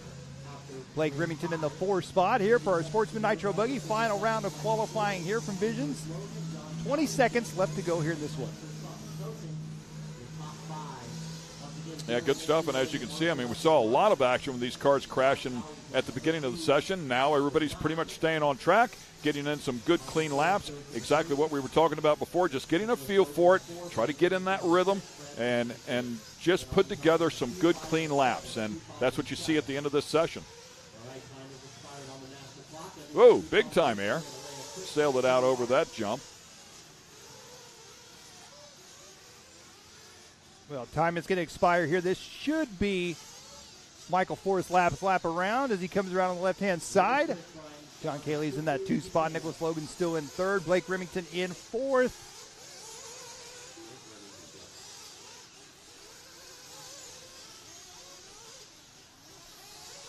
Wrapping this session up here. As time has run out, they will finish up these final laps.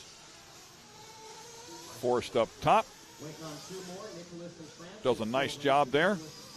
Comes across at a 12.612. 12 laps at 6.12. And 12 laps 6.18 for John Callies. And it looks like Nicholas Logan might jump up there just ahead of John.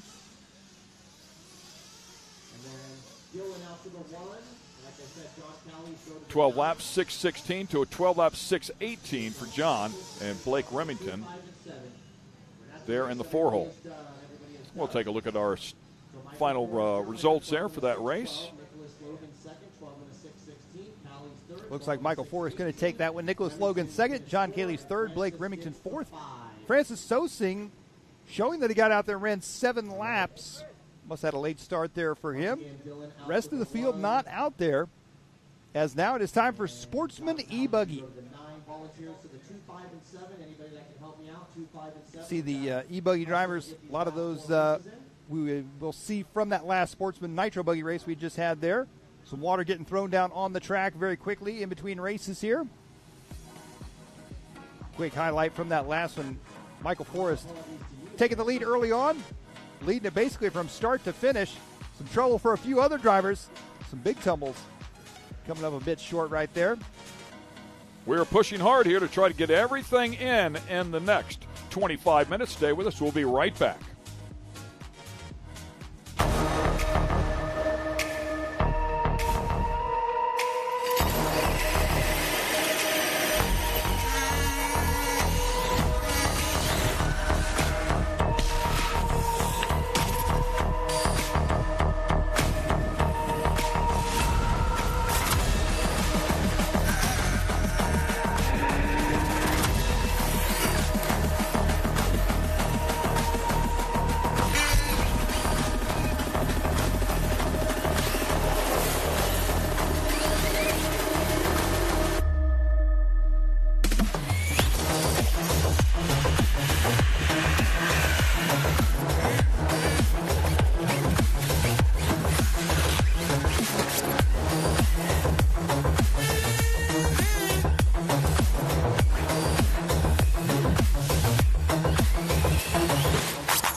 And once again, we are at Mid-America Outdoors for the 2023 RC Racing at Visions Off-Road.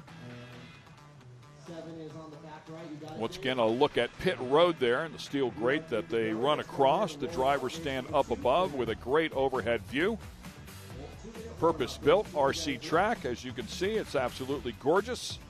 The warm-up clock has started here, so we'll get some seat time in here for the Sportsman E-Buggy category. 12 cars scheduled to compete here in this particular session. Looks like if they're not all out there, they're really close to all of them, a pile of them.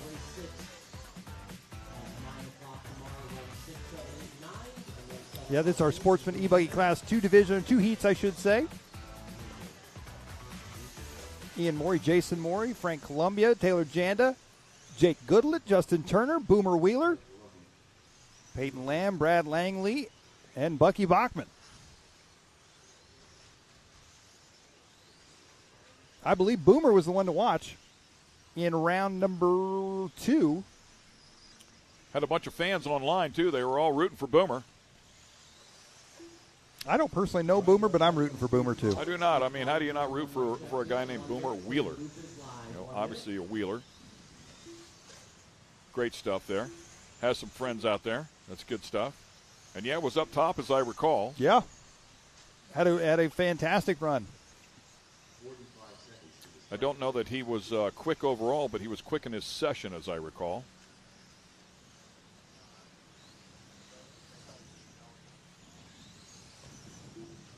These drivers getting all checked in here as we get set to go. Ian Morey, Jason Morey, Frank Columbia, Taylor Janda, the rest of the field. The dirt crew sprinkling down just a little bit of water before the start of this one. Got 2 heats of Sportsman E-Buggy, 1 more heat after this one. Everybody looking for a spot there in the back, so once that clock takes off here, under 10 seconds to go there, they can tag the throttle and get after it. Less than 5. Try to get as many laps in as absolutely possible in this 5-minute session. All right, Luther's live. Everybody goes at the same time. Oh, again, Ken, big launch. As you talked about early on in the day, I don't know that I would all take off together, but they did, so we'll see how it works out.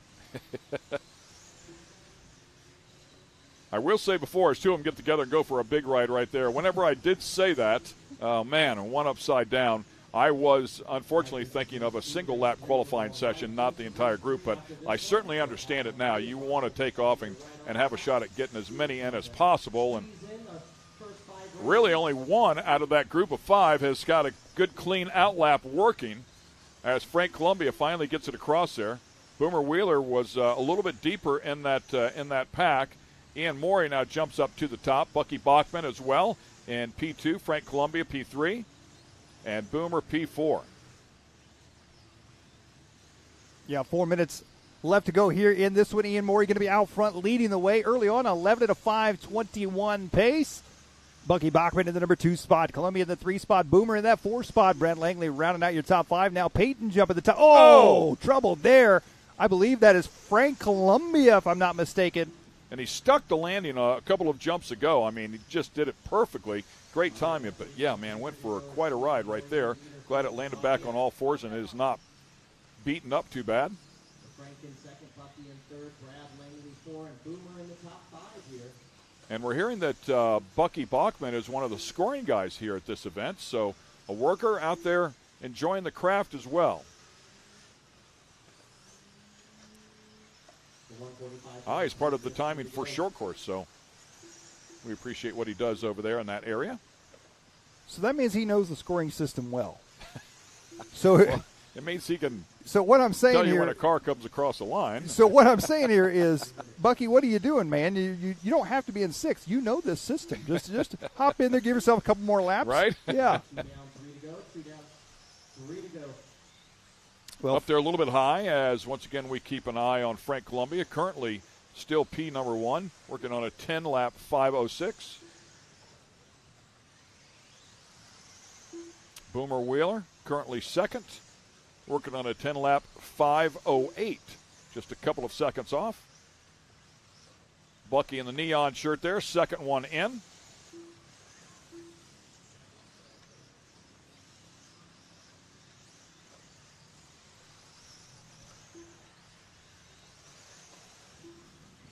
Frank Columbia going to be out front here.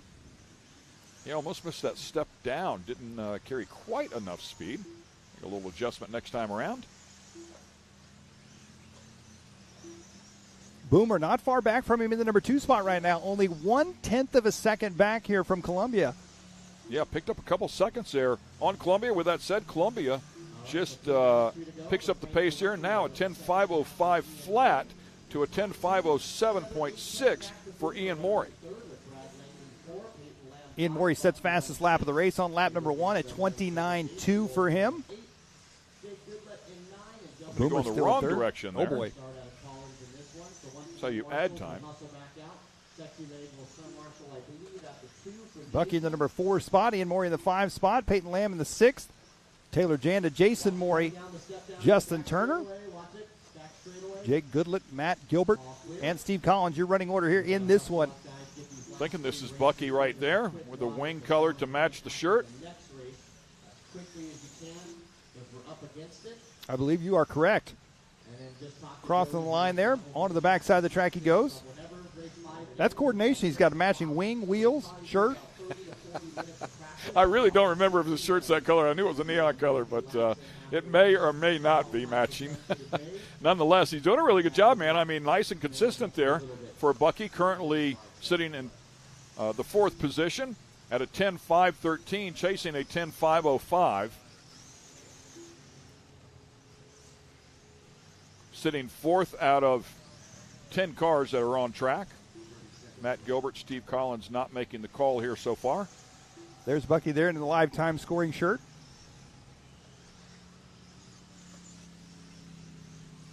Oh, trouble there. Boomer Wheeler taking over the number 1 spot now. How about that? Boomer on a 10 at a 5:10 pace, 0.4 of a second now ahead of Brad Langley. Bucky up into 3rd. Taylor Janet to 4th. Frank Columbia back into the number 5 spot. Time going to expire here in this one. Langley jumps up to P1. Boomer down to P2. His fans are back online. Let's go, Boomer. Bucky Buckman up there into P3. Boomer back to the top. Going back and forth here. Great stuff. The difference about a half a second. We'll see what Brad Langley's got when he comes around. Boomer finished up with a 10.509. Here comes Brad. Brad working his way towards the finish line. Oh, that may have been Brad with trouble there. Look at this. Bucky up into the number 2 spot. So Boomer Wheeler going to take this one, 10 at a 5:09. Bucky Bachman, our very own, at live time scoring, 10 at a 5:10, taking 2nd. Taylor Janda 3rd. Brad Langley dropping to 4th on that last lap. Jason Morey, Frank Columbia, Ian Morey, Peyton Lamb, Jake Goodlett, and Justin Turner rounding out your top 10 there from our first heat of Sportsman E-Buggy.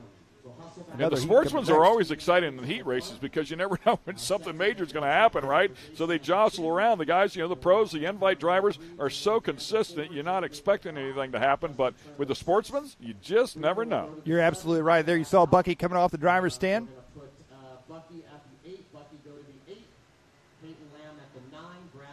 Coming up next, going to be another heat of Sportsman E-Buggy as that first group finishes up. Boomer Wheeler set that early TQ time, 10 at a 5:09. That's the time to beat. Can anybody here in heat number 2 beat him? We'll find out here very shortly as we take a quick look back at the highlights from that last one and get set for heat number 2 of Sportsman E-Buggy. Boomer getting it done. We're going to take a commercial break. We'll be back in just a moment.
And we're back once again at the 2023 RC Racing at Visions Off-Road. Good look at the overall picture of the track, and I believe Scotty Ernst might have something for us. All right, thank you down here.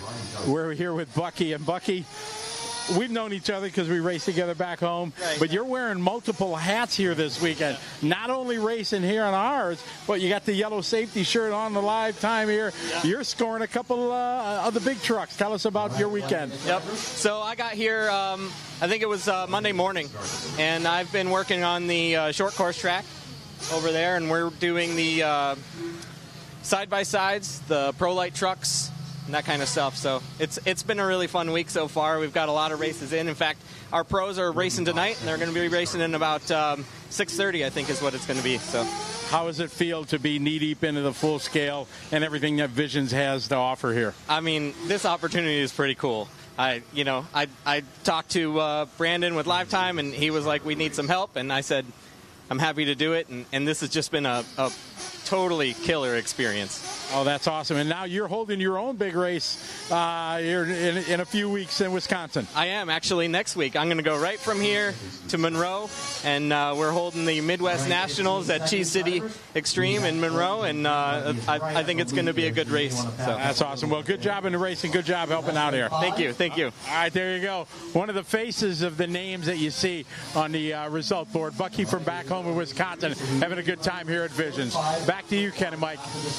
Do I dare take a shot at him and say it sounds like a cheesy event? That's just horrible. Do not go there. Good for him, though. That's great. Cheese City. I've never heard of that one. That's pretty cool. Cheese City National. So hope they have a great event up there as well. As we continue on here, it looks like the clock has already started here for the Sportsman E-Buggy Heat Race number 2 in Q3. Looks like Dylan Bontrager out there here for this one. He was not out there for the Nitro Buggy Heat. He's going to be the first one across the line there with a 30.3, where it looks like we're following him in that green and pink buggy as he drops down.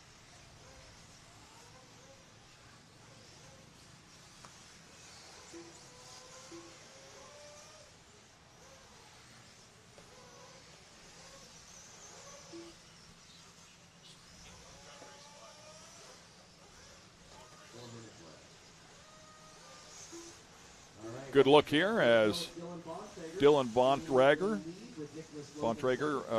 doing a good job here trying to put this thing together. People talking to me and looking at the scoreboard as well. 28.999 the lap time so far as they get this one started here. Working on 11.526, 11 lap 526 pace. John Cayley's jumping up in that number 2 spot now. Nicholas Logan in the 3 spot. Oh, trouble there. Switching our view here as they come down the front stretch. I believe, if I'm not mistaken, that is going to be... I thought that was going to be Nicholas Logan, but I don't think it is. 3 minutes, 15 seconds left to go here. Dylan still out front.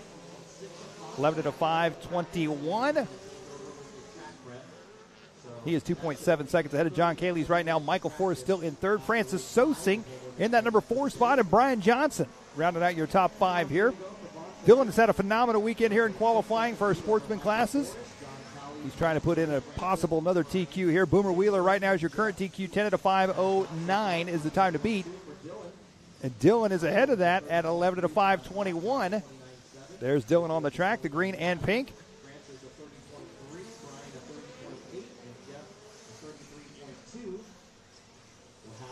As he works his way back down the front stretch onto the right-hand side here, Dylan Bontrager out front leading the way. Michael Forrest now 8 seconds back. So Dylan carving his way through traffic here as he comes onto the right-hand side of the track. Oh, trouble there for lap traffic. That's good news for Dylan. Dylan playing patiently here with the rest of the field. He dives back to the inside here. He's going to try to set him up as he comes onto the front side of the track. 3 minutes down, 2 to go here for these drivers in our Sportsman E-Buggy. The final heat here for round number 3. Oh, up 2 wheels for Dylan. What a save right there for Dylan Bontrager. Michael Forrest in that number 2 spot there, 8.6 seconds apart. Oh, Bontrager tries to make a move there on some lap traffic, and they took it right back from him. No love for your race leader here in this one. Dylan shows him a little bit of a wheel there, gives him a bump as they come back onto the right-hand side. Up and over the double they go. Bontrager looking for the inside. Up and over the double, back down the front stretch now. What a great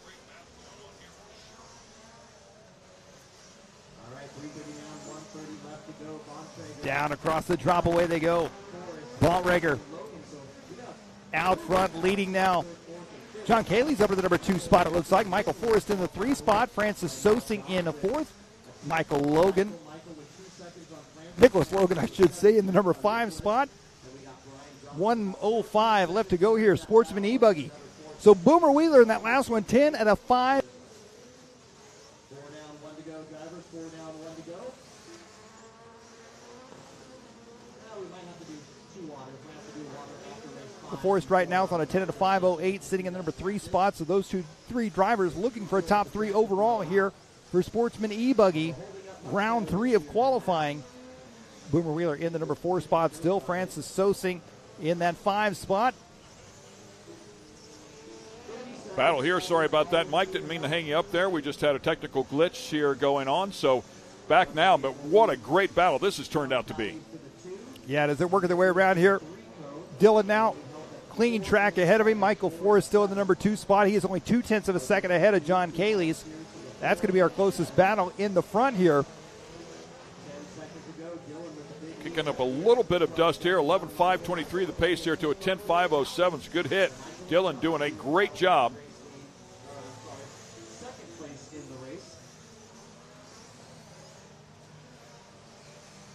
Ooh, hard hit there onto the back straight. Quick lap so far, 28.62, also by Dylan. Stringing one together as time is winding out. Completing these last laps. Looks like Michael Forrest going to finish up in that number 2 spot there with a 10 and a 5:06. Dylan Bontrager has done it again. Sportsman E-Buggy, round 3 top qualifier with 11 and a 5:21. Oh, stuffed that thing right into the tube there at the end of the race. Probably a good thing the fence was there, otherwise the mechanic walking Might down the still side. be going. Yeah. And just like that, quickly you got the water hoses out there to try and take care of that and dress up a couple of those tubes as well. So that'll wrap things up there with heat race number 2. Or heat 2, race 3, Q3. We're now going to be headed into our open nitro buggy division. We've got 2 heats of these drivers, I do believe. Overall top qualifier out of these will go into the invite class. More action here from Visions coming up from our open division class.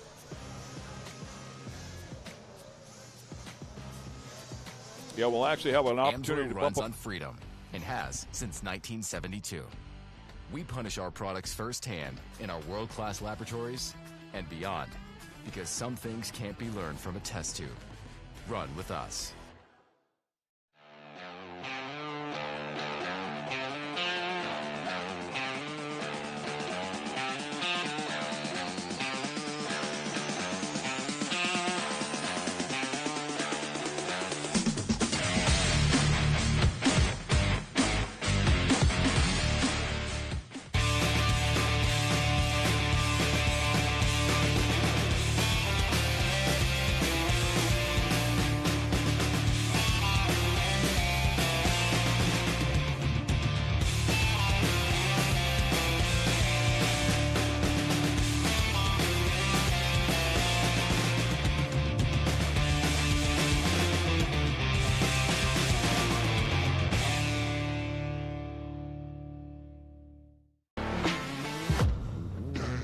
Lightweight, agile, and strong, the Pit Bull is perfect for the job.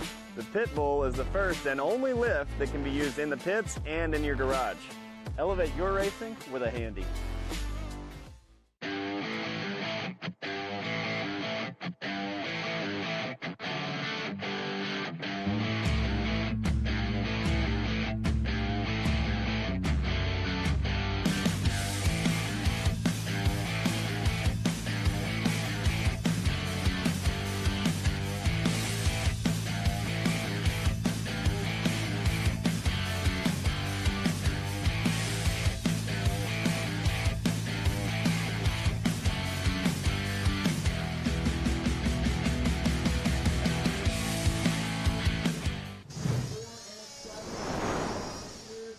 Stacking these races up one after the other here as we are at the 2023 RC Racing at Visions Off-Road. All of this action brought to you by A-Main Hobbies and HPI Racing. Also want to throw some love out to Tekin, VP Fuels, Team Associated, and Live Time. Well, we got our open nitro buggy drivers. 2 heats of these drivers getting set to go here. The top qualifier out of these 2 heats going on at the invite and taking that final $1,000 check. No, I shouldn't say the final. We got one more after that. Well, actually, I believe the way it goes, so we have 3 heat races here, so we'll have 3 overall winners that would bump up, and then the next fastest person out of those 3 is going to bump up as well. That's my understanding of it. I don't know if they get a $1,000 check or not. I don't think so. Ooh. That's a Brandon question. Ooh. Come on, Brandon, throw him a grand, dude. Oh, it's a grand. Yeah, what's a grand? Yeah.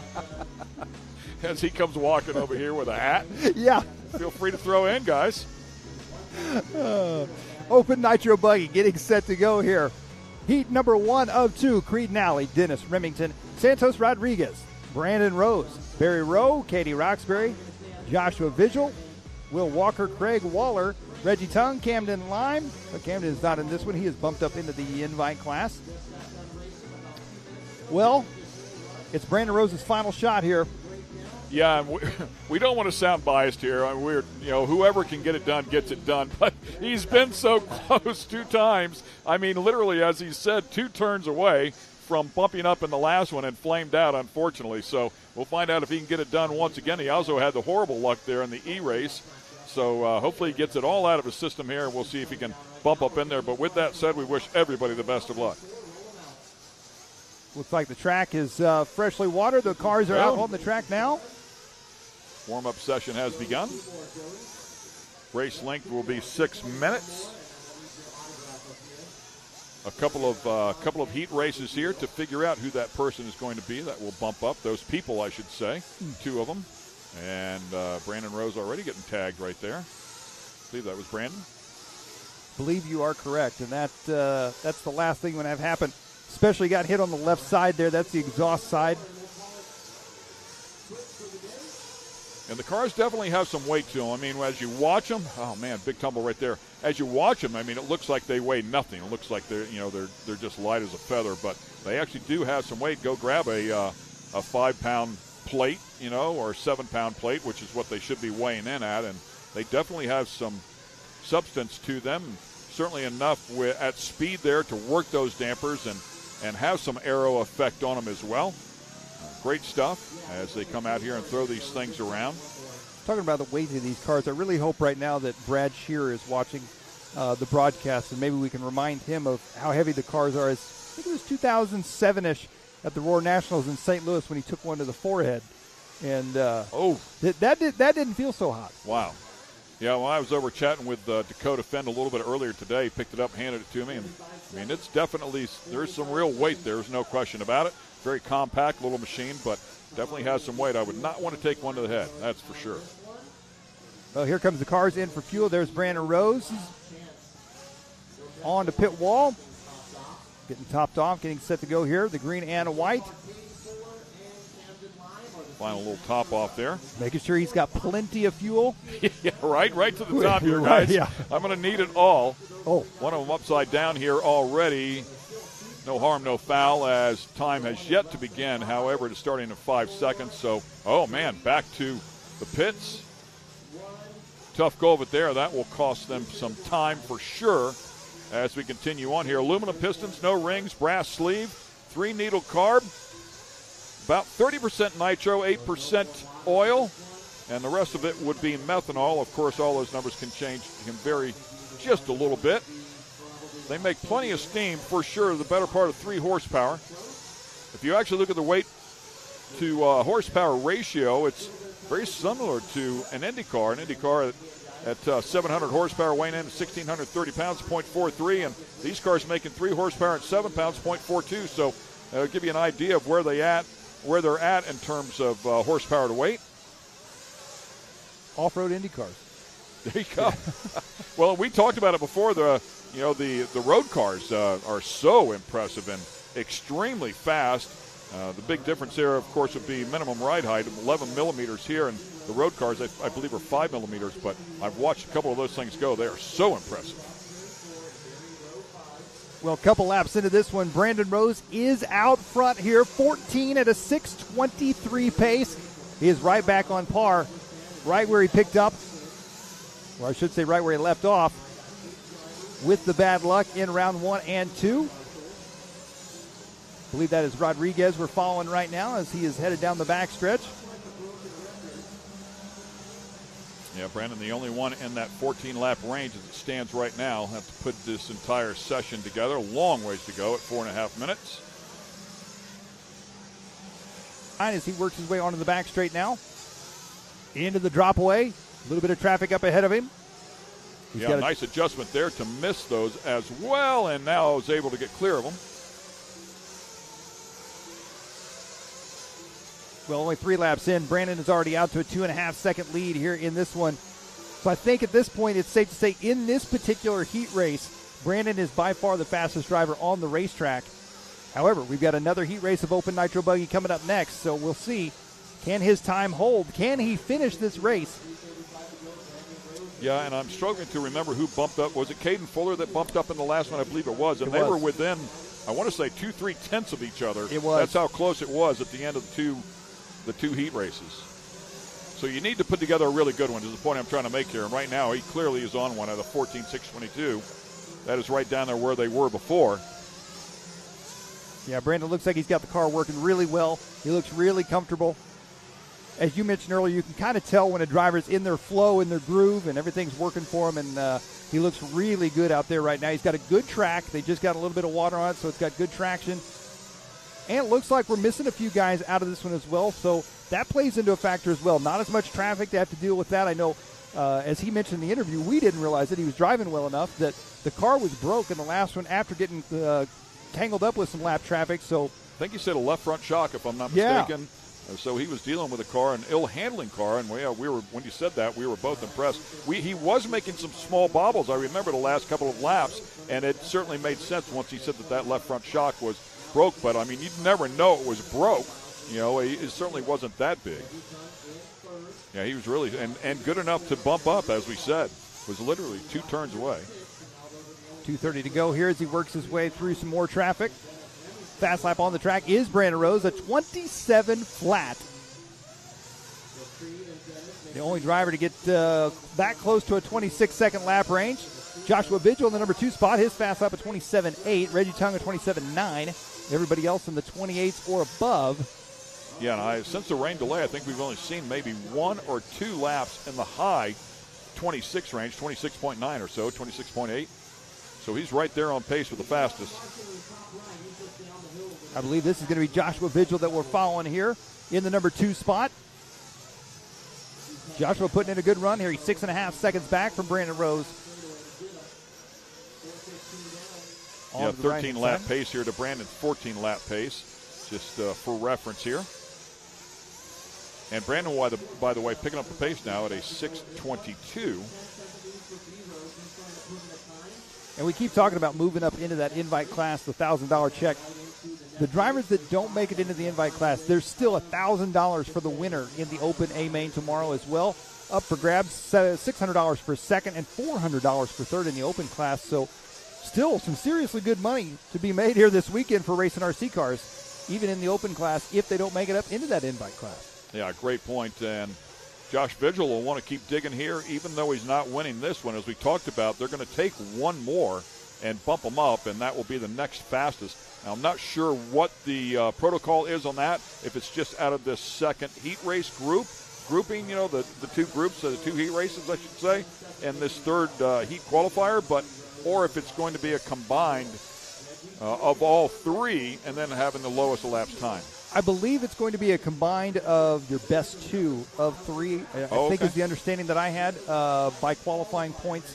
So in other words, if you, out of both heats, if you finish 5th for the round, you get 5 points. So it's going to be how you finished your best 2 rounds, I think, is going to be how that is sorted out. So confirmation on that. Nice job, Mike. 10 seconds left on the clock here. Oh, come on, Brandon. Brandon Rose, little wheel flick there. Time is winding down. He's going to cross the line and go one more time after this one. Here comes Rose. Yeah, that is that 14.622. So the 22 part of that is nearly a full lap. So crossing the stripe there and has to complete that final lap. He's halfway there. Yeah, he made it this far before. Here he comes through the switchbacks. This is where it all went bad. He made it this far before, and right there. He's made it where further. It all went Here wrong. he comes down the front stretch. Come on, Brandon. And he's got it, Brandon Rose. He's going to take the heat race win. We got one more heat to go. One more to go. He's not in yet. He's not in just yet. But he's closer than he's been. Yes. Wow. Reggie Gonna have a Tongue. legit Fantastic shot drive here. as well there. Reggie moving up into that number 2 spot with a 13.611. Joshua Vigil, 13.615. Santos Rodriguez, 13.628. Followed by Barry Rowe and Katie Roxbury. Nicely done. Congratulations to Brandon as we take a look at our qualifying results here, courtesy of Visions Off-Road. And Reggie Tong as well keeps picking away at it. He's been up the top of the sheets here a couple of times. He might find himself as that quick number 2 guy. Well, I was going to say, unofficially, what we're hearing right now is Brandon Rose, even if he is not the quickest here for this next heat, there's a possibility, a very good possibility, that he will still be the fastest. That's a really good point. With the qual points playing into factor and all that, he could possibly make his way into the invite class that way. But it'd be interesting if, and yeah, as you said, because they take 2 out of the 3, because in the 1 he had crashed and finished pretty deep. They were getting a good look there at Jared Coley, father of Braxton Coley, getting set to take the track here. Some highlights there from that last one. Brandon Rose finally gets the heat race that he's been looking for. Little trouble there for him in warm-ups. Luckily, no damage done. So just got a little piece of information before we go to a commercial break. Brandon Rose is going to be in one way or the other. Even if he finishes second here, we would have 4 points, and nobody else has a chance at making 4 points. So if he gets third or worse, oh, well, that's a great point. We have to see how things go. If he gets second, if somebody was to beat him and he was to end up second, he would still be in. If he ends up third, 2 people get ahead of him, well, that'll change the math. So stick with us. That's all hypothetical. We will land it for sure when we come back. Stay with us right here. Speed Sport has been America's motorsports authority since 1934. Get news, results, and commentary from the most connected experts in the business, covering all forms of motorsports from flat track to NASCAR and everything in between. Bookmark speedsport.com on your mobile device now, or follow Speed Sport on social, and be sure to subscribe to the Speed Sport Daily. Speed Sport is your one-stop shop for all things racing on 2 wheels and 4. AMSOIL runs on freedom and has since 1972. The rest of the market has been trying to follow our lead ever since. But a head start is a head start. Run with us.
And once again, welcome back to 2023 RC Racing at Visions Off-Road. Ken Stout, Mike Garrison, Scotty Ernst calling the action for you. One race yet to go here today, and that'll wrap up the RC Racing for today's segment. We'll be back on live streaming again at 9 a.m. tomorrow. And, of course, all of our A-mains will take place tomorrow. The big money will be handed out tomorrow. We also want to let you know that you can watch the telecast on Speed Sport 1 in the near future as well. We'll keep people advised there. You can certainly go onto the website and keep up with all that information as well. So a lot going on here as the Open Nitro Buggy will continue here this final race, and of course that will give us the final time. We'll find out who the final 2 bump-ups are going to be and let you know. Yeah, so Brandon Rose finally got the run he was looking for. He had a 14 at a 6:22. That's going to be the time to beat. Coming up in this one, we got Scott Brewer, Braxton Coley, Blake Everett, Ryan Gibbons, Spencer Heckert, Graham Hill, Jacob Vigil, Spencer Klein, Ethan Mechanic, Garrett Martin, and Shelby Parker. I'm going to say the ones to keep an eye on here, just based on what we saw in the first 2 rounds.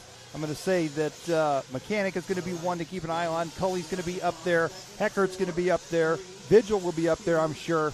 It's still anybody's race, to be honest with you. But those are going to be the guys that I think we're going to keep an eye on to possibly knock Brandon Rose off that top spot. The clock is counting. It has begun.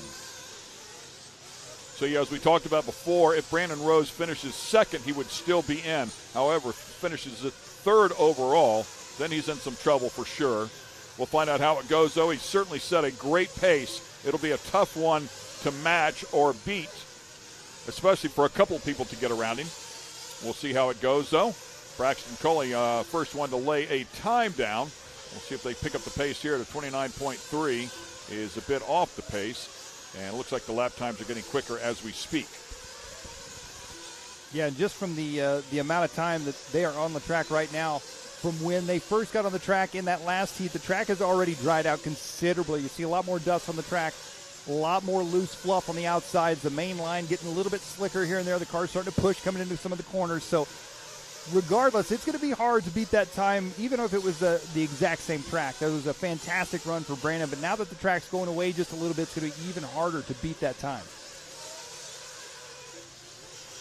Looks like Spencer Klein going to be coming out of the gate in the lead here, the Kyosho driver. 13 at a 6 flat. No, I'm sorry, 14 at a 6:26. So about 4 seconds off that early TQ time.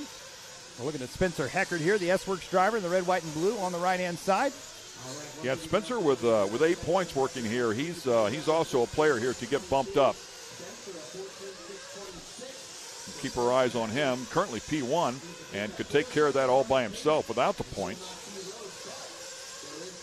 We're going to 14.625. 14.622 was the mark, as you mentioned before, to beat. The only one close to that right now is Heckert.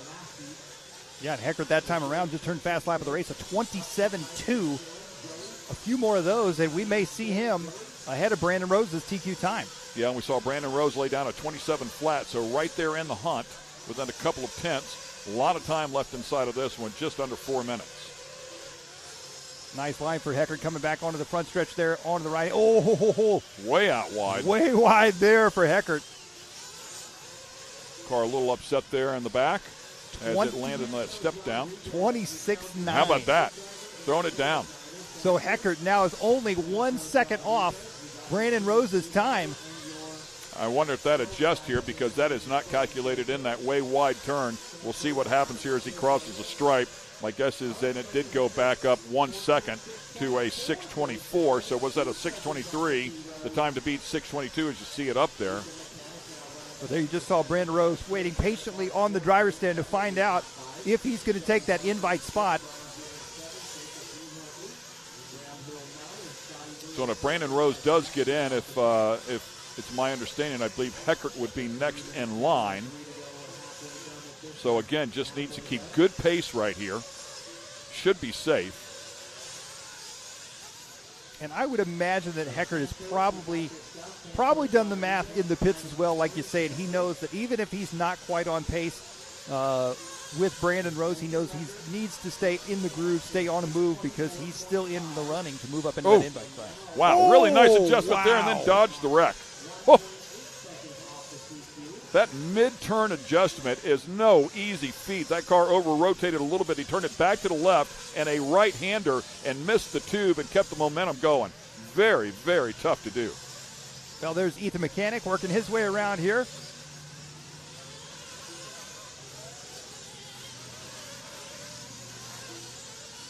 Eckert still on pace. Yeah, Mechanic second. Spencer Klein third. Eckert right now the only one on a 14-lap run. He's on a 14.624. Oh, no, Spencer Eckert with a 30.6. I don't know what happened to him that last lap, but now Mechanic's going to take over the lead, and they are both going to be on a 13-lap pace. Yeah, Eckert 2 seconds behind Mechanic now, so, yeah, definitely missing a lap there. As the pressure continues to build, a minute and a half to go. And at this point, I mean, Brandon Rose had a near-flawless race. I don't think Heckert's going to be able to beat that time. I don't know that Heckert or Mechanic can make up enough time. So I think Brandon Rose is probably pretty safe. However, as you said, that next person to bump in, this is where Spencer Heckert needs to put the wheels to the ground and really get moving and get back up into that number one spot ahead of Ethan Mechanic. Yeah, second and a half off the pace here behind Mechanic. 55 seconds left to go here in this one. Eckert on the right side, up and over the double he goes, coming down the back straight. Into the drop away. Fast lap on the race. He's the only driver to get down the 26-second lap range, 26.9. A ton of speed inside of that car, no question. He put one together there. Unfortunately, had that bobble as well, which really cost him. To see if he can put together another great lap or two here as time is running out.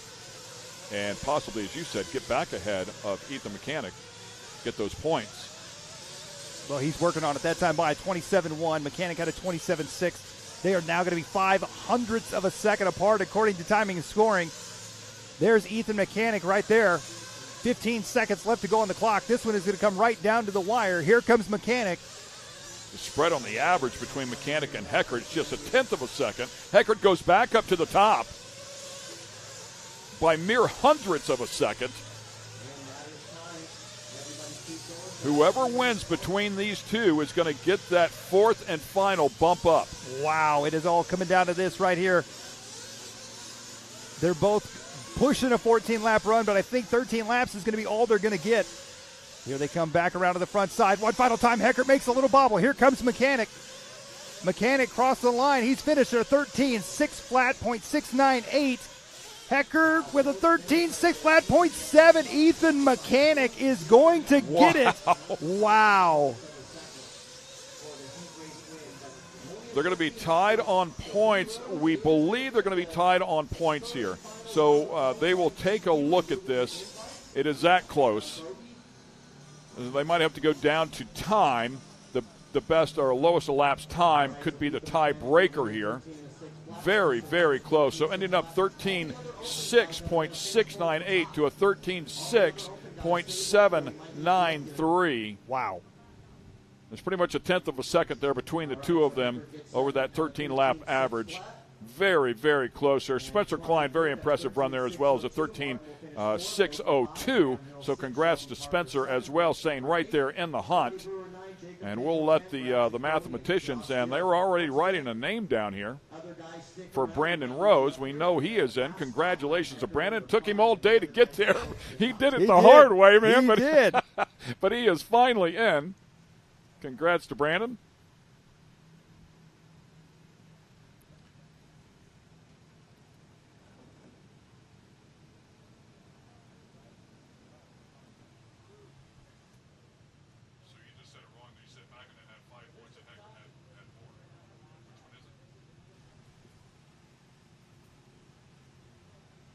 Whoa. Once again, we're going to wait for official word. We have an unofficial result here between Mechanic and Heckert, but we want to wait until they have another look at that before we send it out. So congratulations to both of those guys, but they are waiting on pins and needles, trying to figure out if they're going to be in that invite class. It is Ethan Mechanic who is going to get that final invite. Wow, what a great battle between those two, but congratulations to Ethan. And we'll see if Scotty can catch up with one of the two, if not both, Brandon and Ethan. So great stuff there. However, I will say we have already pushed our heart out here. So we were supposed to be done at 5, and then they gave us to 5:15 and then 5:30, and it is a little bit past that. So we appreciate the park working with us here. Well, it looks like the track crew put a little water down on the track here before we finish things up. We're going to do a quick 30-second break and see if we can get back with an interview on the other side. Stay with us. We won't be gone for long.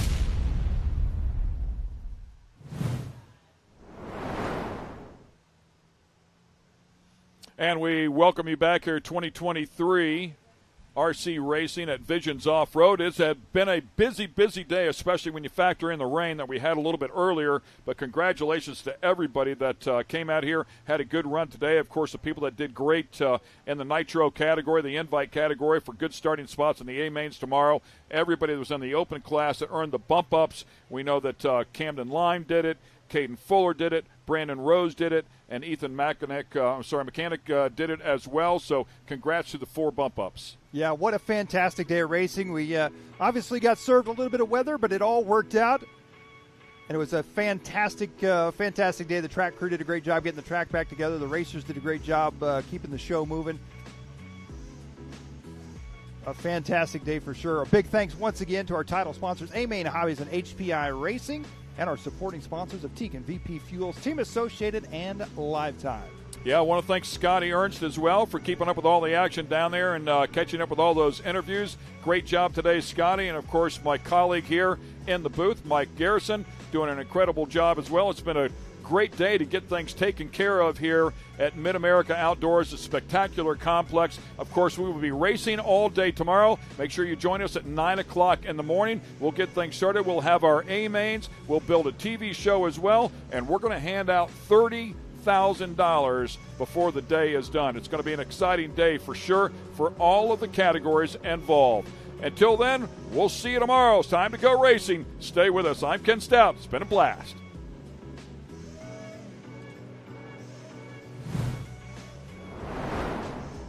Brandon Rose. And Brandon, I've interviewed you a few times so far today, and this is the most important one here. You finally got to win. Things went right in that final round. Yeah, it finally all came together.